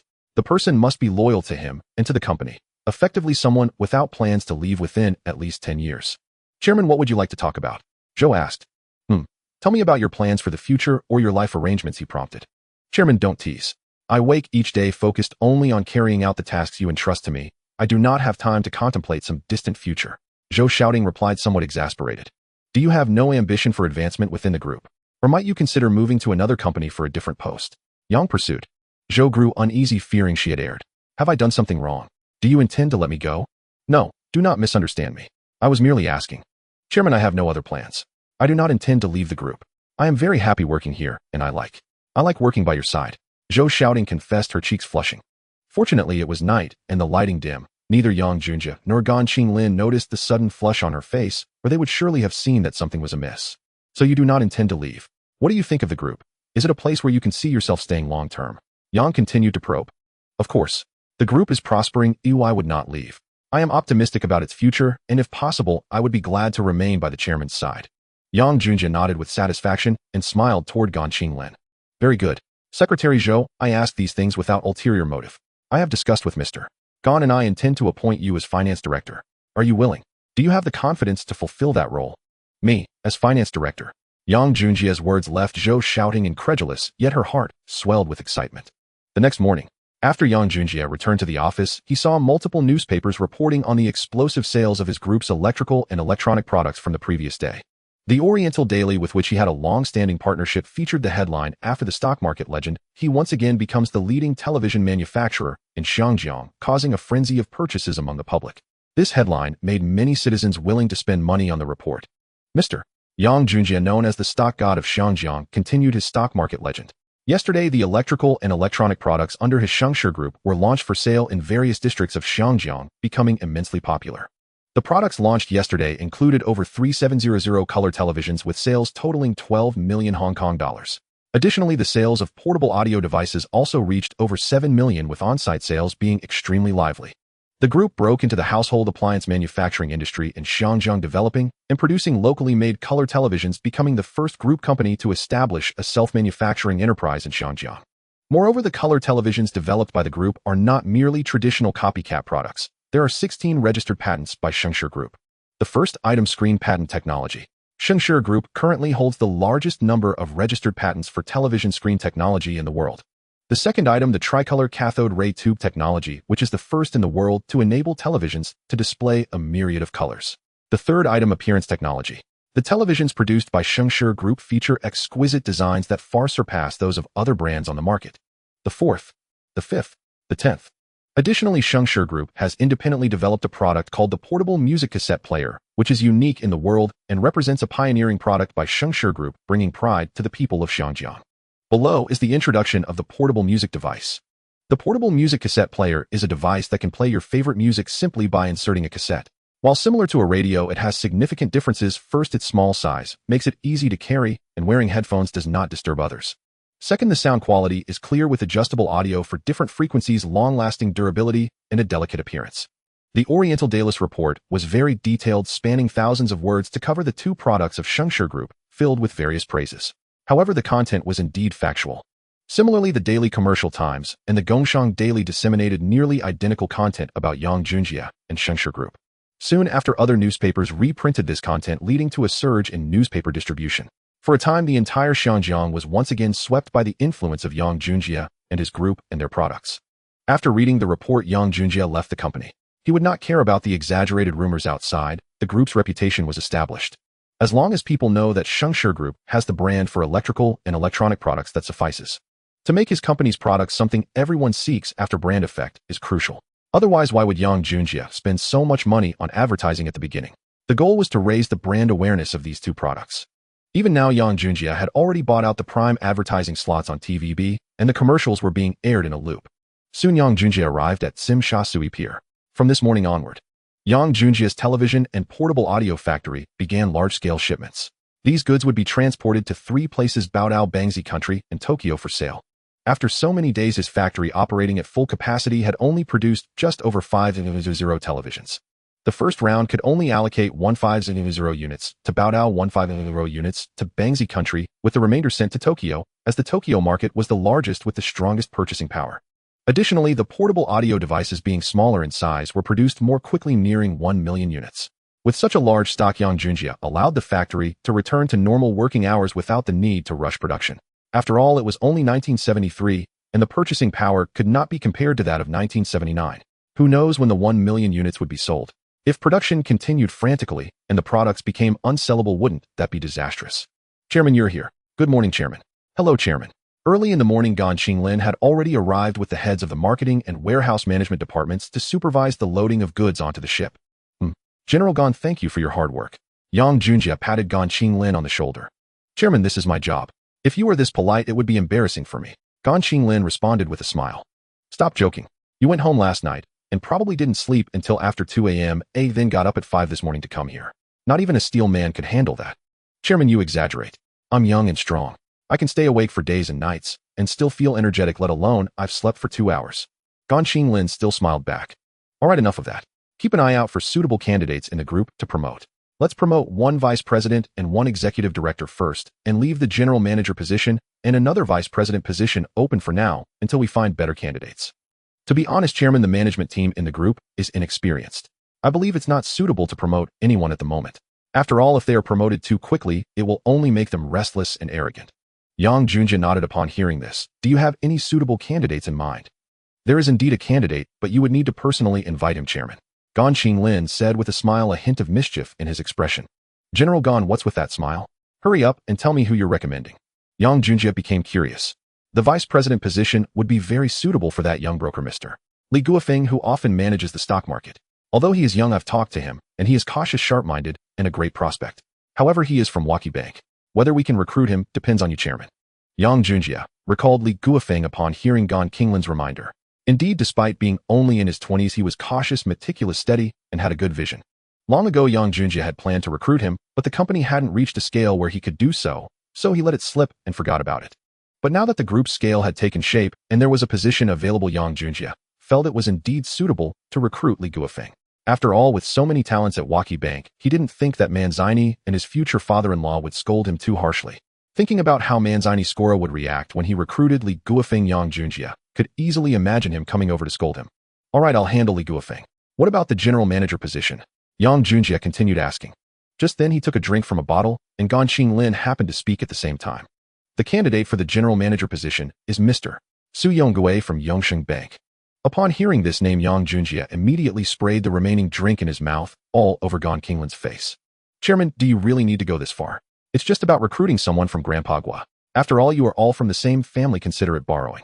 Yang Junjie had no time to waste arguing with Gan Qinglin and quickly took another sip. He glared at Gan Qinglin, saying, General Gan, are you deliberately trying to get me into trouble? It's one thing to recruit my future father-in-law's people, but he is also from an internationally listed conglomerate, which is not lacking in talent. And now you want me to head to Grandpa Gua's bank to recruit people. Are you? You think I'm too comfortable and want me to go there and sacrifice myself? Yang Junjie began to rant angrily. Chairman, I said it was borrowing. Once we find suitable candidates, we can go back later. No way. Grandpa Gua is old. Uncle Su is the only one in charge of the bank. The bank will still need him to manage it in the future. Moreover, Uncle Su has been managing the bank for so many years. Suddenly switching to managing real estate, whether he has the capability is one thing, but will he even adapt? Yang Junjie said seriously. Gan Qinglin looked at Yang Junjie with a face of disdain. Chairman, you wouldn't possibly not know the name of Su Sheng, would you? What do you mean? Is Uncle Su that impressive? Yang Junjie asked curiously. Hehe. As long as Su Yonggui puts out a message for a job change, whether it's HSBC or Jardine Matheson, they would come knocking at his door asking him to join. Do you believe that? Yang Junjie saw the serious expression on Gan Qinglin's face and became interested. Quickly tell me Uncle Su is actually that amazing. More than 10 minutes later. Damn, why didn't you say this earlier? Had I known, I wouldn't have promoted you to executive president. Yang Junjie looked disdainfully at Gan Qinglin. Chairman, are you burning bridges after crossing them? All right, enough joking. If Uncle Su is really that impressive, we must recruit him. It looks like I need to meet the old man again. Chairman, good luck. I have confidence in you. Gan Qinglin encouraged him from the side. You can't escape either. Let's go together at noon. Besides, don't you want to know which listed group I'm planning to acquire? Let's go together at noon. At that time, I will present this group to recruit Uncle Su. I believe Grandpa Guo will support Uncle Su coming to help me. Yang Junjie said seriously. Since Su Yongui is so impressive, he indeed needs to present sufficient chips to persuade Gui Yongsheng and Su Yongui. He can only tell them he is secretly acquiring GD and Zhuolong warehouse, as that would give him a chance to persuade Gui Yongsheng to release people and get Su Yongui to come. All right, I'll go with you, Chairman. Gan Qinglin responded without hesitation upon hearing Yang Junjie finally reveal which group he was acquiring. Secretary Zhou Yu.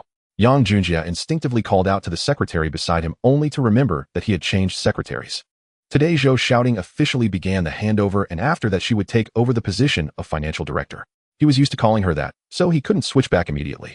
Sorry, secretary, you please head back to the group and let Secretary Zhou handle the group. Forget it, monkey, you go contact Secretary Zhou. Yang Junjie thought for a moment. He didn't know how trustworthy this secretary was, so it was better not to let her know too much. Then Yang Junjie whispered to Monkey, instructing him to leave quickly. General Gan, how much longer will it take to finish loading the goods? Yang Junjie asked. Almost done. It's already the third ship. Looking at the cargo volume, it should be wrapped up in half an hour. Gan Qinglin responded uncertainly while looking at the goods ahead. All right, I'll go arrange things with them first, and let's have lunch together later. Okay, Chairman. Around 11 a.m., Yang Junjie and Gan Qinglin left the pier. The first batch of products had already been sent to Baodao Bangzi Country and Tokyo. In a few days, sales would begin in these regions. As long as his brand could sell well there, the reputation of Shengshi Group would be established, and the recognition of Shengshi televisions and Shengshi portable audio devices would soar. Currently, Yang Junjie placed more importance on establishing brand recognition over immediate profit from product sales. While making money is important, he was not in it for quick cash. Instead, he aimed to build all the brands of his group into world-renowned brands. When that time comes, there would be plenty of opportunities to make money. Soon it was around noon. At the Crown Hotel, near the Western Vegetable Street in Kowloon, Yang Junjie deliberately made a reservation here for lunch. Moreover, he chose a private room where he could see the temporary sales venue of his group.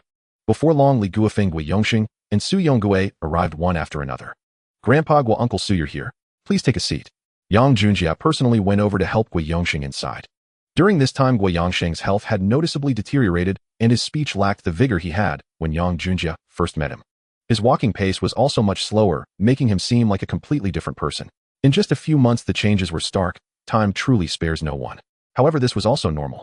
After all, Gui Yongsheng was over 80 years old, and his body would inevitably undergo significant changes day by day. At his age, many elderly people were already in wheelchairs or lacked self-care abilities, or had even passed away. Considering Gui Yongsheng's current state, he was relatively healthy, perhaps due to his good health practices. Moreover, Xiangjiang is a place known for its good fortunes. In this small pond, many wealthy individuals live to old age. Take Uncle Xiao, who is over 100 years old, and Li Chaoran, who is over 90, both of whom can live independently and even engage in mountain climbing and exercise. Additionally, there are Li Zhaoji and He Dalong, who live past 90, along with many other wealthy people reaching advanced ages. Therefore, it was not surprising that Gui Yongsheng at the age of 85 could still be like this. Yang Junjie believed that as long as he was well taken care of, barring any accidents, living past 90 should not be a significant issue. Jizzy, why did you have the time to invite us to lunch today? Didn't the newspapers say your group's newly developed televisions and the portable audio brand have been launched for sale? Why aren't you busy at the group and are here to eat with this old man instead? Grandpa, well, what are you saying? No matter how busy I am, I should still find time to have a meal with my grandfather. Otherwise, Anren will come back and blame me. Ha ha ha, you rascal. So you're worried that Anren will blame you for not spending time with me? I thought you genuinely wanted to accompany this old man. Gui Yongsheng laughed heartily. Well, Jizzy, tell me what's on your mind. I figured you would have something to discuss with us when you called us out for lunch today, right? This time it was Su Yongui who asked. Yang Junjie smiled awkwardly upon hearing this and looked over at Gan Qinglin. It seems that nothing escapes your eyes, does it? Indeed, I do have something to discuss with Grandpa Guo and Uncle Su today. However, it was all suggested by General Gan, so I can't refuse and had to agree. Chairman Yu. Gan Qinglin was taken aback upon hearing Yang Junjie's words. He never expected that the chairman would throw him under the bus, making him feel like he had swallowed a fly. What's wrong, General Gan? Did I say something wrong? who was praising Uncle Sue this morning, saying that if our group could recruit him, all problems would be solved, and we could confidently expand externally. Yang Junjie spoke while stealing glances at Gui Yongsheng and Su Yongwei's expressions, fearing that Gui Yongsheng might roll up his sleeves and yell at him. Ha ha ha. Yongwei, it turns out our future son-in-law is scheming to recruit you. But what do you think, this kid is bold?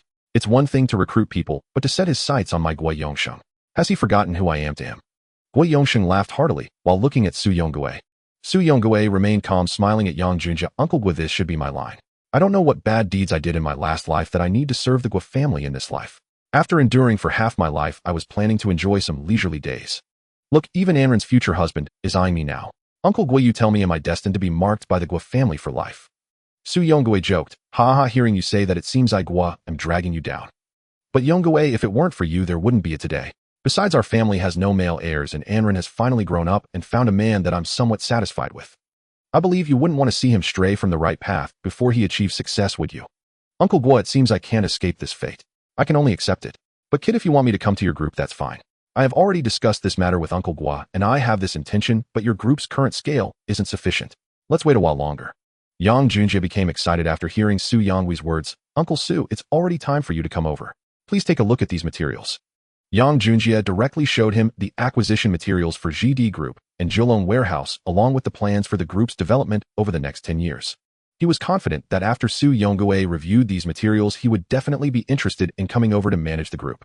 Additionally, he also made it clear to Li Guofeng that the purpose of today's invitation was to recruit him to his group. Days passed in the blink of an eye. It was April 17th, Friday. On this day, Yang Junjie was preparing to go to the Treasure Island side, as all preparations for collaboration with Chun Maobang were complete, and tomorrow his television and portable listening products would officially go on sale there. After the products were approved there, combined with a week of promotion, his brand had already taken root in the Treasure Island. Yang Junjie knew that his group's products were a new brand, and he was quite generous with advertising. Just in the past few days, the advertising expenditure in every region had exceeded 1 million Hong Kong dollars. Especially on the our country side, the advertising costs were even more substantial, reaching as high as 3 million Hong Kong dollars. But at that moment, a call from the laboratory forced Yang Junjie to delay the market situation. The research institute called to inform him that the project for the Big Brother phone had been successfully established, and he could apply for a patent.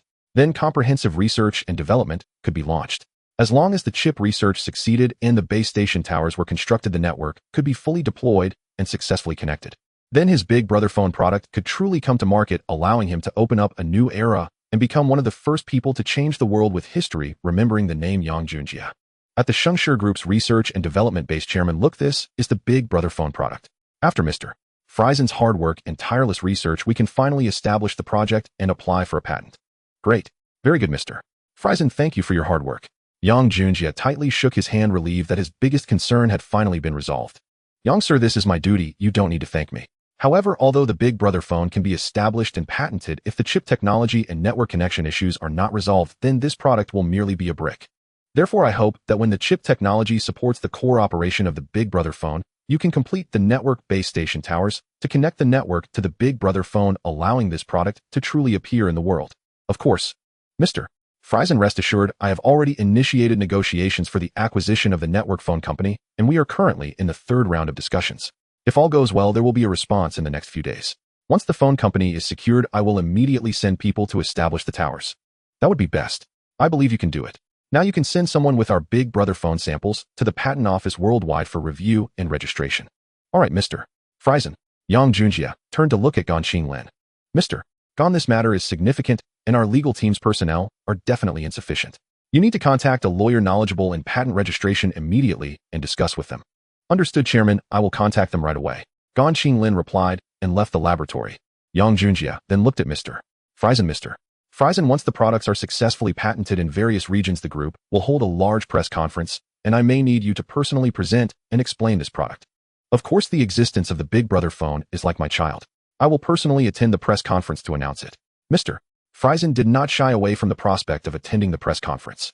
Seeing this, Yang Junjie felt reassured. He knew many researchers were unwilling to be in the spotlight, and he was worried that Freisen would refuse to participate in the press conference. Without a well-known professor like him to support the event, it would be difficult to create a sensation. By the way, Mr. Freisen, how is the development progress of the pager product?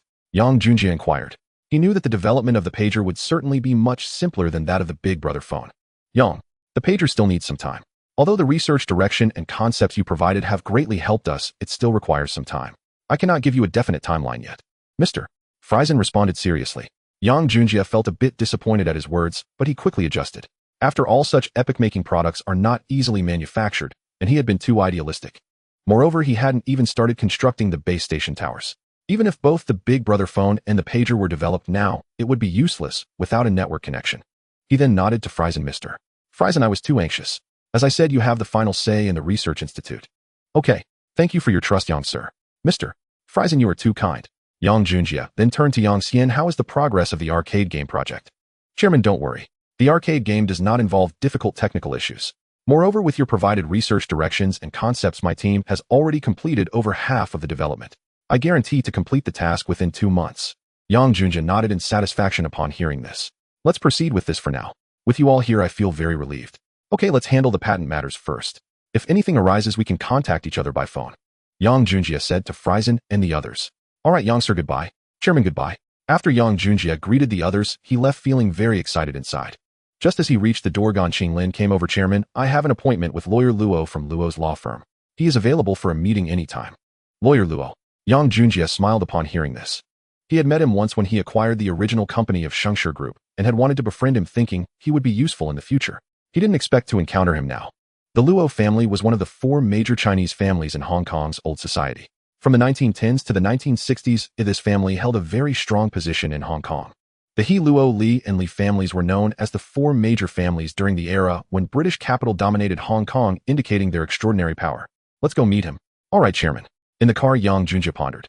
He believed that now that the Big Brother phone had been developed successfully, combined with the recent impact of televisions and portable listening devices, once the Big Brother phone held a press conference to announce it, it would surely draw widespread attention to his research institute. He even considered the possibility of someone causing trouble. He thought the security level of the Research Institute needed to be enhanced to prevent any incidents that could lead to the leakage of core technologies or competitors stealing them, which would leave him nowhere to cry. Daju, I have a task for you. No matter what method you use, quickly assemble a strong security team for me. Assemble a security team. Daju was momentarily taken aback, but soon revealed an excited smile. Chairman, how many people do you need? Yang Junjie looked at him, puzzled by his excitement. What did someone familiar refer you to me? Yes, boss. Recently, we met some old comrades and soldiers who are currently without proper jobs. They wanted to ask if you need people. I was hesitant to ask, but now that you need them, I can recommend them. All of them are your comrades and soldiers. Yang Junjie frowned and inquired. If they were all his people, it would put Yang Junjie in a very passive position. After all, if his security system became dominated by Daju and their family, what if they were bribed in the future and turned against him? Yang Junjie had to consider this point. Although these few could block bullets for him and die at any moment. But people can change, or what if Daz's family was threatened with kidnapping, forcing them to hand him over in exchange for their family? Would Daju still protect him to the death? The answer was certainly no. Yang Junjie already knew the answer without thinking. Therefore, it was impossible for him to have only one family security team by his side. However, accepting all his people for now was not a problem. As his business grew, the security team he needed would also increase. Initially, he planned for around 200 security personnel. Of course, these people were not primarily for protecting him, but also responsible for safeguarding core personnel of the group and the safety of the Research Institute.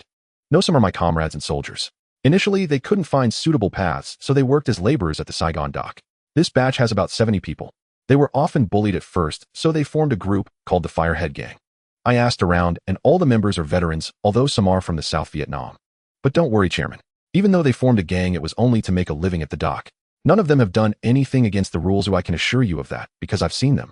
How did you encounter your comrades? Did they come to you asking for work? Yang Junjie pondered for a moment and asked. No, I met them last time when I drove Mr. Gone to Saigon to patrol sales points. Mr. Gone was also present at that time. Yang Junjie nodded upon hearing this and fell silent. He was contemplating whether to accept this batch of people, but soon he figured it out. For now, Daju and the others were still trustworthy, and there was no problem accepting this group. Anyway, he would also recruit a batch of people himself. At that time, he could mix the two groups to protect himself. This arrangement would ensure that if one group truly betrayed him in the future, he wouldn't be left defenseless. If everyone was compromised, Yang Junjie would be helpless. Was he destined to die? Could he go against fate? All right, you arrange it. Contact them to come over and book a hotel for the night. Treat them to dinner and meet. Understood, boss. He'll contact them right away. Daju was very excited to see Yang Junjie agree. He was thrilled that he could help his old comrades find work. Yang Junjie was the kind of person who was very clear about not being a boss who would mistreat people. Therefore, his comrades and soldiers could follow him, which made Daju feel at ease. Subsequently, Yang Junjie stopped thinking about this matter and focused on the Big Brother phone and other products. Now it was already mid-April, and during this time, he had been keeping an eye on Motorola, fearing that they would complete the project, apply for patents, and hold a press conference.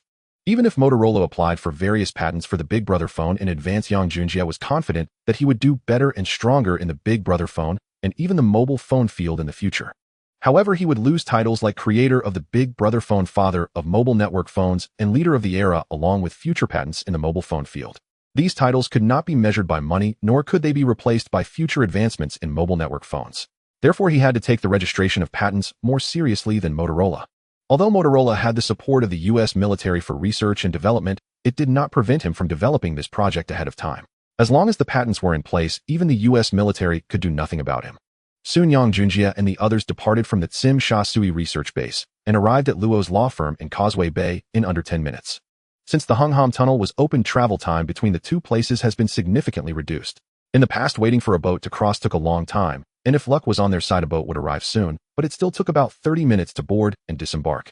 If luck was bad, there were instances where people waited for 2 hours without being able to travel from Causeway Bay to Tsim Sha Tsui, having to cross barely a kilometer port, taking 2 hours. This showed how inconvenient it was. Yang Junjie and the others had an appointment, and upon entering the law firm, someone directly led them to the office of the biggest lawyer, Luo Dishing. Luo's law firm is the most renowned law firm in Hong Kong, and Luo Dishing is the biggest and most prestigious lawyer in Hong Kong, not someone who could be easily hired just because one has money. Currently, Luo Dishing also held multiple positions simultaneously, serving as a director for companies like CLP Swire and Wing Hang Bank, a remarkable figure. In 1970, he became a member of the Hong Kong Port Authority, thus entering politics and passing the family business to family members. For years later, at the age of 39, Luo Dishing was appointed as a member of the Legislative Council of Hong Kong, becoming a pioneer of the younger generation in politics. By 1980, his career advanced further, and Luo Dishing became a member of the Executive Council of Hong Kong, becoming a truly powerful figure. This guy was a genuinely impressive figure from Oxford, not someone like Yang Junjie a fake product could compare to. He was a classmate of the future HSBC chairman Shin Bai, and in the future Shin Bai would have to call him senior brother in public. Hello, lawyer Luo. I'm Yang Junjie. It's a pleasure to see you again. Yang Junjie politely shook his hand. Let me call you my dear nephew. I assume the old master Gua hasn't mentioned that the Luo family and the Gua family have ties with the Gua family. Yang Junjie genuinely didn't know about this and shook his head. This story is rather long. The old master Gua didn't bring it up, so it's understandable that you don't know. After all, I owe my big brother and sister-in-law, who are Anren's parents, an apology. Luo Dishing said sadly, as if the old matter made him very sorrowful. Mr. Luo, what happened? Yang Junjie intended to get to the bottom of it. If the Gua family bore a grudge against the Luo family, now he would leave without hesitation. He would never collaborate with someone who had enmity with the Gua family for selfish reasons.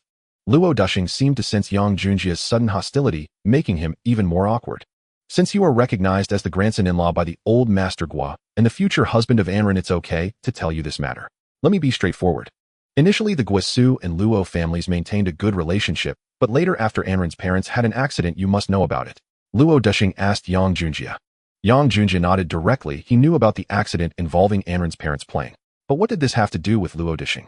He suddenly realized that the feuds among the wealthy families in Hong Kong were indeed very complex, and it felt like anything could happen. Here's the thing. After Anren's parents' accident, the airline involved was Swire Group. At that time, the old master Gua came to me, asking me to seek justice for Anren's parents. At that time, although I was only 19, I had inherited my father's position as a director of Swire Group due to his early passing, so I couldn't participate in this incident. Otherwise, my family's position and shares in Swire Group would have been forcibly reclaimed, so I had to refuse. Because of this, the old master Gua was angered, and the Gua and Su families ceased all dealings with my Luo family. Although I am still one of the directors of Wing Hang Bank, I have never dared to show my face at the bank because of my guilt. I don't know how to face the old master Gua and brother Su. After hearing that this was the reason, Yang Junjie didn't know what to say. Although he didn't know how the situation was back then in terms of interests, he believed Luo Dishing did nothing wrong. After all, helping the Gua family would cost him a lot. However, from the perspective of loyalty, since the Gua and Luo families were connected, Luo Dishing's refusal to help was indeed ungrateful, so it was reasonable not to keep in contact. If it were Yang Junjie, he wouldn't continue any relationship with the Luo family on a sentimental basis. Mr. Luo, I don't know about the previous generation's matters and do not wish to interfere. I came this time to have your law firm assist my group. You don't need to say anything more, dear nephew. Mr. Gon already clarified everything over the phone. I will take this business. The price is negotiable. Since you are the grandson-in-law of the Gua family, let me do something for brother Gua. As long as I can help you, it will also ease my heart. Just provide me with the materials. I will arrange for people, and I guarantee that as long as the product does not involve infringement, I will help you successfully register the patent. This. Yang Junjie wanted to refuse, thinking that it would be better to discuss money. He didn't want to get involved in the feuds between the Gua and Luo families, as he wouldn't know how to face the old Master Gua in the future. However, seeing Luo Disheng's current heartbroken appearance, he truly couldn't refuse, fearing that it would cause him even greater harm. Around 1230 p.m. Yang Junjie had just finished his lunch and was preparing to return to the company. Little did he know that outside chaos had erupted due to him. Li Guofeng was searching for him everywhere. A large number of media reporters had surrounded Shengshi Group and refused to leave without seeing him. He had just returned to the underground parking lot when his new secretary Yu Intong jogged over to him. "Chairman, I finally found you," Yu Intong said, panting heavily. "Secretary, you take your time, don't rush. What happened?" Seeing his secretary so anxious made Yang Junjie furrow his brow. After a moment of rest, Secretary Yu straightened up and replied to Yang Junjie. "Chairman, Vice President Li has called several times today. He urgently needs to speak with you, and you must call him back immediately. Furthermore, a large number of reporters have come to the group wanting to interview you. Quick, where's Yang Sheng? Let's hurry over." A large group of reporters chased into the parking lot, having found Yang Junjie. Before Secretary Yu could finish her sentence, the reporters spotted them. A group of bodyguards rushed forward to block them, and Secretary Yu led Yang Junjie back to the company. "Yang Sheng, can we ask you a few questions?" "Yang Sheng, wait, we mean no harm." Despite the reporters shouting, Yu Intong firmly pulled Yang Junjie towards the elevator. Yang Junjie looked at his secretary's fierce demeanor, nearly laughing out loud. "All right, Secretary, you relax a bit. The reporters can't get in here." "No, Chairman, you don't understand. These reporters have incredible means. There's no place they can't access, so I need to be cautious." Yang Junjie chuckled at her words and chose not to respond further, allowing her to lead. At the same time, he thought about why Li Guofeng was so urgently looking for him, and with the reporters blocking him, he could easily guess it was related to stock market issues. His greatest worry was being discovered by Iha Group for secretly acquiring shares of GD. After all, he had not yet acquired 51 of the shares. Being discovered now would not bode well. Moreover, Li Guofeng was no longer just a broker, but was now the vice president of Shengshi Group and also held the position of manager of the group's financial investment department. However, he was a talent with multiple roles. Soon he returned to his office. Beep, beep, beep. Yang Junjie called back to the stock exchange, eager to find out why Li Guofeng had been seeking him, so urgently wondering if Iha Group had indeed discovered his acquisitions of GD and Kowloon warehouse. If so, it would be a serious problem. Although Yang Junjie had acquired a considerable amount of GD shares, Iha Group had the financial strength to buy them back at a high price, which could lead to his failure. After all, he couldn't afford to engage in a price war with GD, and even if he could, winning against Iha would be unlikely, as those holding GD shares would certainly prefer to support Iha. "Hello, who is this?" "I am Yang Junjie. Did you need me, Li?" "Chairman, you finally returned my call. Iha Group has discovered that we are acquiring GD and Kowloon warehouse shares. Did you watch their press conference at noon?" Li Guofeng asked. What he feared most had indeed come to pass. Have they really found out? What did Iha Group announce at their press conference? Yang Junjie inquired. Since they had been discovered, there was nothing he could do about it. But it was a pity that just as he was about to acquire 51 of the shares, he was found out. Now that he had been discovered, he had no option but to give up on secretly acquiring GD shares at a low price. Iha Group's general manager Nabijian has announced that Iha will use various methods to buy back GD and Kowloon warehouse shares at high prices, including prioritizing the increase of Yi-related stocks, using shares of other subsidiaries for exchange, and even offering substantial dividends. Hearing this, Yang Junjie smiled, thinking that Iha Group had indeed not changed their tactics in decades, trying to reclaim GD and Kowloon warehouse shares without spending money. While Yi's tricks might still work in this era, Yang Junjie would not let them succeed. Alright, I understand. Iha will only use these methods day after day, trying to deceive those ignorant shareholders. How much GD and Kowloon warehouse shares do we currently own? Yang Junjie asked. Since they had been discovered, he intended to confront Iha Group head-on, and even if he ultimately lost, he could not back down and would show the courage expected of a Chinese person. We currently hold 46.3 of GD shares, amounting to 46.03 million shares. As for Kowloon warehouse, we have acquired 49 of the shares.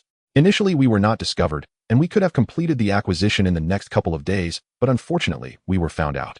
Li Guofeng sighed, feeling that they were so close to success. He could have been the first broker to personally oversee the acquisition of a foreign firm in Xiangjiang, which would have been a tremendous honor. Yang Junjie sighed in relief upon hearing Li Guofeng's report. With such a high stake in GD and Kowloon warehouse, what was there for him to worry about? I will handle this matter. You keep an eye on the stock market. Acquire anything that is available, no matter the price. If there's nothing, complete the acquisition of other necessary industries first. Let's proceed with that for now. Understood, Chairman. Goodbye. Goodbye. After hanging up, Yang Junjie contemplated his next steps. Shortly after he made a decision. Secretary, you come here. What instructions do you have, Chairman? The straightforward Yu Intong jogged over. Yang Junjie finally grasped the kind of personality this girl had, as she was definitely the cheerful type who loved to meddle in others' affairs. Go inform the reporters downstairs that I will hold a press conference in half an hour in the lobby. Also notify other major newspapers to attend, such as Hong Kong Economic Journal, Sing, Tao Daily, Ming Pao, Financial Times, Xinhua Daily, Hong Kong Commercial Daily, etc. All right, Chairman, I will do it right away. Yang Junjie had made up his mind to publicly challenge IHA Group, even though offending them in 1973 was not a wise move. However, he had no choice. He could not let the fear of offending IHA Group lead him to give up the hard-won gains just because he feared they would use various channels to suppress Shengshi Group in the future. Yang Junjie would rather die than do that. If this were the IHA Group of the 1950s, he might have made concessions, but the current IHA was not a monolithic entity. Most importantly, he knew that over the years IHA Group had been expanding its overseas market using the profits earned in Xinjiang to continuously acquire properties abroad, laying out its entire strategy. Thus, IHA Group now had a significant name and status, but in reality they were cash-strapped, their wallets empty, a mere paper tiger. Many merger and acquisition transactions relied entirely on bank operations. Though all of IHA Group's subsidiaries were profitable, their overseas expansion led to a consistent shortage of funds since the 1970s. The GD Milk incident illustrated this point perfectly, as IHA still attempted to exchange stocks with shareholders, defeating Zhou Xinyan to acquire the milk company, integrating it into Yis Empire. Moreover, had IHA truly possessed large amounts of cash, they would not have had to resort to misleading shareholders with stock exchanges and increased dividend announcements during the Kowloon warehouse incident. If they had money, they would have simply thrown it around. With Yis' reputation and the chairman's advantages coupled with his already greater shareholding than Zhou, this could have been easily resolved. But they had no money to spend, and many shareholders were not fools. They were no longer the naive investors of 1973 who were just starting to grasp the stock market. Having been deceived once was not enough. IHA wanted to continue misleading shareholders in this manner, but ultimately failed. With HSBC's support, Zhou directly crushed IHA Group with cash. Even during the stock market crash of 1987, IHA faced financial difficulties, almost going bankrupt, revealing the truth of a seemingly strong, yet fragile group. However, as the saying goes, a person's reputation is a shadow of their figure. Given IHA Group's current standing in Xinjiang, as long as they were given enough time, they would still be able to mobilize funds to protect GD Group. After all, GD was not the same as Kowloon Warehouse. GD Group was indeed Yi's closest child, bound by blood. If IHA were to lose GD, it would be akin to losing an arm. Losing GD would be best described as robbing IHA of half its kidney. Thus, Yang Junjie understood that this battle with IHA would not be easily won, and IHA would not willingly relinquish GD. The only option now was to fight IHA Group. If he won, he would shine as a beacon for the Chinese people, instantly rising to the pinnacle of fame in Xinjiang. If he lost, he would still profit. He currently owned 46 of GD shares, and would Henry Kaisek not seek to buy back shares from him and reorganize them for market release? It was impossible. Thus, even in defeat, he would still gain profits and reputation, at least as the first Chinese entrepreneur willing to take on British capital in Xinjiang. In a win-win situation, what was there to fear? However, failure would slow down Yang Junjie's development, significantly preventing him from standing atop Xinjiang in the short term. Afterward, Yang Junjie pondered for a moment before picking up the phone and dialing Lucy's number. Hello, this is Lucy. Lucy, it's me. Darling, I knew you would call me. Did you watch IHA Group's press conference? Yes, I might need you. Darling, no need to say more. I actually wanted to contact you too. Come over to me now, I have 2 great gifts for you. Lucy said with a beaming smile, seemingly unaffected by IHA Group's press conference. Lucy, I have to attend a press conference in half an hour. I can't go out right now. Come out after I receive my 2 gifts. I can go back to continue the press conference. I promise it won't delay you. Forget it, I'll just bring it over to you myself. You continue with the press conference, and I'll join you directly at the venue later. Lucy, what exactly do you want to do? Lucy's strange behavior left Yang Junjie puzzled. The situation. You'll find out shortly. That's all for now, Lucy said, hanging up on Yang Junjie. Yet several guests were already seated in her office. Have all the documents been signed? Yes, thank you, Miss. Lucy, we entrust you with Dongfang Group's investment matters in the United States. A foreign businessman courteously shook Lucy's hand. Okay, Mr. James, please to do business swiftly. I won't see you out, I have other guests waiting. My apologies. No, Miss. Lucy, please attend to your matters. Thank you. Goodbye. Goodbye. After the 2 foreigners departed, Lucy walked over to the group seated on the office sofa. Gentlemen, it's a pleasure to welcome you. Have you reviewed the contract? Rest assured, the commitments I've made will be honored without exception. Huachi Bank has always stood by its word. Once spoken, never broken. Lucy addressed them. Ms. Lucy, surely you watched Hutchison Whampoa's press conference at noon. Mr. Henry Keswick will undoubtedly repurchase Hong Kong land shares. So, is this price you're offering truly appropriate? Lucy knew precisely what they were after, nothing more than money. Gentlemen, then name your price. What figure would you accept? Ms. Lucy, 20 Hong Kong dollars per share final offer. Accept it, and I'll sign immediately. Exactly, I agree. 20 Hong Kong dollars per share, and I'll sign too. I accept that price as well. So do I. I have no objections. I share their view entirely. These 5 men were heads of Hong Kong investment firms, and each held shares in Hong Kong land. Collectively, they owned exactly 5 of its equity. Lucy had identified them and summoned them all for negotiation. Hearing their demand, Lucy showed no reaction, only a calm, unwavering smile. 5% of Hong Kong land's equity amounted to 5 million shares. At 20 Hong Kong dollars per share, the total came to just 100 million Hong Kong dollars, a sum she could readily produce. Yet she was no easy mark. No one would fleece her so casually.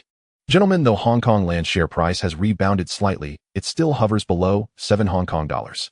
Is 20 Hong Kong dollars truly reasonable? My final offer 13 Hong Kong dollars per share. Accept it, and we sign, under the same favorable terms I've promised.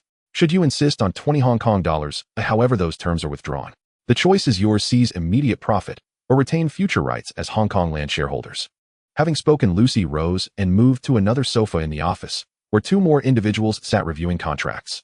Her proposal to these 2 was clear: should they sell their shares, they would retain preemptive rights to repurchase equivalent equity upon Hong Kong land's restructuring and relisting, thus preserving their status as shareholders. Moreover, any such future purchase would occur at the original issue price, an exceptionally generous arrangement. Paradoxically, Lucy now preferred they accept 20 Hong Kong dollars outright, as it would expedite resolution of the entire matter. As they deliberated, Lucy turned her attention to the other 2. Ms. Lucy, we've decided, well, sign. In exchange, we waive our right to repurchase Wharf Holdings shares later. We urgently require capital, but we request a revised price, 10 Hong Kong dollars per share. Yes, Miss Lucy, we concur. We trust Wharf Holdings under Huachi Bank's management will flourish. Yet cash is imperative now. At 10 Hong Kong dollars per share, well, sign immediately. Lucy smiled again. Though they'd leveraged Hutchison Whampoa's press conference to raise their demands, she understood human nature all too well. Were she in their position, she might well have asked for even more. These 2 held 2 of Wharf Holdings' equity. Securing their shares would transfer full control to her partner, making this modest sum utterly inconsequential to her. Okay, Sarah, come sign the contracts with them, and settle payment immediately. Understood, Miss Lucy. Having resolved the matter with Wharf Holdings' 2 shareholders, Lucy once again strode, her expensive stilettos clicking, toward the group holding Hong Kong land shares. Gentlemen, have you reached a decision? Ms. Lucy, I've decided 20 Hong Kong dollars per share, for you. So have I. I need liquidity. Indeed. With current economic conditions so dire, I require working capital for my own firm. All 5 shared the same priority: immediate cash. Lucy's expression remained impassive, yet inwardly she rejoiced. Okay, Irani. Join them to finalize the contracts without delay. Yes, Miss Lucy. Meanwhile, at Yang Junjia's corporate headquarters, in the grand lobby of his conglomerate, dozens gathered. Among them, Yang Junjia recognized numerous familiar faces. They're emerging. Wait, who are they? Oi. Is that him? A bespectacled middle-aged man squinted toward Gan Qinglan. Mr. Li, you know him? The man nodded. He's engaged to my wife's younger sister. This man was none other than the future tycoon Li Ka-shing, who had met Gan Qinglan many times before, yet only ever exchanged polite nods, never forging private ties. Truth be told, Li Ka-shing held Gan Qinglan in low regard and deliberately avoided association. Now everything had changed. The man had dismissed as ordinary was revealed as Yang Junjia's trusted executive, CEO of Shengshi Group, second only to the chairman himself. No wonder astonishment flickered across his face. This young man is extraordinary. Had Hutchison Whampoa not held its press conference, who would have imagined he'd dare pluck the tiger's whiskers, quietly executing such a monumental move? Mr. How wasn't this young Mr. Yang truly penniless just months ago? Hadn't he only recently emerged from Kowloon walled city? Li Ka-shing asked with genuine curiosity, his expression tinged with quiet melancholy. Indeed, Mr. Pow, do tell us. You know him well, don't you? Is it true he built this empire in mere months, and now dares challenge British conglomerates? I'm eager to meet him personally. The speaker was Li Zhaoji, one of Sun Hung Kai Properties' famed 3 swordsmen. How would I know? I heard it only from Li Zayaf's lips. Bao Yugong replied calmly. Nearby Gua Dushing, who had remained silent until now, added quietly, perhaps Elder Gua is backing him behind the scenes. That seems plausible.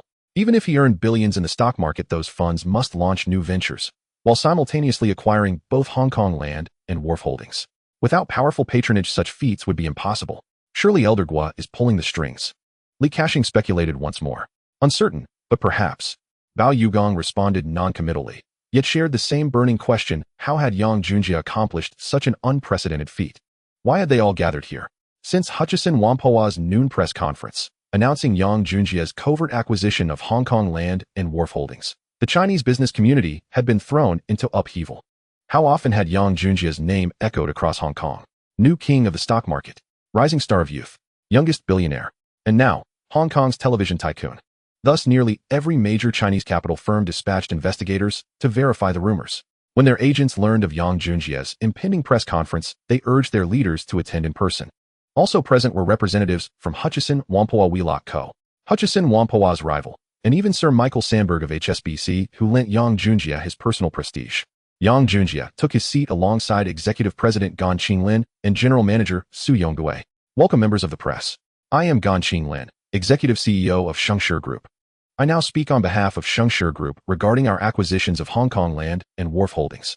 First, Shengshi Group is indeed expanding its commercial portfolio, and our acquisition of Hong Kong land and wharf holdings is confirmed. We hereby formally invite Mr. Henry Keswick of Hutchison Whampoa and Hong Kong land to enter negotiations on this acquisition. Additionally, Shengshi Group already holds 46 of Hong Kong land's equity. Mr. Gan, please pause for a moment. Gan Qinglin was interrupted by a voice from afar, Yang Junjie himself. At that moment, Yang Junjie approached, accompanied by Lucy, his face radiant with confidence. Apologies for interrupting, Mr. Gan. I am Yang Junjie, chairman of Shengshi Group. Circumstances have shifted, compelling me to step forward. My team has just informed me, necessitating changes to today's announcement. My sincerest regrets. Yang Junjie carefully arranged his documents before addressing the assembled media. Ladies and gentlemen, I now formally announce Shengshi Group has completed the acquisition of 51 of Hong Kong land's equity. Here is the shareholding agreement. Whoa! A single stone stirred 10,000 waves. Every attendee froze, stunned into silence. Fuck you. Impossible. How could you possibly hold 51 of Hong Kong land shares? No sooner had Yang Junjie spoken than Henry Keswick, seated among the audience, leapt to his feet incensed. Keswick had known only that someone was secretly acquiring Hong Kong land, but had failed to uncover how much equity they controlled. Had assumed the campaign had barely begun. To hear that 51 had already been secured sent shockwaves through him. Hong Kong land was Hutchison Whampoa's crown jewel. Its loss would deliver a crippling blow. Security personnel, please ensure all non-essential attendees remain silent to avoid disrupting proceedings. Those who refuse may be reported to authorities or removed forcibly. Thank you. Yang Junjie issued the warning, calm yet commanding. Furthermore, Shengshi Group has also completed acquisition of wharf holdings, with identical controlling interest 51. Thank you all. The remainder of this press conference will be handled by Mr. Gan and Mr. Su. With that, Yang Junjie departed, escorted by his entourage, leaving Gan Qinglin and Su Yonggui to manage follow-up questions. Securing Hong Kong land and wharf holdings demanded immense logistical coordination, not least of which was deploying teams to assume operational control of both companies. Yet Yang Junjie knew smooth transition would prove arduous. Hutchison Whampoa would mount fierce resistance, perhaps even legal challenges, at every turn. The next morning, Yang Junjie still had not gone to the Treasure Island. After all, with 3 major companies in his grasp, how could he leave Xiangjiang at this moment? Yesterday, under the influence of the Huachi Bank, he successfully negotiated the acquisition of all shares in the Xiangjiang Telephone and Telecommunications Company from the British-funded Oriental Group. The reason he did not announce this news yesterday afternoon was that he did not want the outside world to know so quickly that the telephone company was now his. After all, the telephone company is a core industry in Xiangjiang controlled by the British-funded group along with the power company, gas company, and water company. With the change in ownership, he was worried that the Hong Kong government would approach him for a discussion. At the very least, he wanted to fully integrate the management of the Land Development Group and the Kowloon warehouse before proceeding so that he would have enough confidence to negotiate with the Hong Kong government, making it difficult for them to plot against him. The British-funded Oriental Group sold 51 of the shares of the Xiangjiang Telephone Company to Huachi Bank for 1.2 billion Hong Kong dollars. This price is already below the market rate. If it weren't for Huachi Bank agreeing to help the Oriental Group expand its market in the United States, Yang Junjie would not have been able to acquire the entire telephone company. After leaving the press conference yesterday afternoon, Yang Junjie immediately went to Huachi Bank to handle the account transfer procedures. Although all the shares were under his name, both the telephone company and the Land Development Group needed to be mortgaged to Huachi Bank. After all, he needed to sign for the 1.2 billion Hong Kong dollars loan for the acquisition of the telephone company. Although the major shareholder of Huachi Bank is his future father-in-law Sanford, where the bank has many directors at its U.S. headquarters, so all procedures must be carried out according to the process. Even Yang Junjie was no exception. Early in the morning, The news about Yang Junjie was everywhere in Xiangjiang, causing quite a stir. However, today he had no time to read the newspapers. He needed to return to the group to arrange for relevant personnel to interface and settle accounts with the major groups he had acquired. At this moment within the Shengshi group, every employee was filled with joy, wearing smiles. They were all aware of what happened at the press conference yesterday, and they were astonished to learn that the chairman was so formidable, managing to acquire the Land Development Group and Kowloon Warehouse.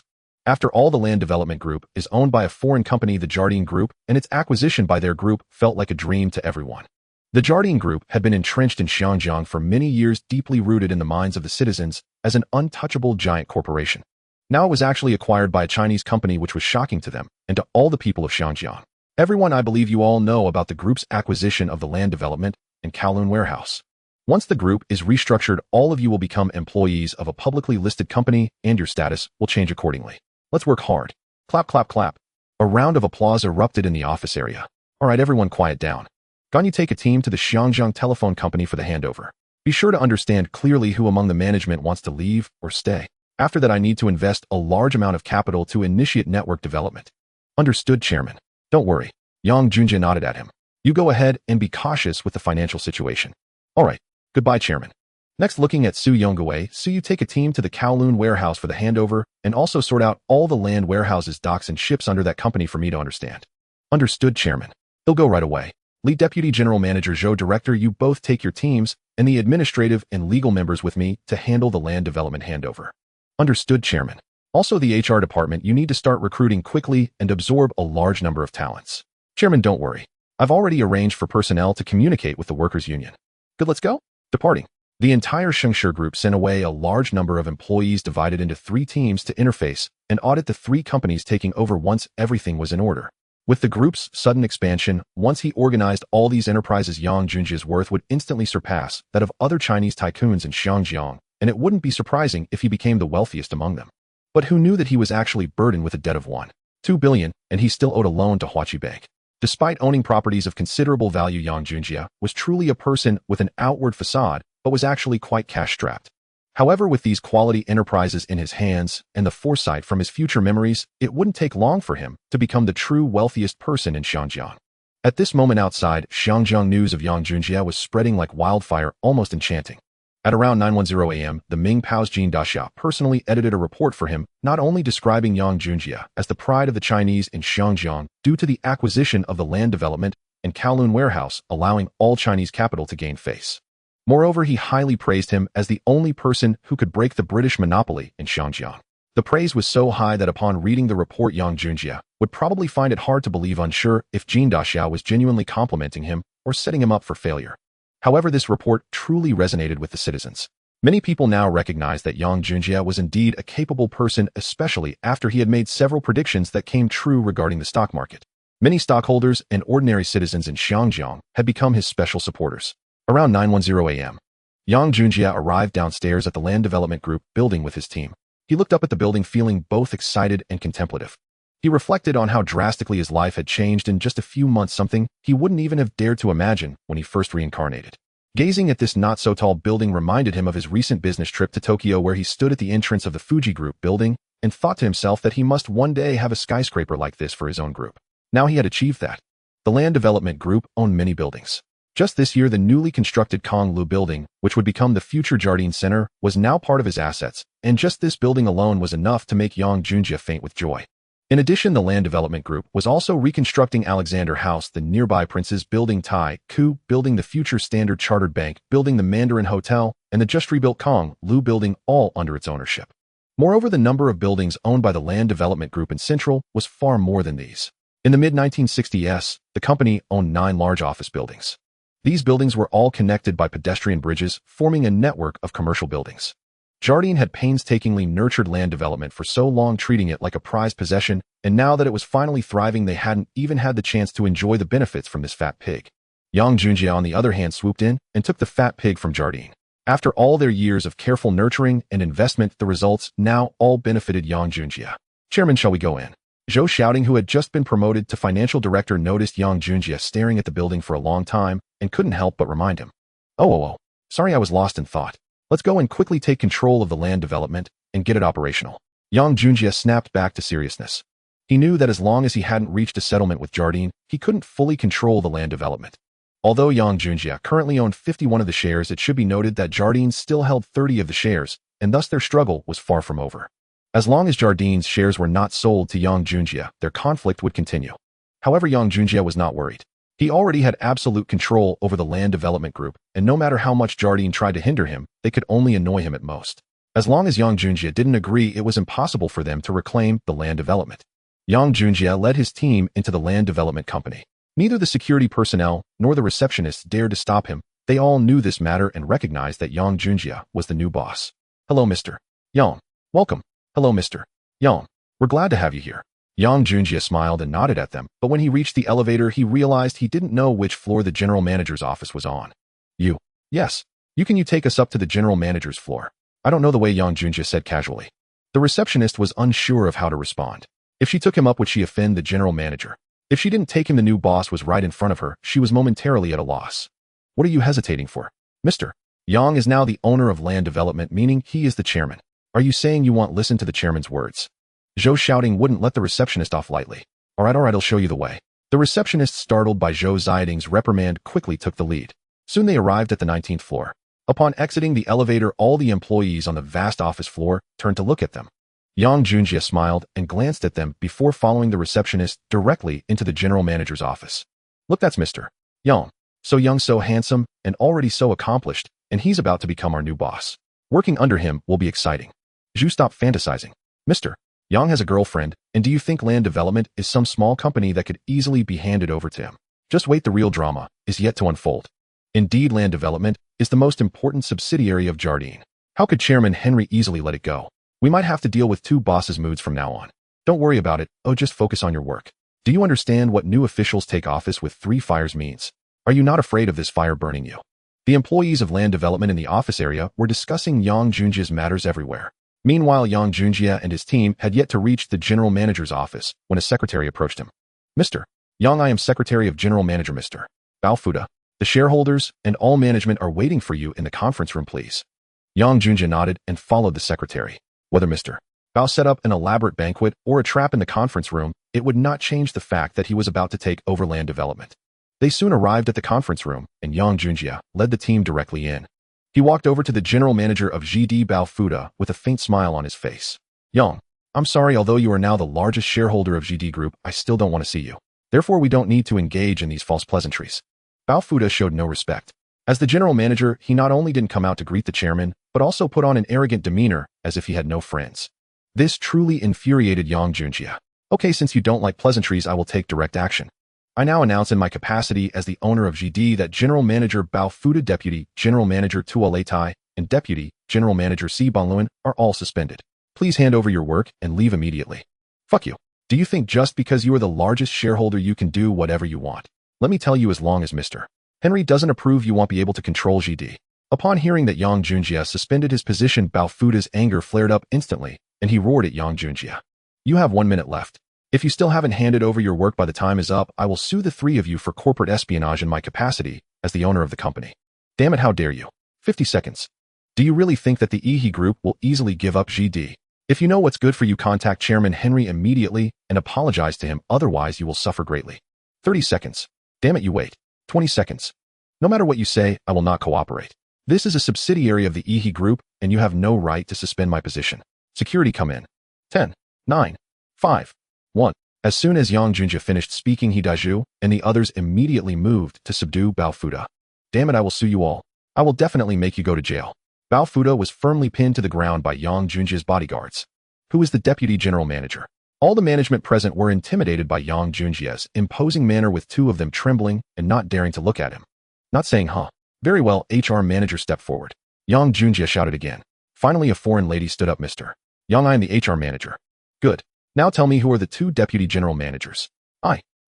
The HR manager hesitated for a long time without being able to respond. All right, you are also fired. My company doesn't need people who are not mine. No, Mr. Yang, you can't do this. Stop her, throw her out if she makes a fuss. Yes, boss. Finance director stepped forward. Mr. Yang, I am. Okay, tell me. Wait, no need to ask, I am the deputy general manager, and he is also the deputy general manager. Oh, is that so? Have you 2 finally summoned the courage to stand up? Good, do you both want to cooperate with our work? Yang Junjie asked them with a smile. I'm sorry, we haven't received any notice from the chairman about any handover of work. Okay. Very well, control them as well.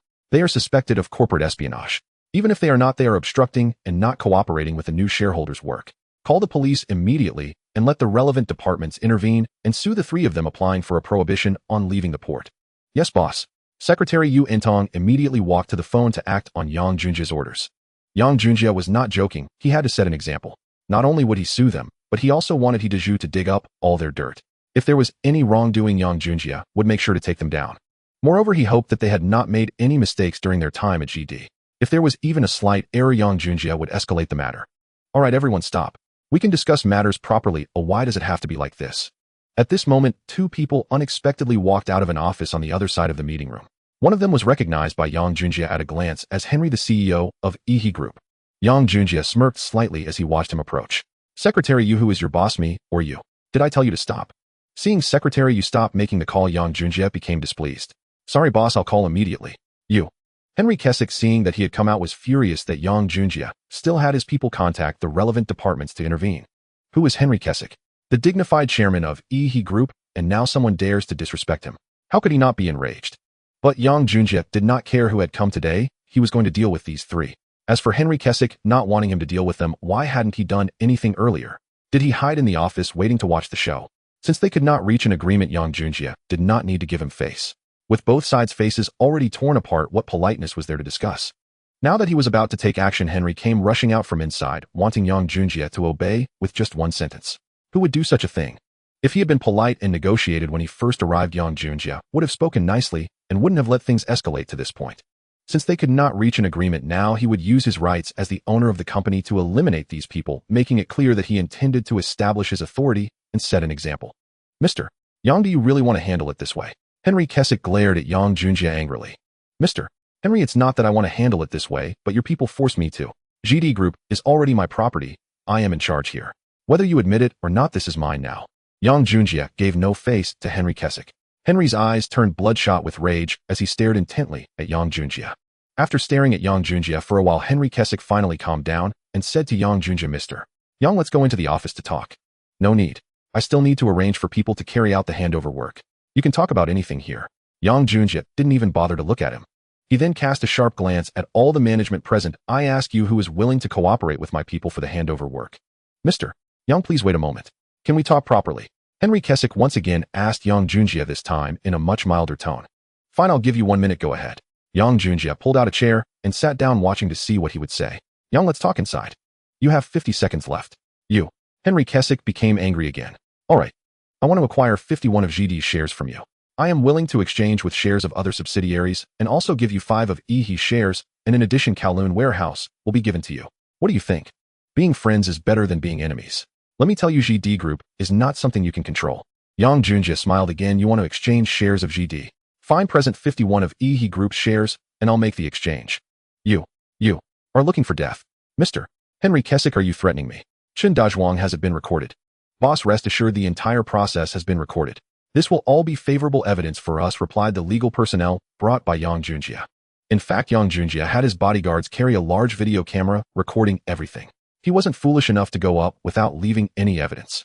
All right, since you insist on opposing me in GD, I will wait for you, Henry Keswick said before turning to leave. He knew that he definitely couldn't come to an agreement with Yang Junjie today. He didn't want to continue embarrassing himself here. Just as he was about to leave, Yang Junjie called him back. Mr. Henry Keswick, since this is an unchangeable situation, I hope you won't struggle. I'll buy the 30 shares of GD in your hands for 10 Hong Kong dollars. Be sensible and hand them over. Not a chance. I will make sure you can never control GD Group. Just wait. Is that so? Very well, since you plan to continue being a shareholder of GD, don't leave yet. We'll hold a shareholders meeting. I now announce the first matter. GD Group will launch an expansion plan requiring the integration of new shareholders to ensure the stability of the group.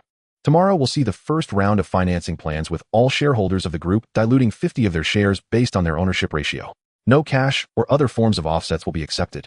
I do not agree with your plan. Sorry, Mr. Henry Keswick, you seem to have forgotten that I am the owner of the group. I hold 51 of the shares, and according to the Hong Kong stock rights law, I have the authority to make any decisions about the company without needing the approval of the board of directors. Henry Keswick was stunned upon hearing this, though there was no expression on his face. Yang Junjie knew he must be furious. A full minute passed before Henry Keswick sighed. and spoke 15 Hong Kong dollars, and I will give you all my shares. Mr. Henry Kessick, the current market price of GD shares is 8.23 Hong Kong dollars. Do you think I would pay a premium of nearly 90 to acquire the shares in your hands? I just need to conduct 2 rounds of financing to dilute your shares to over 75, and then I can apply for a forced invitation to repurchase the shares. Do you need to spend so much? A flat price of $11. That is my bottom line. Sign the contract at 2 p.m. Henry Kessick said as he stormed out of the meeting room, while Yang Junjie felt extremely excited upon receiving Henry's agreement. As long as he obtained the 30 shares held by Henry Kessick, he could apply for a forced invitation to repurchase the public shares, liquidate and delist. Once he integrated everything well, he could continue to list or not list, and that would be when GD truly belonged to him. As for how Henry Kessick of EHE Group would deal with him in the future, that was a matter for later. He was prepared to face whatever came his way. He was not worried at all. The old society of Hong Kong was gone. He was not the only major player HSBC, and he were also not on good terms. Most importantly, Governor MacLehose was an upright person and would not favor the British. This was the confidence that allowed Yang Junjie to offend Henry Kessick, the big shot of EHE Group. That evening, shortly before 6 p.m., reporters once again gathered in droves in the lobby of the Landmark. At 2 p.m. that afternoon, after a grueling negotiation, Yang Junjie successfully acquired 30 of the Landmark shares held by Jardine Matheson Group, along with an equivalent stake in Wharf Holdings. The transaction for the Landmark shares was concluded at 11 Hong Kong dollars per share, paid in full cash, 30 million shares in total, costing Yang Junjie 330 million Hong Kong dollars. The Wharf Holdings stake, also 30, was acquired at 3 Hong Kong dollars, 5 per share, requiring an additional 105 million Hong Kong dollars. The combined acquisition amounted to approximately 435 million Hong Kong dollars, granting Yang Junjie controlling stakes exceeding 81 in both corporations. That same day, he instructed his team to contact the press and initiate the requisite legal and administrative procedures, preparing for a press conference primarily intended to issue a formal tender offer for the remaining publicly held shares of the Landmark and Wharf Holdings. He also announced the successful completion of the acquisition. Over the coming period, he would streamline the Landmark's operations and comprehensively restructure the businesses of both Wharf Holdings and the Landmark, after which the newly integrated board would be appointed and preparations made for capital raising through public markets. The Landmark could not remain unlisted. Its operations had already expanded across Australia, Hawaii, South Korea, Malaysia, Singapore, and Thailand, establishing diversified property portfolios in each region. To consolidate these far-flung operations, the Landmark's Hong Kong headquarters itself needed to go public to secure funding and cement its strategic position, unless Yang Junjie possessed such vast personal liquidity that capital raising was entirely unnecessary. Only then could he sustain full privatization and transform these enterprises into enduring family-held assets. Yet in the new era, no conglomerate can pursue international expansion without going public. Scaling up and achieving global prominence would otherwise prove exceedingly difficult. Every overseas subsidiary requires the integration of influential local figures to ensure stable-rooted growth, a timeless principle even for the most formidable dragons. Even HSBC, upon entering Hong Kong, had to bring in prominent local stakeholders as shareholders to foster organic integration and sustainable development on this soil. Otherwise, how could one expect to privatize while simultaneously attempting to monopolize all profits in foreign territories? Do you truly believe regional business communities are composed solely of philanthropists? If they do not move against you or absorb you outright, they are fools. Even titans like J.P. Morgan Chase and the Rockefeller family must partner with locally powerful capital when entering any new market. Thus, international expansion is incompatible with absolute privatization. Public listing and the capital it unlocks is indispensable. So long as headquarters retain firm control over equity, core technologies, and strategic assets, subsidiaries will remain securely anchored. Tonight's press conference served 2 principal purposes. First, to announce the tender offers for the remaining shares of Wharf Holdings and the Landmark. Second, to declare the upcoming open recruitment of new shareholders, an initiative Yang Junjie confidently expected would attract fierce competition among Hong Kong's leading Chinese capital tycoons. This approach would preserve the Landmark's influence and valuation throughout the restructuring process. Time slowly approached 6 p.m. Yang Junjie, Gan Qinglin, Su Yonggue, Zhou Xiaoding, and Li Guofeng, the 5 core executives of Yang Junjie's conglomerate, ascended the stage together. Good evening, members of the press. It is a pleasure to meet you all so soon again. I trust the purpose of today's briefing needs no elaboration, and so to respect your time, I shall proceed directly to the substance. First, our Shengshi Group has reached a definitive agreement with Mr. Henry Kessick, executive chairman of Jardine Matheson Group, acquiring its 30 stakes in both the Landmark and Wharf Holdings. The Landmark shares were transacted at 11 Hong Kong dollars per share, Wharf Holdings shares at 3 Hong Kong dollars, 5 per share.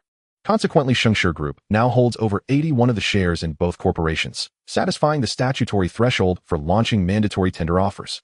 Second, within the stipulated 15-day window, Shengshi Group will issue formal tender offers to all Hong Kong shareholders, offering a premium of up to 10 above market price with transactions executed at the Landmark's headquarters.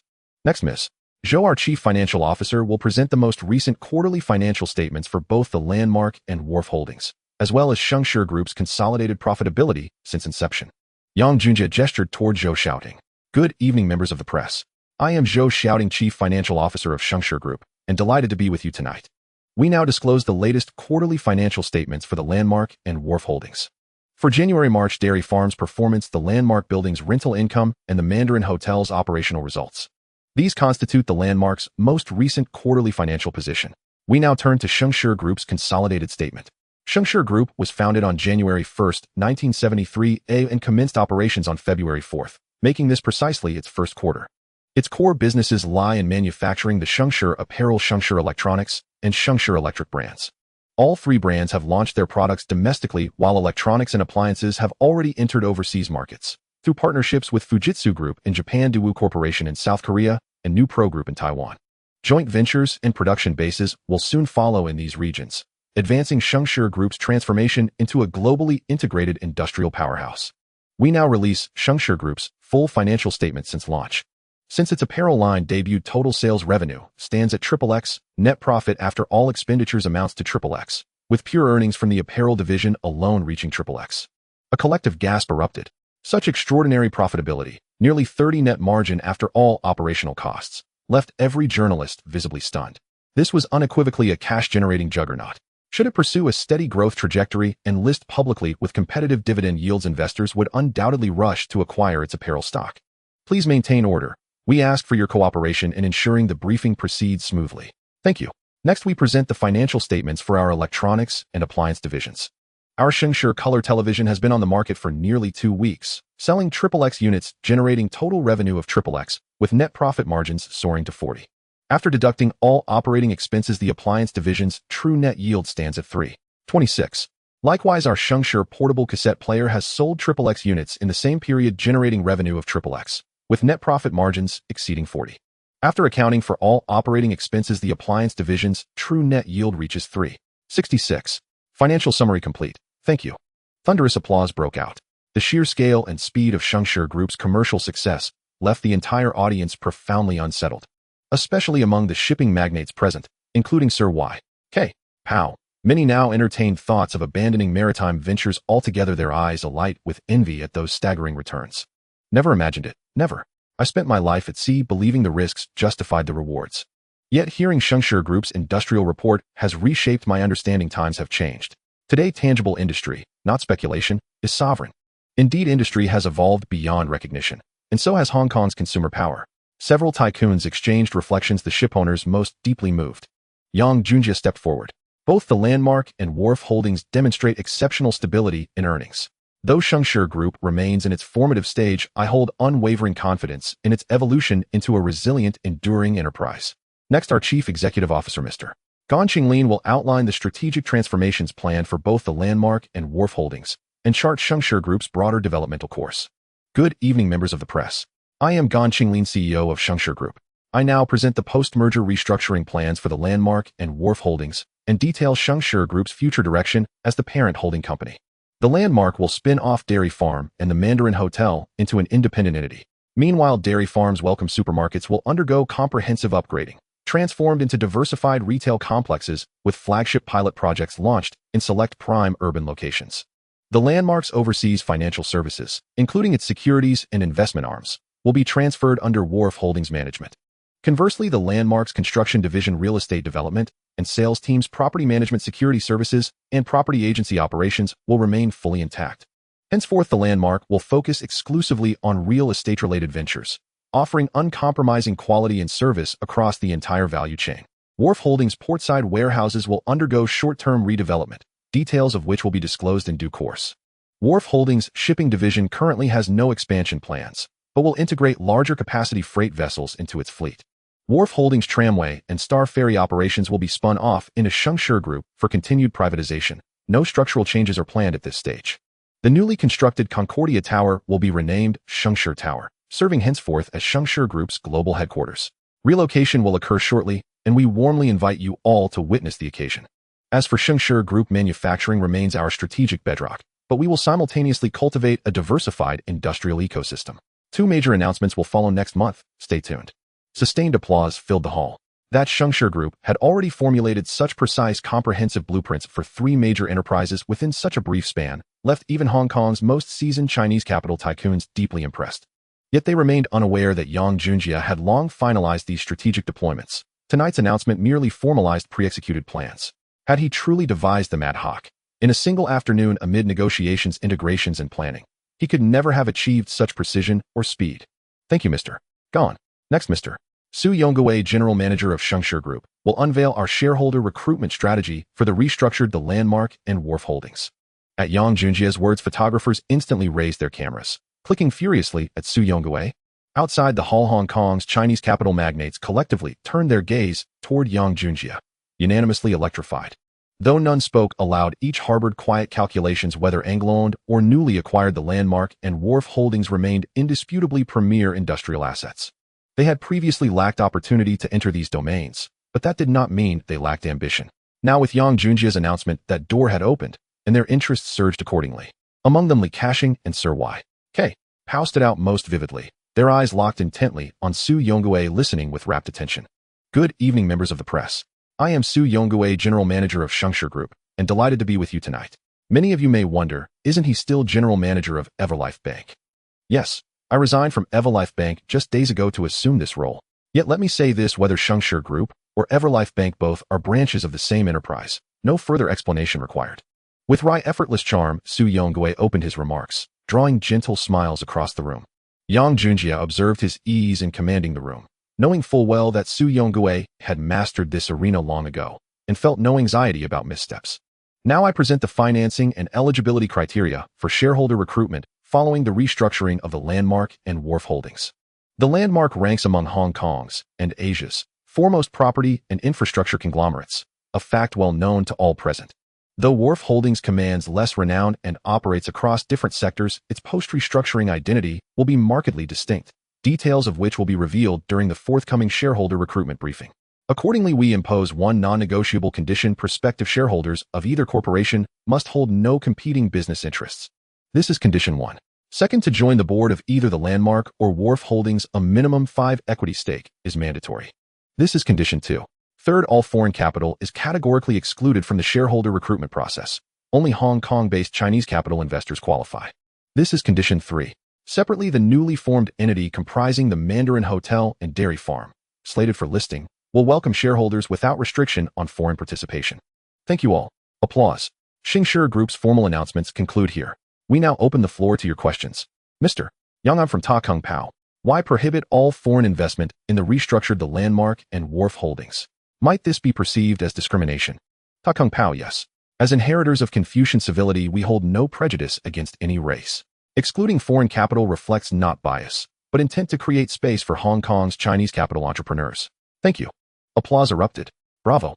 Mr. Yang, we support you wholeheartedly. Time is limited. Next question. Mr. Yang, I'm from Ming Pao. First, congratulations. You are now Hong Kong's preeminent Chinese capital leader. You restore our dignity. You are the pride of all Chinese. Second, acquiring The Landmark and Wharf Holdings must have demanded immense capital. Our reports indicate your prior stock market gains totaled only 600,700 million Hong Kong dollars. Where did you source the necessary funds? How best to answer? Truthfully, I lacked sufficient personal capital to acquire such colossal enterprises. However, Hong Kong hosts numerous banks. Naturally, I partnered with them, securing stock-backed loans ultimately collateralized by real assets. Thank you, Mr. Yang. Next question. Mr. Yang, I'm from Oriental Daily News. Congratulations on this historic achievement. Rumors circulate that Jardine Matheson, having lost vital assets, will stop at nothing to retaliate, even destroy you. How do you respond? I have heard those rumors, but first let me correct a misconception. I acquired The Landmark and Wharf Holdings through lawful, transparent channels, not by seizure. If such threats are genuine, then I say bring it on. Hong Kong is no longer the 1930s. It is a really au-fla society where justice prevails. Thank you, Mr. Yang. Next question. Mr. Yang, I'm from Singtao Daily. May I ask? Mr. Yang, I'm from Takung Daily. May I ask? I'm from Company Daily. I'm from Xinhua News Agency. I'm from the Sydney Morning Herald. Dozens of news outlets pressed forward with questions, and Yang Junjie and his team responded with composure and clarity. The press conference extended past 8 p.m., satisfying every journalist's inquiry before Yang Junjie formally concluded the event. As anticipated, a cohort of Chinese capital tycoons immediately intercepted him afterward, eager to forge alliances and secure entry into the Landmark and Wharf holdings as shareholders. Yet the public recruitment was mere theater. Yang Junjie had already selected his preferred shareholders for both entities and would entertain no other candidates. Around 11 a.m., the next morning, Yang Junjie had already arrived on the Treasure Island. This time he only brought bodyguards and no one else. The matters of the Xiangjiang Company were being handled by Gan Qinglin, Su Yongguei, and Li Guofeng. He could completely act as a hands-off manager. Apart from the good sales news that had come back yesterday and Chun Maobang's request to discuss new promotional plans, his main reason for coming to this side was still his concern for Lin Qingxia.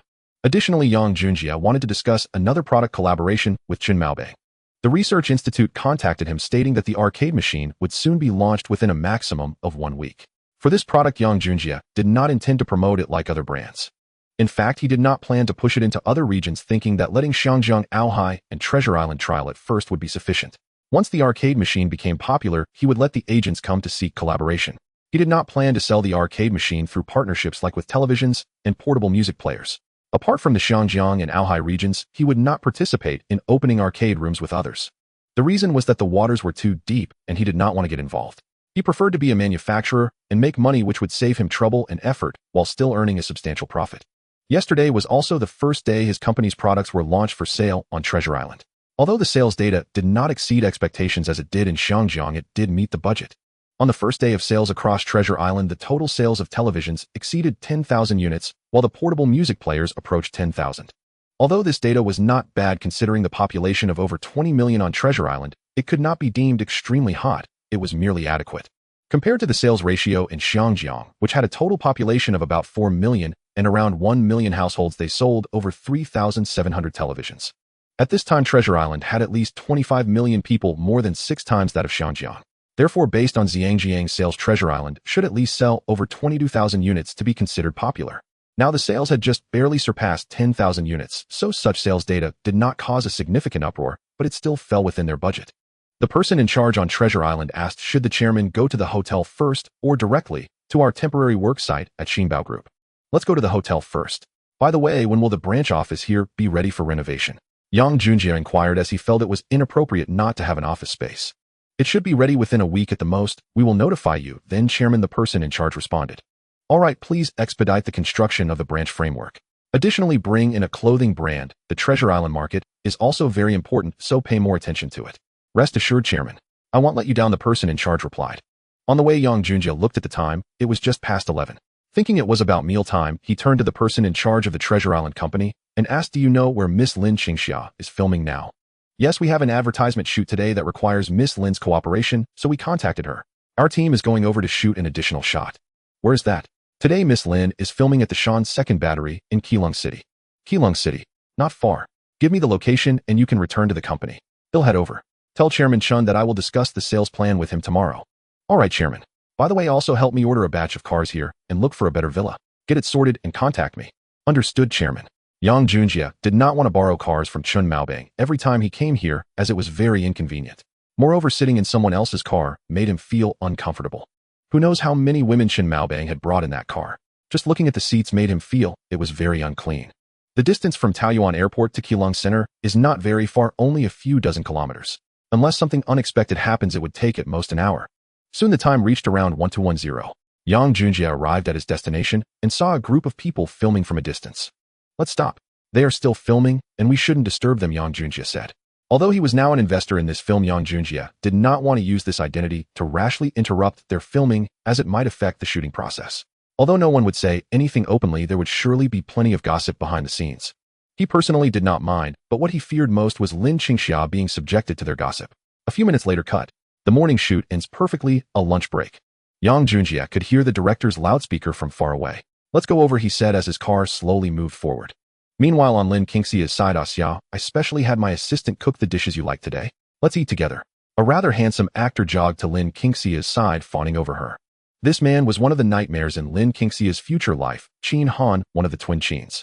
If it weren't for Yang Junjia's sudden appearance, Lin Qingxia might have developed strong feelings for him by now, especially since she had wanted to avoid this matter when Yang Junjia first met her.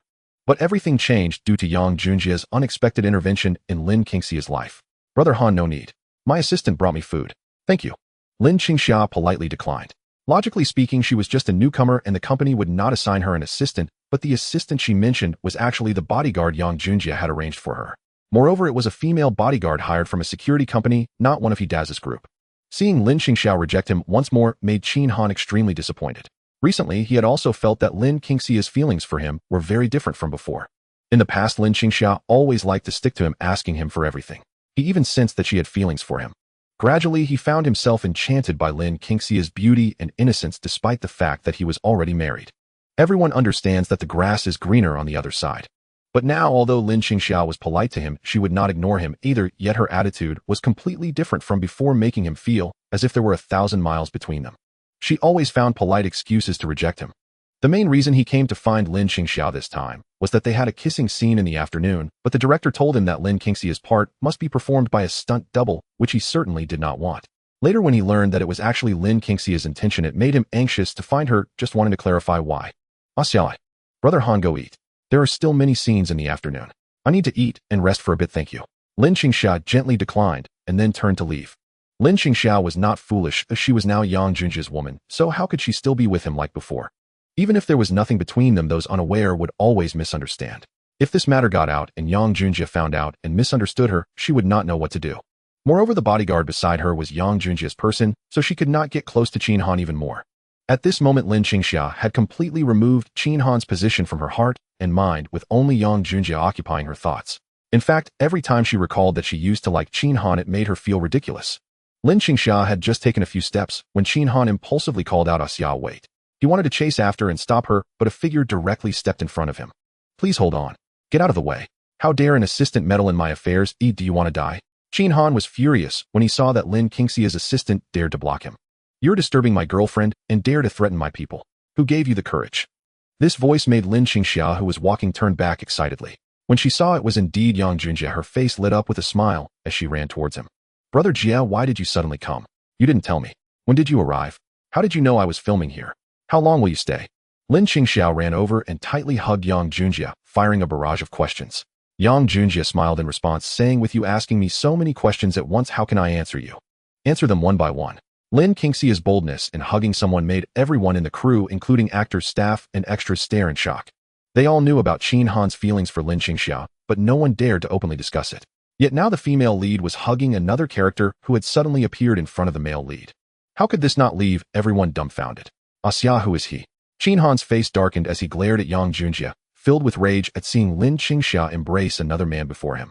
Brother Han, let me introduce you. This is my boyfriend Yang Junjia. Lin Qingxia introduced generously. Brother Jia, he is an actor who often takes care of me on set. He's a really nice person. Oh, so it's you.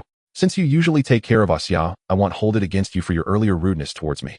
However, on set, just share some knowledge and maintain some distance during breaks. After all, you're a celebrity and a married man.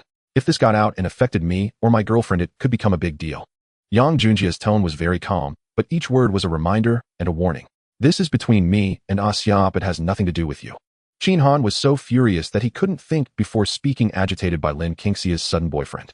Xia, don't be fooled by this kind of person. He looks like no good. Listen to me, leave him quickly. While speaking, Qin Han actually tried to step forward to pull Lin Qingxia away. Yang Junjia's bodyguard stepped forward and kicked him away. Get any closer and he'll take care of you. The bodyguard said coldly. Stop. What's going on here? Who dares to cause trouble here?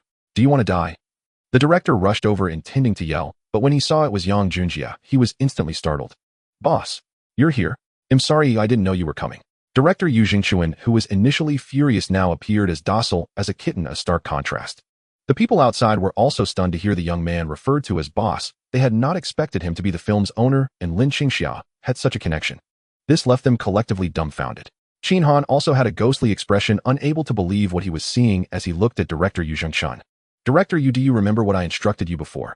How did you reply to me? How could anyone disturb my girlfriend? Have you made enough money that you no longer want to be in this industry, or do you not want to live anymore? Yang Junjia asked very seriously. His words made Director Yu Jingchuan tremble, his legs shaking violently. Others might not know Yang Junjia's identity, but he certainly did. Even the Gu family had to apologize to him, and Chun Maobang referred to him as Mr. Yang. He was not someone they could offend. Yang. Mr. Yang I. Yu Zhengchun stammered, unable to utter a complete sentence, as his legs shook uncontrollably, ready to collapse at any moment. Brother Jie, it's okay. Director Yu usually takes good care of me. It was just a misunderstanding, Lin Qingxia said from the side, unable to bear the sight. Alright, since you're pleading for him, I won't pursue today's matter. Work can continue, but I don't want anyone to disturb my girlfriend during her breaks in the future. Director Yu, did you hear that clearly? I understand, Mr. Yang.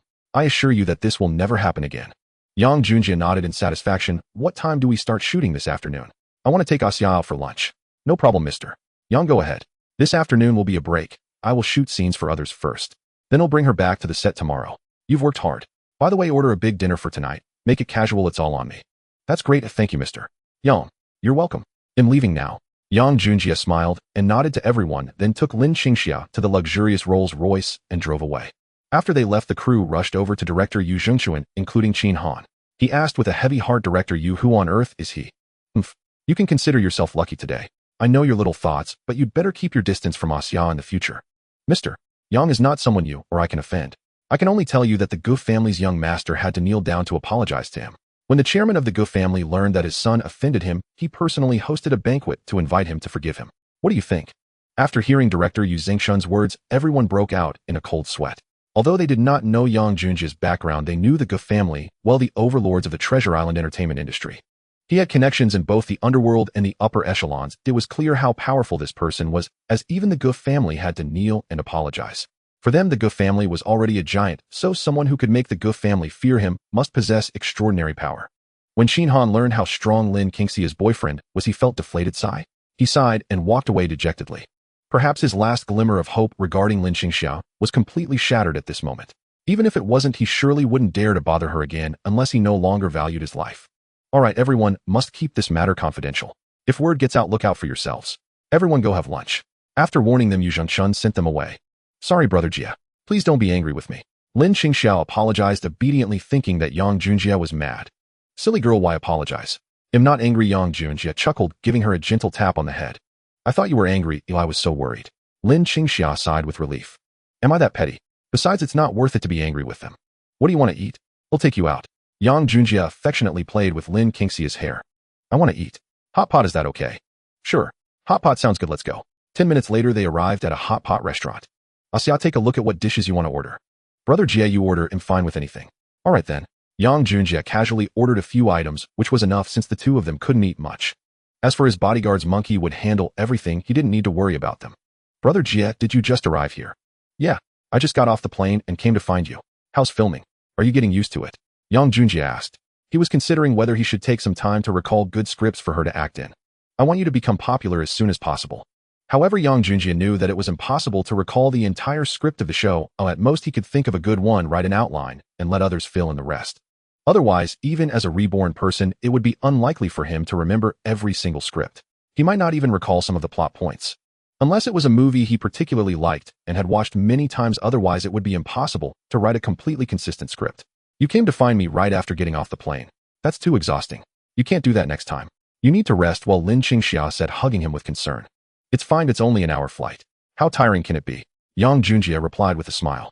The next morning, after accompanying Lin Qingxia for half a day and another night, Yang Junjie sent someone to take her back to the filming crew. After all, he had other matters to attend to, so he did not personally escort her. Around 8:50 a.m., Yang Junjie arrived at Xinbao Group. Since the product's first day sales did not meet expectations, Chun Maobang intended to discuss a new promotional plan with him. Today, apart from discussing the sales plans for electrical appliances and electronics, with Chun Maobang, Yang Junjie also came to negotiate a potential collaboration on gaming consoles. Upon entering Xinbao Company, he immediately walked over to his team. Chairman, you're here. Hello, Chairman. Hello, everyone. Thank you for your hard work. Keep it up. The future of the Baodao branch relies on you all. Yang Junjie greeted them with a smile. At that moment, the person in charge noticed Yang Junjie's arrival and walked out of the office. Chairman, you're just in time. General Manager Gon from the Hong Kong headquarters has called early this morning looking for you, appearing quite anxious. In just half an hour, he has called 3 times already. Hearing this, Yang Junjie furrowed his brows. If Gan Qinglin was looking for him, it must be due to some urgent matter. He nodded to the person in charge, then walked over to a telephone and sat down to make a call. After several transfers, the call connected to Gan Qinglin's office in Hong Kong. Hello, this is Gan Qinglin. General Manager Gan, you were looking for me. Chairman, you finally returned my call. There's been an issue here in Hong Kong. All our partners from the electrical appliance, electronics, and clothing brands have proposed to terminate their contracts with us. Currently, we have no factories or suppliers cooperating with us. Hearing this, Yang Junjia's face turned an alarming shade of dark. He knew that this was undoubtedly retaliation from the IHA group. There was no doubt about it. What angered him even more was that the people from the Huazi Electronics and Appliances Association actually listened to IHA group, causing the association members to refuse cooperation with him, which was truly infuriating. As a member of the association himself, it was unacceptable. Now this group of people was actually siding with foreign capital to bully their own. How could he not be filled with rage? Have you contacted all our partners? Is it true that none are willing to cooperate with us? Yang Junjia wanted to confirm again. Yes, Chairman. I've contacted all of them and none are willing to cooperate anymore. Gan Qinglin responded affirmatively. Yang Junjia fell silent for a moment. It's fine if we don't have factory partnerships after all, didn't we just acquire several factories? Notify the engineering team to speed up the construction and have the team from GD come over to assist. I will talk to Zhao Shichang about this. Understood, Chairman. But how do we resolve the issue with raw materials? Don't worry. If local suppliers won't cooperate, we will seek partnerships elsewhere. It will just increase our costs a bit, but it's better than having nothing. I will discuss this with Chun Maobang to facilitate more cooperation and strengthen our relationship, which will be more beneficial for us. Yang Junjia replied. However, General Manager Gan, we cannot rely on others forever. We must establish our own parts manufacturing factory, or if possible, acquire one. I know it's challenging, but let's take it slow. I firmly believe that one day we can achieve this. Understood, Chairman. However, acquiring a parts manufacturing entity is indeed very difficult, as there are only 3 in Hong Kong. 2 of them are from our country and the Korean market, and the only parts manufacturer is from Germany, which is in joint venture with the British IHA Group. This factory is not publicly listed, so acquiring these factories is very challenging. Even if he were to acquire them without the technical support of a machine tool factory, he would at most maintain the factory's current state. In the future, if he wanted to upgrade the machines, he would still need to rely on others to purchase new machines. To be completely independent, he must have a precision light industrial machine tool factory to escape all forms of control. However, achieving full-line production is exceedingly difficult.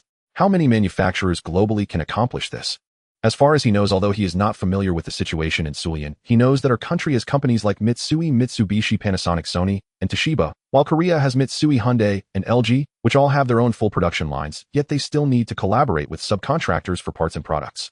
Thus, it can be seen that while they may have full manufacturing capabilities, their scales are not large, and they cannot be self-sufficient. So achieving these goals is indeed very challenging and requires a certain amount of time. The most critical aspect is the scarcity of machine tool technology and talent. Without these, having money is of no use. Chairman, should we just let the electrical and electronics associations go? Gan Qinglin asked reluctantly. After all, Shengshi Group is no longer a small company, and being bullied by these minor characters is something he cannot accept. Since they have chosen to assist the oppressors, they must be prepared to face my revenge. There's no need to rush. Let's first get all the factories built. In due time, we will be involved in various industries of electrical appliances and electronics, making them pay for the choices they made today. Yang Junjia said with a smirk. Although he lacked support from local resource suppliers and agent manufacturers, it wouldn't lead him into a desperate situation. At worst, he could find partners outside, which would only incur higher costs, and currently Chen Maobang was the best partner choice. Without agent partnerships, his production might indeed slow down a bit, but as long as he has material suppliers, once his factory is built, he will naturally resume normal production. Once he gradually has more time, he will teach these people a lesson. He firmly believes that his products will become major market players, and in the future those who wish to survive will have to beg him for cooperation in the face of absolute strength. All associations are illusory. The only officially recognized association in Hong Kong is the Jockey Club. The other associations are merely grassroots organizations that are not recognized by the Hong Kong government, serving only to display social status.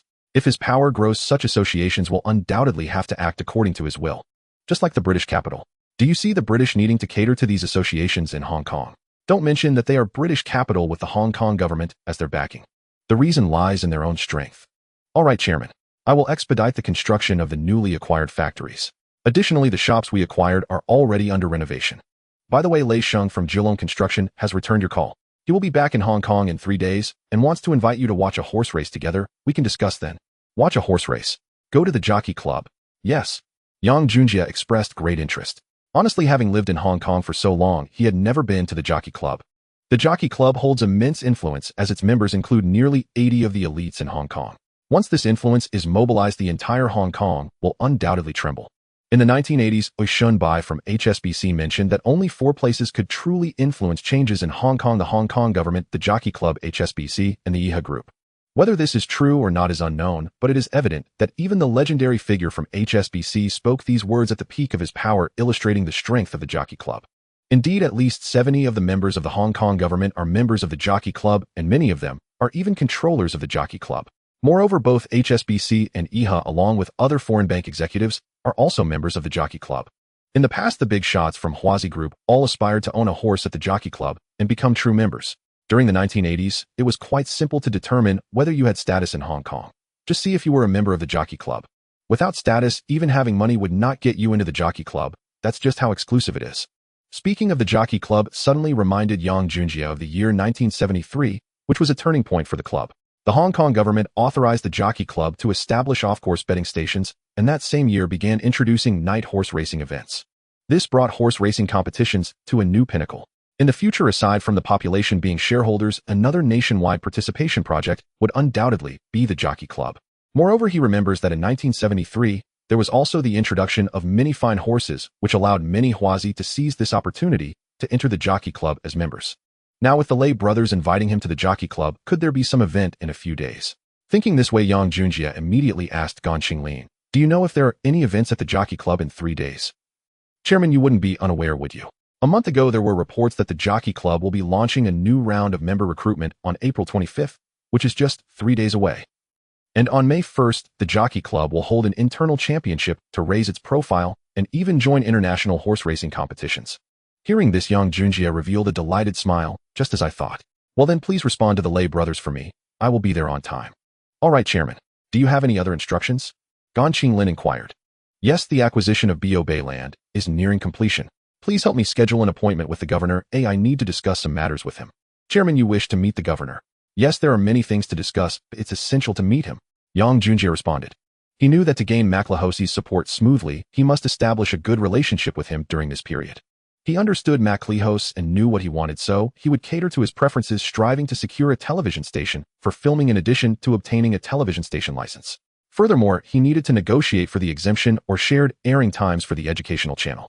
Additionally, he needed to participate in the bidding project for the new territories redevelopment plan. This project was crucial to him. As long as he could secure this project, it would significantly elevate his reputation. "Understood, Chairman. I will make the appointment, but scheduling a meeting with the governor may take several days. Will you wait?" "I will wait. Just go ahead with the appointment." "Understood. Is there anything else?" "There is one last thing. Please find out the names of the thoroughbreds being introduced at the Jockey Club in 3 days. See if there are any channels through which I can join the Jockey Club. I want to become a member." "All right, Chairman. I've noted that down. Okay, you can go back to your work now. Goodbye, Chairman." This phone call took Yang Junjie over 10 minutes to conclude. Looking at the time, it was already past 9. He was late for his appointment with Chen Maobang. He quickly left the work area and headed to his office. "Chairman Chen, I apologized. Something came up in Hong Kong, and I had to make a call, which caused my delay. I'm very sorry." "Haha, Director Yang, you're being too formal. Please have a seat." Yang Junjie was not polite and casually took a seat, looking towards Chen Maobang to see what good sales ideas he had to discuss. "Yang, let's get to the point. I plan to have all your electrical appliances participate in an event. We're not offering discounts or promotions. The event is purely about giving away products, essentially a different way to promote." Upon hearing this, Yang Junjie felt it was somewhat interesting, but he was unsure how Chen Maobang's detailed plan would operate and whether giving away electrical appliances would hold any value. "Chairman Chen, could you elaborate on the entire plan?" Yang Junjie inquired. Chen Maobang smiled and handed him a prepared plan. As he read it, Chen Maobang was explaining it to him. Half an hour later. "The overall plan is like this. Although this event requires a substantial investment, it's undeniably a great promotional strategy to open up the market. I encountered a similar operation by another company while in the U.S. Thus I suggested you give it a try." Yang Junjie nodded throughout, but didn't respond immediately. He was deep in thought. In fact, he personally recognized the promotional method and believed it would enhance his brand's visibility significantly. In the long run, this event is indeed excellent and quite suitable. The only drawback is that the event cannot be launched right away. The products are already on sale.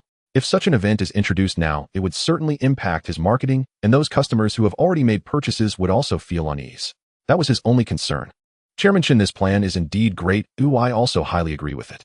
How about this? I'll discuss it with the management, and I will get back to you as soon as possible." "Great. No rush. This is just my personal suggestion. I also want Director Yang's brand to grow quickly, since in the future, I will also benefit from it." "Haha, Chairman Chen, you're too polite. By the way, I have two other matters I need to discuss with you regarding cooperation. Oh, more cooperation. That would be excellent. What do you have in mind, Director Yang? I want to source electrical appliances, electronic components, and other raw materials from you in the future. There have been some issues with suppliers in Hong Kong, and I must confirm this matter quickly. Haha, Director Yang, you've given me a big business opportunity. Don't worry, I'll handle this and guarantee to provide you with the best quality materials at the most favorable prices. That's good. I'll feel at ease once this matter is resolved. I will have the branch manager connect directly with your company. No problem. By the way, what's the other cooperation? Are you thinking of co-investing in building a factory with me? Chen Maobang asked with anticipation.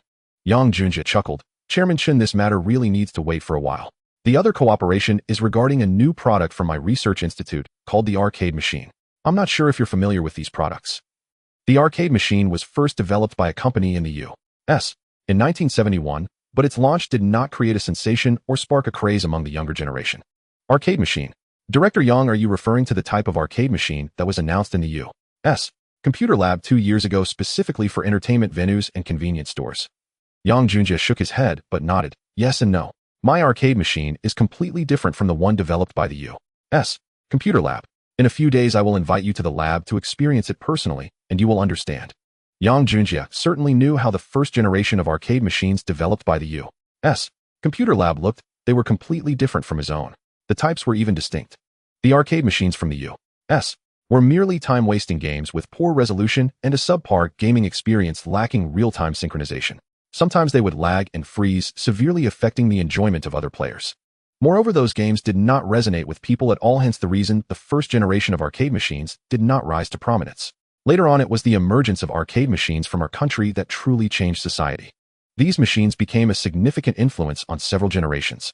Many people from the 70s and 80s have experienced sleeping in game halls and internet cafes. At least I have pulled all-nighters in internet cafes. Could it be that your arcade machine is quite extraordinary, Director Yang? Chen Maobang asked curiously. Indeed, it's quite different. My arcade games will have a wide variety and the target audience will be the general public. However, it may appeal more to younger audiences. I am confident that this product will become a hit and trend. As for how to achieve this, we'll talk about it once the product is out. For now, I'm just laying the groundwork with you, Chairman Chen. Great. I'm looking forward to it. Alright, since that's the case, I won't disturb your work. Let's have lunch together. I plan to return to Hong Kong for work tomorrow. So soon. Some urgent matters have come up, and I must return to handle them to prevent causing greater harm. That's true. Well, we'll see each other soon. See you soon. After leaving Chen Maobang's office, Yang Junjie walked over to his team and informed them that his company would be engaging in more collaborations with Xinbao Group, and he instructed them on a few matters. Choosing to cooperate with Chen Maobang was due to the influence of his father-in-law's organization.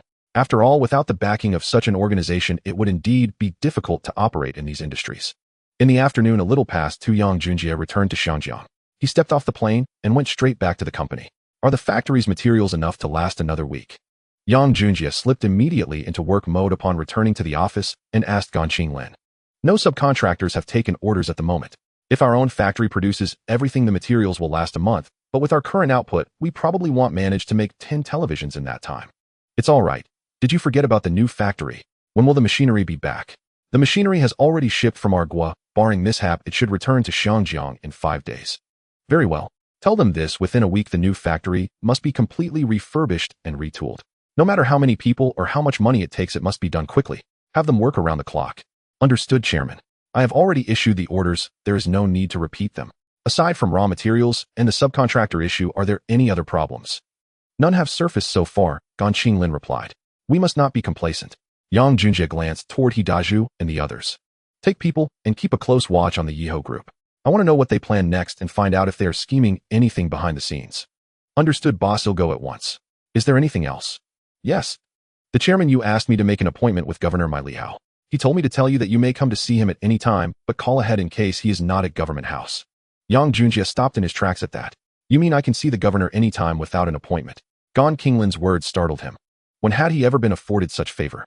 Countless people queued daily hoping to meet Mai Lihao, including wealthy magnates. All of them normally required appointments. So what did it mean that Mai Lihao was now inviting unscheduled visits? Was he trying to curry favor with Yang Junjie? Yang Junjie considered the possibility. Chinese capital was on the rise, and Governor Mai Lihao, like Shunbai at Huifeng Bank, was known to favor supporting Chinese enterprises. He wondered whether their support was sincere or merely a means to draw Chinese capital into their orbit, so that if negotiations with the other side went sour, they could leave Xinjiang with a cohort of allied capitalists. Yang Junjie suspected the latter. He could not believe that someone representing British interests in Xiangjiang would defy orders from above to help capitalists who might be useful in the future. Therefore, he thought the supportive gestures from Huifeng Bank or Governor Mai Lihao could be mere theater, aimed at recruiting these people into their camp. All of it was preparation for a time when things might not go smoothly. Yang Junjie did not care to speculate about the governor's ulterior motives. For now, he would act where it suited him. The 1980s had not yet arrived. There was no need to rush to declare allegiances. In that case, contact the governor and see whether he is at Government House. If so, I will go now, Yang Junjie instructed. Very well, Chairman. Please wait a moment. Yang Junjie reflected silently. It would be better to see the governor sooner rather than later to set his plans in motion. He now possessed sufficient leverage to negotiate with Mai Lihao, and he knew what to offer favors that would enhance the governor's record. He did not believe Mai Lihao would refuse. Mai Lihao had only recently assumed office and his position was not yet secure. The Lianjing Commission he had formed was still in trial stages. Its full formal establishment had not yet been announced. The Lianjing Commission was confirmed publicly in early 1974. Among its first major actions was an internal purge. Mai Lihao had targeted his own people within the government house system. Yang Junjie understood that Mai Lihao did not lack the will to establish the commission, but that his influence in Xiangjiang was not yet sufficient for him to act boldly. If Yang could provide tangible achievements and concrete support for Mai Lihao, now the terms he sought would be far easier to obtain. Of course, Yang Junjie had no intention of simply buying the governor. To attempt to bribe a man already establishing an anti-corruption body would be foolish. He was no fool. He would support Mai Lihao through legitimate above-board channels. A few minutes later, Gan Qinglin returned from his call. Chairman, the governor is available, but he is busy. He doesn't mind meeting outside. I have arranged for him to be at the Wenhua Hotel at noon. Nice. In that case, I will first go see those representatives from the so-called Appliance Association. Secretary, you please contact Li Yongin, Chairman Li of Heji Electrical Company, and ask if he can see me immediately. Very well, Chairman. Please wait a moment. Gan, you go on, handle things, and send someone to find me if needed. Wait, Chairman, there is more. Gan Qinglin produced a small notebook. During the last 2 days, Mr. Bao of Huanqiu Shipping, Mr. Li Zhaoji of Exine Hongji Group, Mr. Li of Changjiang Shirya, Mr. Zheng of New World Development, and even Mr. He Dingxian of Aohai, as well as Mr. Zhao of Huaguang Group, Mr. Lin of Lisin Group, Mr. Qiu of Yuandong Group, Mr. Luo of Ingjun Group, and many other chairmen of medium and small companies have all expressed a desire to meet you. The He Dingxian family from Aohai. Yang Junjie's interest sharpened at the name. He already had potential financiers in mind. He planned to personally invite these figures to join the boards of his land company Zhelonkang or the new conglomerate combining the dairy company and the Wenhua Hotel. Others who wished to participate could become shareholders at most. He initially planned a board of 3 directors, though he might expand it. He had not settled all the details yet. He had, however, fixed the key people he would invite for Huachi Bank. His future father-in-law would hold the shares under the name Lucy, while Yongxing Bank would be held under the name Anren. Those two would certainly be members of the GD board. Whether to add others would depend on circumstances later. As for Bao Yugong, he intended to invite him to sit on the Zhelonkang board.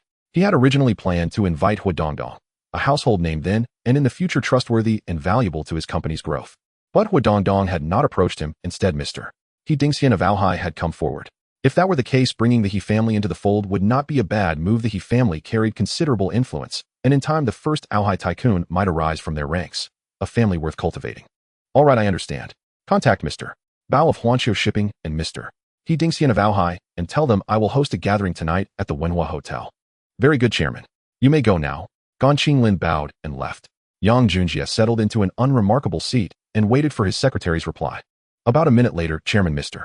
Li is waiting at his company and can see you immediately. You stay at the office. Very well, Chairman. Yang Junjie turned and left. He did not even go into his own office. 20 minutes later, Yang Junjie arrived at Jiulong Heji Electrical Company. I'm looking for Mr. Yang. The chairman instructed that you come straight in without announcement. Thank you. The receptionist led him directly to Li Yong'in's office. Mr. Yang, please sit. Yang Junjie took the seat without ceremony and watched as Li Yanjin began to speak at once. Mr. Li, let us speak plainly. What exactly is going on with the Appliance Association? Are they trying to ostracize me and force me out? Yang Junjie asked bluntly. You have misunderstood, Mr. Yang. I knew nothing of this.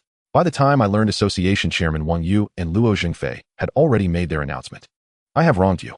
I was the one who brought you into the association, and now you suffer as a result. I even resigned the vice chairmanship because I am ashamed to be associated with such people. Seeing Li Yong'in's earnest expression, Yang Junjie knew he had misjudged him. If you truly did not know, Mr. Li, I will handle this myself. Mr. Yang, with the association cutting off your supply routes and forbidding all subcontractors from taking your orders, want this imperil your company. You can temporarily source raw materials elsewhere. Chun Maobong, for instance, has sufficient supplies and could be a partner. As for subcontracting, you could send work to Taiwan for processing. It would raise costs, but might spare your factory from collapse. Li Yanjin offered sincere solutions to Yang Junjie. Thank you, Mr. Li. My material problem is handled. Do you know why they are targeting me? Yang Junjie asked again. 2 reasons. First, pressure from the Yiho Group. They dare not offend them. Second, those two are the largest television distributors in Xinjiang. Xianku Company agents Toshiba and have occupied the largest market share. Your emergence threatens them, and with pressure from Yiho, they move against you. Luo Jingfei not only represents Sharp Televisions, but also manufactures radios. Your televisions and portable audio products directly compete with his lines, so of course, he will be hostile toward you. Yang Junjie listened and nodded, the picture finally clear to him. Very well. If they want to fight, then I will play along. Wait and see the show. Mr. Yang, allow me a word of counsel. One Xianku has cultivated Xinjiang for 20 years, and Vice Chairman Luo's family likewise. Their influence in electronics and appliances is considerable. If possible, I advise against a direct confrontation. Yang Junjie smiled at that. To him, their 2 decades of cultivation counted for little. Were they truly manufacturers? He thought not. They were primarily agents importing foreign brands for sale in Xinjiang. What little they produced themselves were small household goods of no consequence. To Li Yanjin, they were second-rate manufacturers. How could Yang Junjie fear such opponents? He had not wanted enmity, but if they chose to make an enemy of him, he would not afford them dignity. He would accelerate his factory's development of other small household products and bring them to market to compete directly. He was confident his products could defeat theirs. Thank you for the warning, Mr. Li. I have matters to attend to, Yang Junjie said, rising before Li Yanjin could reply, and departed. Time quickly reached noon. Yang Junjie waited in a luxury suite at the Wenhua Hotel for Governor Mai Lihao's arrival. He had not been there long when Mai Lihao appeared. Hello, Yang. I am very pleased to meet you and glad to have accepted your invitation. Governor, you flatter me. I am honored that you came. Let us not exchange flattery. Frankly, I have long wished to meet you, but I knew you were busy and did not wish to disturb you. No matter how busy I am, if the governor seeks an audience, I will set aside work. It is better to discuss matters in person. Yang, you are eloquent.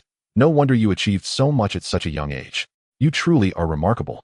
Governor, you are too kind. All right, Yang. I know you are straightforward, and I prefer directness.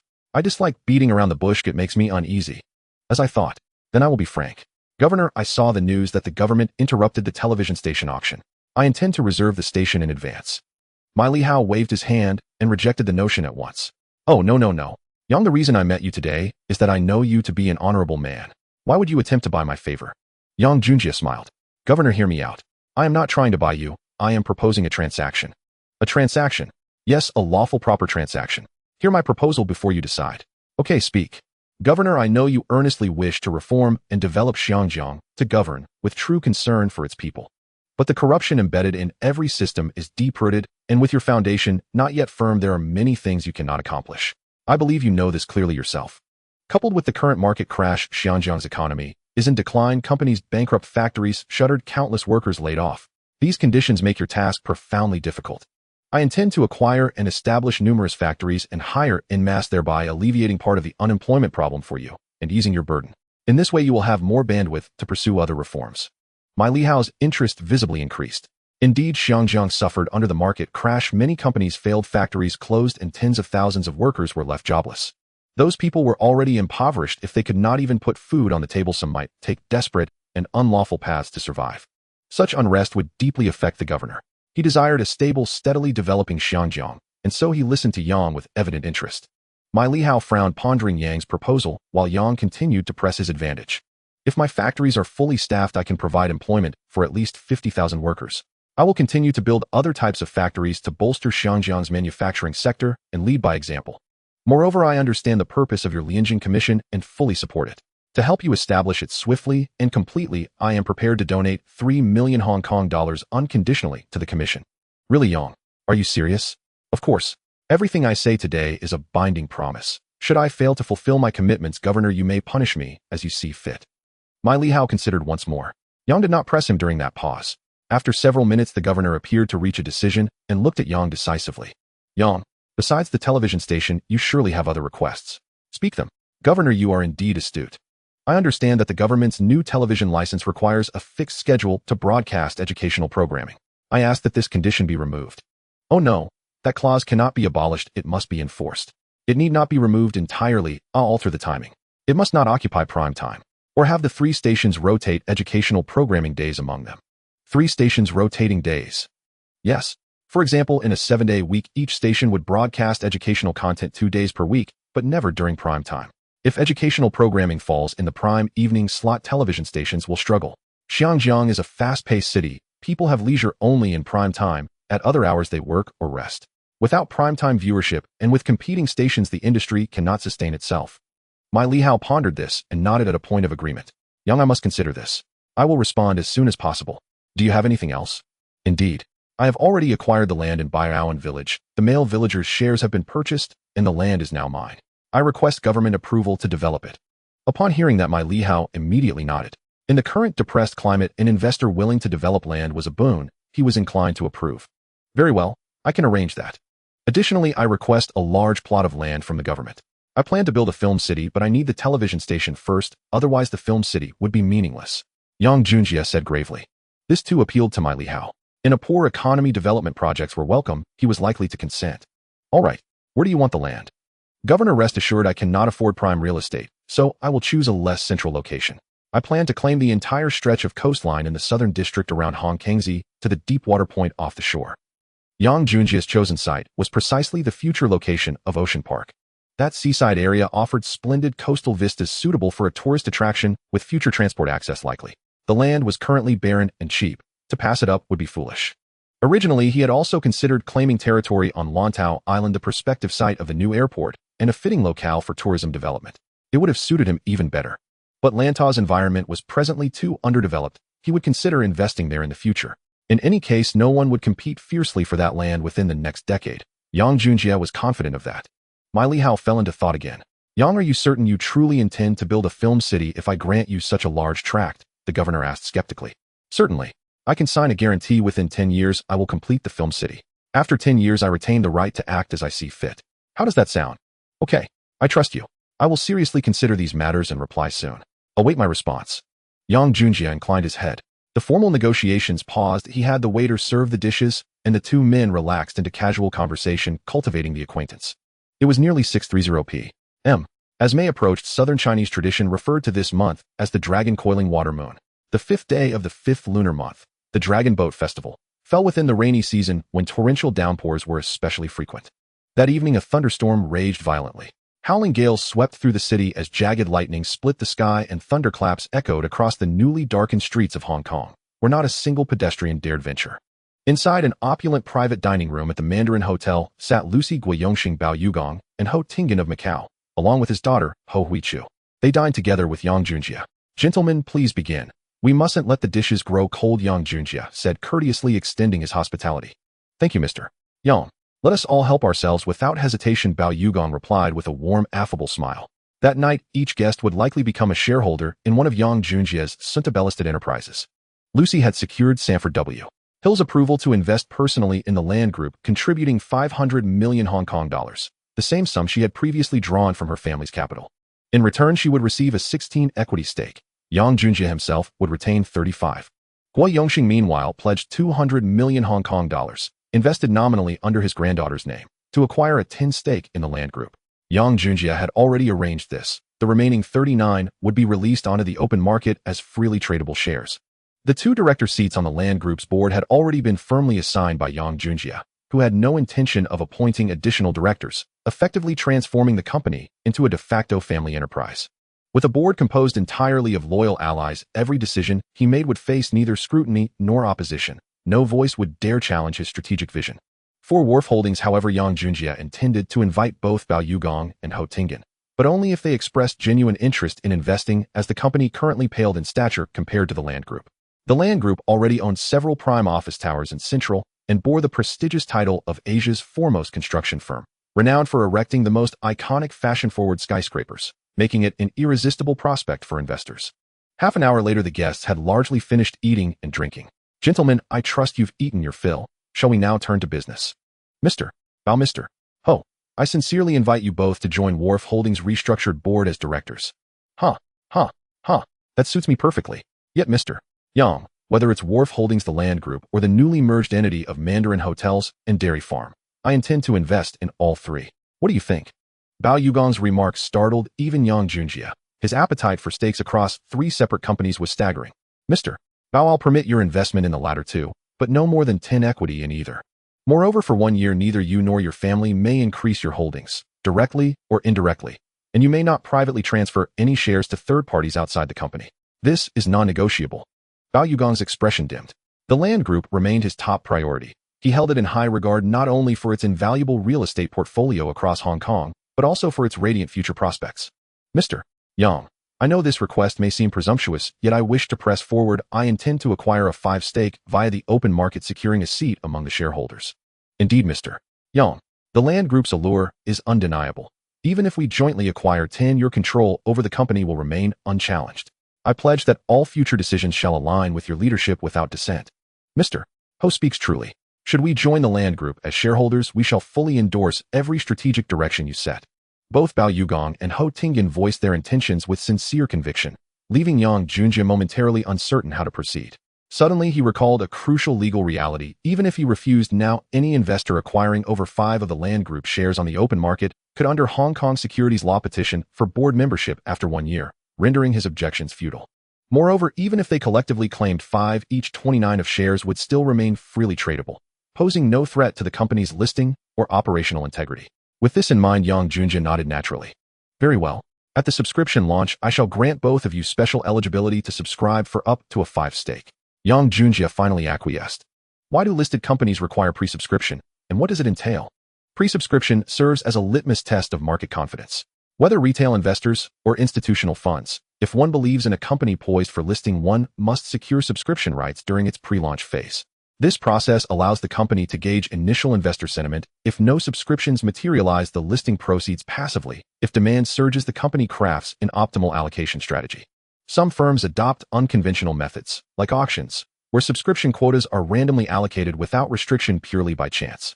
In essence, once listed, an investor with sufficient means could theoretically acquire all freely traded shares, but such capability is rare. Typically, only smaller firms adopt this tactic to ignite broader interest. Most listed companies impose strict caps. No pre-subscriber may claim more than 5, lest their entire float be swiftly absorbed upon listing, undermining post-IPO price momentum. To ensure post-listing liquidity and market vitality, most firms cap individual subscription allocations, limiting how much stock each account may purchase once trading begins. Naturally, for highly coveted companies, shares vanish instantly at opening. A single investor rarely secures substantial volume at the IPO price. Companies like the Land Group Wharf Holdings or the newly merged Mandarin Dairy Farm entity, already elite performers, would ignite unprecedented fervor, amplified further by Yang Junjie's towering reputation and stellar track record. Thus, he imposed a strict ceiling: no account could subscribe for more than 1 of the total offering. Excellent news. But given your company's excellence and your own renown, its shares will surely be snatched up the moment trading begins. I'll need to mobilize my entire team just to stand a chance at acquiring that 5 stake. Otherwise, becoming a shareholder may take years. Mr. Bao has voiced precisely what I feel. Whether Wharf Holdings, the Land Group, or the Mandarin Dairy Farm merger, each will be feverishly pursued upon listing. Your very name, Mr. Yang, instills unwavering investor confidence in these equities. As Bao Yugong and Ho Tingyan lavished praise upon him, Yang Junjie flushed faintly, embarrassed by the effusiveness. Gentlemen, please spare me such flattery. Since terms are settled, let us schedule the contract signing. Formalities remain essential. No issue. I'm ready at any time. But may I ask, the Land Group requires at least 2 directors. Who are they? Yang Junjie smiled. Mr. Sanford W. Hill, principal shareholder of America's First Flower Bank, will invest 500 million Hong Kong dollars, securing a 16 stake. What? At the mention of that name, both Bao Yugong and Ho Tingyan, along with his daughter, were stunned. They never imagined a modest Hong Kong firm could attract such a titan, nor did they expect Yang Junjie to command such extraordinary connections. Even more astonishing was Yang Junjie's personal acquaintance with such a figure, and his ability to bring him aboard as an investor. A man's reputation precedes him, as does a bank's. The global prestige of America's First Flower Bank lent immense credibility to the Land Group's valuation. Once public, this endorsement would send its share price soaring. Mr. Yang, you truly move in exalted circles. We're deeply impressed. Yang Junjie glanced briefly at Lucy before offering a quiet, non-committal smile. Only Ho Huichu noticed Yang Junjie's fleeting glance toward Lucy upon hearing Bao Yugong's remark, sparking her curiosity. Her presence here, coupled with that subtle gesture, suggested Lucy's identity was far more consequential than it appeared. Then Mr. Yang, who is the second director? Ho Tingyan asked, intrigued. Yang Junjie turned his gaze warmly toward Gui Yongsheng. Gentlemen, I confess, I've taken advantage of my granddaughter's relationship with Junjie. Investing nominally under her name, I hold a 10 stake and assume a directorship on the restructured land group board. Gui Yongxing chuckled genially. Bao Yugong and Ho Tingyan merely nodded. They'd anticipated this, knowing Gui Yongxing's close ties with Yang Junjie made exclusion unthinkable. Excellent. With Mr. Hill of America's esteemed Wilford family and venerable Master Gua on the board, my resolve to secure a shareholder seat grows even stronger. Huh, huh, huh. Brother Bao, we're of one mind. Huh, huh, huh, huh, huh. All laughed in unison. Gentlemen, let us now discuss financing for Wharf Holdings and for the merged Mandarin Dairy Farm entity. Each may hold a 10 stake and a seat on their respective boards. Yet I ask that our shared vision remain anchored in my strategic direction, and I pledge in turn to ensure both enterprises flourish and expand. Eager to progress, Yang Junjie moved swiftly to the next agenda. Oh, Mr.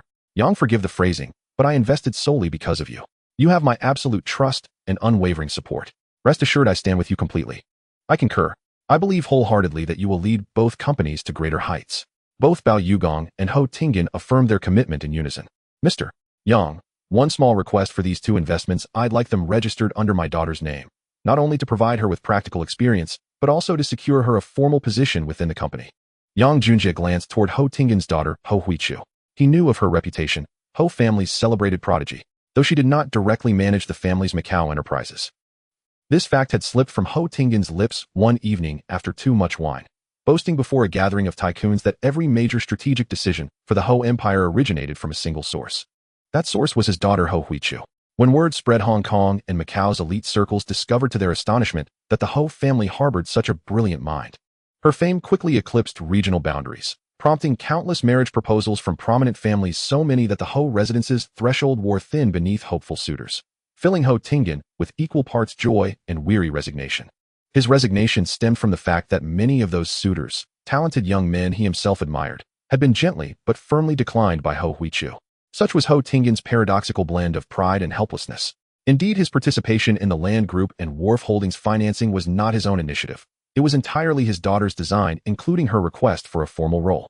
That was why he sat here today, trusting his daughter's judgment, implicitly convinced she had discerned something extraordinary in Yang Junjie. Now learning of Sanford W. Hill's investment in the land group, Ho Tingyan felt further vindicated, certain his daughter's foresight was impeccable. After brief reflection, Yang Junjie smiled and nodded. Of course, Miss Ho is a renowned luminary across both territories. Her leadership would elevate our management to new heights. We welcome you with open arms. Ho Huichu, upon hearing his acceptance, remained composed, yet offered no discourtesy. Rising gracefully, she raised her glass and clinked it lightly against Yang Junjie's. Thank you, Chairman Yang, for your generous praise, and for this extraordinary opportunity. Huh, huh, huh. Miss Ho, you flatter us. Cheers, cheers. The dinner lasted over 2 hours, dominated by earnest negotiations, until all parties reached consensus on every key matter. Once contracts were signed, the arrangements would be formally sealed, and the directorships for the land group Wharf Holdings and the new Mandarin Dairy Farm entity would be officially confirmed.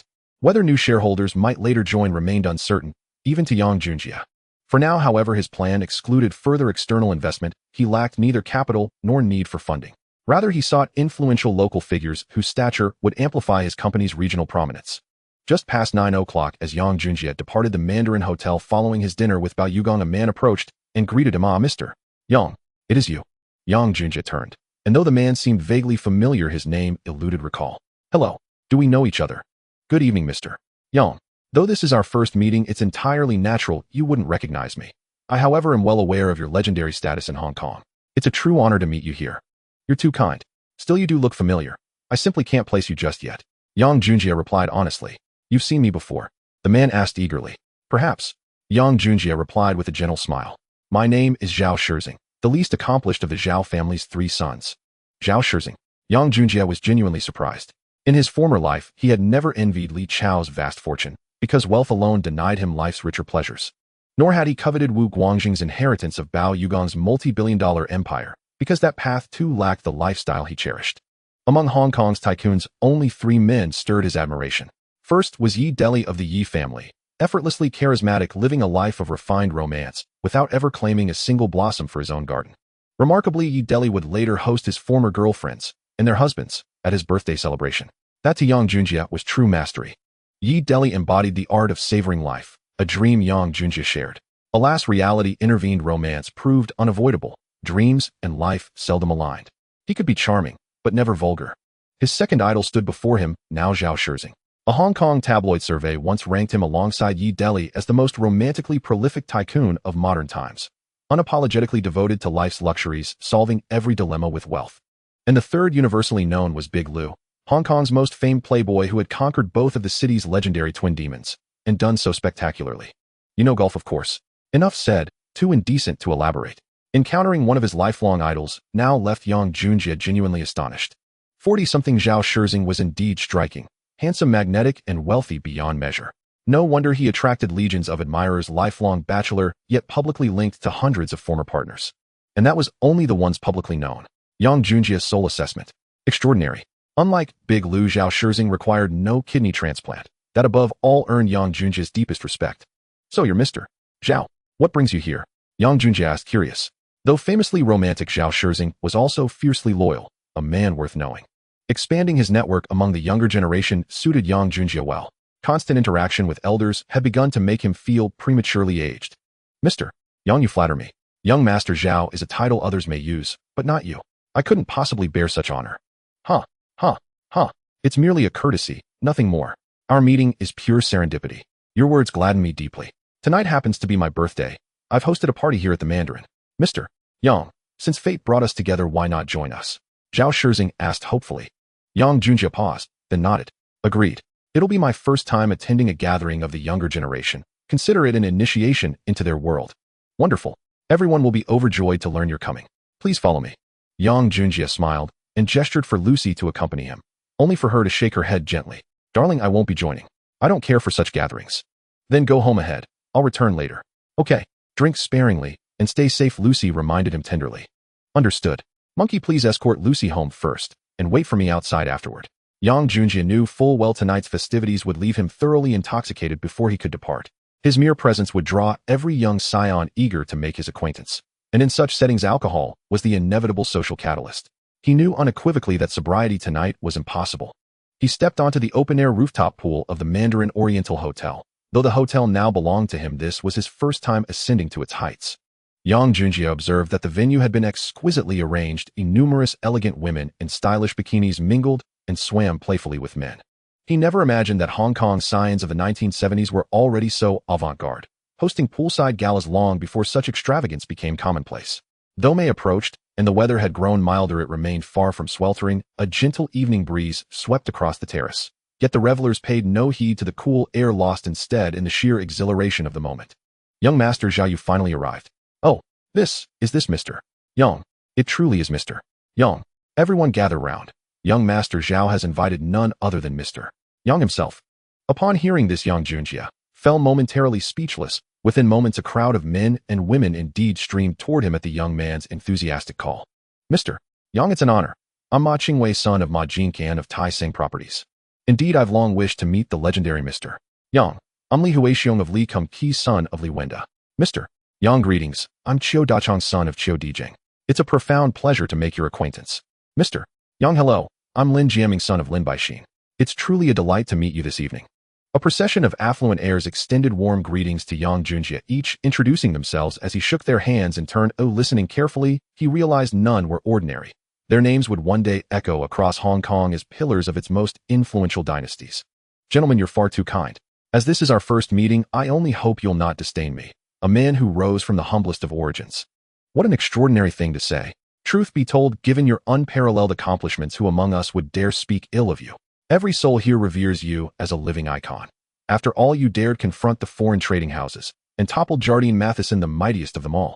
Absolutely, I deeply admire that feat. Tonight I insist on drinking with Mr. Yang until dawn. Master Qiu, Young Master Zhao, may I borrow Mr. Yang for a brief moment? I have matters of urgency to discuss with him. A young man emerged from the crowd. Yang Junjie narrowed his eyes. Are you Mr. Lei Kuan, chairman of Kowloon Construction? Ha. Mr. Yang, what a delightful surprise to encounter you here rather than waiting for our scheduled meeting at the Jockey Club in 2 days. It seems our rendezvous must be advanced. Mr. Lei, weren't you meant to return only after 2 days? Yang Junjie asked, faintly displeased, wondering whether the man had fabricated an excuse to delay their meeting. Seeing Yang Junjie's brow furrow, Lei Kuan quickly clarified, please don't misunderstand, Mr. Yang. I've known young Master Zhao for decades, and when he extended his birthday invitation, he insisted I return immediately. Reluctantly, I brought forward my flight. I landed just after 7 o'clock and came straight here. Yang Junjia nodded slowly. I see. Truly you've gone to great lengths, Mr. Lei. And how may I ask, do you and brother Lei know one another? We've spoken by telephone before, but this is indeed our first face-to-face meeting. Yang Junjia replied candidly. Young Master Zhao, Mr. Lei and I have pressing matters to discuss. Please enjoy yourselves. Zhao Shizing glanced between them and nodded agreeably, but remember, tonight is for celebration. Keep your business talk brief. Precisely. Tonight honors young Master Zhao. We expect both Mr. Yang and Mr. Lei to rejoin us promptly. With mutual smiles, Yang Junjia and Lei Kuan inclined their heads in assent. Mr. Yang, this way please. Thank you, Mr. Lei. They then strolled toward a secluded corner while the others dispersed once more into the festivities. At another corner of the party. So this is the famed Mr. Yang, the very name stirring Hong Kong these days. Truly formidable. Brother Hui, you speak lightly. Since his acquisitions of the Landmark and Wharf Holdings, Mr. Yang stands not merely alongside our generation's titans, but above them. Formidable hardly suffices. Frankly, I admire him deeply. He dared strike at the foreign trading houses. Ha ha. Yet no one knows whether he can withstand Jardine Matheson's counterstrike. Have you heard? Jardine has already moved. Hong Kong's Electrical Appliances Association has imposed a full embargo on his raw materials and contract manufacturers. Yes, I've heard. It's certainly grave. To incur Jardine's wrath is no small trial. Still, I pray Mr. Yang endures, for he is the first ethnic Chinese tycoon in Hong Kong bold enough to challenge the foreign house's heathen. That alone earns my unwavering support. Enough fretting. Jardine's reach extends only to the local association. Mr. Yang may easily source partners overseas, albeit at higher cost. Brother Hui speaks wisely. Don't trouble yourselves over him. Recall his last press conference, he announced the merger of the Landmark Wharf Holdings Dairy Farm and this very Mandarin Oriental. All three firms will soon launch public offerings recruiting shareholders exclusively from Hong Kong's ethnic Chinese capital. No foreign investment permitted. Once new investors join, these obstacles will dissolve entirely. Indeed, others may remain unaware, but my father speaks of nothing else but how to secure a stake in these ventures. Haha, my father isn't any different. Among them stood one silent figure, Wu Guangjing, son-in-law of Sir Y.K. Pao, smiling amiably as he listened, yet inwardly savoring the other's anxiety. He savored their father's frantic efforts to secure board seats in Yang Junjia's upcoming shareholder recruitment, while his own father-in-law Sir Y.K. Pao had already been privately appointed to the board. Had Yang Junjia encountered these young heirs, he'd instantly recognized them. Hua Jinting of the Hua family, Zheng Jiachuan of the Zheng clan, Guo Bingxiang of the Guo lineage, Feng Yongxiang of the Feng house, and Wu Guangjing, each heir apparent to Hong Kong's most formidable industrial dynasties. Meanwhile, at the table reserved for heiresses, beyond the scions, Zhao Shizing had also invited several prominent young women, including daughters of Hong Kong's elite families. Naturally, celebrities and models were present, as well, lending glamour to the occasion. From the moment Yang Junjia entered the party, he became its undisputed center. Every guest whispered his name. And among women whose love of gossip knows no class boundaries, even the daughters of magnates were no exception. So this is Mr. Yang. Yueqin isn't your fiancé, the CEO of his group. Your judgment, as always, proves impeccable. Oh please, don't tease me. Qinglin owes his position entirely to Mr. Yang's trust. Still, I must admit, Mr. Yang is truly extraordinary. Qinglin praises him constantly. Need we even say it? Consider his titles: Hong Kong's youngest stock market prodigy, its youngest billionaire, its most celebrated young visionary, and now the first ethnic Chinese tycoon daring enough to forcibly acquire a foreign trading house. He is undeniably extraordinary. My Miss Zhao, you seem quite smitten with Mr. Yang. But be forewarned, besides Ran, he maintains two other romantic attachments. Miss Shuang, what of it? Though he may be a man of many affections, he treats each woman with sincerity, a rarity among his peers. After all, polygamy was abolished only recently. Such matters are hardly scandalous. Besides, aren't exceptional men inherently magnetic, unlike those others who merely seduce and abandon? This Miss Zhao was Zhao Shizing's younger sister, and clearly besotted with Yang Junjia, her words subtly comparing him to every other scion present. Hearing her speak, Yang Junjia appeared remarkably devoted, certainly no cad compared to his fellow heirs. All men are cut from the same cloth. Ran is exceptional, yet still he seeks others. What does talent matter if fidelity falters? My Miss you sound as though Mr. Yang has offended you personally. Oh dear. Miss Shuang, you surely know Hui Zhu and Ran are close friends. She naturally defends her. Yet rumor has it Ran wasn't his first love. Ms. Zhao Yuji preceded her. Yes, that's true. Strictly speaking, Ran is, well, enough said. Let's drop the subject. Hui Zhu had heard the rumors, yet felt inexplicably aggrieved on her friend's behalf. Back with Yang Junjia. Mr. Yang, I've given your proposal serious thought, and initially intended to decline. The Lushing and Lishing cinema chains are my family's legacy. Selling them was unthinkable. Yet circumstances have shifted. I am now prepared to transfer these assets to you. On one condition, I contribute them as equity. My shareholding percentage will depend entirely on the capital you invest to establish the new company. Yang Junjie paused startled, then broke into a broad smile to partner with you, Mr. Lei is a privilege I've long sought. Let us finalize the cinema chain transaction first. As for the investment vehicle and equity structure, my team will draft a comprehensive proposal for your review, then we'll negotiate the finer points. By all means, I place absolute faith in you, Mr. Yang. Send your representatives anytime to sign the contracts. Lei Kuan declared with characteristic magnanimity.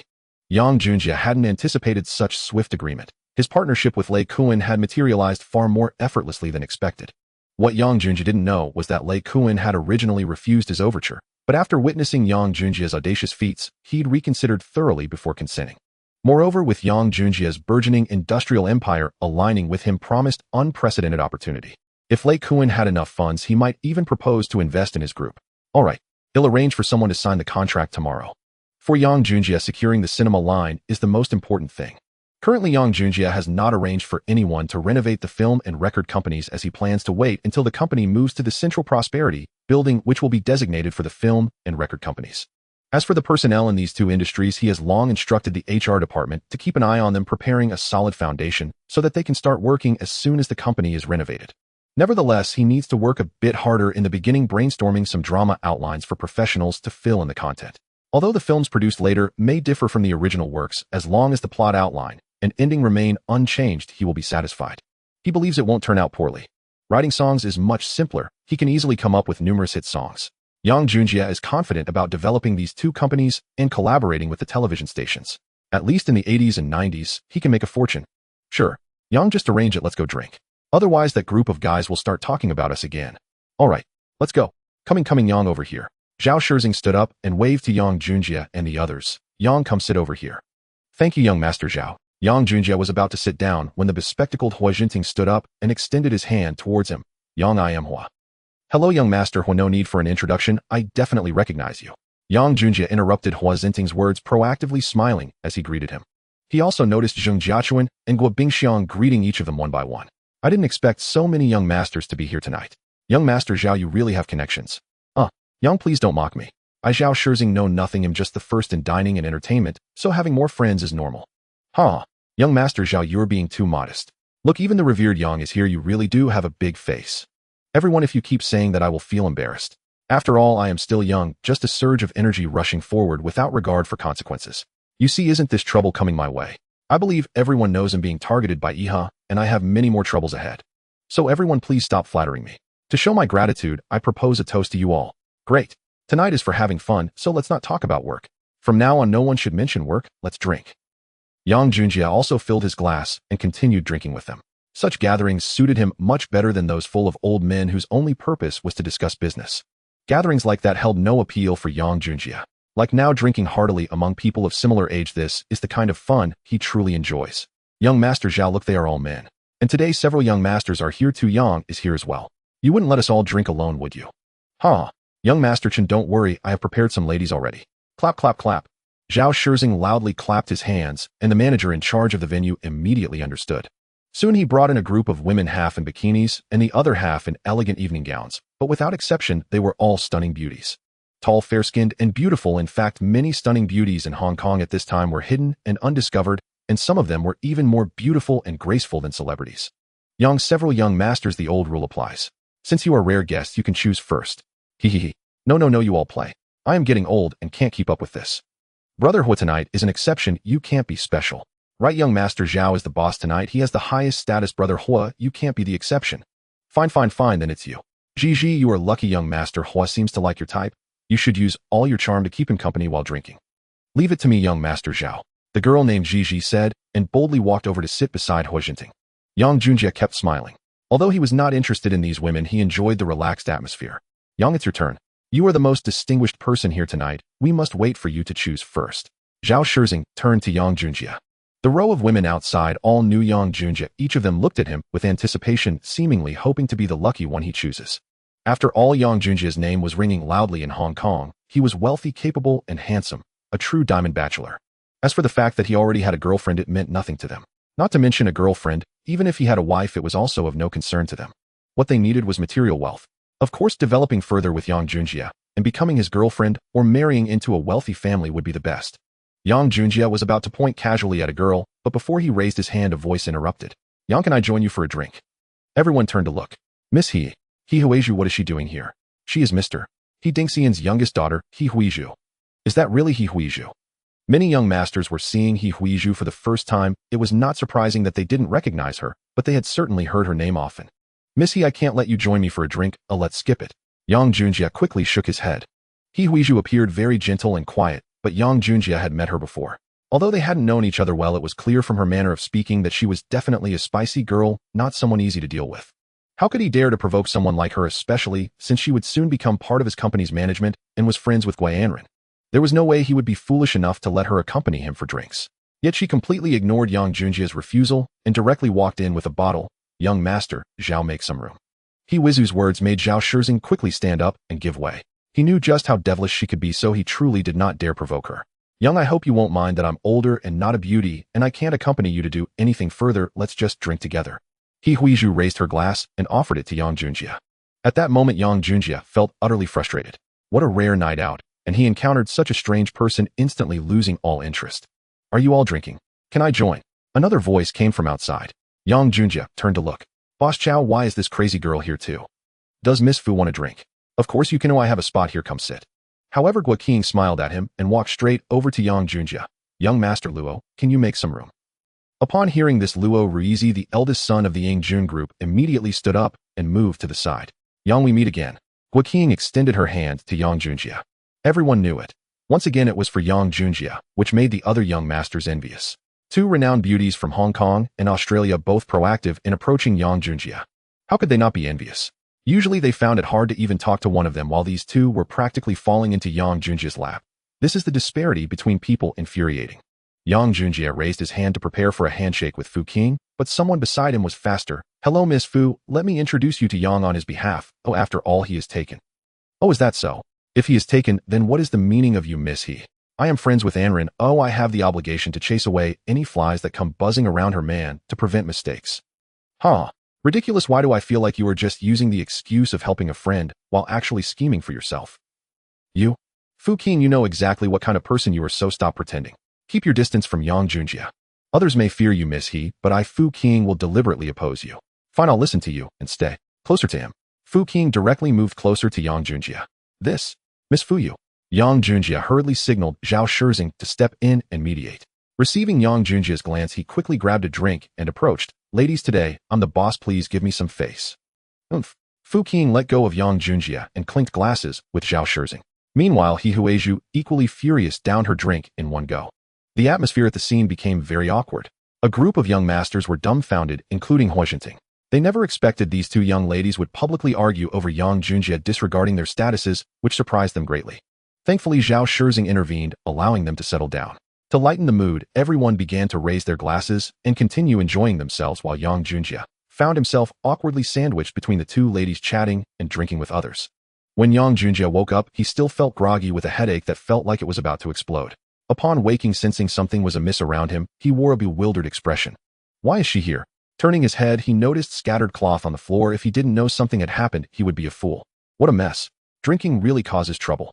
Last night, he had lost track of time while caught in the awkward struggle between Fu Qing and He Huizhu, which left him feeling embarrassed. Seeking an opportunity to alleviate the awkwardness, he continued drinking with others. In the end, he got himself completely drunk. He vaguely remembered that when he could no longer hold his liquor, he went to the bathroom and then lost all memory. Now that he was awake, trouble had arisen. If he were an ordinary person, he could just pay to resolve it, and everyone would go their separate ways. But he truly didn't understand why she was here. Even if she had brought him back last night, what did it mean for her to stay here? She should have just left after dropping him off. Now he had no idea how to handle the situation. What he didn't want to happen had happened. She was still part of the management team of her own publicly listed company.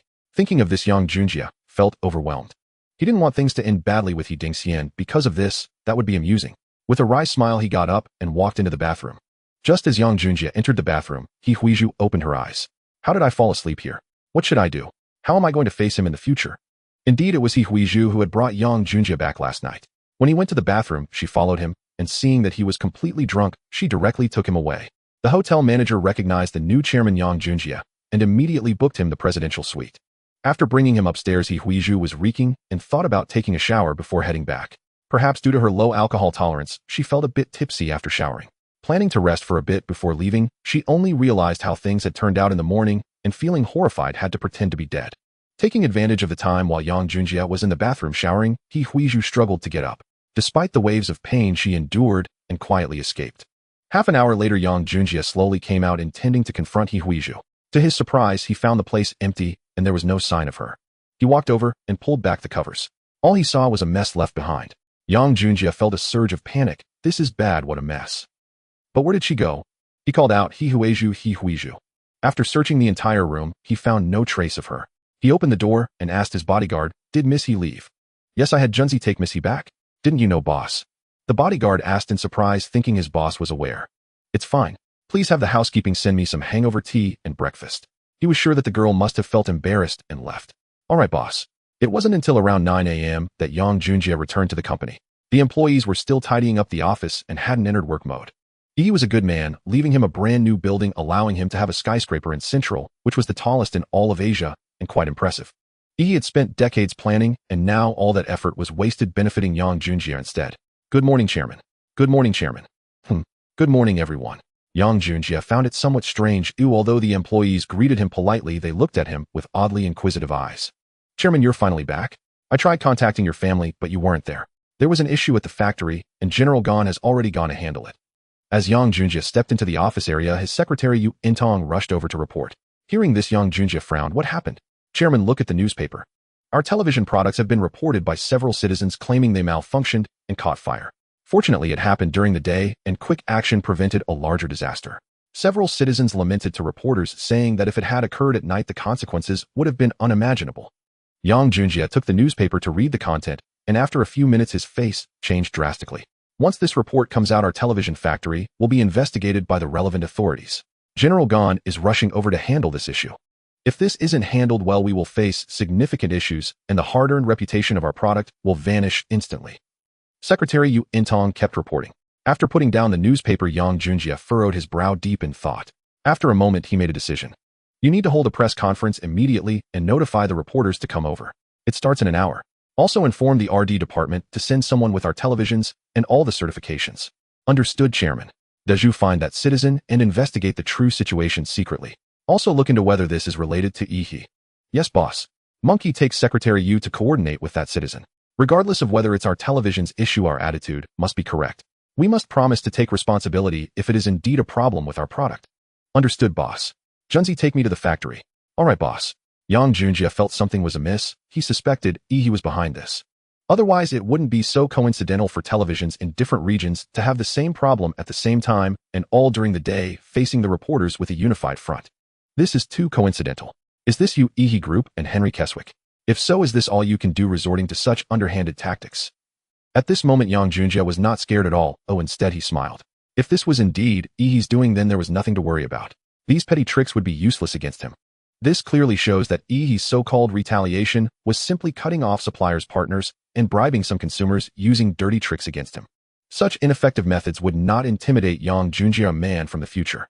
This was merely an attempt to make his brand lose its reputation and put him in a crisis.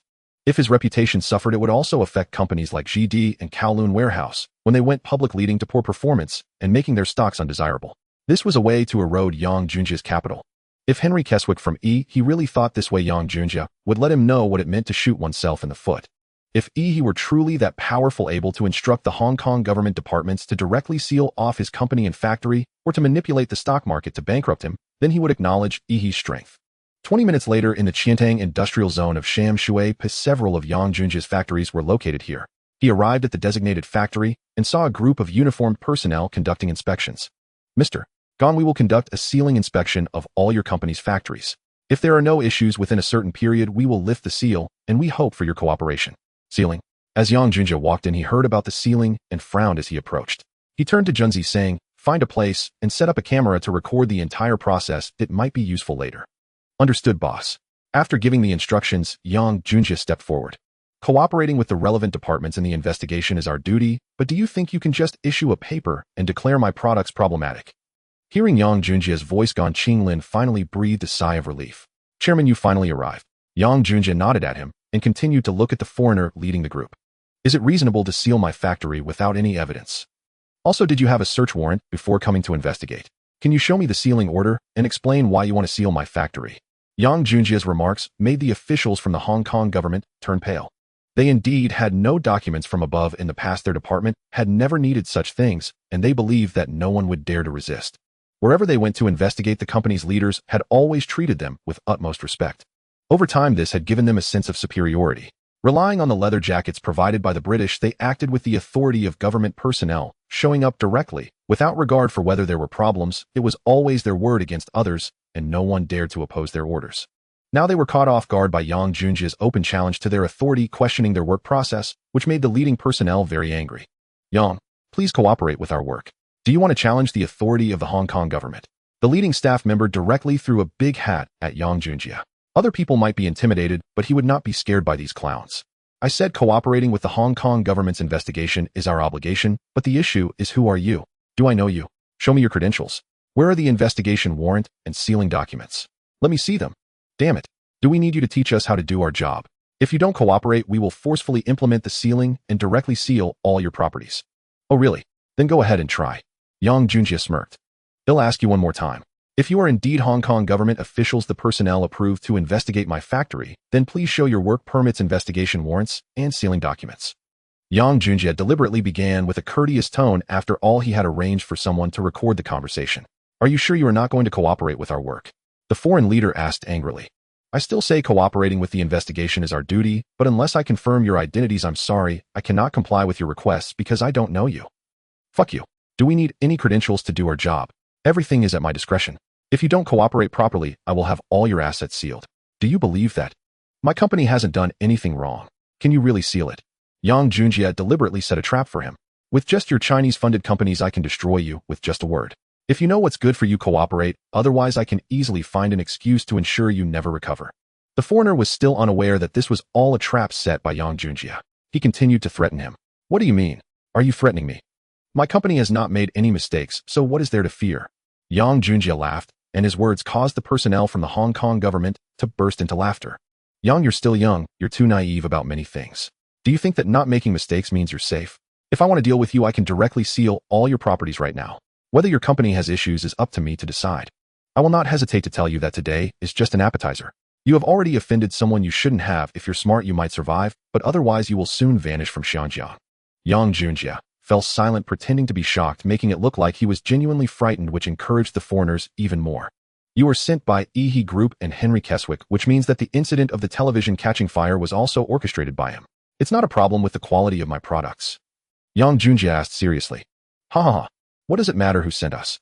What matters is that you have offended someone you shouldn't have, and you cannot continue to exist and develop here. Now you just need to cooperate with my work. As the foreigner spoke, he waved his hand to signal his subordinates to proceed with the sealing. He thought Yang Junjia was frightened by him. On the contrary, Yang Junjia had already gotten what he wanted from the leading foreigner, so he immediately changed his demeanor. These people don't have any credentials. I suspect they are all business spies. Get them out. Yang Junjia did not want to waste any more time with them. He was already certain that this was a scheme orchestrated by He. Having recorded all the evidence, he had no need to be polite to these people. These people were merely pawns sent by He Group. Since they were not sent through formal approval, why should Yang Junjia give them any face? After all, he had the recordings. Yes, boss. Yang Junjia's bodyguards didn't care who they were and directly dragged them out. Damn it, how dare you treat us this way? You wait. I will directly seal all your properties.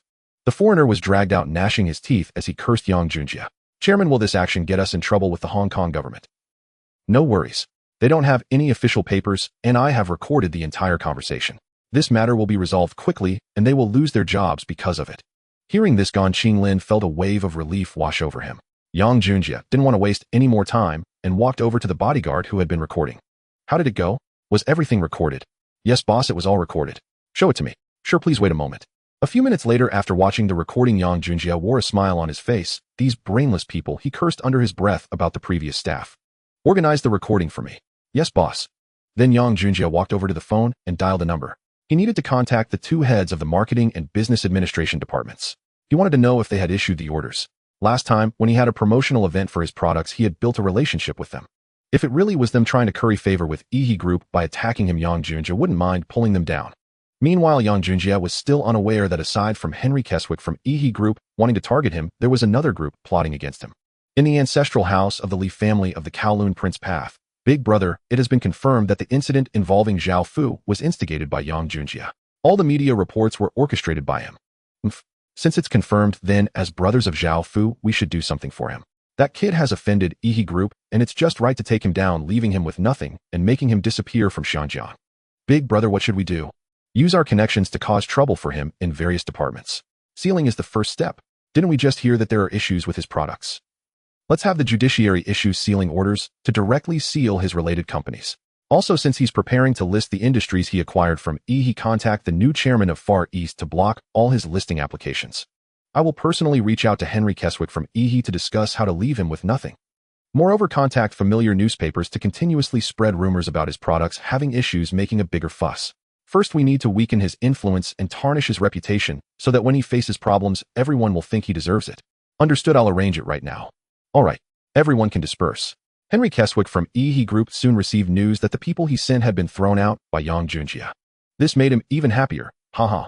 Since you're seeking death on your own, that's even better. I won't need to trouble myself. My properties are not so easily taken, kid. Prepare to suffer. Orisa, come in. Boss, how may I assist you? Release the news that anyone in Xinjiang who dares to cooperate or help the chairman of Shengshi Group, Yang Junjie, will be considered an enemy of Group. Yes, boss. Wait. Also keep an eye on our properties so that no one else can seize them. Okay, boss, you can rest assured. Yang Junjie, on the other hand, was unable to reach the heads of the Hong Kong government's business administration and market management departments. He knew that this matter was closely related to them. Fine, then I will do something for Ma Li Hao to speed up your reshuffling. Old Lian, you might need to come out earlier, muster up the courage to catch people. If Yang Junjie dared to collaborate with the Hong Kong government, he would definitely send people to investigate their backgrounds before proceeding, otherwise he wouldn't be so reckless. Therefore, he was well aware of all the details regarding the heads of the business and market departments he had cooperated with last time. The dirt on them was something that no amount of pressure could wash clean. Once Yang Junjie confirmed their involvement in this matter, he would certainly expose it and drag them down. Facing pressure from all over Hong Kong, he did not believe that Ma Li Hao would not take action. Perhaps if a different governor were in charge, he wouldn't dare to intervene, but Yang Junjie believed Ma Li Hao would definitely address this issue. He was bold enough to establish the Independent Commission Against Corruption and confront all factions and different systems of the Hong Kong government. How could he not dare to take action against his subordinates? Thus, Yang Junjie had the confidence to bring both of them down. With multiple parties harboring ulterior motives, it ultimately came down to who had the deeper skills and greater influence. After leaving the factory, Yang Junjie hurried back to the company, contemplating what to do next. He was torn between releasing the videos immediately to inform everyone or waiting for more evidence before making the release. He had yet to decide. He really wanted to go to TVB right now to air the video and let all the citizens of Hong Kong know how the relevant departments of the Hong Kong government conducted themselves when they came to his company. However, the video alone could not prove that the incident of his television burning spontaneously was unrelated to product quality, which is why he was considering waiting for Hidaju to gather more evidence before making any announcements. Ring, ring, ring. This is Yang Junjie. Chairman, the press conference is about to start. Do you need to appear in person? Yang Junjie thought for a moment and decided to wait until more evidence was confirmed before he personally appeared. You go and announce our company's stance, promising that we will send someone to investigate. Remember, maintain a proper attitude, no need to say too much. Just tell the reporters that there will be another press conference to announce the investigation results. Understood, Chairman. At that moment, many reporters had already arrived at the old headquarters of Shengshi Group. Seeing that the time had come, Yu Intong confidently walked in front of the reporters. Thank you all for coming. I am the secretary of the chairman of Shengshi Group. Due to a consumer incident where our company's television product caught fire during playback, we are here today. On behalf of Shengshi Group, I would like to issue a statement that we will thoroughly investigate this matter. If it turns out to be an issue with our product, we will take full responsibility. Additionally, today we have invited Chief Engineer Chun from our Television Research and Development Department to introduce the situation regarding the television. Kacha. A group of reporters frantically took photos of Chun Xiaoqiang, as this researcher responsible for the television was making his first public appearance, and they certainly wanted to capture that moment. Hello, media friends. I am the chief engineer responsible for the development of televisions at Shengshi Group. Now I would like to share some professional knowledge about televisions with you all. Televisions are electrical products made entirely of electronic devices. To say they will never catch fire is certainly false. Any electronic device can have such issues, which is currently unavoidable. Wow. So what you're saying is that your company acknowledges that the televisions you produce can catch fire at any time. Chief Engineer Chin, are you admitting that your company's televisions have quality issues? Everyone, please be quiet. Do not take my words out of context, though I haven't finished speaking. There will also be a QA session later, so please be patient. As I mentioned, any electronic or electrical product can have such possibilities. However, generally speaking, properly manufactured products should not catch fire so easily unless they are of inferior quality. Our Shengshi Group televisions are produced according to international standards and have obtained patent certificates in multiple regions, as well as compliance certificates that meet quality inspection standards in various areas. Therefore, regarding consumer reports of our televisions catching fire, we need to investigate further to determine the causes involved. There are certainly multiple factors that can cause a television to catch fire, and I would like to share some safety knowledge with everyone. For example, if water comes into contact with the cathode ray tube interface, it can lead to immediate burning, causing the mainboard and other components to heat up, and in severe cases, it can even explode. Secondly, a television running for an extended period without adequate ventilation can also generate heat, leading to excessive load on the mainboard, which may also cause issues such as spontaneous combustion. Thirdly, if the television circuit board, or what we refer to as the mainboard, overheats and encounters water or other issues, it is entirely normal for it to catch fire. Fourthly, televisions that have been used for many years can have aging components, and it is generally accepted that the safe usage period for a television is within 5 years. After this period, it's time to consider replacing it. Fifthly, as mentioned earlier regarding inferior components, if the components are poor quality and cannot withstand excessive current or heat, it can easily lead to smoke and then fire. 6th. 10th. Shun Zioqiang's session of education lasted over half an hour, leaving the reporters present nearly dozing off due to the overwhelming amount of technical knowledge they simply did not understand. This is how people are when confronted with knowledge they do not understand and have no interest in. Forcing them to listen can easily make them sleepy. Dear reporters, the views I have just expressed highlight the potential causes for incidents of televisions catching fire. The reason I have elaborated so much is to convey a particular message our company. Excuse me, dear reporters, regarding the doubts raised by consumers today concerning the spontaneous combustion of our televisions, we already have results. Now I will present the investigation results to everyone. Thank you, Chief Engineer Chen, for your hard work. Please take a break now. Secretary Yu Intong maintained a professional smile, handling the situation with ease, which made Yang Junjia, watching from the corner, nod in approval at her composure. Media friends, please make some space, as the content of the investigation results is quite explosive. Therefore, we invited the television station to conduct a live broadcast to provide an explanation and clarification to the citizens of Hong Kong. After waiting a few minutes, the staff from TVB finished setting up the live broadcasting equipment, and Yu Intong began her presentation. All right, let's officially start. First, our company needs to play a video for everyone to watch before proceeding to the next part of the public demonstration regarding the investigation into the spontaneous combustion of televisions. Yu Intong nodded to the staff below, and soon multiple televisions on site displayed the footage. As the images appeared, the first faces seen were Yang Junjia and the government officials. The video showcased the conversation between Yang Junjia and the law enforcement personnel from the Hong Kong government during his previous time at the factory, capturing the entire process without any edits. As the video slowly played, the content of the conversation between Yang Junjia and the government officials became increasingly explosive. Fuck you. What documents do we need to do our jobs? Everything is at my discretion. If you don't cooperate well, I can have all your assets seized. Do you believe that? My company hasn't done anything wrong. Can you really seize it? Oomph. With your little Chinese-owned company, I can ruin you with a single word. If you have any sense, you'll cooperate, otherwise you'll find an excuse to ensure you can never recover. What do you mean? Are you threatening me? My company has done nothing wrong. Why should I be worried? Ha ha ha. Yang, you're still young. You think that just because you haven't made a mistake, you're safe. I can have all your assets seized right now. Whether your company has issues is my call. I won't hesitate to tell you that today is just an appetizer. You've already offended the wrong people. If you know what's good for you, you might still survive, otherwise you'll disappear from Hong Kong sooner or later. You are from the Jardine Matheson Group, which means that the burning incident of the television was orchestrated by them, and it wasn't due to our product quality issues. Huh, what does it matter who sent us? What's important is that you've offended people you shouldn't have, and you can't continue to develop here. Now, all you need to do is cooperate with my work. As the video reached this point, the reporters on site erupted into chatter. Everyone began pointing and discussing, with many reporters recording the video with their cameras. Meanwhile, in front of the televisions, hundreds of thousands of citizens were watching the video, clearly with many angrily pounding their fists on the table at home. But it wasn't over yet. Yu Intong began calling out. Everyone, please be quiet. The matter isn't finished yet. Now I will announce the investigation results regarding the television's spontaneous combustion. Everyone, please take a look. Here are 5 remittance bills from the Atlantic Bank showing transfers of 10,000 Hong Kong dollars to 5 individuals from the same account. There's nothing particularly special about these transactions. You must be curious why I am showing you these remittance bills, right? The special part of these bills is that the account belongs to the Jardine Matheson Group, and the 5 recipients are the very individuals who accused our televisions of quality issues, which led to the spontaneous combustion incident. What does this indicate? I believe I don't need to elaborate further. But that's not all. After our thorough questioning, these 5 individuals have admitted to the entire sequence of events. Please watch the video. Soon the first video played where the first consumer to accuse Shengshi Televisions admitted that a foreign woman had approached him offering him 10,000 Hong Kong dollars to do so. Furthermore, he identified from a photo who had instructed them, and that foreign woman was the secretary of Henry Keswick from the Jardine Matheson Group. Quickly after the video ended, all 5 confessions aligned, and they unanimously pointed fingers at the Jardine Matheson Group. This is truly outrageous. These foreign firms are shameless. How can there still be such law enforcement officials in the 70s? This is blatant malice targeting us Chinese. No, I need to contact someone to seek justice from the Hong Kong government. This is vile. The Jardine Matheson Group is bullying us too much. We must ensure that these individuals face punishment. I will organize people to demand an explanation from the Hong Kong government. Many people in Hong Kong were watching this video on their televisions, filled with indignation. They could not wait to catch those foreign devils and deal with them.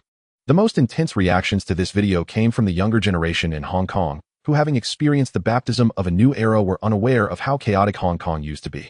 Thus, witnessing the foreign staff bully their compatriots ignited their sense of justice. And these were no ordinary individuals. Each belonged to their own organizations.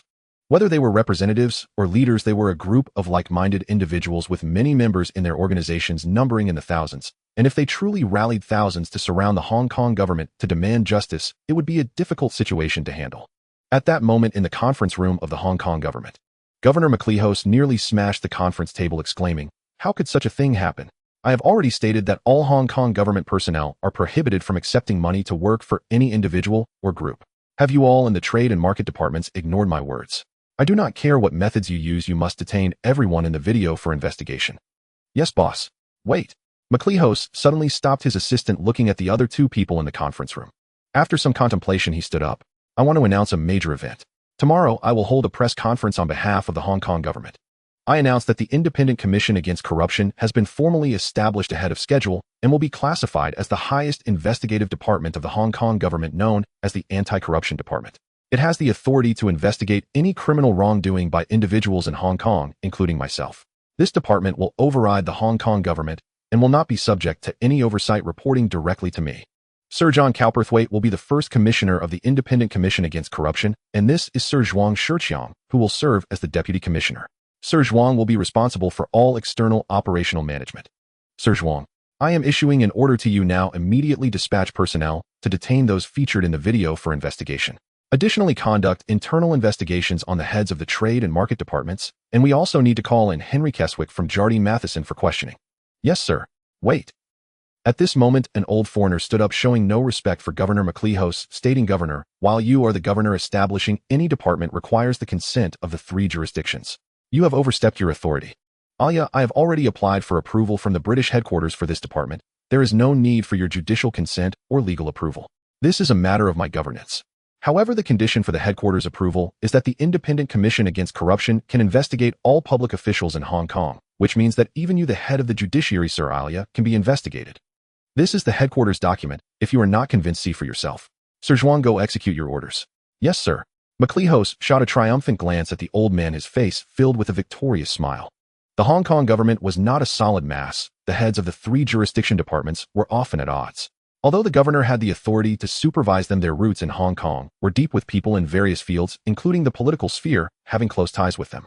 Moreover, McLehose had only recently assumed office and had not fully grasped control over the Hong Kong government, meaning his faction was weak and often faced rejection. Life was quite difficult for him. Thus, when Yang Junjie proposed financial support for establishing the Independent Commission Against Corruption, he was tempted to negotiate a deal. After all, this wasn't a violation of discipline. 3 hours passed. The press conference hosted by Yang Junjie had already concluded. He appeared once more in Governor McLehose's office, this time invited by the governor. "Yang, on behalf of the Hong Kong government, I apologize for today's events. Furthermore, I assure you that the Independent Commission Against Corruption will thoroughly investigate this matter." "Governor, has the Independent Commission Against Corruption been officially established?" Yang Junjie asked curiously. "Yes." "Wasn't it under your encouragement, Yang? I believe what you said was absolutely correct, so I facilitated the early establishment of this department. I will need your support in the future. Additionally, I can agree to the matters you raised last time, but I have one additional requirement. I need you to fund the Independent Commission Against Corruption with no less than 5 million Hong Kong dollars annually for at least 5 years. If you can agree to this condition, we have a deal." Hearing this, Yang Junjie smiled. "Of course, that's not a problem. Supporting the development of the Hong Kong government departments is my duty. Yang Junjie wore a joyful smile. Supporting the Independent Commission Against Corruption with 5 million annually posed no burden for him. By donating funds to the Independent Commission, he could gain face, while also obtaining what he needed, and he would foster a good relationship with the governor, who had served longest in Hong Kong and was highly regarded. MacLehose was indeed the only governor of the British Hong Kong government whom the citizens of Hong Kong described with affection. Whether or not he was genuinely concerned for Hong Kong or its citizens is uncertain, but at the very least he had made achievements providing numerous conveniences and benefits to the citizens. During his governance, Hong Kong had also flourished, which was enough to earn people's support. Okay, in that case, I will prepare to have my assistant contact you when everything is ready. Thank you, Governor.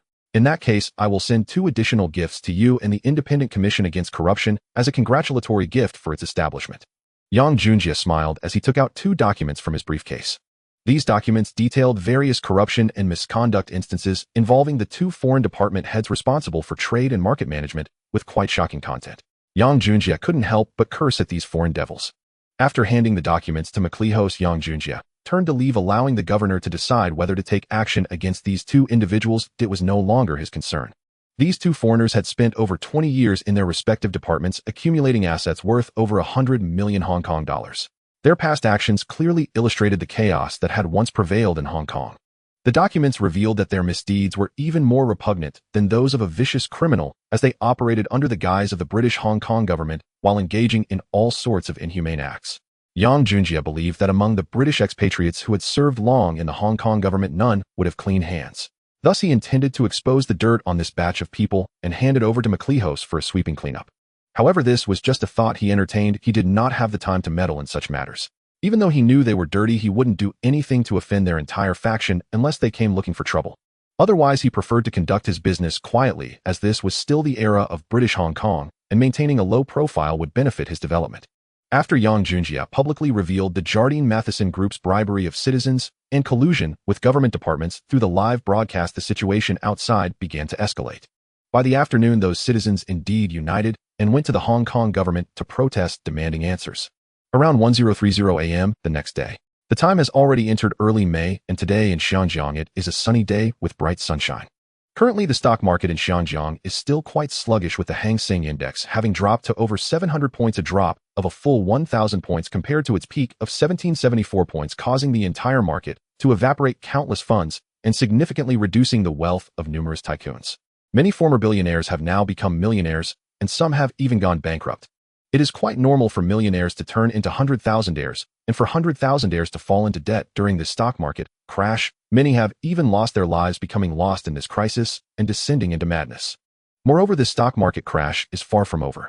While the citizens of Hong Kong suffer from the local stock disaster, Yang Junjie knows that a new round of crisis is about to arrive, and by that time the entire Xinjiang will be in even deeper turmoil, with economic development and various industries being extremely bleak to the point of being tragic.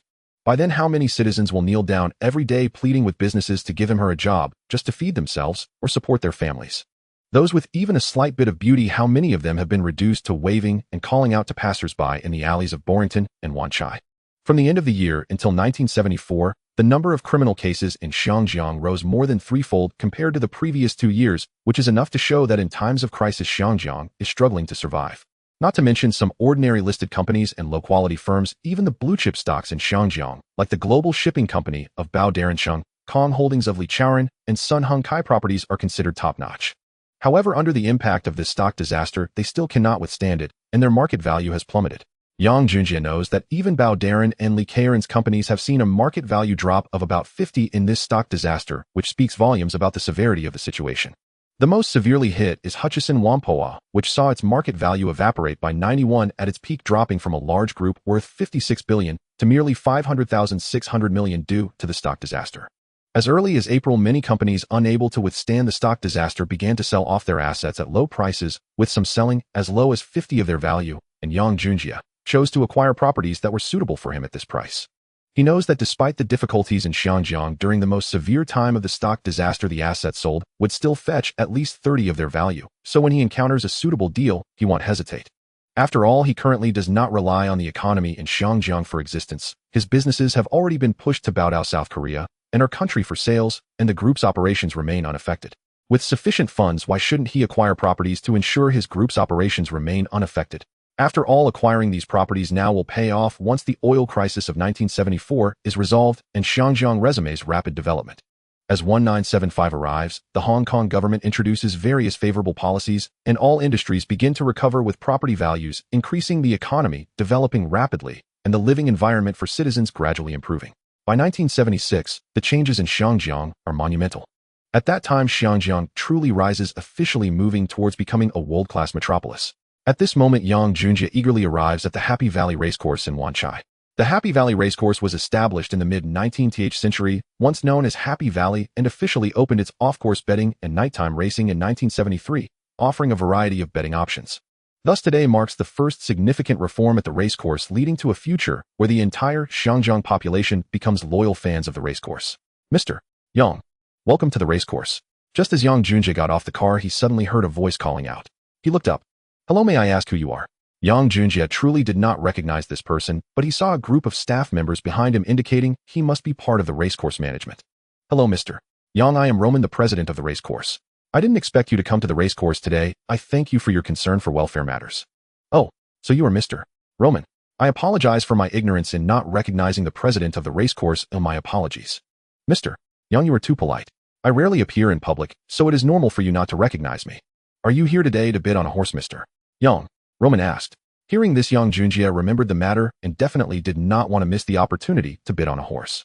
In Zhangjiang's business world of the 1980s, there was a saying that a true rich person is one who does not own a horse at the racecourse.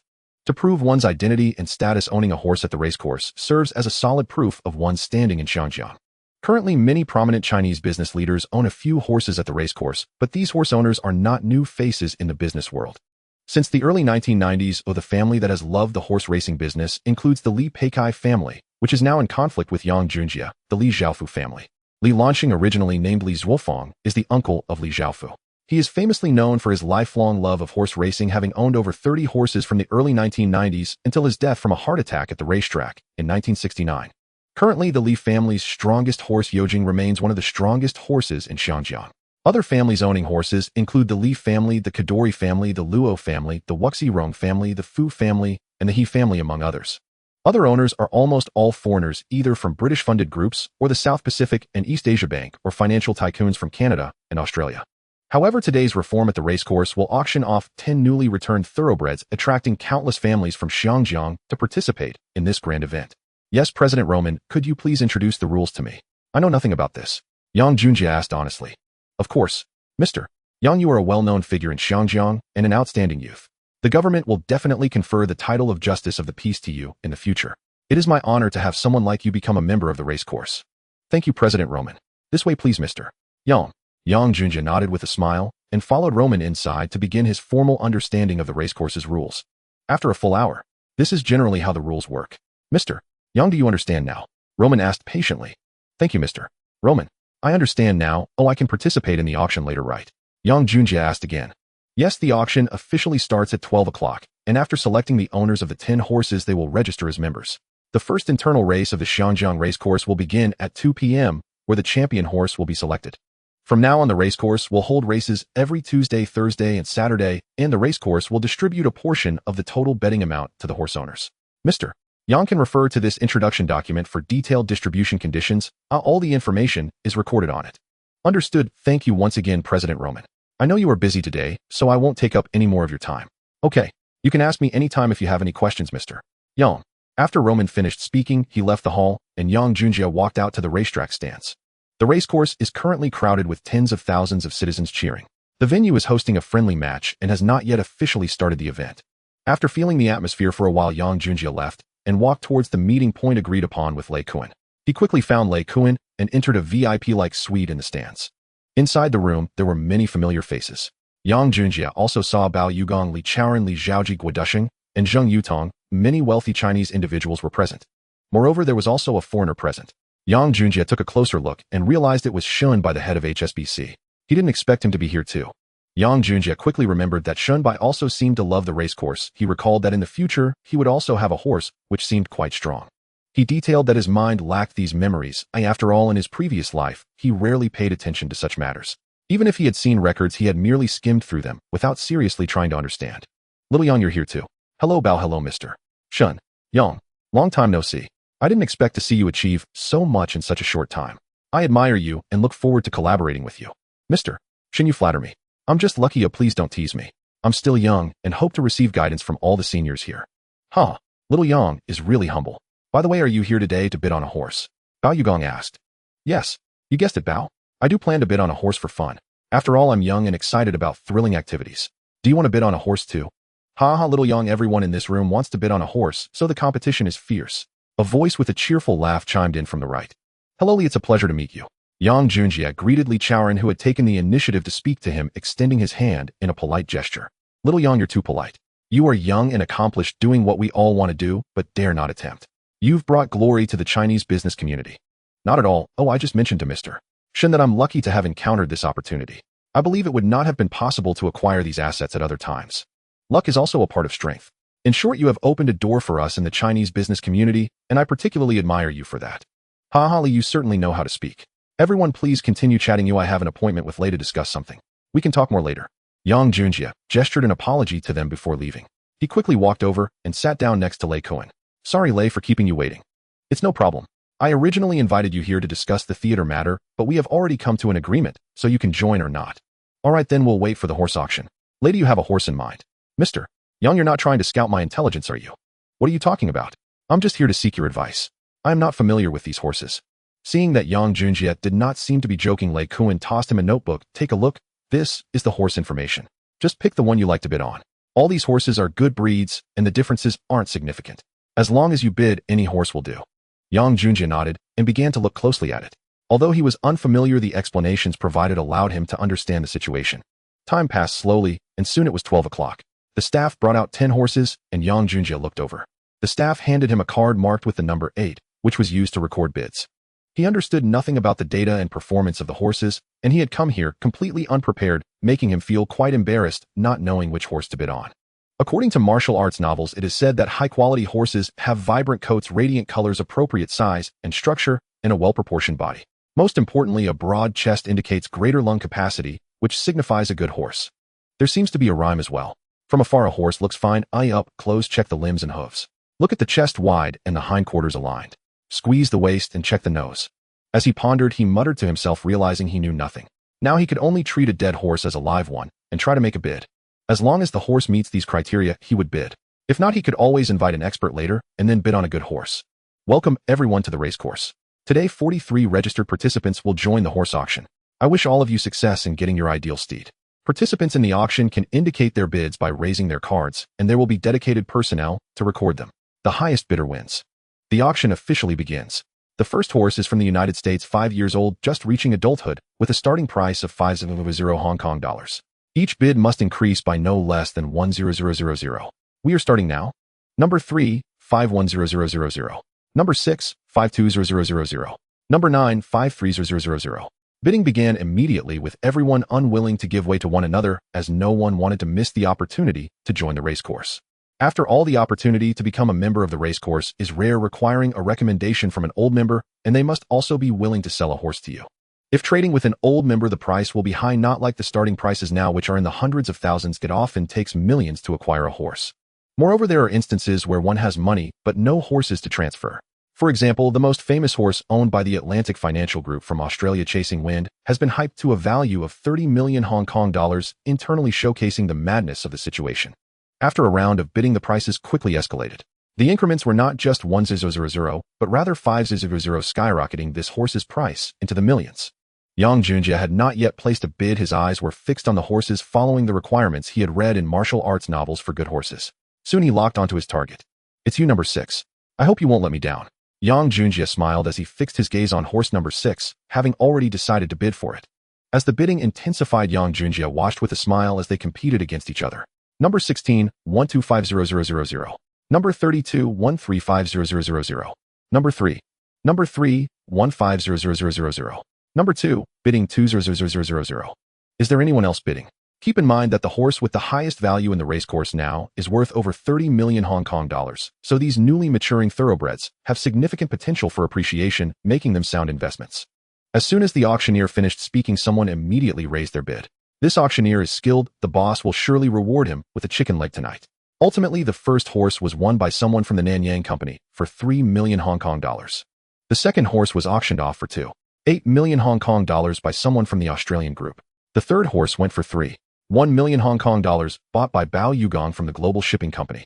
The fourth horse was sold for 3.5 million Hong Kong dollars to Li Chaoran from Chung Kong Holdings.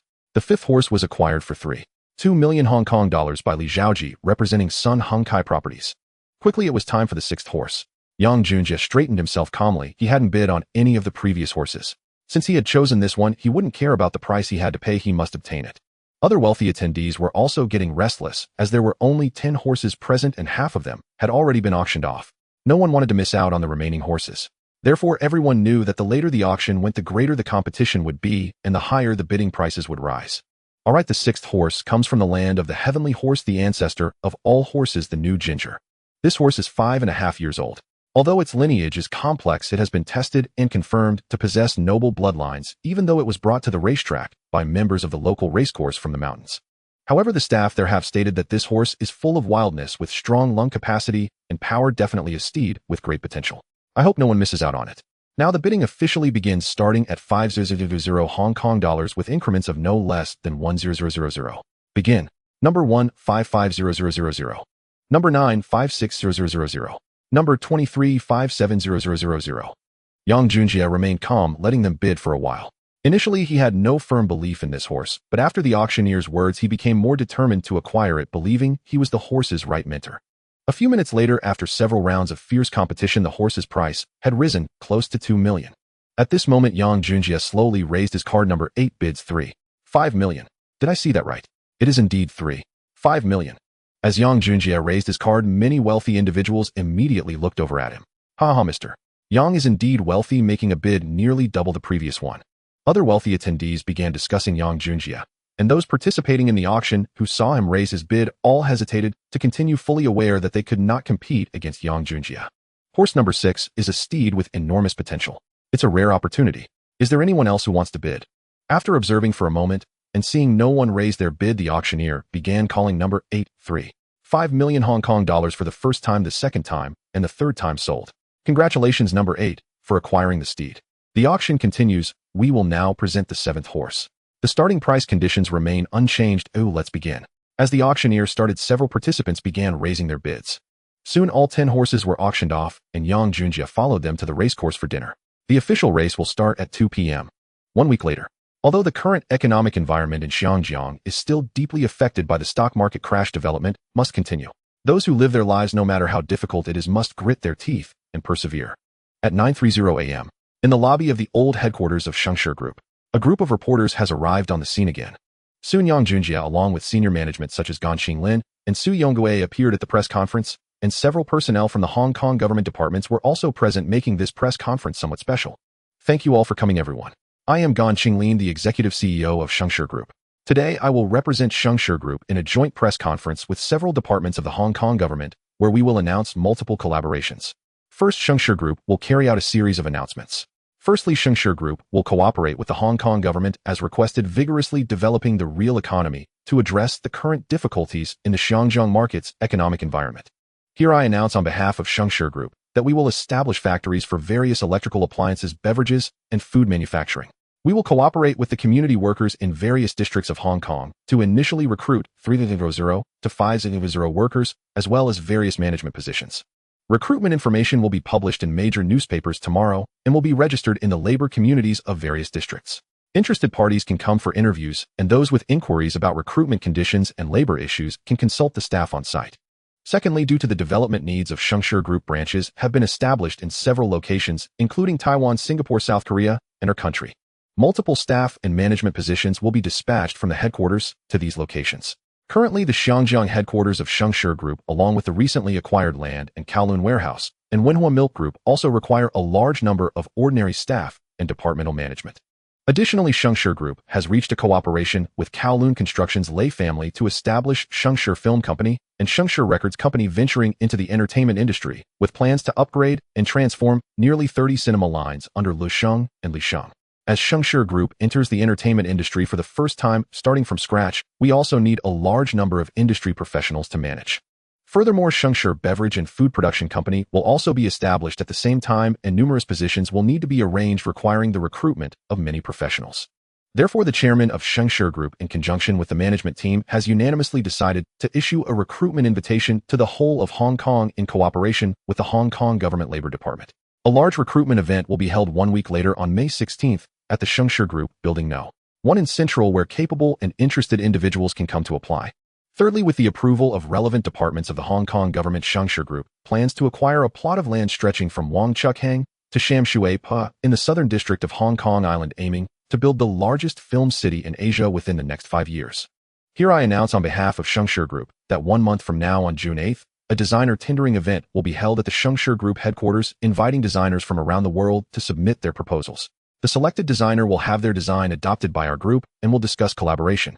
Fourthly, to support the safety and order of Xinjiang and provide a healthy environment for the system, Shengshi Group will donate at least 5 million Hong Kong dollars annually to the newly established Independent Commission Against Corruption, hoping they can help make Xinjiang a truly green and clean system. Thank you all. The announcements made by our group today are as follows. I will now pass the remaining time to the representatives of the Hong Kong government to speak. Clap, clap, clap. Thank you very much, Executive CEO Gan, for your speech.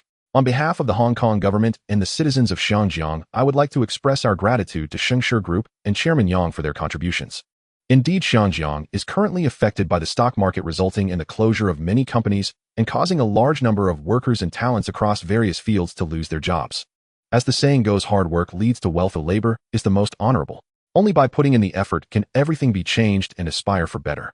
Therefore, with such a bleak environment in Xinjiang now, if we do not change and continue on this path, the future of Xinjiang will only stagnate or even regress. This is not what we want, nor is it what the Hong Kong government wishes to see, and it is certainly not the life the citizens need. Hence, I urge all citizens of Xinjiang and all companies to hold firm, not to give up, and to persist in changing this dark period. One day, Xinjiang will be reborn. I also hope that major companies can take Shengshi Group as a model. The more difficult the environment, the more we need to unite. Only by facing challenges can we change everything. Once again, I would like to thank Shengshi Group and Chairman Yang Junjie for being able to achieve this at the most difficult time in Xinjiang. Thank you. Clap, clap, clap. The applause erupted once more, lingering in the air.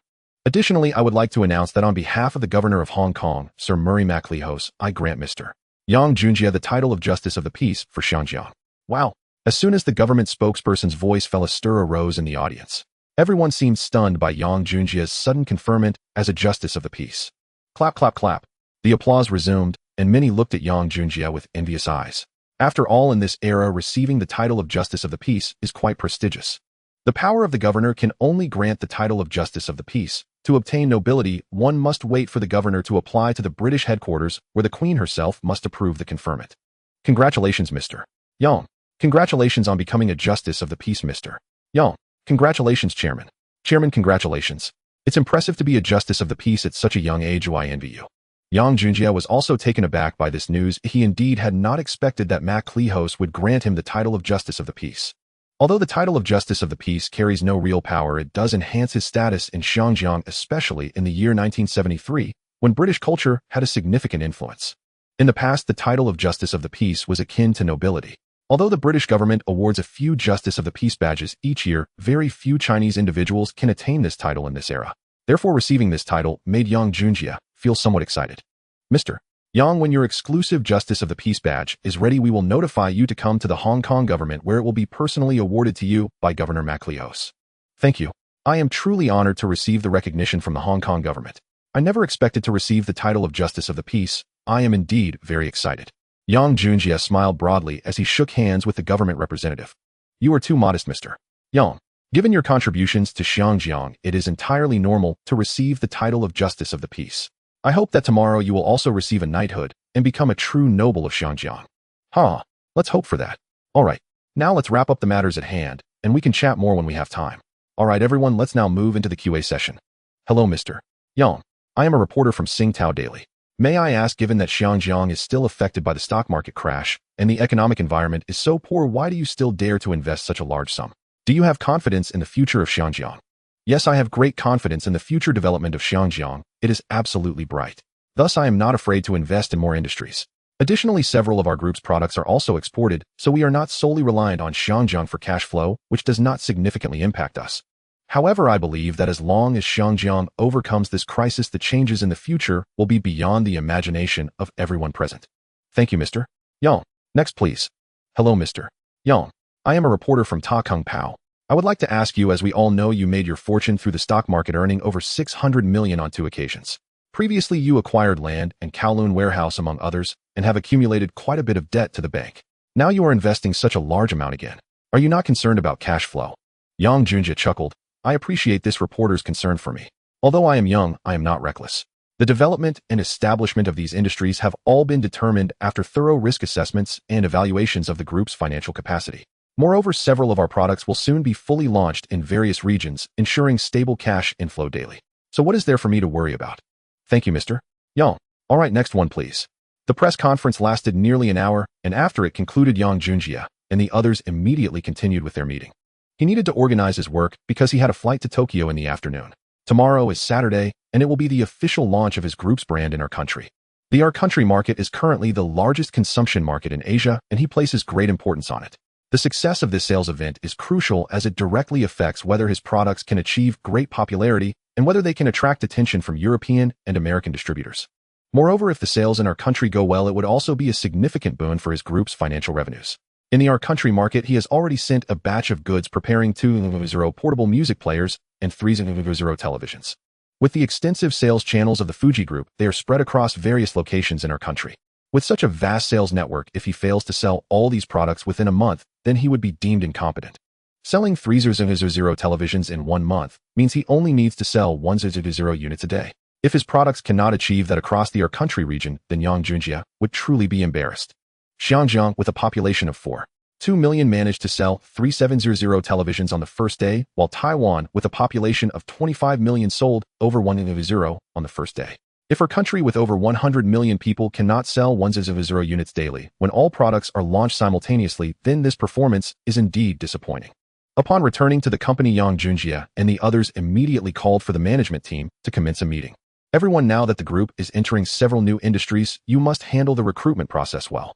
This recruitment event is sure to attract significant social attention. Therefore, there can absolutely be no issues. There must not be the slightest flaw, such as accepting payments for services, favoritism, or reliance on connections. These occurrences are absolutely intolerable, and anyone found engaging in such behavior must be dismissed without exception. Mr. Gan, you are responsible for oversight. Yang Junjie instructed sternly. All right, Chairman, rest assured. Additionally, preparations for the design competition must also be ready. What I need is absolute fairness. Do you all understand my meaning? Understood. The construction of the major factories also needs to be closely monitored and expedited. Otherwise, if sales in our country and the stick country are booming, our current production capacity will surely fall short. Moreover, future overseas markets will gradually open up, and we need to maintain a certain inventory. Otherwise, even if we negotiate with agents, it will be futile if we have no products to offer. Chairman, rest assured. I guarantee that the new factory will gradually start production within a week, and at that time we will operate at full capacity, ensuring a sufficient product inventory in the warehouse. Have you confirmed the choice of your television station? I have several mid-sized buildings available. I can offer one that is suitable as the headquarters for the television station. It would be convenient to have the television station, film company, and record company all in one building. Chairman, I discussed this with Mr. Su, and we believe that our group's old headquarters building is more appropriate. First, this building is solely owned by our Shengshi Group, so there is no need to negotiate with the landholder. Secondly, although this building is a bit older, its location is excellent, and the floor layout is very suitable for conversion into a television station and film company. I believe there is no need to switch to another building. Yang Junjie nodded upon hearing this. You all just need to confirm this matter. I believe you can handle it well. While I'm in Tokyo, you must keep a close watch on the group. Although we have exposed the schemes of IHA, they are still in a difficult situation.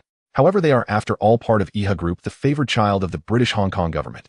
It is impossible to inflict significant damage on them so easily. Be cautious. All right, Chairman, I understand. Good, then let's proceed as planned. I will return 3 days later when the group headquarters relocates. You can handle the invitations. This is too troublesome. Yang Junjie casually remarked. If asked whom to invite, he would say to invite everyone of status in Xiangjiang. There was no need to complicate matters. After giving his instructions, Yang Junjie left the conference room, passing the meeting over to Gan Qinglin. At around 1:30 p.m., he arrived at the airport accompanied by a group of bodyguards, Secretary Yuan Tong, and some finance staff members heading to Tokyo. This trip to Tokyo and the stick country would only take a day. He must return to Xiangjiang by the third day to participate in the ceremony for the relocation of the headquarters. This move of Shengshi Group is undoubtedly a significant event for Xiangjiang, attracting numerous people's attention. After all, Shengshi Group is the only Chinese-funded group in Xiangjiang that owns a skyscraper in Central, and it is also the first tallest building in Xiangjiang and Asia, which naturally draws much attention. The acquisition of land in Kowloon by Shengshi Group has indeed caused a huge sensation in Xiangjiang. Not only has it brought glory to Chinese capital, but it has also opened a door for Chinese capital breaking the untouchable halo of British capital. It allows Chinese capital to stand tall in Xiangjiang. For over a century, they have been suppressed by British capital, but now the halo of British capital has been shattered by Shengshi Group, creating tremendous appeal for many Chinese capital groups toward the foreign capital present in Xiangjiang. It can also be said that many groups among the Chinese capital are now feeling restless about the British capital, wanting to emulate Yang Junjie and successfully acquire these British companies to become well-known figures in Xiangjiang. Additionally, acquiring these foreign industries is not only highly advantageous, but if successful would be extremely profitable, leading to industrial leaps and also earning fame. Who wouldn't want such a multi-benefit opportunity? After several hours of flight, Yang Junjie and his group appeared at Tokyo Airport. It was already close to 5 p.m. General Manager, the chairman, has arrived. Yes, everyone please be alert and greet the chairman with your best demeanor. Yes. Soon Yang Junjie walked over to them. Chairman, this way please. Hello Chairman, I am Liu Shihao, responsible for managing the Our Country regional branch. I recognize you. How are you finding it over here? Yang Junjie smiled at them, showing no signs of arrogance. This Liu Shihao was previously a market manager from Chen's company. Yang Junjie certainly recognized him, as he was quite capable, which is why he and Gan Qinglin had sent him to manage the Tokyo branch, handling all affairs here. Currently, the heads of various branches are in temporary management roles. Nothing is confirmed yet. They will undergo comprehensive evaluations only after these branches truly get on track and formally enter the development phase, assessing their ability to manage their respective departments. Without sufficient capability, sitting in this position would only hinder the branch's development, and Yang Junjie would certainly not allow such a situation to occur. We are quite accustomed to, in fact, living here is not much different from Xiangjiang. We have all adapted. That's good, then let's go find a place to sit and chat while we eat. All right, Chairman, this way please. Soon they arrived at a large hotel in Chua Ward, Tokyo, to have Chinese cuisine. At this moment, Yang Junjie recalled their previous visit when he and Gan Qinglin were taken to a quaint restaurant. He must admit he found himself quite nostalgic about it now. The Japanese have a real talent for developing this kind of service industry. They train their beautiful ladies exceptionally well. Not only are they compliant, but they also provide a kind of imperial enjoyment on a spiritual level. No matter what you ask them to do, they can deliver the highest quality and most skilled service. In short, guests who have experienced this kind of service in their place will definitely want to come back for more. Entering the hotel private room. Chairman, the hotel has been booked, and this is your room key. Thank you, Mr. Liu. Have all the arrangements for the product launch tomorrow been prepared? How many televisions and portable players have been put into all the stores? Rest assured, Chairman. I have confirmed that every major store in the region is set up. Each store has at least a few hundred televisions and portable players. Fuji Group has nearly 1,000 stores throughout our country. Except for smaller local stores that haven't received products, all major urban stores are arranged to ensure that at least one store in every area sells our products. 300 televisions and 200 portable players have all been placed in the stores. Very good. Just ensure the arrangements are in place. The Our Country market is crucial for our product sales, and we must not allow any problems to arise. All right, Chairman, I will keep that in mind. How is the early promotional effect? Have you conducted market research on how high the public's expectations are for our products? Yes, we conducted a random survey on the streets a while ago, interviewing over 100 citizens. At least 70 of them are looking forward to our television and portable player products. As for their evaluation, they will only confirm their willingness to purchase after seeing the finished product. 100 citizens, 70 expressing anticipation is indeed a high response. I hope the conversion rate will not be disappointing. By the way, hasn't President Anya from Fuji Group's marketing department said she would come? Yes, Chairman. I scheduled a meeting with President Anya at 6:30 p.m. and she just. Yang Junjie sent so I'm late. As soon as Yang Junjie mentioned Anya, her voice came from outside the door. Speak of the devil and he shall appear. President Anya, hello, it's still early, you're not late. I just arrived early. Please have a seat. Yang Junjie responded politely. This girl was not easy to deal with, her methods were quite tough, and he had to take her seriously to avoid losing face. Yang Junjie, let's not waste time on pleasantries. I came today to ask whether the project for the mobile phone has been approved and when it can be developed and launched in the market. Anya asked directly, her personality as straightforward as Yang Junjie remembered with no hesitation. President Anya, the mobile phone project has been approved and is currently undergoing global patent registration. If all goes well, we can officially announce it next month. As for when we can break through all the technologies and successfully develop a finished product for market launch, that is not something I can control. I believe President Anya understands research and technology are unpredictable. It could take a week, a month, or even a year. Yang Junjie answered honestly. Yang Junjie. A year is too long. The time for this product to be developed and launched must be controlled within 6 months at most. If it drags on too long after the announcement, the pressure on us will be greater. Other companies will definitely conduct in-depth research, and if they gain the upper hand, then everything will be in vain. We must act quickly. Yang Junjie was unconcerned by President Anya's words, showing a faint smile. Even if other companies could develop the mobile phone ahead of him, what of it? They did not understand that it required base station network support, rendering their efforts futile. To ensure the mobile phone could truly be launched without obstacles, Yang Junjie knew it would take at least 1 to 2 years in our country. This is because establishing the network base stations requires time for construction. It's not just a matter of developing the mobile phone, everything needs base station towers to broadcast wireless networks, enabling the mobile phone to connect to the network for use. Thus, for the mobile phone to truly become a sensation worldwide, it is impossible to achieve in less than a few years. Only after each region independently upgrades its network and constructs base station towers can we truly enter the first step of the network era. Around 8:50 a.m. the next morning, Yang Junjie arrived in the car of Tianjun Huizi, the president of the marketing department of Fuji Group at Ginza in Shuo Ward. When they arrived at one of the electronics stores here, there was no overwhelming crowd lining up. However, there were still plenty of customers, with many patrons patiently observing the products, and several salespeople were busy introducing the product features to the clients. Yang Jun, do you think your products can sell out the first batch within a month? And Tianjun Huizi, sitting next to him, asked with a smile, her expression more like teasing him. President Jun Huizi, I have great confidence in my products. It will absolutely be no problem to clear out the first batch within a month. Yang Junjie responded very naturally. He had started to understand some aspects of Tianjun Huizi's personality, knowing she was quite quirky, so he didn't pay much attention to her teasing. All right, since you are so confident, how about we make a bet? Yang Junjie looked at Tianjun Huizi with interest and noticed her delicate face was full of condescension, which instantly made him furious. How do you want to bet, President Jun Huizi?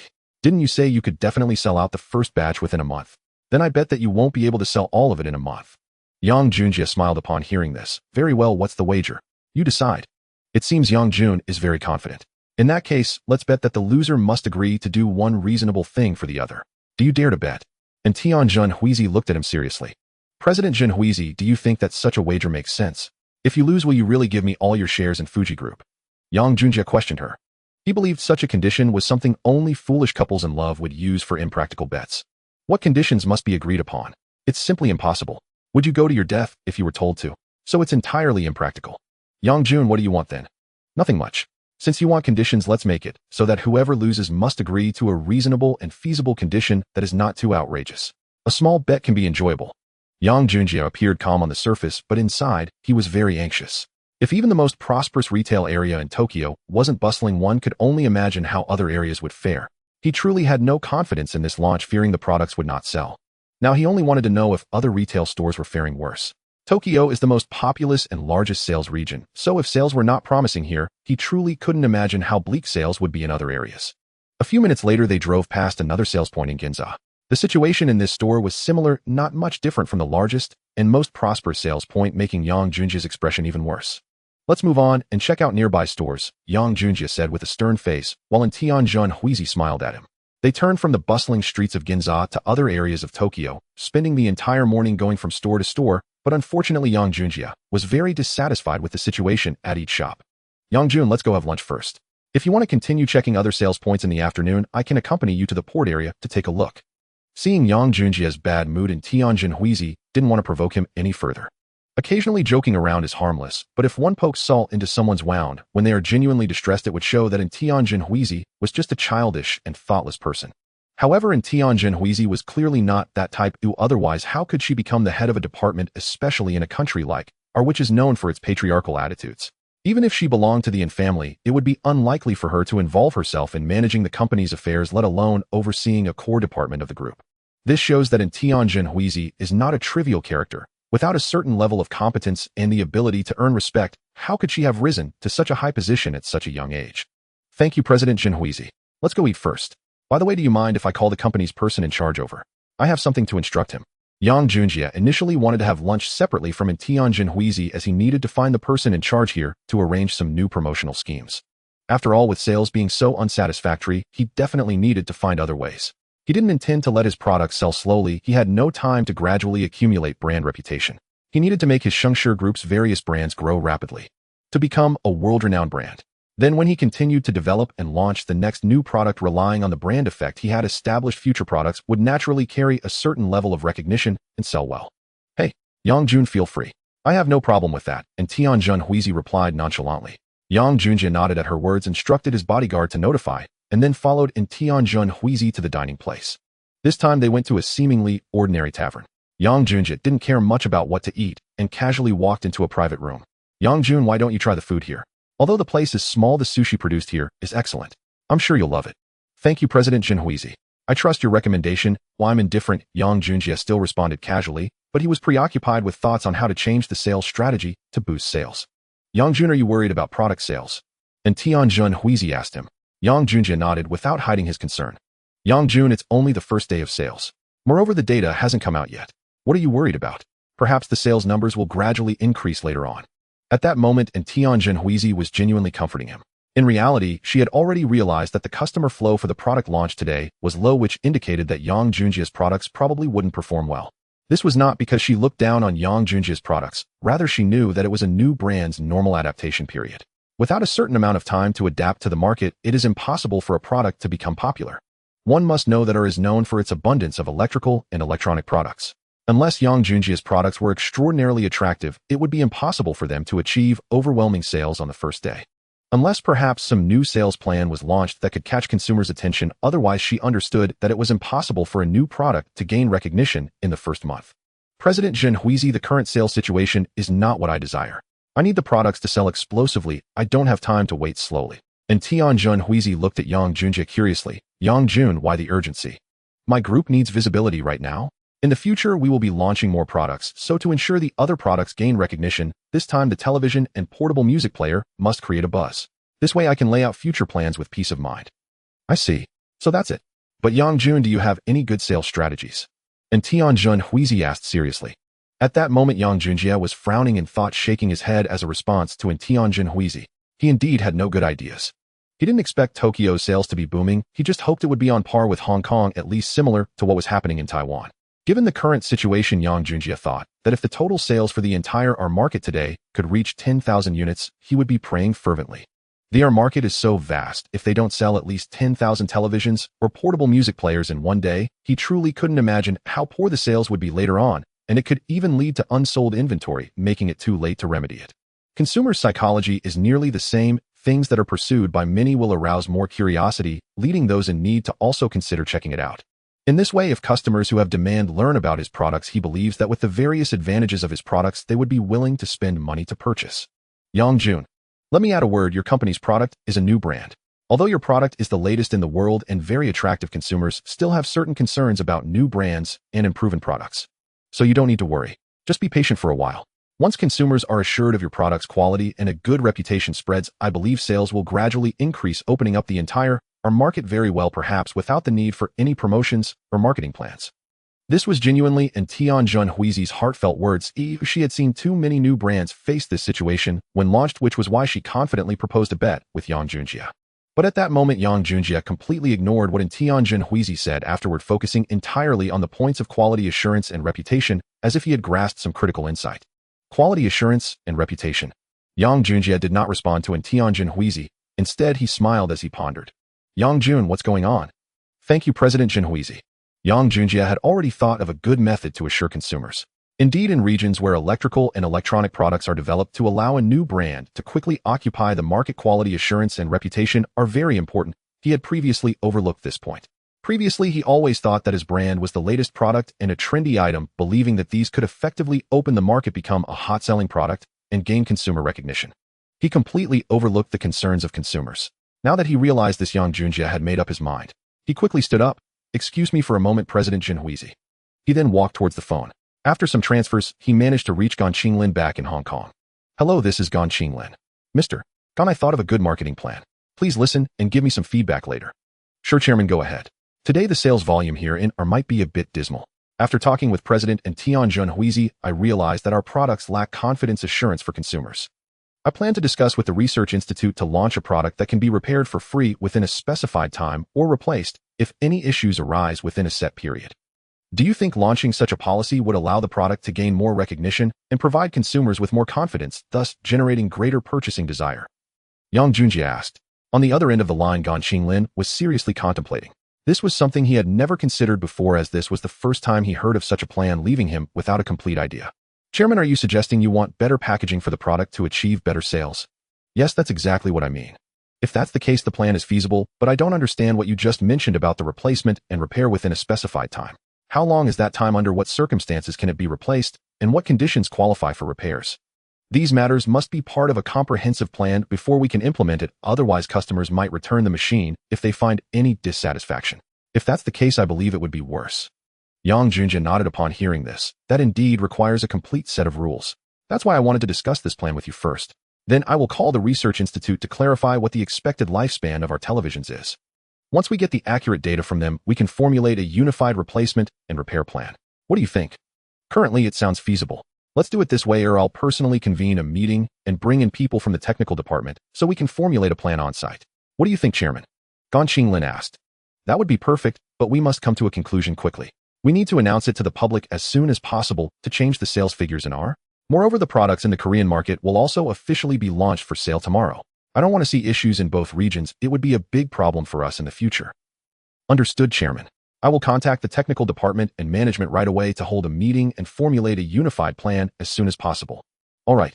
After discussing the plan, inform the regional branches to implement it quickly and even shoot an advertisement to announce it. Understood, Chairman. Is there anything else you want to instruct? Nothing else, so let's leave it at that. Yang Junjie hung up the phone and turned to leave, but he found Tianjun Huizi standing right behind him, almost colliding face to face with her. President Jun Huizi, what's this? Yang Junjie frowned and asked her. He was talking on the phone about business, so what did it mean that she was standing behind him? Was she eavesdropping? That didn't make him happy. Yang Jun, your idea is quite good. I didn't expect that just chatting with me could inspire such a good plan. I really admire you, Jun Huizi. And Tianjun Huizi didn't care about the displeasure on Yang Junjie's face and instead praised him with a smile. No, President Jun Huizi, were you eavesdropping on my call? Yang Junjie continued to ask, and Tianjun Huizi smiled at him. I was just curious about what kind of plan you would come up with. After all, we have a bet at stake, so of course I want to know how you will proceed next. And Tianjun Huizi remained calm and unruffled. So President Jun Huizi, what do you think about my new product guarantee? It's indeed very good, but it will also bring constant troubles. After all, Yang Junior products are being sold in so many regions. How many repair departments do you need to set up? Have you considered this? And Tianjun Huizi asked him with a smile. Yang Junjie, upon hearing this, didn't feel troubled, but smiled at her. You don't need to worry about that, President Jun Huizi. I have a solution. What solution? Do you want to know? Of course. Then I'll tell you. Lean in closer. Yang Junjie beckoned her with his finger. And Tianjun Huizi obediently tilted her head, bringing her ear closer to Yang Junjie. He smiled and leaned in to whisper in her ear, haven't you heard that secrets should not be revealed? Yang Junjie said with a grin, and then turned to leave. He didn't want to get too involved with this mysterious girl. It was better to keep things professional. However, Yang Junjie did not notice that Tianjun Huizi's face had turned bright red, even to the tips of her ears, as his breath brushed against her ear, bringing an unusual sensation. This feeling made her usually a tough girl blush, and her heart race. Was that guy doing it on purpose? And Tianjun Huizi looked back at Yang Junjie's retreating figure, muttering to herself. At that moment, Lu Shihao, the head of the Tokyo branch of Yang Junjie's group, entered the private room. Chairman, you called for me. Yes. You've learned about the sales situation in our today, right? I indeed wanted to discuss with you how to change the sales strategy for our products, but I've thought of other methods to let the headquarters formulate a unified plan. All right, but Chairman, although the customer flow at various sales points in our today was low, our people reported that almost all customers who entered the store made purchases. Therefore, the sales figures are still quite good. The current statistics show that the total sales for both products have exceeded 10,000 units each. What? Cough, cough, cough. Yang Junjie was suddenly choked by a sip of water he had just swallowed upon hearing this. Did you say the total sales were how much? The televisions are preparing data for over 13,000 units, while the portable music players just surpassed 10,000. Yang Junjie was momentarily stunned upon hearing this, while Tianjun Huizi, who had just walked over, couldn't understand the Hong Kong dialect, so she asked her assistant. What did Yang Jun say? They said that the total sales data for televisions and portable music players this morning are 1300 units and 100 units respectively. Nanny. And Tianjun Huizi was shocked by this sales figure as well. She had been with Yang Junjie earlier visiting various stores, and the customer flow was indeed sparse, so how could so many products be sold in just the morning? Could it be that other regions' sales were excellent? This left her astonished. What's going on? President, I don't know what's happening, but the person in charge on the other side just said there were a lot of transactions, and almost every customer who entered the store made a purchase. Upon hearing this, and Tianjun Huizi looked at Yang Junjie in disbelief, struggling to believe it was true, her exquisite face full of confusion. Ha ha ha, great. Very good. I thought today's sales would be dismal. It seems I was overthinking. Our products, once understood, are indeed irresistible. Let's increase the offline promotional activities in the Tokyo branch to help more consumers understand our products and build their confidence. Additionally, let's collaborate with television stations for a special feature to explain our product knowledge and also ensure newspaper coverage. Understood, Chairman. I will handle this well. All right, let's start eating first. Yes, Chairman. After learning that sales had surpassed 10,000 units, Yang Junjie felt significantly better. Based on this situation, if they could sell more than 20,000 units today, then there was a great hope of achieving their monthly target. Most importantly, he now understood that RS consumers simply lacked confidence in his products. As long as he could solve this problem, he believed sales would improve. Thus, he was in a very good mood. After lunch, Yang Junjie did not return to rest, but continued to check the situation at various stores, planning to go to the port area in the afternoon. After all, the port area is also a major consumer district.